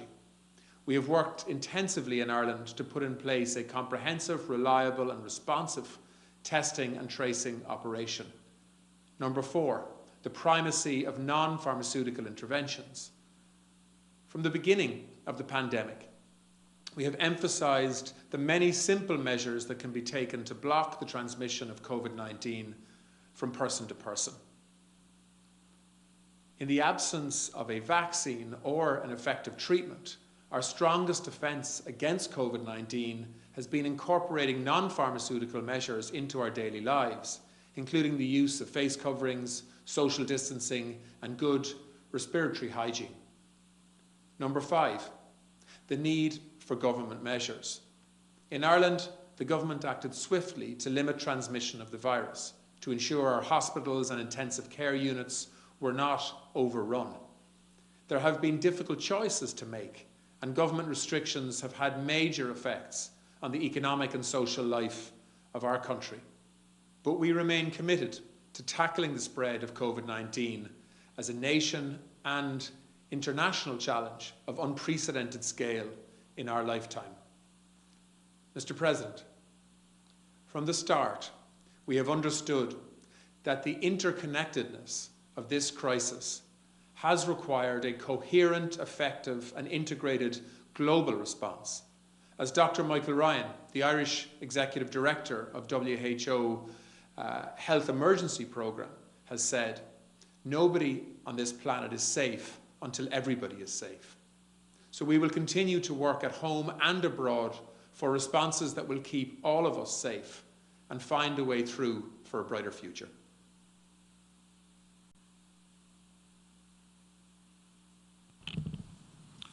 Je tiens à remercier le ministre des Affaires étrangères et ministre de la Défense de l'Irlande de la déclaration qu'il vient de prononcer. Je donne à présent la parole à la représentante de la Pologne pour qu'elle introduise la déclaration du ministre. Merci, Monsieur le Président. Mr. President, I have the honor to introduce the pre-recorded statement by His Excellency Mr. Zbigniew Rau, Minister of Foreign Affairs of the Republic of Poland. Thank you. Mr. President, Excellencies, distinguished participants, I would like to thank the President of the General Assembly, Mr. Volkan Bozkır, and the co-facilitators, Azerbaijan and Canada, for your efforts leading to this important debate. As we gather today to discuss international response to the coronavirus pandemic, let me first express my deepest appreciation to medical staff around the world for their work and dedication. They are the heroes of our time. It has been almost a year since the world was confronted with the global health crisis resulting from the COVID-19 outbreak. Its devastating impact worldwide leads us to reflect on the critical role of the multilateral system in responding to this challenge. We appreciate the UN Secretary General's leadership and initiatives to address the pandemic. Mr. President, Member States have a primary responsibility to take care of their citizens, but their efforts must be complemented with international response. We must act in the spirit of solidarity. The World Health Organization, with its unique expertise and assets, should remain the directing authority in strengthening the global health system. It needs to be supported by all relevant entities of the UN system. We are ready to engage in discussions on how to achieve that. Mr. President, Poland has been an early supporter of the United Nations endeavors to manage the pandemic. We have endorsed the UN Secretary General's call for a global ceasefire aimed at creating conditions to deliver life-saving assistance to those in need. We have also joined the UN's Global Humanitarian Response Plan. In the spirit of solidarity, Poland has deployed a number of medical missions to Italy, Belarus, and Ukraine, to name a few. We have sent medical equipment to the Western Balkans, Caucasus, Middle East, and Africa. In the spirit of collective responsibility, my country has contributed to the European Union's Team Europe package. This action framework supports partner countries in addressing humanitarian, health, and socio-economic consequences of the pandemic. It includes populations affected by conflict and displacement. Ladies and gentlemen, the current crisis clearly shows us how important health security is. We call for universal access to effective, affordable immunization against COVID-19. Vaccination is one of the greatest medical achievements of the modern civilization. We are therefore relieved that we could soon benefit from the first vaccines against the coronavirus. At the same time, while focused on the pandemic, we should not forget about other challenges the health sector has to face. Non-communicable diseases, including mental as well as humanitarian emergencies, are still out there, calling for our attention and more resources. Mr. President, distinguished participants, one thing is certain in our fight against the pandemic. Only through close cooperation will we strengthen our resilience. Let me send you my best wishes of health and success in our common efforts to fight the pandemic. Thank you for your attention.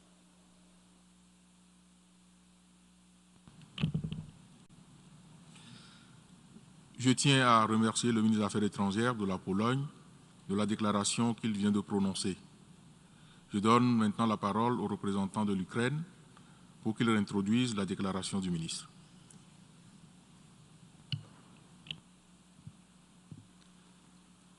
Merci, Monsieur le Président.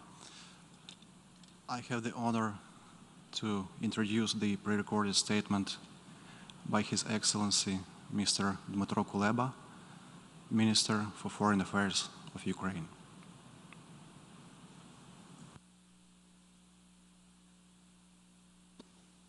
Today, we all have to pay tribute to the courage and sacrifice of the healthcare professionals who continue to tirelessly fight the COVID-19 pandemic, saving human lives and giving us the most necessary thing we all need now, hope. COVID is not only a global health emergency, it has upended almost every aspect of our lives, quickly turning into a full-fledged humanitarian crisis, a socio-economic crisis, a security crisis, and a human rights crisis. That is why this United Nations General Assembly special session is a timely initiative. We thank Azerbaijan for its leadership on this issue. Since the beginning of the pandemic, the General Assembly has adapted to unprecedented circumstances, endorsing a number of urgent solutions. I wish to thank the Secretary General for his dedicated efforts in response to the pandemic, including establishing the COVID-19 Response and Recovery Fund. Together, we will need to overcome probably one of the most serious economic crises in our lifetime. GDP figures have already fallen dramatically around the world. These are not just stats for experts. They threaten a subsequent decrease in the quality of life for billions of people and an increase of a widespread hunger in various regions. Ukraine cannot and will not stay aside. We are ready to make our contribution to ensuring, in particular, the global food security. Faced with unprecedented challenges posed by COVID-19, we have redoubled our efforts to implement innovative digital solutions to combat the spread of the pandemic. Ukraine can share its successful experience of introducing digital innovations and technologies to improve the quality of services provided to citizens during the COVID-19 circumstances. Our digital response included introducing new online services and resources to help travelers during the pandemic, digitizing our consular services, countering increased misinformation and fake news. We continue to cooperate on scientific exchanges, research and development to achieve rapid results in the development of an effective medicine to combat the virus, as well as vaccines against COVID-19. What is clear about the fight against COVID-19 is that we all need to get out of the current crisis stronger and better prepared. This is a test for all states. To pass it successfully, we need more sincere dialogue and effective solidarity. These are the true values of multilateralism. Unfortunately, while we all focused on a joint response to COVID-19 and its consequences, some also attempted to manipulate it. At a time when unity is badly needed, a small group of states has irresponsibly tried to take advantage of the situation and address their own narrow political interests. They attempted to reduce the entire narrative of the fight against the pandemic to the issue of sanctions.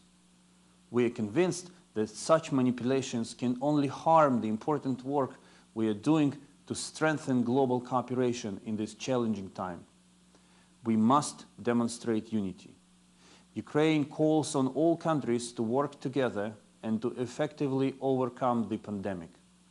We should not allow using it as a predicament for pursuing any narrow political agenda. I am convinced that we are able to overcome the current challenges by acting in a united and responsible manner. Thank you for your attention.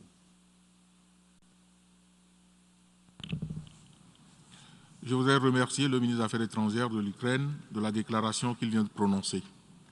Je donne maintenant la parole au représentant du Nicaragua pour qu'il introduise la déclaration du ministre.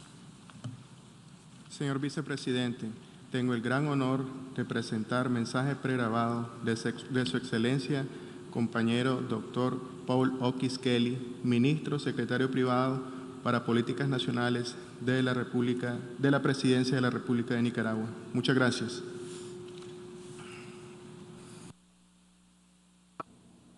Mr. President, the world is now simultaneously facing the consequences of the COVID-19 pandemic, the long recurring lockdowns, the Great Depression 2020, the deepening of extreme inequality, and the onset of the Second Cold War.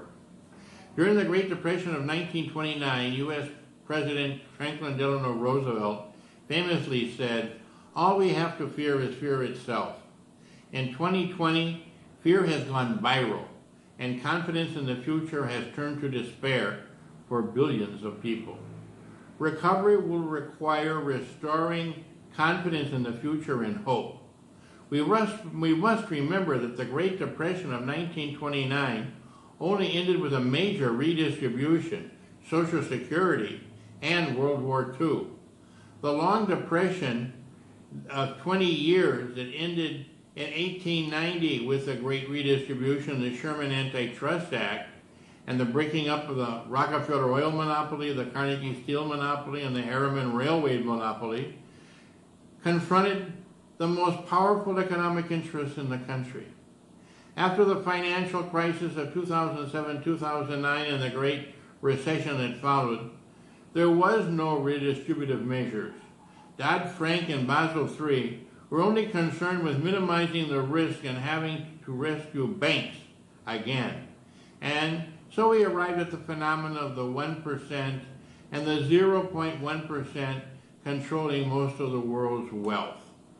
In the decade of 2020, if all we see are recurrent outbreaks of COVID-19 and lockdowns, falling GDPs, Jeff Bezos earning $43 billion in 4 months, while in the same period, 50 million U.S. workers are applying for unemployment insurance for the first time, the depression will become both economic and of the collective psyche.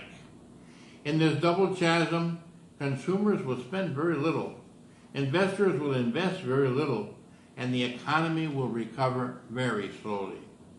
Dear colleagues, the suspension of unilateral coercive economic measures that are illegal imposed on our people is essential.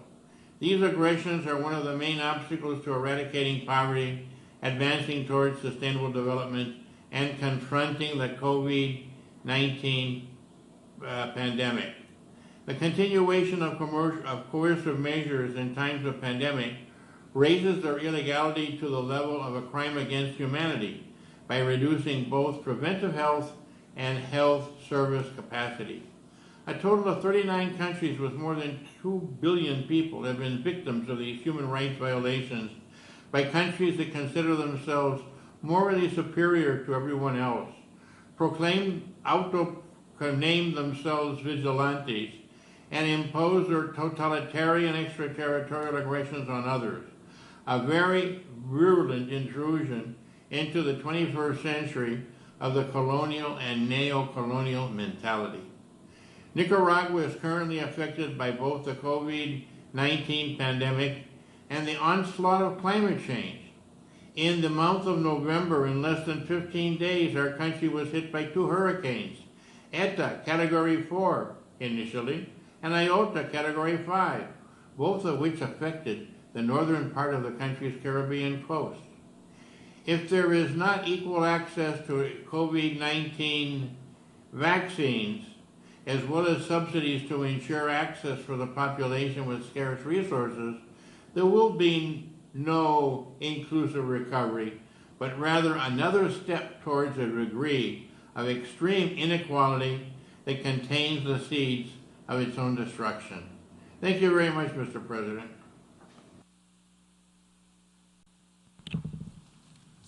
Je tiens à remercier le secrétaire privé pour les politiques nationales du président du Nicaragua, de la déclaration qu'il vient de prononcer. Je donne maintenant la parole au représentant du Portugal pour qu'il introduise la déclaration de la ministre.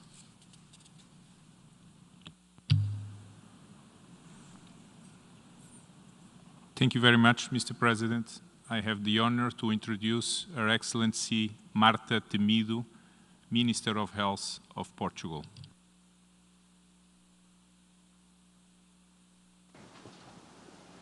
President of the General Assembly, Excellencies, all protocol observed. It is my honor and privilege to address you all in this distinguished forum.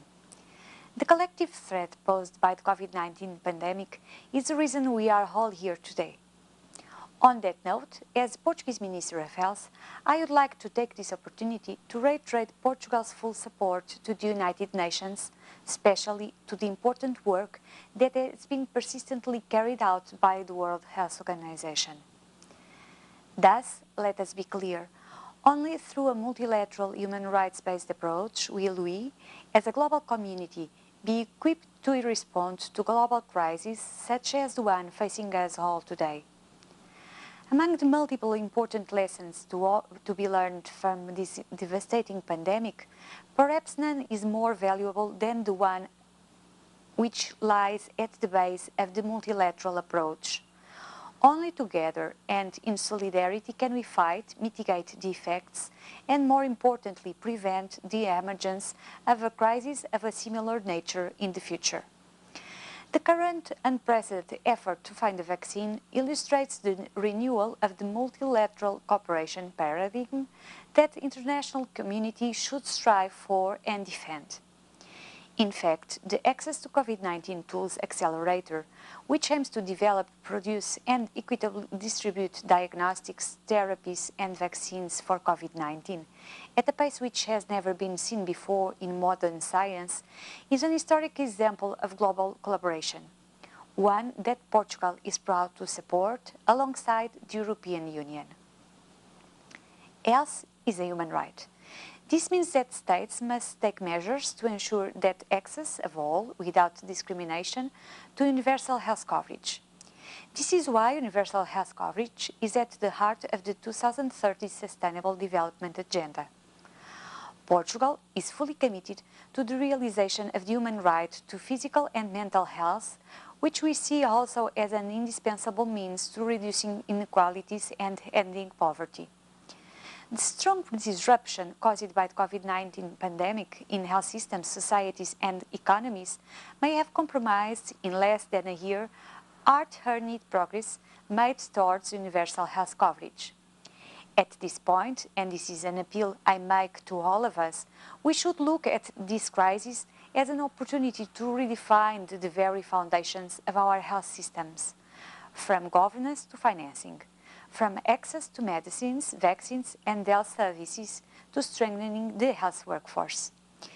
In fact, there is evidence that investing in stronger health systems is crucial to respond to pandemics such as COVID-19, protecting populations from future health threats and make universal health coverage a reality. Access to affordable quality health services, including primary health care and sexual and reproductive health, is essential. Mental health can no longer be left behind in health systems. We all have seen its importance during the pandemic. It is high time to end stigma and discrimination in mental health and invest in community and human rights-based mental health services and support. Public health and human rights concerns must prevail in all policies related to access to medicines, vaccines and health technologies. A change of paradigm is also needed here. This pandemic has to constitute an opportunity to reflect and improve. These are some of the areas where we collectively can do better to improve the resilience and quality of our health services and better protect our people. Portugal is fully committed to this goal. I would like to stress one last point.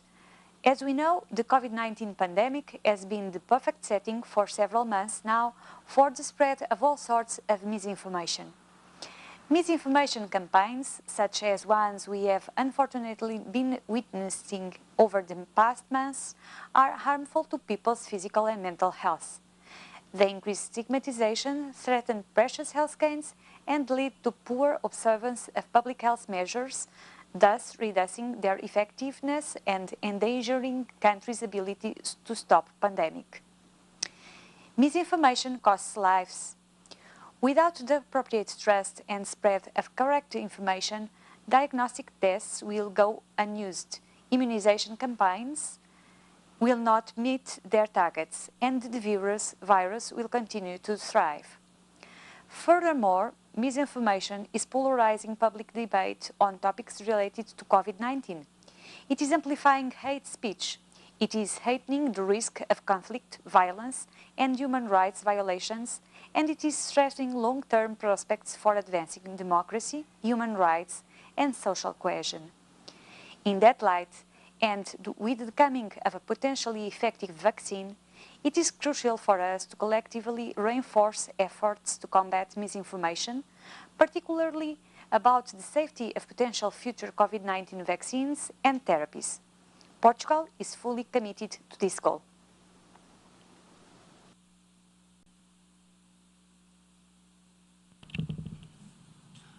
Et je voudrais remercier la ministre de la Santé du Portugal de la déclaration qu'elle vient de prononcer. Je donne maintenant la parole au représentant de la Roumanie pour qu'il introduise la déclaration du ministre. Monsieur le Président, Mr. President, I have the honor to introduce the pre-recorded statement by His Excellency Mr. Bogdan Aurescu, the Minister of Foreign Affairs of Romania. I thank you. Je vous remercie. Mr. Secretary General, Mr. President of the 75th session of the UN General Assembly, Mr. Director General, Excellencies, ladies and gentlemen. I'm honored to intervene in this special session of the General Assembly in response to the COVID-19 pandemic. Romania fully endorses the statement delivered by the President of the European Council. We appreciate the initiative of the Republic of Azerbaijan to propose this special session that Romania supported from the very beginning. Our current debates are timely as they take place almost 1 year after the outbreak of this pandemic. The current global situation is still concerning. Healthcare systems are overstretched and cope with high difficulties. There are reasons for hope, however, given the recent announcements about the production of first vaccines. The hope is also fueled by the experience we have acquired through 2020 in the prevention, treatment, and management of this crisis. Allow me at this point to pay tribute to the dedication and sacrifice of the healthcare personnel all over the world who has essential contributions in fighting with this pandemic. Mr. President, Romania's policy of fighting the pandemic was focused on prevention of the spread of the pandemic, on strengthening the capacities of the health system, on developing cooperation with our EU partners, and on raising awareness among the population on the risks of the virus. At the same time, we offered great and special attention to the continuation of the economic activities in all sectors where this approach was possible. The government adopted specific measures for the most affected sectors, as well as for the small and medium-sized enterprises. In the coming months, we will complement these policy measures with activities related to the vaccination campaign that we consider a matter of national security. Against this background, we envisaged a detailed analysis of our national healthcare system, addressing all its components: investment, human resources, and management in the long run. Your Excellencies, Romania has directed more than half of its budget for international development cooperation to respond to the COVID-19 pandemic, with special emphasis on consolidating the institutional capacity of health systems, as well as countering fake news in the COVID-19 context. I would also like to highlight another measure taken by Romania with a view to enhance solidarity during the dire crisis. The refugees were included in the national public health coverage, and thus their access to all necessary medical facilities was ensured. Mr. Secretary General, as an unconditional supporter of multilateralism and of the rules-based international order with the UN at its core, Romania supports the initiatives of the UN system aiming at offering a global solution to the pandemic. Therefore, we welcome the resolution United Response Against Global Health Threats Combating COVID-19 adopted by the UN General Assembly this September. We consider that it represents a solid action plan of the UN multilateral system to cooperate in the coming years in finding a common response to the pandemic. The COVID-19 pandemic has shown once more that global challenges require common action, solidarity, and cooperation. Multilateralism is also essential in harnessing opportunities to rebuild better and greener towards inclusive and sustainable economies and societies where no one is left behind. In order to achieve that, we must continue making the UN more effective and fit for its purpose. The COVID pandemic is also taking its toll on human rights and fundamental freedoms, deepening pre-existing inequalities and enhancing vulnerabilities. We must ensure that a comprehensive and consistent approach to human rights is at the core of all efforts for economic recovery. Mr. President, I'm hopeful that the debates of this special session will enrich our experience and will give us new ideas on how to find better answers to the challenges posed by the COVID-19 pandemic, but by our daily work at home in our countries and by identifying new areas of cooperation within the existing multilateral format. I thank you for your attention.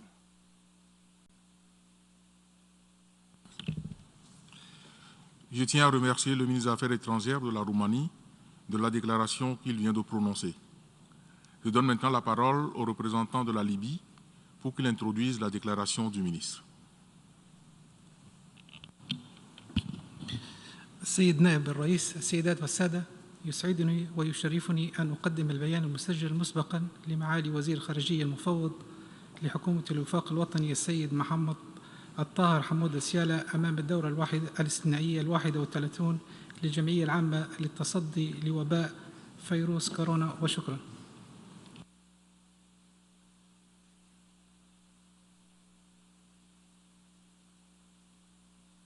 بسم الله الرحمن الرحيم.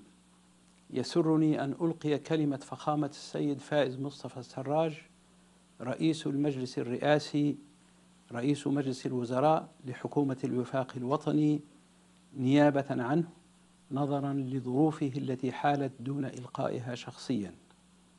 السيد الرئيس، بداية يطيب لي أن أهنئكم على تنظيم وترأس هذه الجلسة، وأن أرحب بعزمكم وضع هدف التصدي لوباء كوفيد-19 من أولويات رئاستكم للجمعية العامة.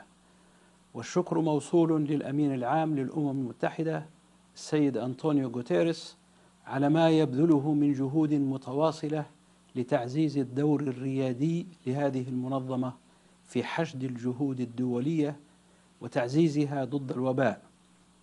ولا يفوتني أن أؤكد تأييد بلادي للبيان الذي أدلى به فخامة رئيس جمهورية أذربيجان السيد إلهام حيدر علييف باسم حركة عدم الانحياز. السيد الرئيس، نود أن نعرب عن ترحيبنا بعقد هذه القمة التي تتطلع إلى أن تعزز التضامن والتعاون الدولي وتسهم في توحيد الجهود نحو التصدي لهذا الوباء الذي قلب للأسف حياة الناس وسبل العيش رأسا على عقب، واجتاح كل البلدان والأقاليم تقريبا، لا يفرق بين الناس ولا يعترف بالحدود الوطنية، وما زال يسبب كل يوم خسائر بشرية فادحة وآثار سلبية خطيرة، خاصة على المستوى الاقتصادي والاجتماعي، وأضحى يعكس مسار ما أحرز من تقدم على صعيد تنفيذ أهداف التنمية المستدامة، بما في ذلك هدف القضاء على الفقر والجوع وتحقيق الأمن الغذائي العالمي، علاوة على ما سجل من ركود في الكثير من القطاعات الإنتاجية والخدمية. ومن دواعي القلق أن تقارير الأمم المتحدة تؤكد العواقب والآثار السلبية ستكون قاسية ومدمرة، خاصة على البلدان الفقيرة والتي تشهد نزاعات وصراعات مسلحة باعتبار أنظمتها الصحية والخدمية هي الأكثر هشاشة. وغير قادرة على الاستجابة لهذه التحديات. لقد بات واضحا أن هذا الفيروس المرعب دق أبواب الجميع، وأن آثاره الكارثية لا تستثني أحدا، وإن كانت بنسب متفاوتة. وكما أكد السيد الأمين العام للأمم المتحدة في العديد من المناسبات بأنه لا أحد آمنا من الوباء ما لم يكن الجميع آمن، وعليه ليس أمامنا من خيار سوى تعزيز جهودنا المشتركة القائمة على إنقاذ حياة جميع الناس دون تمييز، وتخفيف المعاناة التي جرها الوباء على البشرية، وذلك من خلال استراتيجية شاملة ذات أبعاد إنسانية منسقة وسريعة وحاسمة، وقائمة على احترام كرامة الإنسان وحقه في الحياة.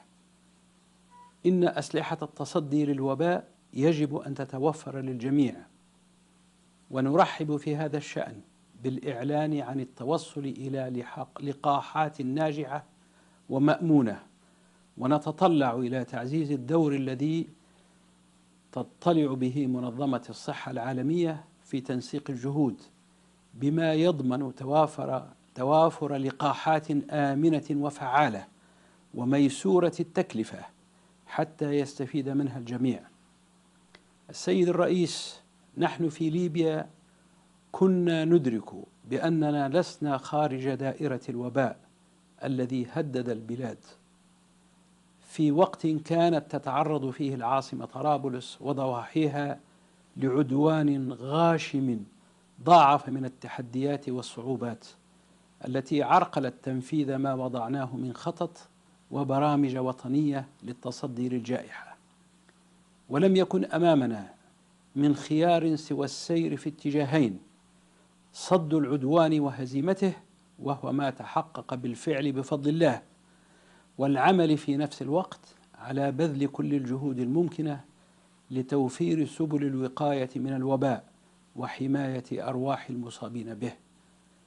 ومن أجل تعزيز الجهود نحو هذا الهدف استجبنا للنداء الذي وجهه السيد الأمين العام للأمم المتحدة، الذي دعا فيه إلى الوقف الفوري لإطلاق النار على الصعيد العالمي، حيث بادرنا بالإعلان عن وقف لإطلاق النار الذي نأمل أن يستمر الطرف الآخر في الالتزام به، ووجهنا بذلك كل ما نملك من إمكانات للتصدي لخطر الوباء. السيد الرئيس، ليس سرا أن حجم التحديات التي تواجهها بلادي، وأن ما يتوفر لدينا من إمكانات لا يرقى لمستوى الاستجابة المطلوبة التي نريدها. ومع ذلك اتخذنا إجراءات وتدابير مهمة، حيث تم إدخال تعديل على القانون رقم 20 لسنة 2010 بشأن نظام التأمين الصحي ليشمل جميع المواطنين، وسعينا لتطبيق ما يلزم من تدابير وإجراءات الوقاية وإقامة وحدات خاصة بالحجر الصحي وتوفير المعدات الخاصة بالكشف عن الفيروس.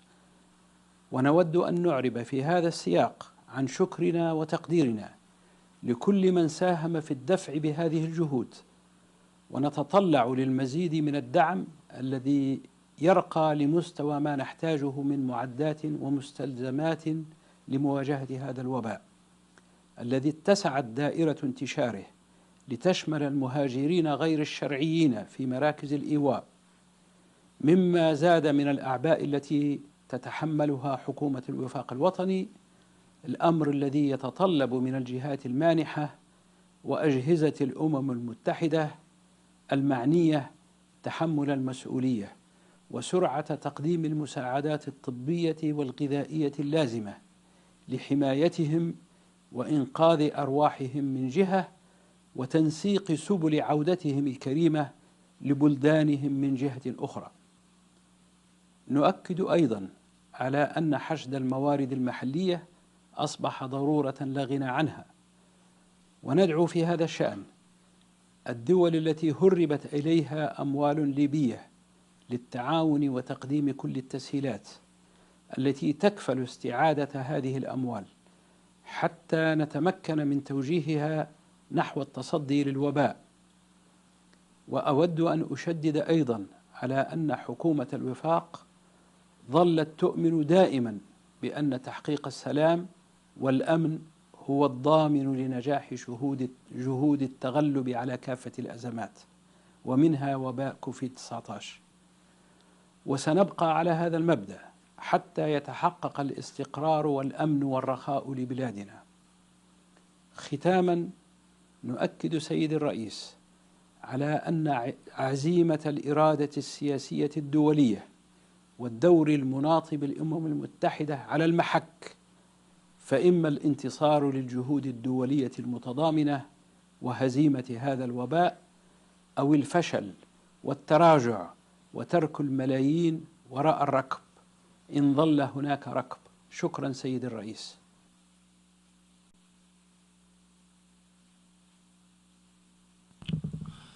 Je tiens à remercier le ministre des Affaires étrangères de la Libye de la déclaration qu'il vient de prononcer. Je donne maintenant la parole à la représentante de Madagascar pour qu'elle introduise la déclaration du ministre. Monsieur le Président, c'est un privilège de vous introduire Son Excellence Dr Teinjazanerville Jacoba Oliva, ministre des Affaires étrangères de la République de Madagascar, qui va s'adresser à l'Assemblée générale dans le cadre de la 31e session spéciale en réponse à la pandémie du coronavirus. Je vous remercie. Excellences, Monsieur le Président de la 75e Assemblée générale, Excellences, Monsieur le Secrétaire général, distingués délégués, Excellences, Mesdames et Messieurs, c'est un honneur pour moi de représenter le gouvernement de la République de Madagascar à l'occasion de cette 31e session extraordinaire de l'Assemblée générale des Nations unies, axée sur la thématique du Covid-19. La décision de l'Assemblée générale de consacrer une session extraordinaire à la pandémie témoigne de la sincère préoccupation du système des Nations unies pour cette crise sanitaire globalisée et de la prise de responsabilité des États envers leur population. Je souhaiterais tout d'abord vous faire part de la sympathie et de la solidarité de son Excellence M. Andraduel, président de la République de Madagascar, et du peuple malagasy envers toutes les familles des victimes du Covid-19. La première vague du Covid-19 a ramené l'attention de la communauté internationale sur un besoin vital souvent négligé, la santé. Si la santé est souvent associée à la condition physique de l'homme, la pandémie de Covid-19 a démontré qu'elle ne peut être traitée séparément de ses autres dimensions, notamment sociales, économiques, environnementales et politiques. Excellences, Mesdames et Messieurs, à Madagascar, la gestion de la crise sanitaire s'est d'abord basée sur l'utilisation des ressources humaines, naturelles, financières et matériels disponibles sur place. Avec l'avancée progressive de la pandémie, la coopération avec les agences internationales présentes sur l'île, notamment l'Organisation mondiale de la santé, a ensuite permis de renforcer le plan de riposte national. En effet, le gouvernement malagasy a fait le choix de prioriser la protection de sa population en instaurant, dès l'apparition des premiers cas de Covid-19, l'état d'urgence sanitaire. Dans la capitale tout d'abord, puis progressivement dans les autres régions touchées par le virus. En parallèle, les ressources du secteur médical et des autres secteurs jugés essentiels ont été renforcées et réorganisées. Enfin, eu égard aux conséquences désastreuses qu'aurait pu causer le coronavirus sur la population malagasy, le président Andraduel a pris l'initiative inédite de faire rechercher, produire et distribuer à la population malagasy un remède traditionnel amélioré. Il s'est appuyé pour ce faire sur les capacités de recherche scientifique et les ressources naturelles disponibles à Madagascar, notamment les plantes médicinales. De cette initiative est né le Covid Organics, ou CVO, un remède à vocation préventive et curative contre le coronavirus. Grâce à l'adoption de ces différentes mesures, la situation de la pandémie à Madagascar se trouve actuellement stabilisée, car le nombre de guérisons est, depuis 3 mois, largement supérieur au nombre de nouveaux cas. Excellences, Mesdames et Messieurs, nous sommes appelés à empêcher qu'à la crise sanitaire s'ajoutent d'autres types de crises et viennent aggraver la situation déjà précaire d'une majeure partie de la population mondiale. Nous sommes invités à travailler sans relâche pour réduire l'écart entre les nations en ce qui concerne l'accès aux soins médicaux, aux fruits de la recherche médicale et aux innovations technologiques permettant de sauver des vies. Avant de clore mon allocution, permettez-moi de saluer les efforts qui ont été entrepris par la communauté internationale dans cette lutte collective que nous menons. Les Nations Unies et les États ont su faire preuve de réactivité en prenant des résolutions courageuses pour freiner la pandémie et réduire ses impacts sur la sécurité humaine. Madagascar salue également les différents mécanismes d'aide internationale qui ont été mis à la disposition des États les plus vulnérables face à la pandémie. Aujourd'hui, Madagascar renouvelle sa foi en la solidarité et la coopération qui existent au sein des Nations Unies et avec d'autres organisations internationales. Et nous croyons que c'est justement cette solidarité internationale qui facilitera notre sortie complète et rapide de cette crise sanitaire et de ses conséquences socio- et économiques. Je vous remercie.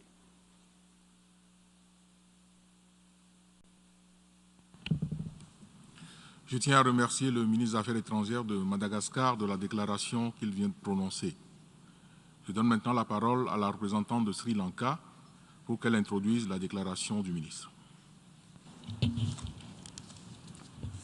Monsieur le Président, I have the distinct honor and privilege to introduce the pre-recorded statement by His Excellency Dinesh Gunawardena, Foreign Minister of the Democratic Social Republic of Sri Lanka. Je vous remercie.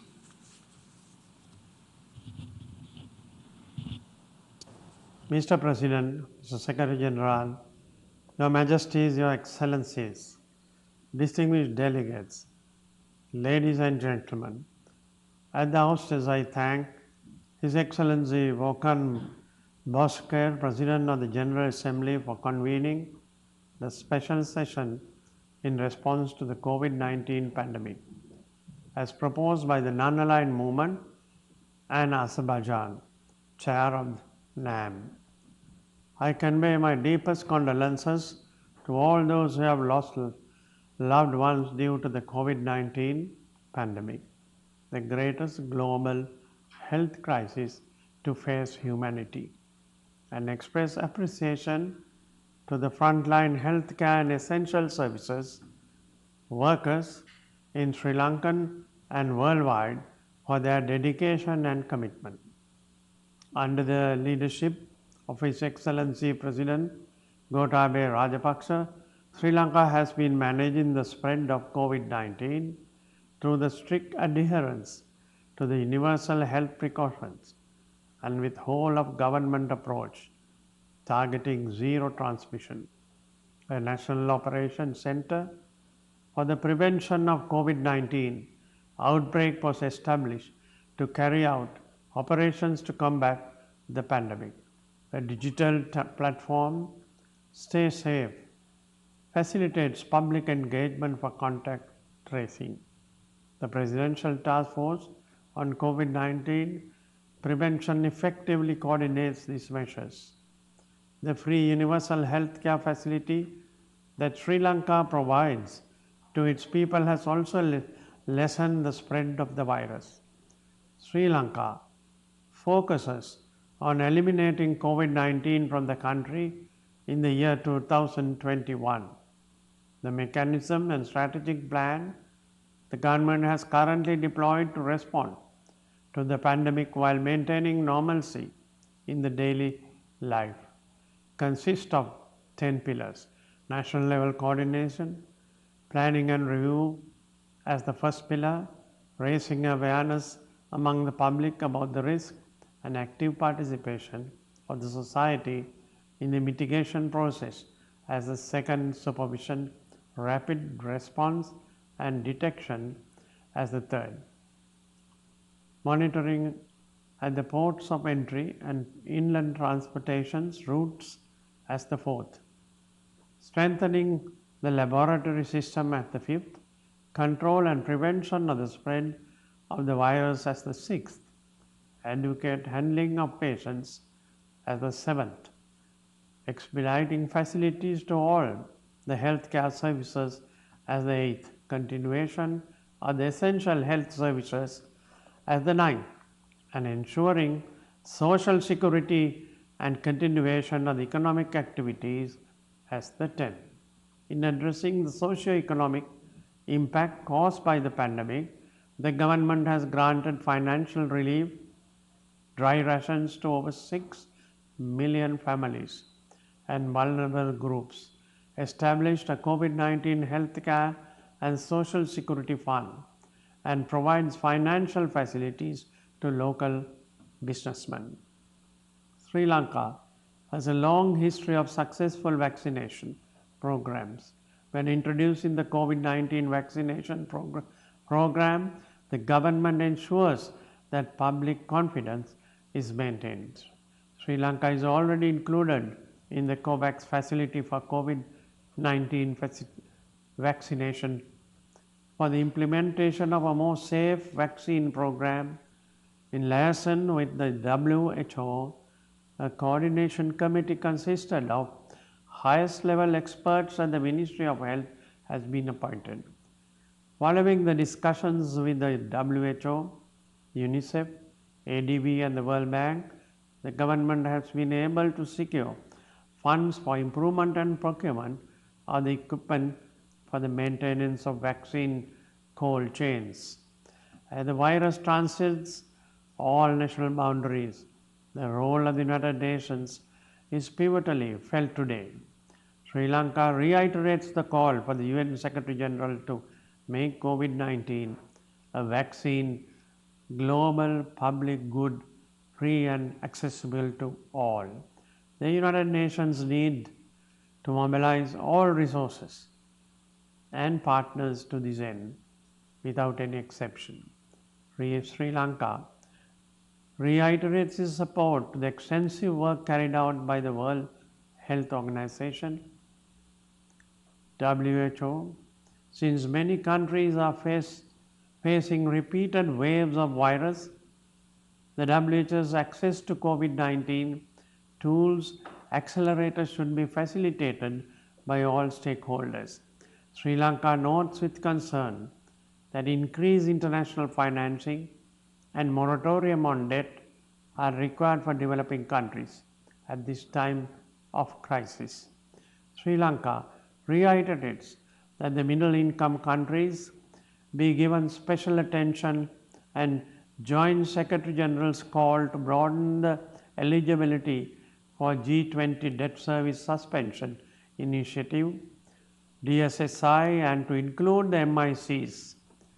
As we finally pass through this pandemic, let us hope that in a post-pandemic era, through coordinated and collective action, aligned with 2030 Agenda for Sustainable Development Goals, we may build an inclusive and more resilient post-COVID world which is fairer and greener. Ayubowan. Thank you.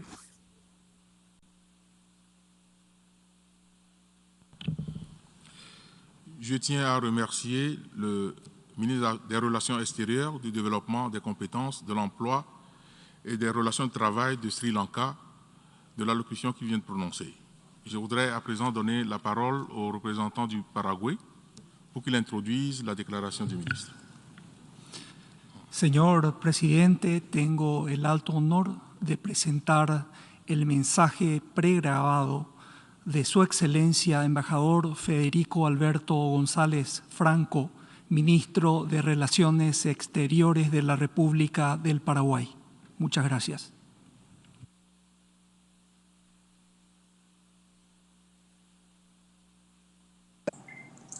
Señor Presidente de la Asamblea General, señor secretario general, excelencias, señoras, señores.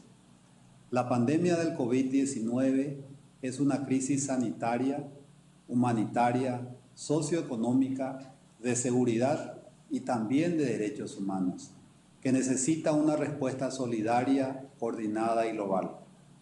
El coronavirus ha causado en nuestros países mucho dolor e incertidumbre, pérdidas innumerables y una fuerte presión sobre todos nuestros sistemas sanitarios, económicos y sociales. En Paraguay hemos priorizado en todo momento la salud y la vida de las personas. Por eso decidimos adoptar medidas tempranas de prevención para reducir los riesgos de contagio. Participamos también activamente en iniciativas regionales y extrarregionales de asociación para la vigilancia epidemiológica y para hacer frente a las consecuencias de la pandemia. Asimismo, brindamos asistencia efectiva para facilitar el flujo de personas y posibilitar de esa manera el retorno de ciudadanos a sus países de origen y la reunificación de las familias paraguayas. Esta rápida acción gubernamental y la cooperación ciudadana nos ha permitido avanzar a sucesivas fases de reapertura y a enfocarnos en una recuperación centrada en el apoyo del Estado a las personas más vulnerables. Fortalecimos de manera integral la protección y la promoción de los derechos de las mujeres, niñas, niños y adolescentes e implementamos programas sociales a fin de atender a las necesidades de los más carenciados y los desempleados en el contexto de crisis. Atendiendo la necesidad de respuestas estructurales de índole económica y social a gran escala, lanzamos el Plan de Recuperación Económica ñapuá Paraguay, que significa Levantemos Paraguay, en nuestra dulce lengua guaraní, el cual incluye un paquete de medidas en 3 ejes estratégicos: protección social, inversión pública para empleos y créditos para el desarrollo. Seguimos trabajando en la asistencia, en el análisis y en la planificación y continuaremos aplicando las medidas necesarias, teniendo siempre el bienestar de nuestra población en el centro de nuestro interés. En ese sentido, consideramos que los organismos financieros multilaterales deben abordar las vulnerabilidades en los países en desarrollo, incluidos los países en desarrollo sin litoral, a fin de rediseñar sus estrategias para fomentar la reactivación económica, garantizando la cadena de abastecimiento, fortaleciendo las medidas de facilitación del comercio exterior y el acceso al crédito con una mirada más humana. Expreso el reconocimiento y apoyo del Paraguay a los informes y a las iniciativas del Secretario General de las Naciones Unidas, que contribuyen significativamente a las deliberaciones y a la toma de decisiones. Vemos con esperanza y optimismo el desarrollo de vacunas efectivas contra esta enfermedad. Por ello, alentamos todos los esfuerzos internacionales para lograr medicamentos y vacunas para todos. Las vacunas deben ser de acceso universal. Somos conscientes de que queda aún mucho por hacer, pero la vida digna y la defensa de los derechos humanos son nuestras prioridades. Reafirmamos nuestro compromiso con el multilateralismo como principal instrumento para hacer frente a la situación actual y apuntalar el proceso de recuperación. Confiamos en el esfuerzo conjunto de los Estados y la respuesta intensificada de los organismos internacionales para abordar con éxito los desafíos inmediatos y minimizar los efectos negativos a mediano y largo plazo. La Agenda 2030 es nuestra hoja de ruta en la respuesta y recuperación y a la vez debe servir para prevenir crisis venideras. Miramos el futuro con esperanza, con fe en los seres humanos. Estamos seguros de que este es el camino para lograr un futuro sostenible, con resiliencia y prosperidad para todos. Cuenten con el compromiso del Paraguay. Muchas gracias.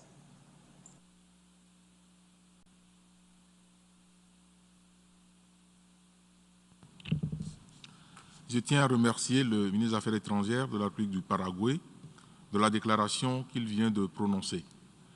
Je donne maintenant la parole au représentant du Royaume-Uni pour qu'il introduise la déclaration du ministre.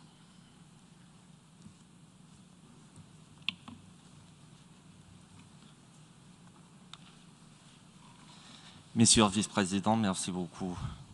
Mr. Vice President, this evening is my distinct pleasure to introduce the Right Honorable Matt Hancock, Secretary of State of Health and Social Care of the United Kingdom. Merci beaucoup. Mr. President, Secretary General, and distinguished delegates, it is an honor to address this special session on behalf of the government of the United Kingdom. Just 300 meters away from where I am here in London lies Methodist Central Hall, the site of the very first session of the UN General Assembly in 1946. I can see it through my window. Then, just as now, delegates came together to renew the international order in the face of huge global challenges. And we must do so again. Sovereign and independent states we may be, but this virus does not respect international borders. In fact, this virus attacks us all because we are human. And it is that common humanity that must bring us all together. From the very start of this pandemic, the UK has sought to support the marshalling of international forces that offer collective solutions to a problem that affects the whole world. We've increased our contribution to the World Health Organization by 30%, contributing some $450 million over the next 4 years. And we encourage others to increase their support too. I spoke to Dr. Tedros on Friday and welcomed the independent reviews underway and the steps he's taking to make that hugely important organization yet more effective. The UK is also the single biggest donor to Gavi, the Global Vaccine Alliance. And in June, we were delighted to play our leading role in raising almost $9 billion to immunize another 300 million children against killer diseases. Meanwhile, when it comes to the clinical trials underway in the UK, our recovery trial, which is our flagship COVID-19 clinical trial, has helped identify proven life-saving treatments such as the use of dexamethasone, which is now saving countless lives around the world. As the UK takes the G7 presidency next year, we're looking forward to working with partners from around the world to a new global approach to health security. And this is an agenda on which the Prime Minister outlined our priorities here at UNGA back in September, when he introduced our 5-point plan. And the plan is about how we together can protect humanity against another pandemic. The first of the points must be to prevent another pandemic before it starts. For this, we must understand better the interactions between humans, animals, and our shared environment.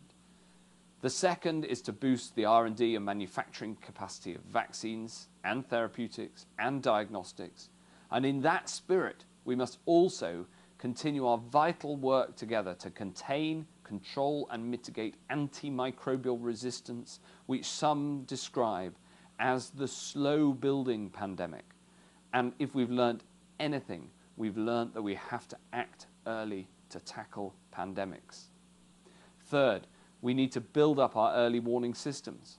At the heart of this must be the free flow of vital data, data that helps all to scan the horizon for future threats and become the basis of our collective action. Fourth, we need the right protocols in place should the worst happen again. And while this may be uncomfortable at times, we need to make a collective commitment to hold each other to account. Finally, it's time to tackle international supply chain issues that blighted the responses of so many nations earlier this year. Wherever possible, export controls on vital items like gloves and PPE and thermometers and other clinical products must be lifted and tariffs cancelled. we in the UK will put this into action from the 1st of January when our new tariff regime comes into effect. And I hope many other countries will also take this important step forward. Delivering this plan will need a collective effort by governments, industry, and communities working together to make us all safer. But some of our biggest challenges lie right in front of us. The rollout of safe and effective COVID-19 vaccines is a matter of international importance, because ultimately no one is safe until everyone is safe. And I firmly believe that access to vaccines must be equitable for all, something underlined by the UK's participation and our substantial contributions to the Access to COVID-19 Tools Accelerator, ACTA, and of course the COVAX facility. We're also encouraged by the extraordinary scientific effort to deliver safe and effective vaccines, including the vaccine candidate from Oxford University and AstraZeneca in the UK. That vaccine will cost just around $4 and can be stored in a normal fridge for up to 6 months. With the possibility of as many as 3 billion doses being manufactured next year, it offers real hope as a potential vaccine for the world. And just as those delegates came together in London in 1946, I'm proud that all these years later, we're still coming together, albeit virtually, looking to the future so that collectively we may have a stronger tomorrow. And while there may have been many bumps along the road, it is my hope that this dreadful pandemic is the wake-up call we need to renew our international order, to build a stronger, healthier future for every nation. Thank you.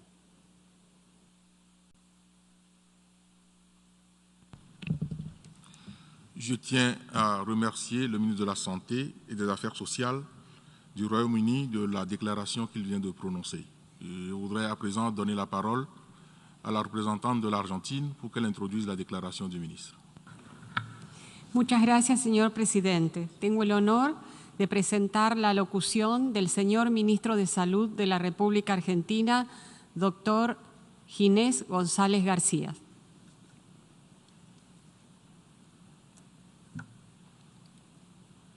Señores jefes de Estado y de Gobierno, señor secretario general de Naciones Unidas, señor presidente de la Asamblea General de Naciones Unidas, señor presidente del Consejo de Seguridad, distinguidos delegados.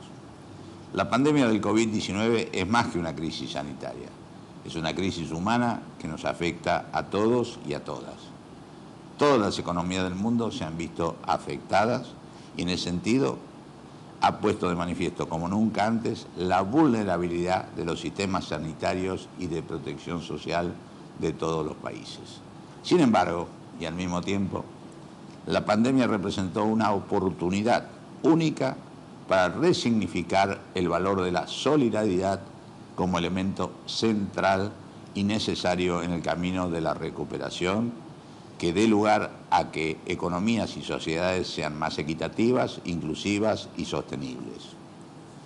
La Argentina ha adoptado un enfoque integral, poniendo en primer lugar la protección de la vida de las personas, diseñando medidas específicas para atender las necesidades y los derechos de las mujeres, los adultos, los niños, los trabajadores con menores ingresos y las personas con discapacidad y los grupos vulnerables.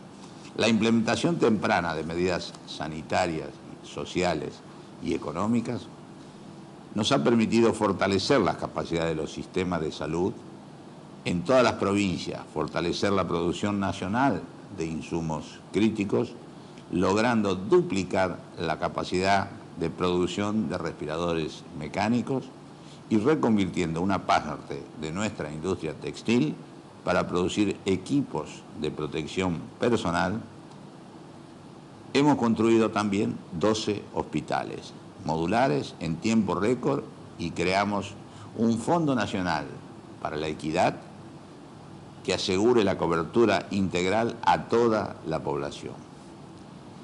Con el objetivo de fortalecer las capacidades de la tecnología de nuestro país, de los recursos humanos y del equipamiento de diagnóstico e investigación, Argentina creó una unidad coronavirus, mediante la cual se promovieron importantes desarrollos nacionales como el tratamiento con suelo inmune equino, como el uso de la saliva como muestra en reemplazo de los hisopos y como un test serológico que permite cuantificar anticuerpos y el uso de plasma de convalecientes como tratamiento. Argentina sostiene además un sólido compromiso con toda iniciativa destinada a facilitar el acceso universal y equitativo a medicamentos, tratamientos, vacunas y otras tecnologías sanitarias que garanticen el acceso a estos bienes públicos globales. Nuestro país participa del estudio Solidarity 1 y 3 de la OMS para tratamiento y para vacunas. Apoyamos la iniciativa COVID del Technology Access Pool y el llamamiento a la acción solidaria de Costa Rica. También nos hemos comprometido activamente con el mecanismo COVAX de acelerador de acceso a herramientas contra COVID y ya hemos realizado el pago anticipado para la compra de 9 millones de dosis de vacunas para cubrir a mucho más del 30% de la población argentina. En esta misma línea se están desarrollando en nuestro país importantes investigaciones, como la fase 3 de los ensayos clínicos de 3 vacunas candidatas, la desarrollada por Pfizer, la desarrollada por Sinopharm y la de Janssen. Además, produciremos en colaboración con México entre 150 y 250 millones de vacunas para distribuir en forma equitativa a todos los países de Latinoamérica. Con respecto al financiamiento solidario del COVAX, mediante el compromiso anticipado de mercado, los países autofinanciados financiaremos a aquellas economías de bajos ingresos, aprovechando la escala asegurada por la participación de las economías de ingresos más altos. Esto será fundamental para evitar barreras que impidan a las economías más vulnerables el acceso a la vacuna contra el COVID-19. Finalmente, según lo expresado por nuestro presidente durante la cumbre de líderes del G20, Argentina adhiere al compromiso para cubrir el déficit de 4.500 millones de dólares en el acelerador ACT.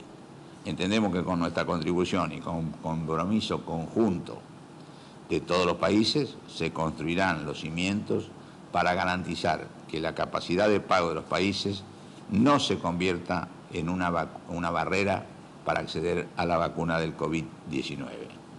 Una situación que dejaría protegida a la mayoría del mundo y permitiría que la pandemia se prolongue mucho más allá de lo necesario. Como afirmó nuestro presidente Alberto Fernández en la cumbre del G20, nadie se salva solo en un planeta que se incendia, se inunda o se envenena. Nuestro compromiso es garantizar una transición justa e inclusiva hacia un desarrollo sostenible.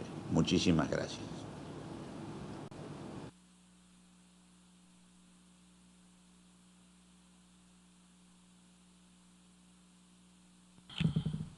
Je tiens à remercier le ministre de la Santé de l'Argentine de la déclaration qu'il vient de prononcer.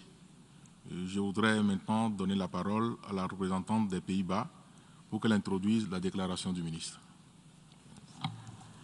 Thank you, Mr. Vice President. I have the honor and pleasure to introduce the pre-recorded statement by Her Excellency Sigrid Kaag, Minister for Foreign Trade and Development Cooperation of the Kingdom of the Netherlands. Mr. President, Secretary General, Excellencies, ladies and gentlemen, COVID-19 has caused hardship and sorrow. It shocked us into action, and it should now take us into a path of change. Our choices on climate change, economic recovery and global health matter. They can set us on the path to make our world more sustainable, more resilient, and certainly more equitable. But we need 3 principles to guide us. First, adherence and support to effective and multilateral cooperation. The WHO lacks the means and the mandate to meet the enormous expectations placed upon the organization. Unless we consider structural solutions, its work in health emergencies will remain chronically underfunded. Implementation of the international health regulations must be improved. A mechanism for better monitoring and creating the right incentives are needed. Swift investigation of outbreaks is crucial. Its current framework should be renewed and implemented. Secondly, solidarity and inclusivity. I urge all countries to join and invest in the ACT accelerator. We should also bear in mind that any road to recovery that bypasses more than half of humanity will not take us very far. We have to bear in mind the importance of gender equality and young people.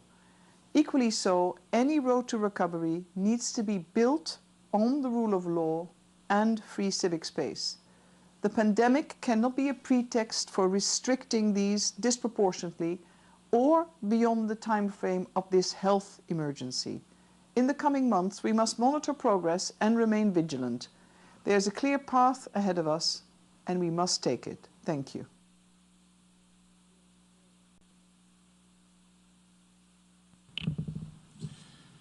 Je tiens à remercier le ministre du Commerce, des Affaires étrangères et de la coopération et développement des Pays-Bas de la déclaration qu'il vient de prononcer. Et je donne maintenant la parole au représentant de la Géorgie pour qu'il introduise la déclaration du ministre.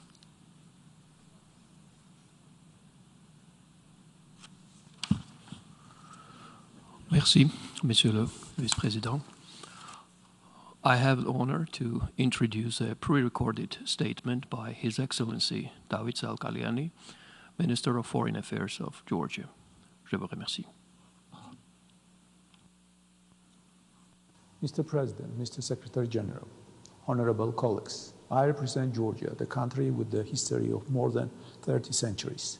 During this period, we have gone through many wars and turbulences, but with unity, we managed not only to survive, but to establish a modern state based on Western values and principles outlined in the UN Charter.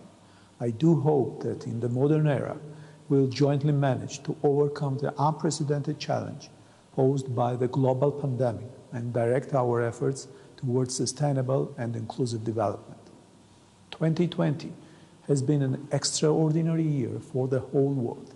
Our health, strength, and resilience all has been tested. In these extraordinary times, our doctors and other essential workers have been on the front line of the fight against the virus, dealing with the most severe consequences the global health crisis can bring. I'd like to thank each and every person who fights this invisible enemy.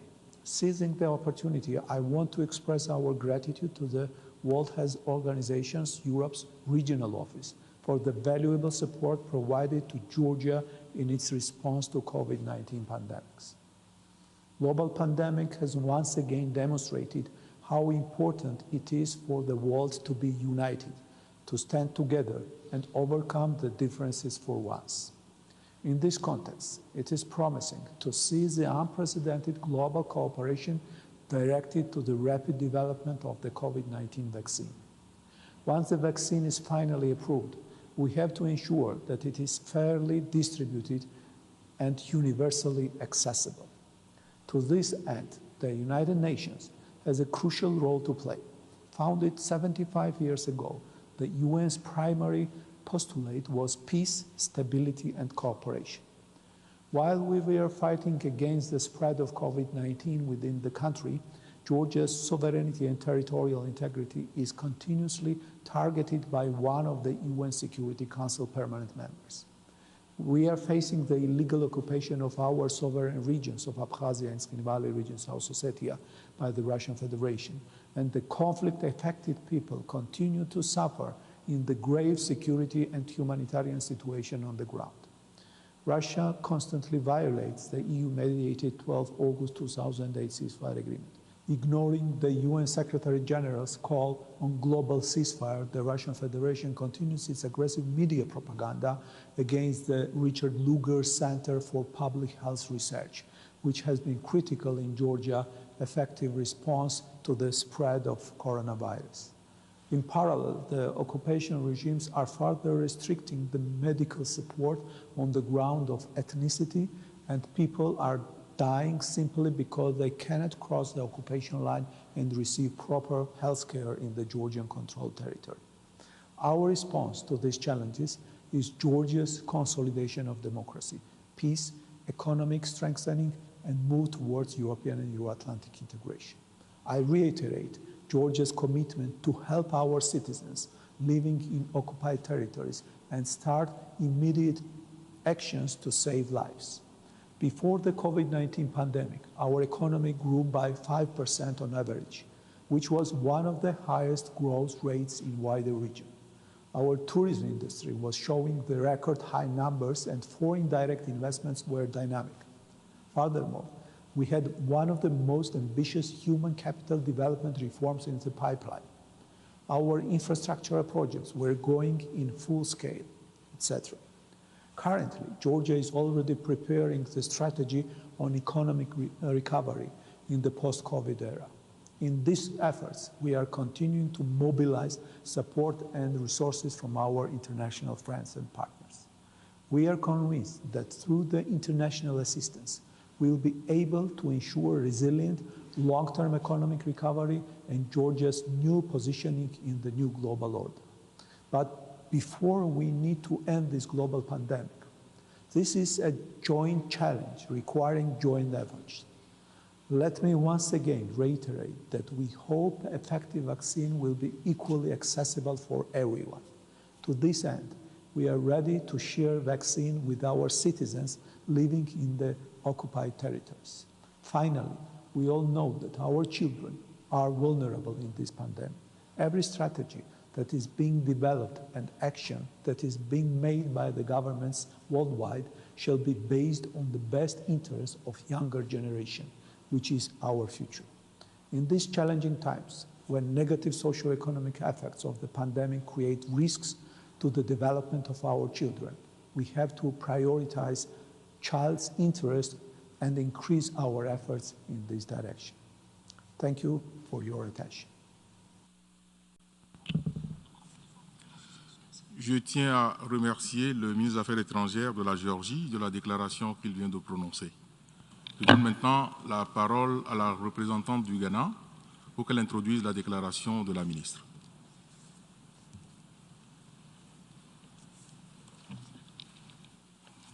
Thank you, Mr. Vice President. I have the honor and pleasure to introduce the pre-recorded statement delivered by Honorable Shelley Ayokobochi, Minister for Foreign Affairs and Regional Integration of the Republic of Ghana. Thank you.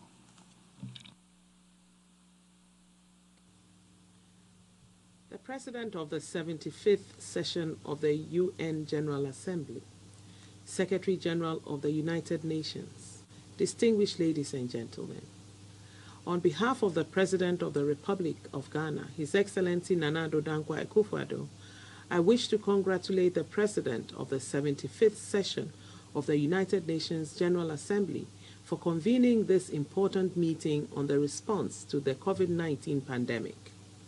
At this stage in its history, our United Nations deserves to be celebrated for the phenomenal work it does to preserve and protect our common humanity.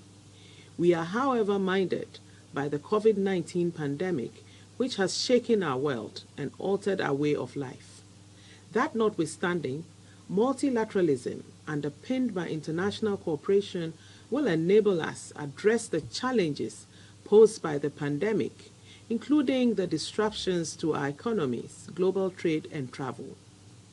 Excellencies, in support of multilateralism, Ghana proudly joined Indonesia, Liechtenstein, Singapore, Switzerland, and Norway to draft a resolution on the fight against the COVID-19 pandemic.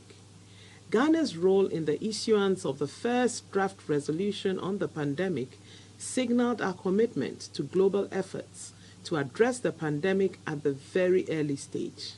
In furtherance of a global commitment, Ghana also accepted to host the UN Regional Humanitarian Hub for COVID-19.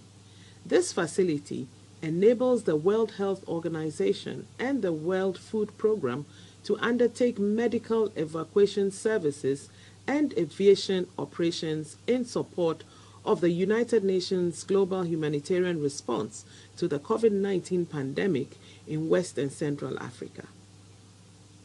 Mr. President, to contain and control the spread of the virus, Ghana has put in place policies and procedures with 6 key strategic objectives. These objectives include limiting and halting the importation of the virus, containing the national spread, providing adequate care for the sick, strengthening governance, coordination, and accountability of COVID-19 response, limiting the impact of the virus on social and economic life, and increasing the expansion of domestic capability and deepening national self-reliance. Between March and November 2020, Ghana has had a total of 51,667 confirmed positive cases of the COVID-19 out of 592,285 tests conducted. A total of 50,547 persons have recovered, with case fatality at 323. The country's active cases is currently estimated at 797. We are determined to ensure that we achieve a zero case count. Mr. President, on the socio-economic front, a number of measures have been put in place to provide relief to Ghanaians and businesses. Since April 2020, the government has made provision for free access to water for all households across the country until end of December 2020. Electricity bills for about 1 million active Lifeline customers and 50% of electricity bills for all residents have been fully absorbed for the same period. Government has also provided financial incentives to motivate all frontline health workers. The government of Ghana has further established a coronavirus alleviation and revitalization of enterprises support. We call it the CARES program, to help with the recovery of businesses so as not to derail the efforts we have made to attain the Sustainable Development Goals. At the regional level, an extraordinary virtual summit of ECOWAS heads of state and government held in April 2020 adopted a coordinated response strategy under the aegis of the West African Health Organization, WAHO. ECOWAS welcomes efforts by the G20 countries in providing debt service relief to the poorest countries, including some ECOWAS member states. Mr. President, let me use this platform and this meeting to urge the international financial and development institutions to support the interventions of government in addressing the negative economic impact of the pandemic. The recovery will obviously be long-term and will require concessional financing and appropriate credit facilities to enable most of our countries emerge out of this global health crisis in a strong and stable state. This special session is being held on the back of positive news regarding the development of effective vaccines to curb further infections. While the world remains optimistic of the efficacy of the vaccines, we must ensure equitable access to the vaccines, particularly for developing countries. Mr. President, as I conclude this statement, let me assure the global community that Ghana's presidential and parliamentary elections, which are slated for the 7th December, will be conducted in a transparent, fair, and peaceful manner. The world will once again be proud of the Ghanaian people. I thank you for your kind attention. Je tiens à remercier la ministre des Affaires étrangères de l'intégration régionale du Ghana de la déclaration qu'elle vient de prononcer. Je donne maintenant la parole au représentant du Libéria pour qu'il introduise la déclaration du ministre. Thank you, Mr. Vice Chair. For this special occasion, I have the honor to introduce the pre-recorded statement of Honorable Wilhelmina Njala, Minister of Health of the Republic of Liberia. I thank you.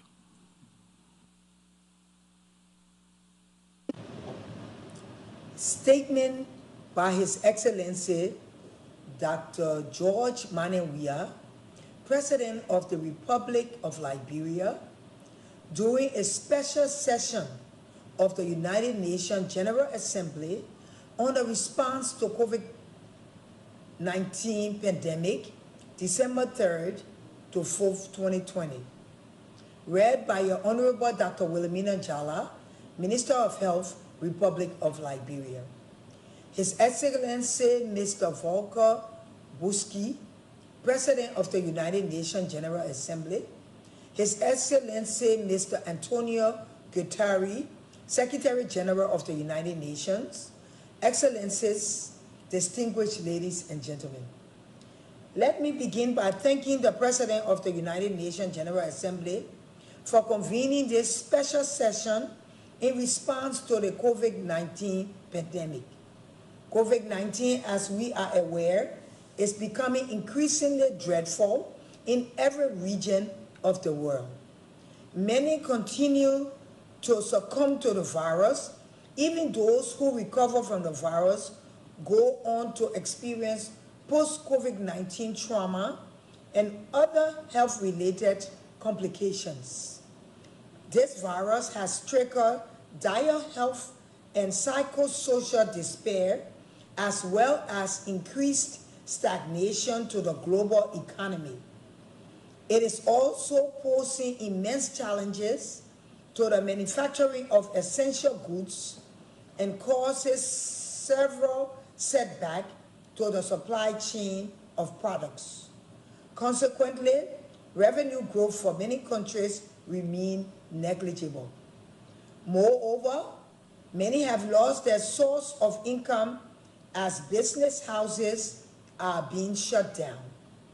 The observance of religious and social culture events continue to be either called off, postponed, suspended, or disrupted.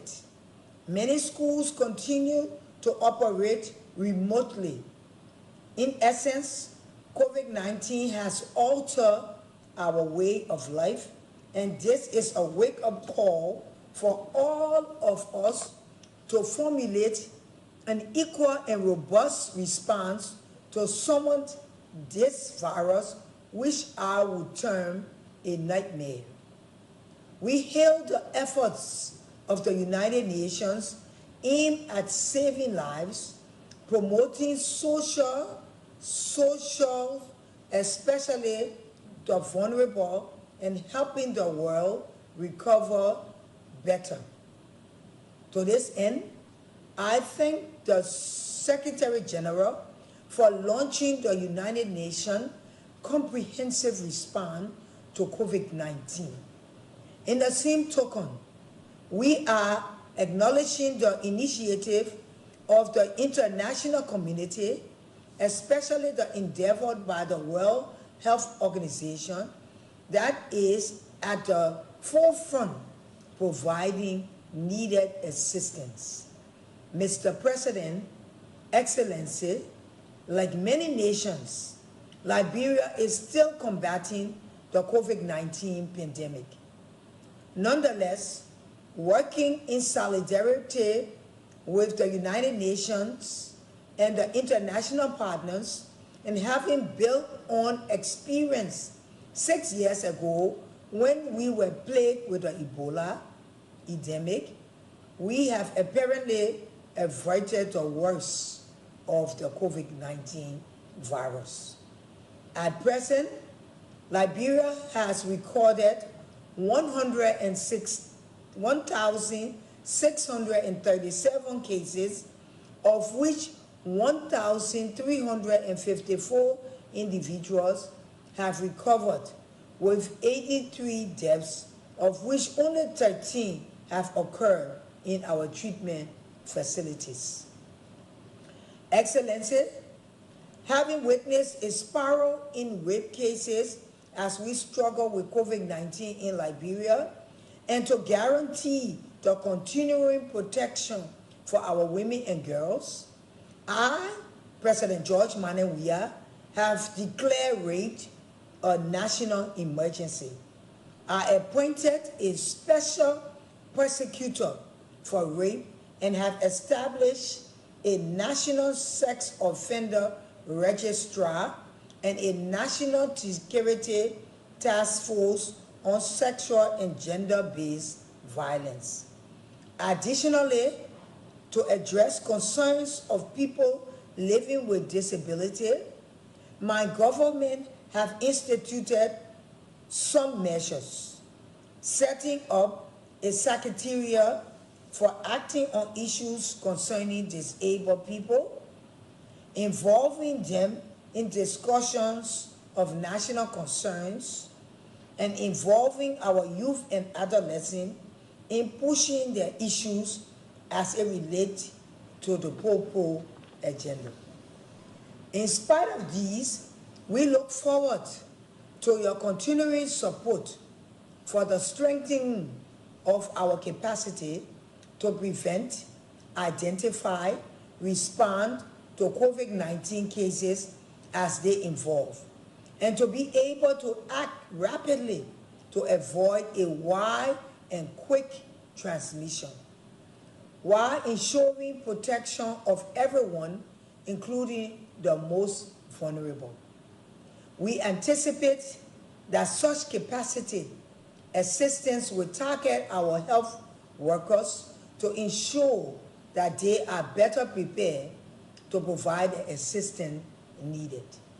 Excellency, this occasion avails another opportunity to extend our sincere gratitude to the United Nations and our partners for the invaluable support Liberia is receiving as we battled the COVID-19 emergency and address challenges in the economy.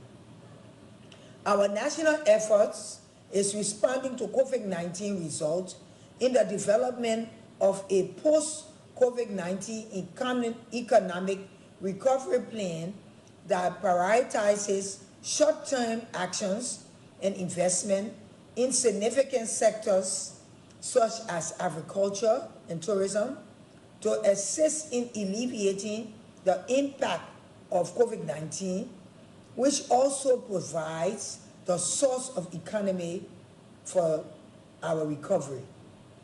Mr. President, Excellency, even with our staggering resistance to the virus, we cannot afford to sit back and exhibit complacency. This fight seems far from over, and it will only be over when COVID-19 is completely extinct. On another note, we welcome the development of several vaccines to our country. This is certainly a critical step in winning this unprecedented fight.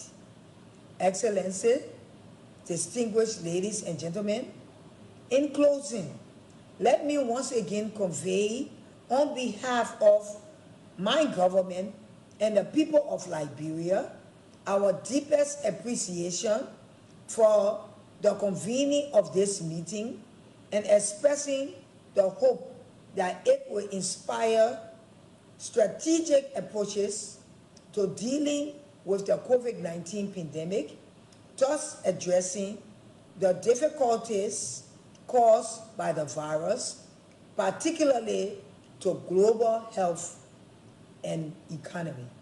I thank you. I wish to thank the Minister of Health of Liberia for the statement just made.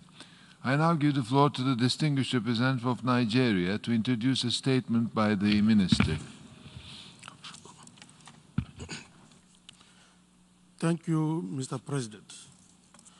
I have the distinct honor and pleasure to introduce the prerecorded statement of His Excellency Geoffrey Onyama, Honorable Minister of Foreign Affairs of the Federal Republic of Nigeria. I thank you. Your Excellencies, Chair of the Non-Aligned Movement and President of the Republic of Azerbaijan, Heads of State and Government of the Non-Aligned Movement countries, Secretary General of the United Nations, President of the 75th session of the United Nations General Assembly, ladies and gentlemen.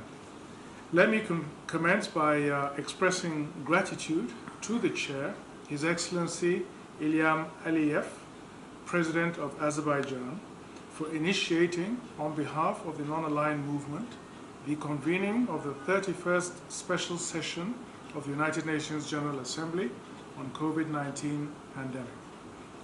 I also take this opportunity to commend the efforts of His Excellency Antonio Guterres, Secretary General of the United Nations, during this very challenging period, and also for convening this special session against COVID-19 pandemic. May I equally appreciate His Excellency Volkan Bozkır, President of the 75th session of the United Nations General Assembly, for his leadership despite the challenges caused by this pandemic. Excellencies, the purpose of this special session resonates with the theme of the 75th session of the General Assembly, the future we want, the United Nations we need, reaffirming our collective commitment to multilateralism, confronting COVID-19 through effective action. Undoubtedly, this special session will provide a unique opportunity for a global collective response and a comprehensive action plan to contain COVID-19 and recover from negative impacts of the pandemic. I therefore urge member states to combat the pandemic without discrimination or selectivity. Since the outbreak of COVID-19, member states have taken extraordinary measures to cushion the impact of the pandemic through national lockdowns, increased testing, creation of isolation centers, and provision of palliative support. Unfortunately, in spite of our efforts, many countries are now experiencing the second wave of the pandemic. Considering the current trend, Nigeria believes that the most effective means to mitigate the virus is through global solidarity and cooperation. We must therefore strengthen our commitment to multilateralism as a framework to build a stronger future for our citizens. Your Excellencies, permit me to acknowledge the central role of the United Nations and the World Health Organization that they play in fighting and controlling diseases, particularly the coronavirus. We also commend world leaders and medical scientists who are partnering with pharmaceutical companies, international corporations, and global institutions to develop vaccines for COVID-19. However, we are concerned that if the United Nations does not adopt a global approach to containing the pandemic, there is a possibility that developing countries will be left behind. I therefore urge all stakeholders to ensure that the vaccines are safe, accessible, and affordable. We also call on the World Health Organization, in discharging its mandate, to ensure that laboratory tests and human trials of the COVID-19 vaccines are carried out in compliance with the highest international standards of medical ethics and protocol. Indeed, for many countries, the path to post-COVID-19 recovery is clearly going to be hard, and the attainment of the Sustainable Development Goals will be a mirage if drastic actions are not taken by the international community. We appeal to international financial institutions to consider and assist member states in cushioning the impacts of the pandemic by granting concessional loans, easing debt burden, rescheduling payment of current debts, as well as sharing expertise in case management and open trade policies. In fighting this pandemic, we must assist each other, particularly the Global South, with technical, medical, economic, and financial support. Only through this can we reaffirm our collective commitment to multilateralism. Excellencies, as I conclude, let me once again commend the United Nations Secretary General for launching a COVID-19 response and recovery fund for low and middle income countries with a view to tackling the health emergency, addressing social and economic crises, as well as strengthening the recovery efforts of the most vulnerable countries. May I, on this note, urge the international community to strongly support the World Health Organization. I thank you.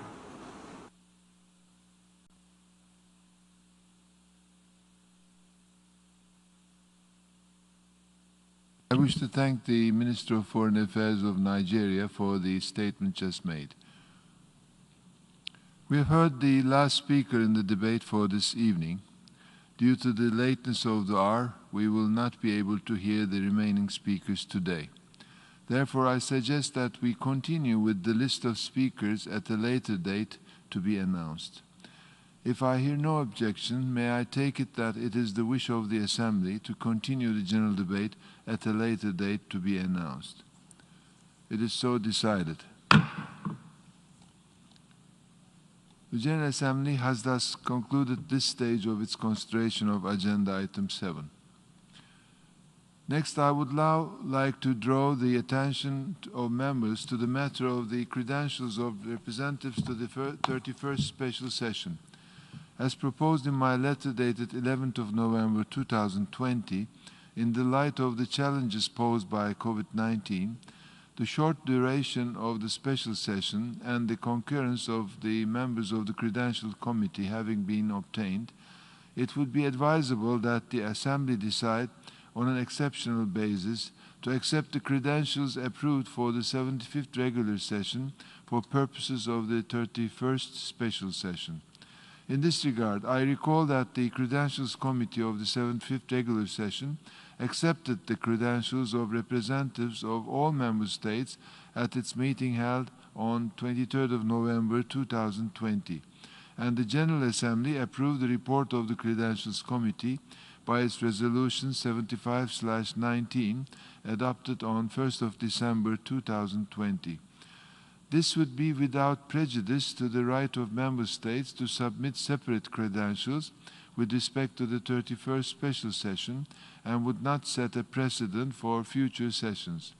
If I hear no objection, may I take it that it is the wish of the Assembly to accept the credentials approved for the 75th regular session for purposes of the special session on an exceptional basis and without setting a precedent.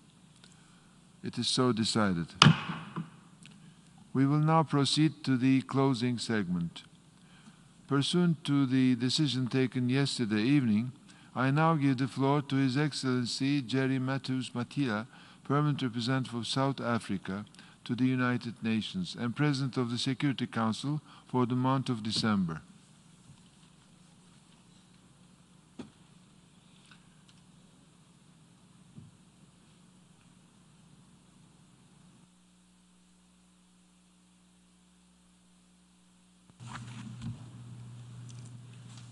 Thank you, Mr. President. I would like to thank you, the President of the General Assembly, for inviting South Africa in its capacity as the President of the Security Council to address the special session of the General Assembly on this important issue, namely responses to the coronavirus pandemic. It is an honor for us to do so. The COVID-19 pandemic has shaken the foundations of our collective social, economic, political systems. It is a global crisis that has put immense pressure on national health systems and is ravaging lives globally and threatening livelihoods. Therefore, we cannot stand apart in our responses. Rather, we must strengthen our resolve to coordinate efforts through greater national, regional, and international cooperation.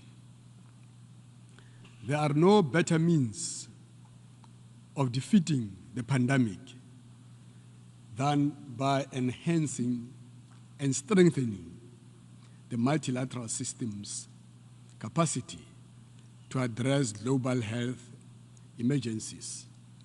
In this regard, we reaffirm the key coordinative role of the United Nations in coordinating the global response to COVID-19 pandemic. Mr. President, the threat to the lives, livelihood, and social stability posed by COVID-19 pandemic has significant consequences for the global peace and security. We note with concern the disproportionate impact of the pandemic on women and girls, children, refugees, internally displaced persons, older persons, and persons with disabilities.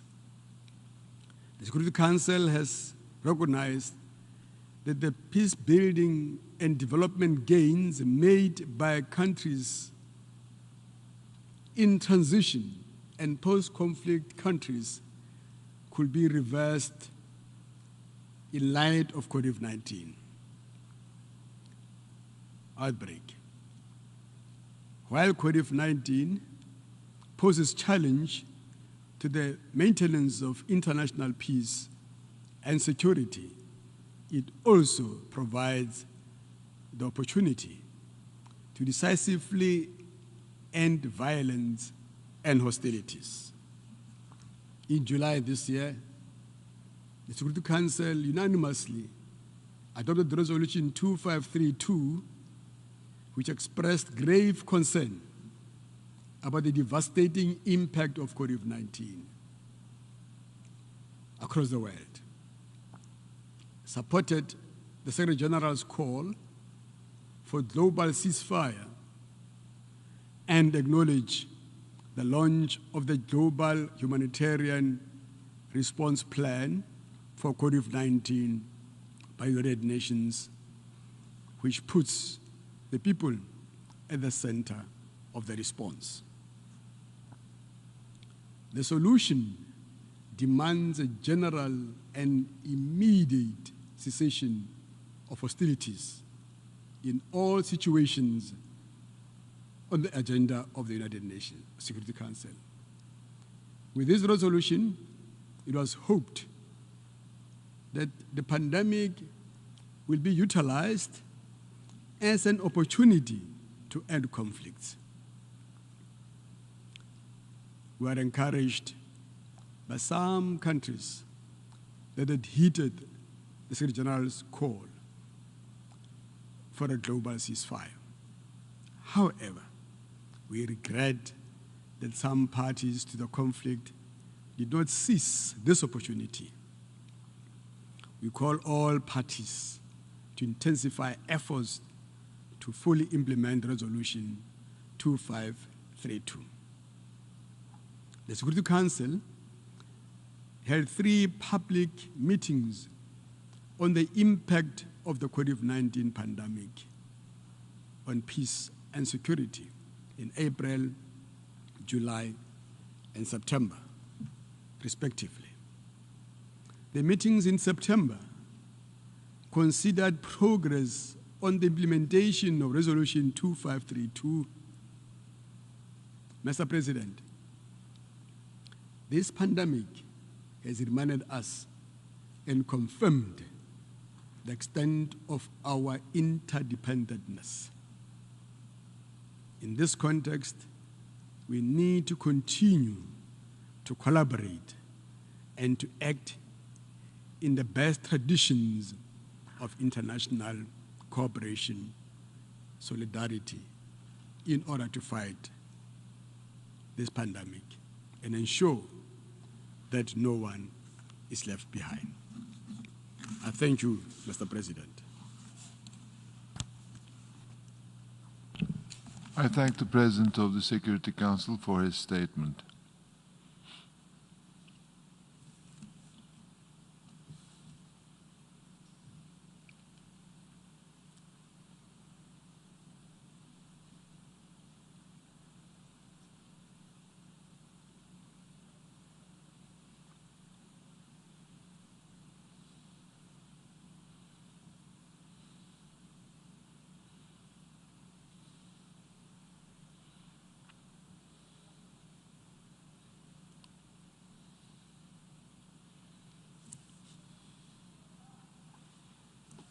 I now deliver my closing statement from the rostrum.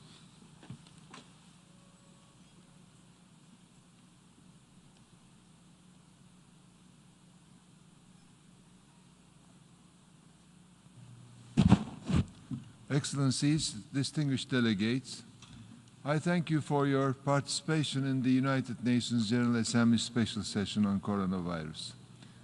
The high-level representation at the General Debate of 31st Special Session of the United Nations General Assembly illustrates the commitment of all member states to ending this pandemic. Moreover, the interactive dialogues serve to remind us that there is a wide range of stakeholders working tirelessly to end this pandemic.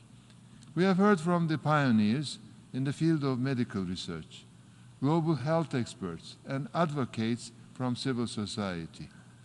Indeed, our discussions represent a microcosm of the global efforts to end the COVID-19 pandemic, safeguard humanity, and recover better. In particular, the discussion on vaccines offers us hope that we will, in the near future, be protected from COVID-19. Throughout the 75th session, we will continue to work towards achieving vaccines for all, our only vehicle to uphold our pledge to leave no one behind. Excellencies, 2020 marks the 75th anniversary of the United Nations. We sought to create the United Nations we need for the future we want, while tackling the greatest multilateral challenge in memory. 2020 is the year that the UN stepped up to meet the needs of everyone, everywhere. It is the year that solidarity was our first and best line of defense, as member states united to combat this existential threat to humanity. It is the year that civil society adapted their working methods to safely engage with people in their homes. It is the year that each individual around the world took on the role of defender and succeeded. Stay strong. Together we will combat COVID-19. I thank you.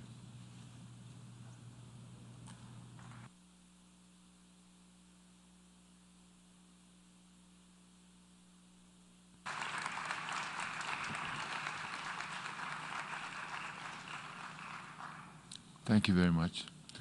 Before suspending the meeting, I would like to call the attention of members to the letter circulated on Wednesday, 2nd of December 2020, which has information regarding the occupational safety and health plan for this meeting, including the possibility of follow-up in the unfortunate and hopefully unlikely event of a case of COVID-19. Following the arrangements in recent meetings, the Secretariat will actively manage the exit by calling each row for departure in a staggered manner. Members are therefore requested to remain seated after the adjournment of the meeting. The meeting is suspended.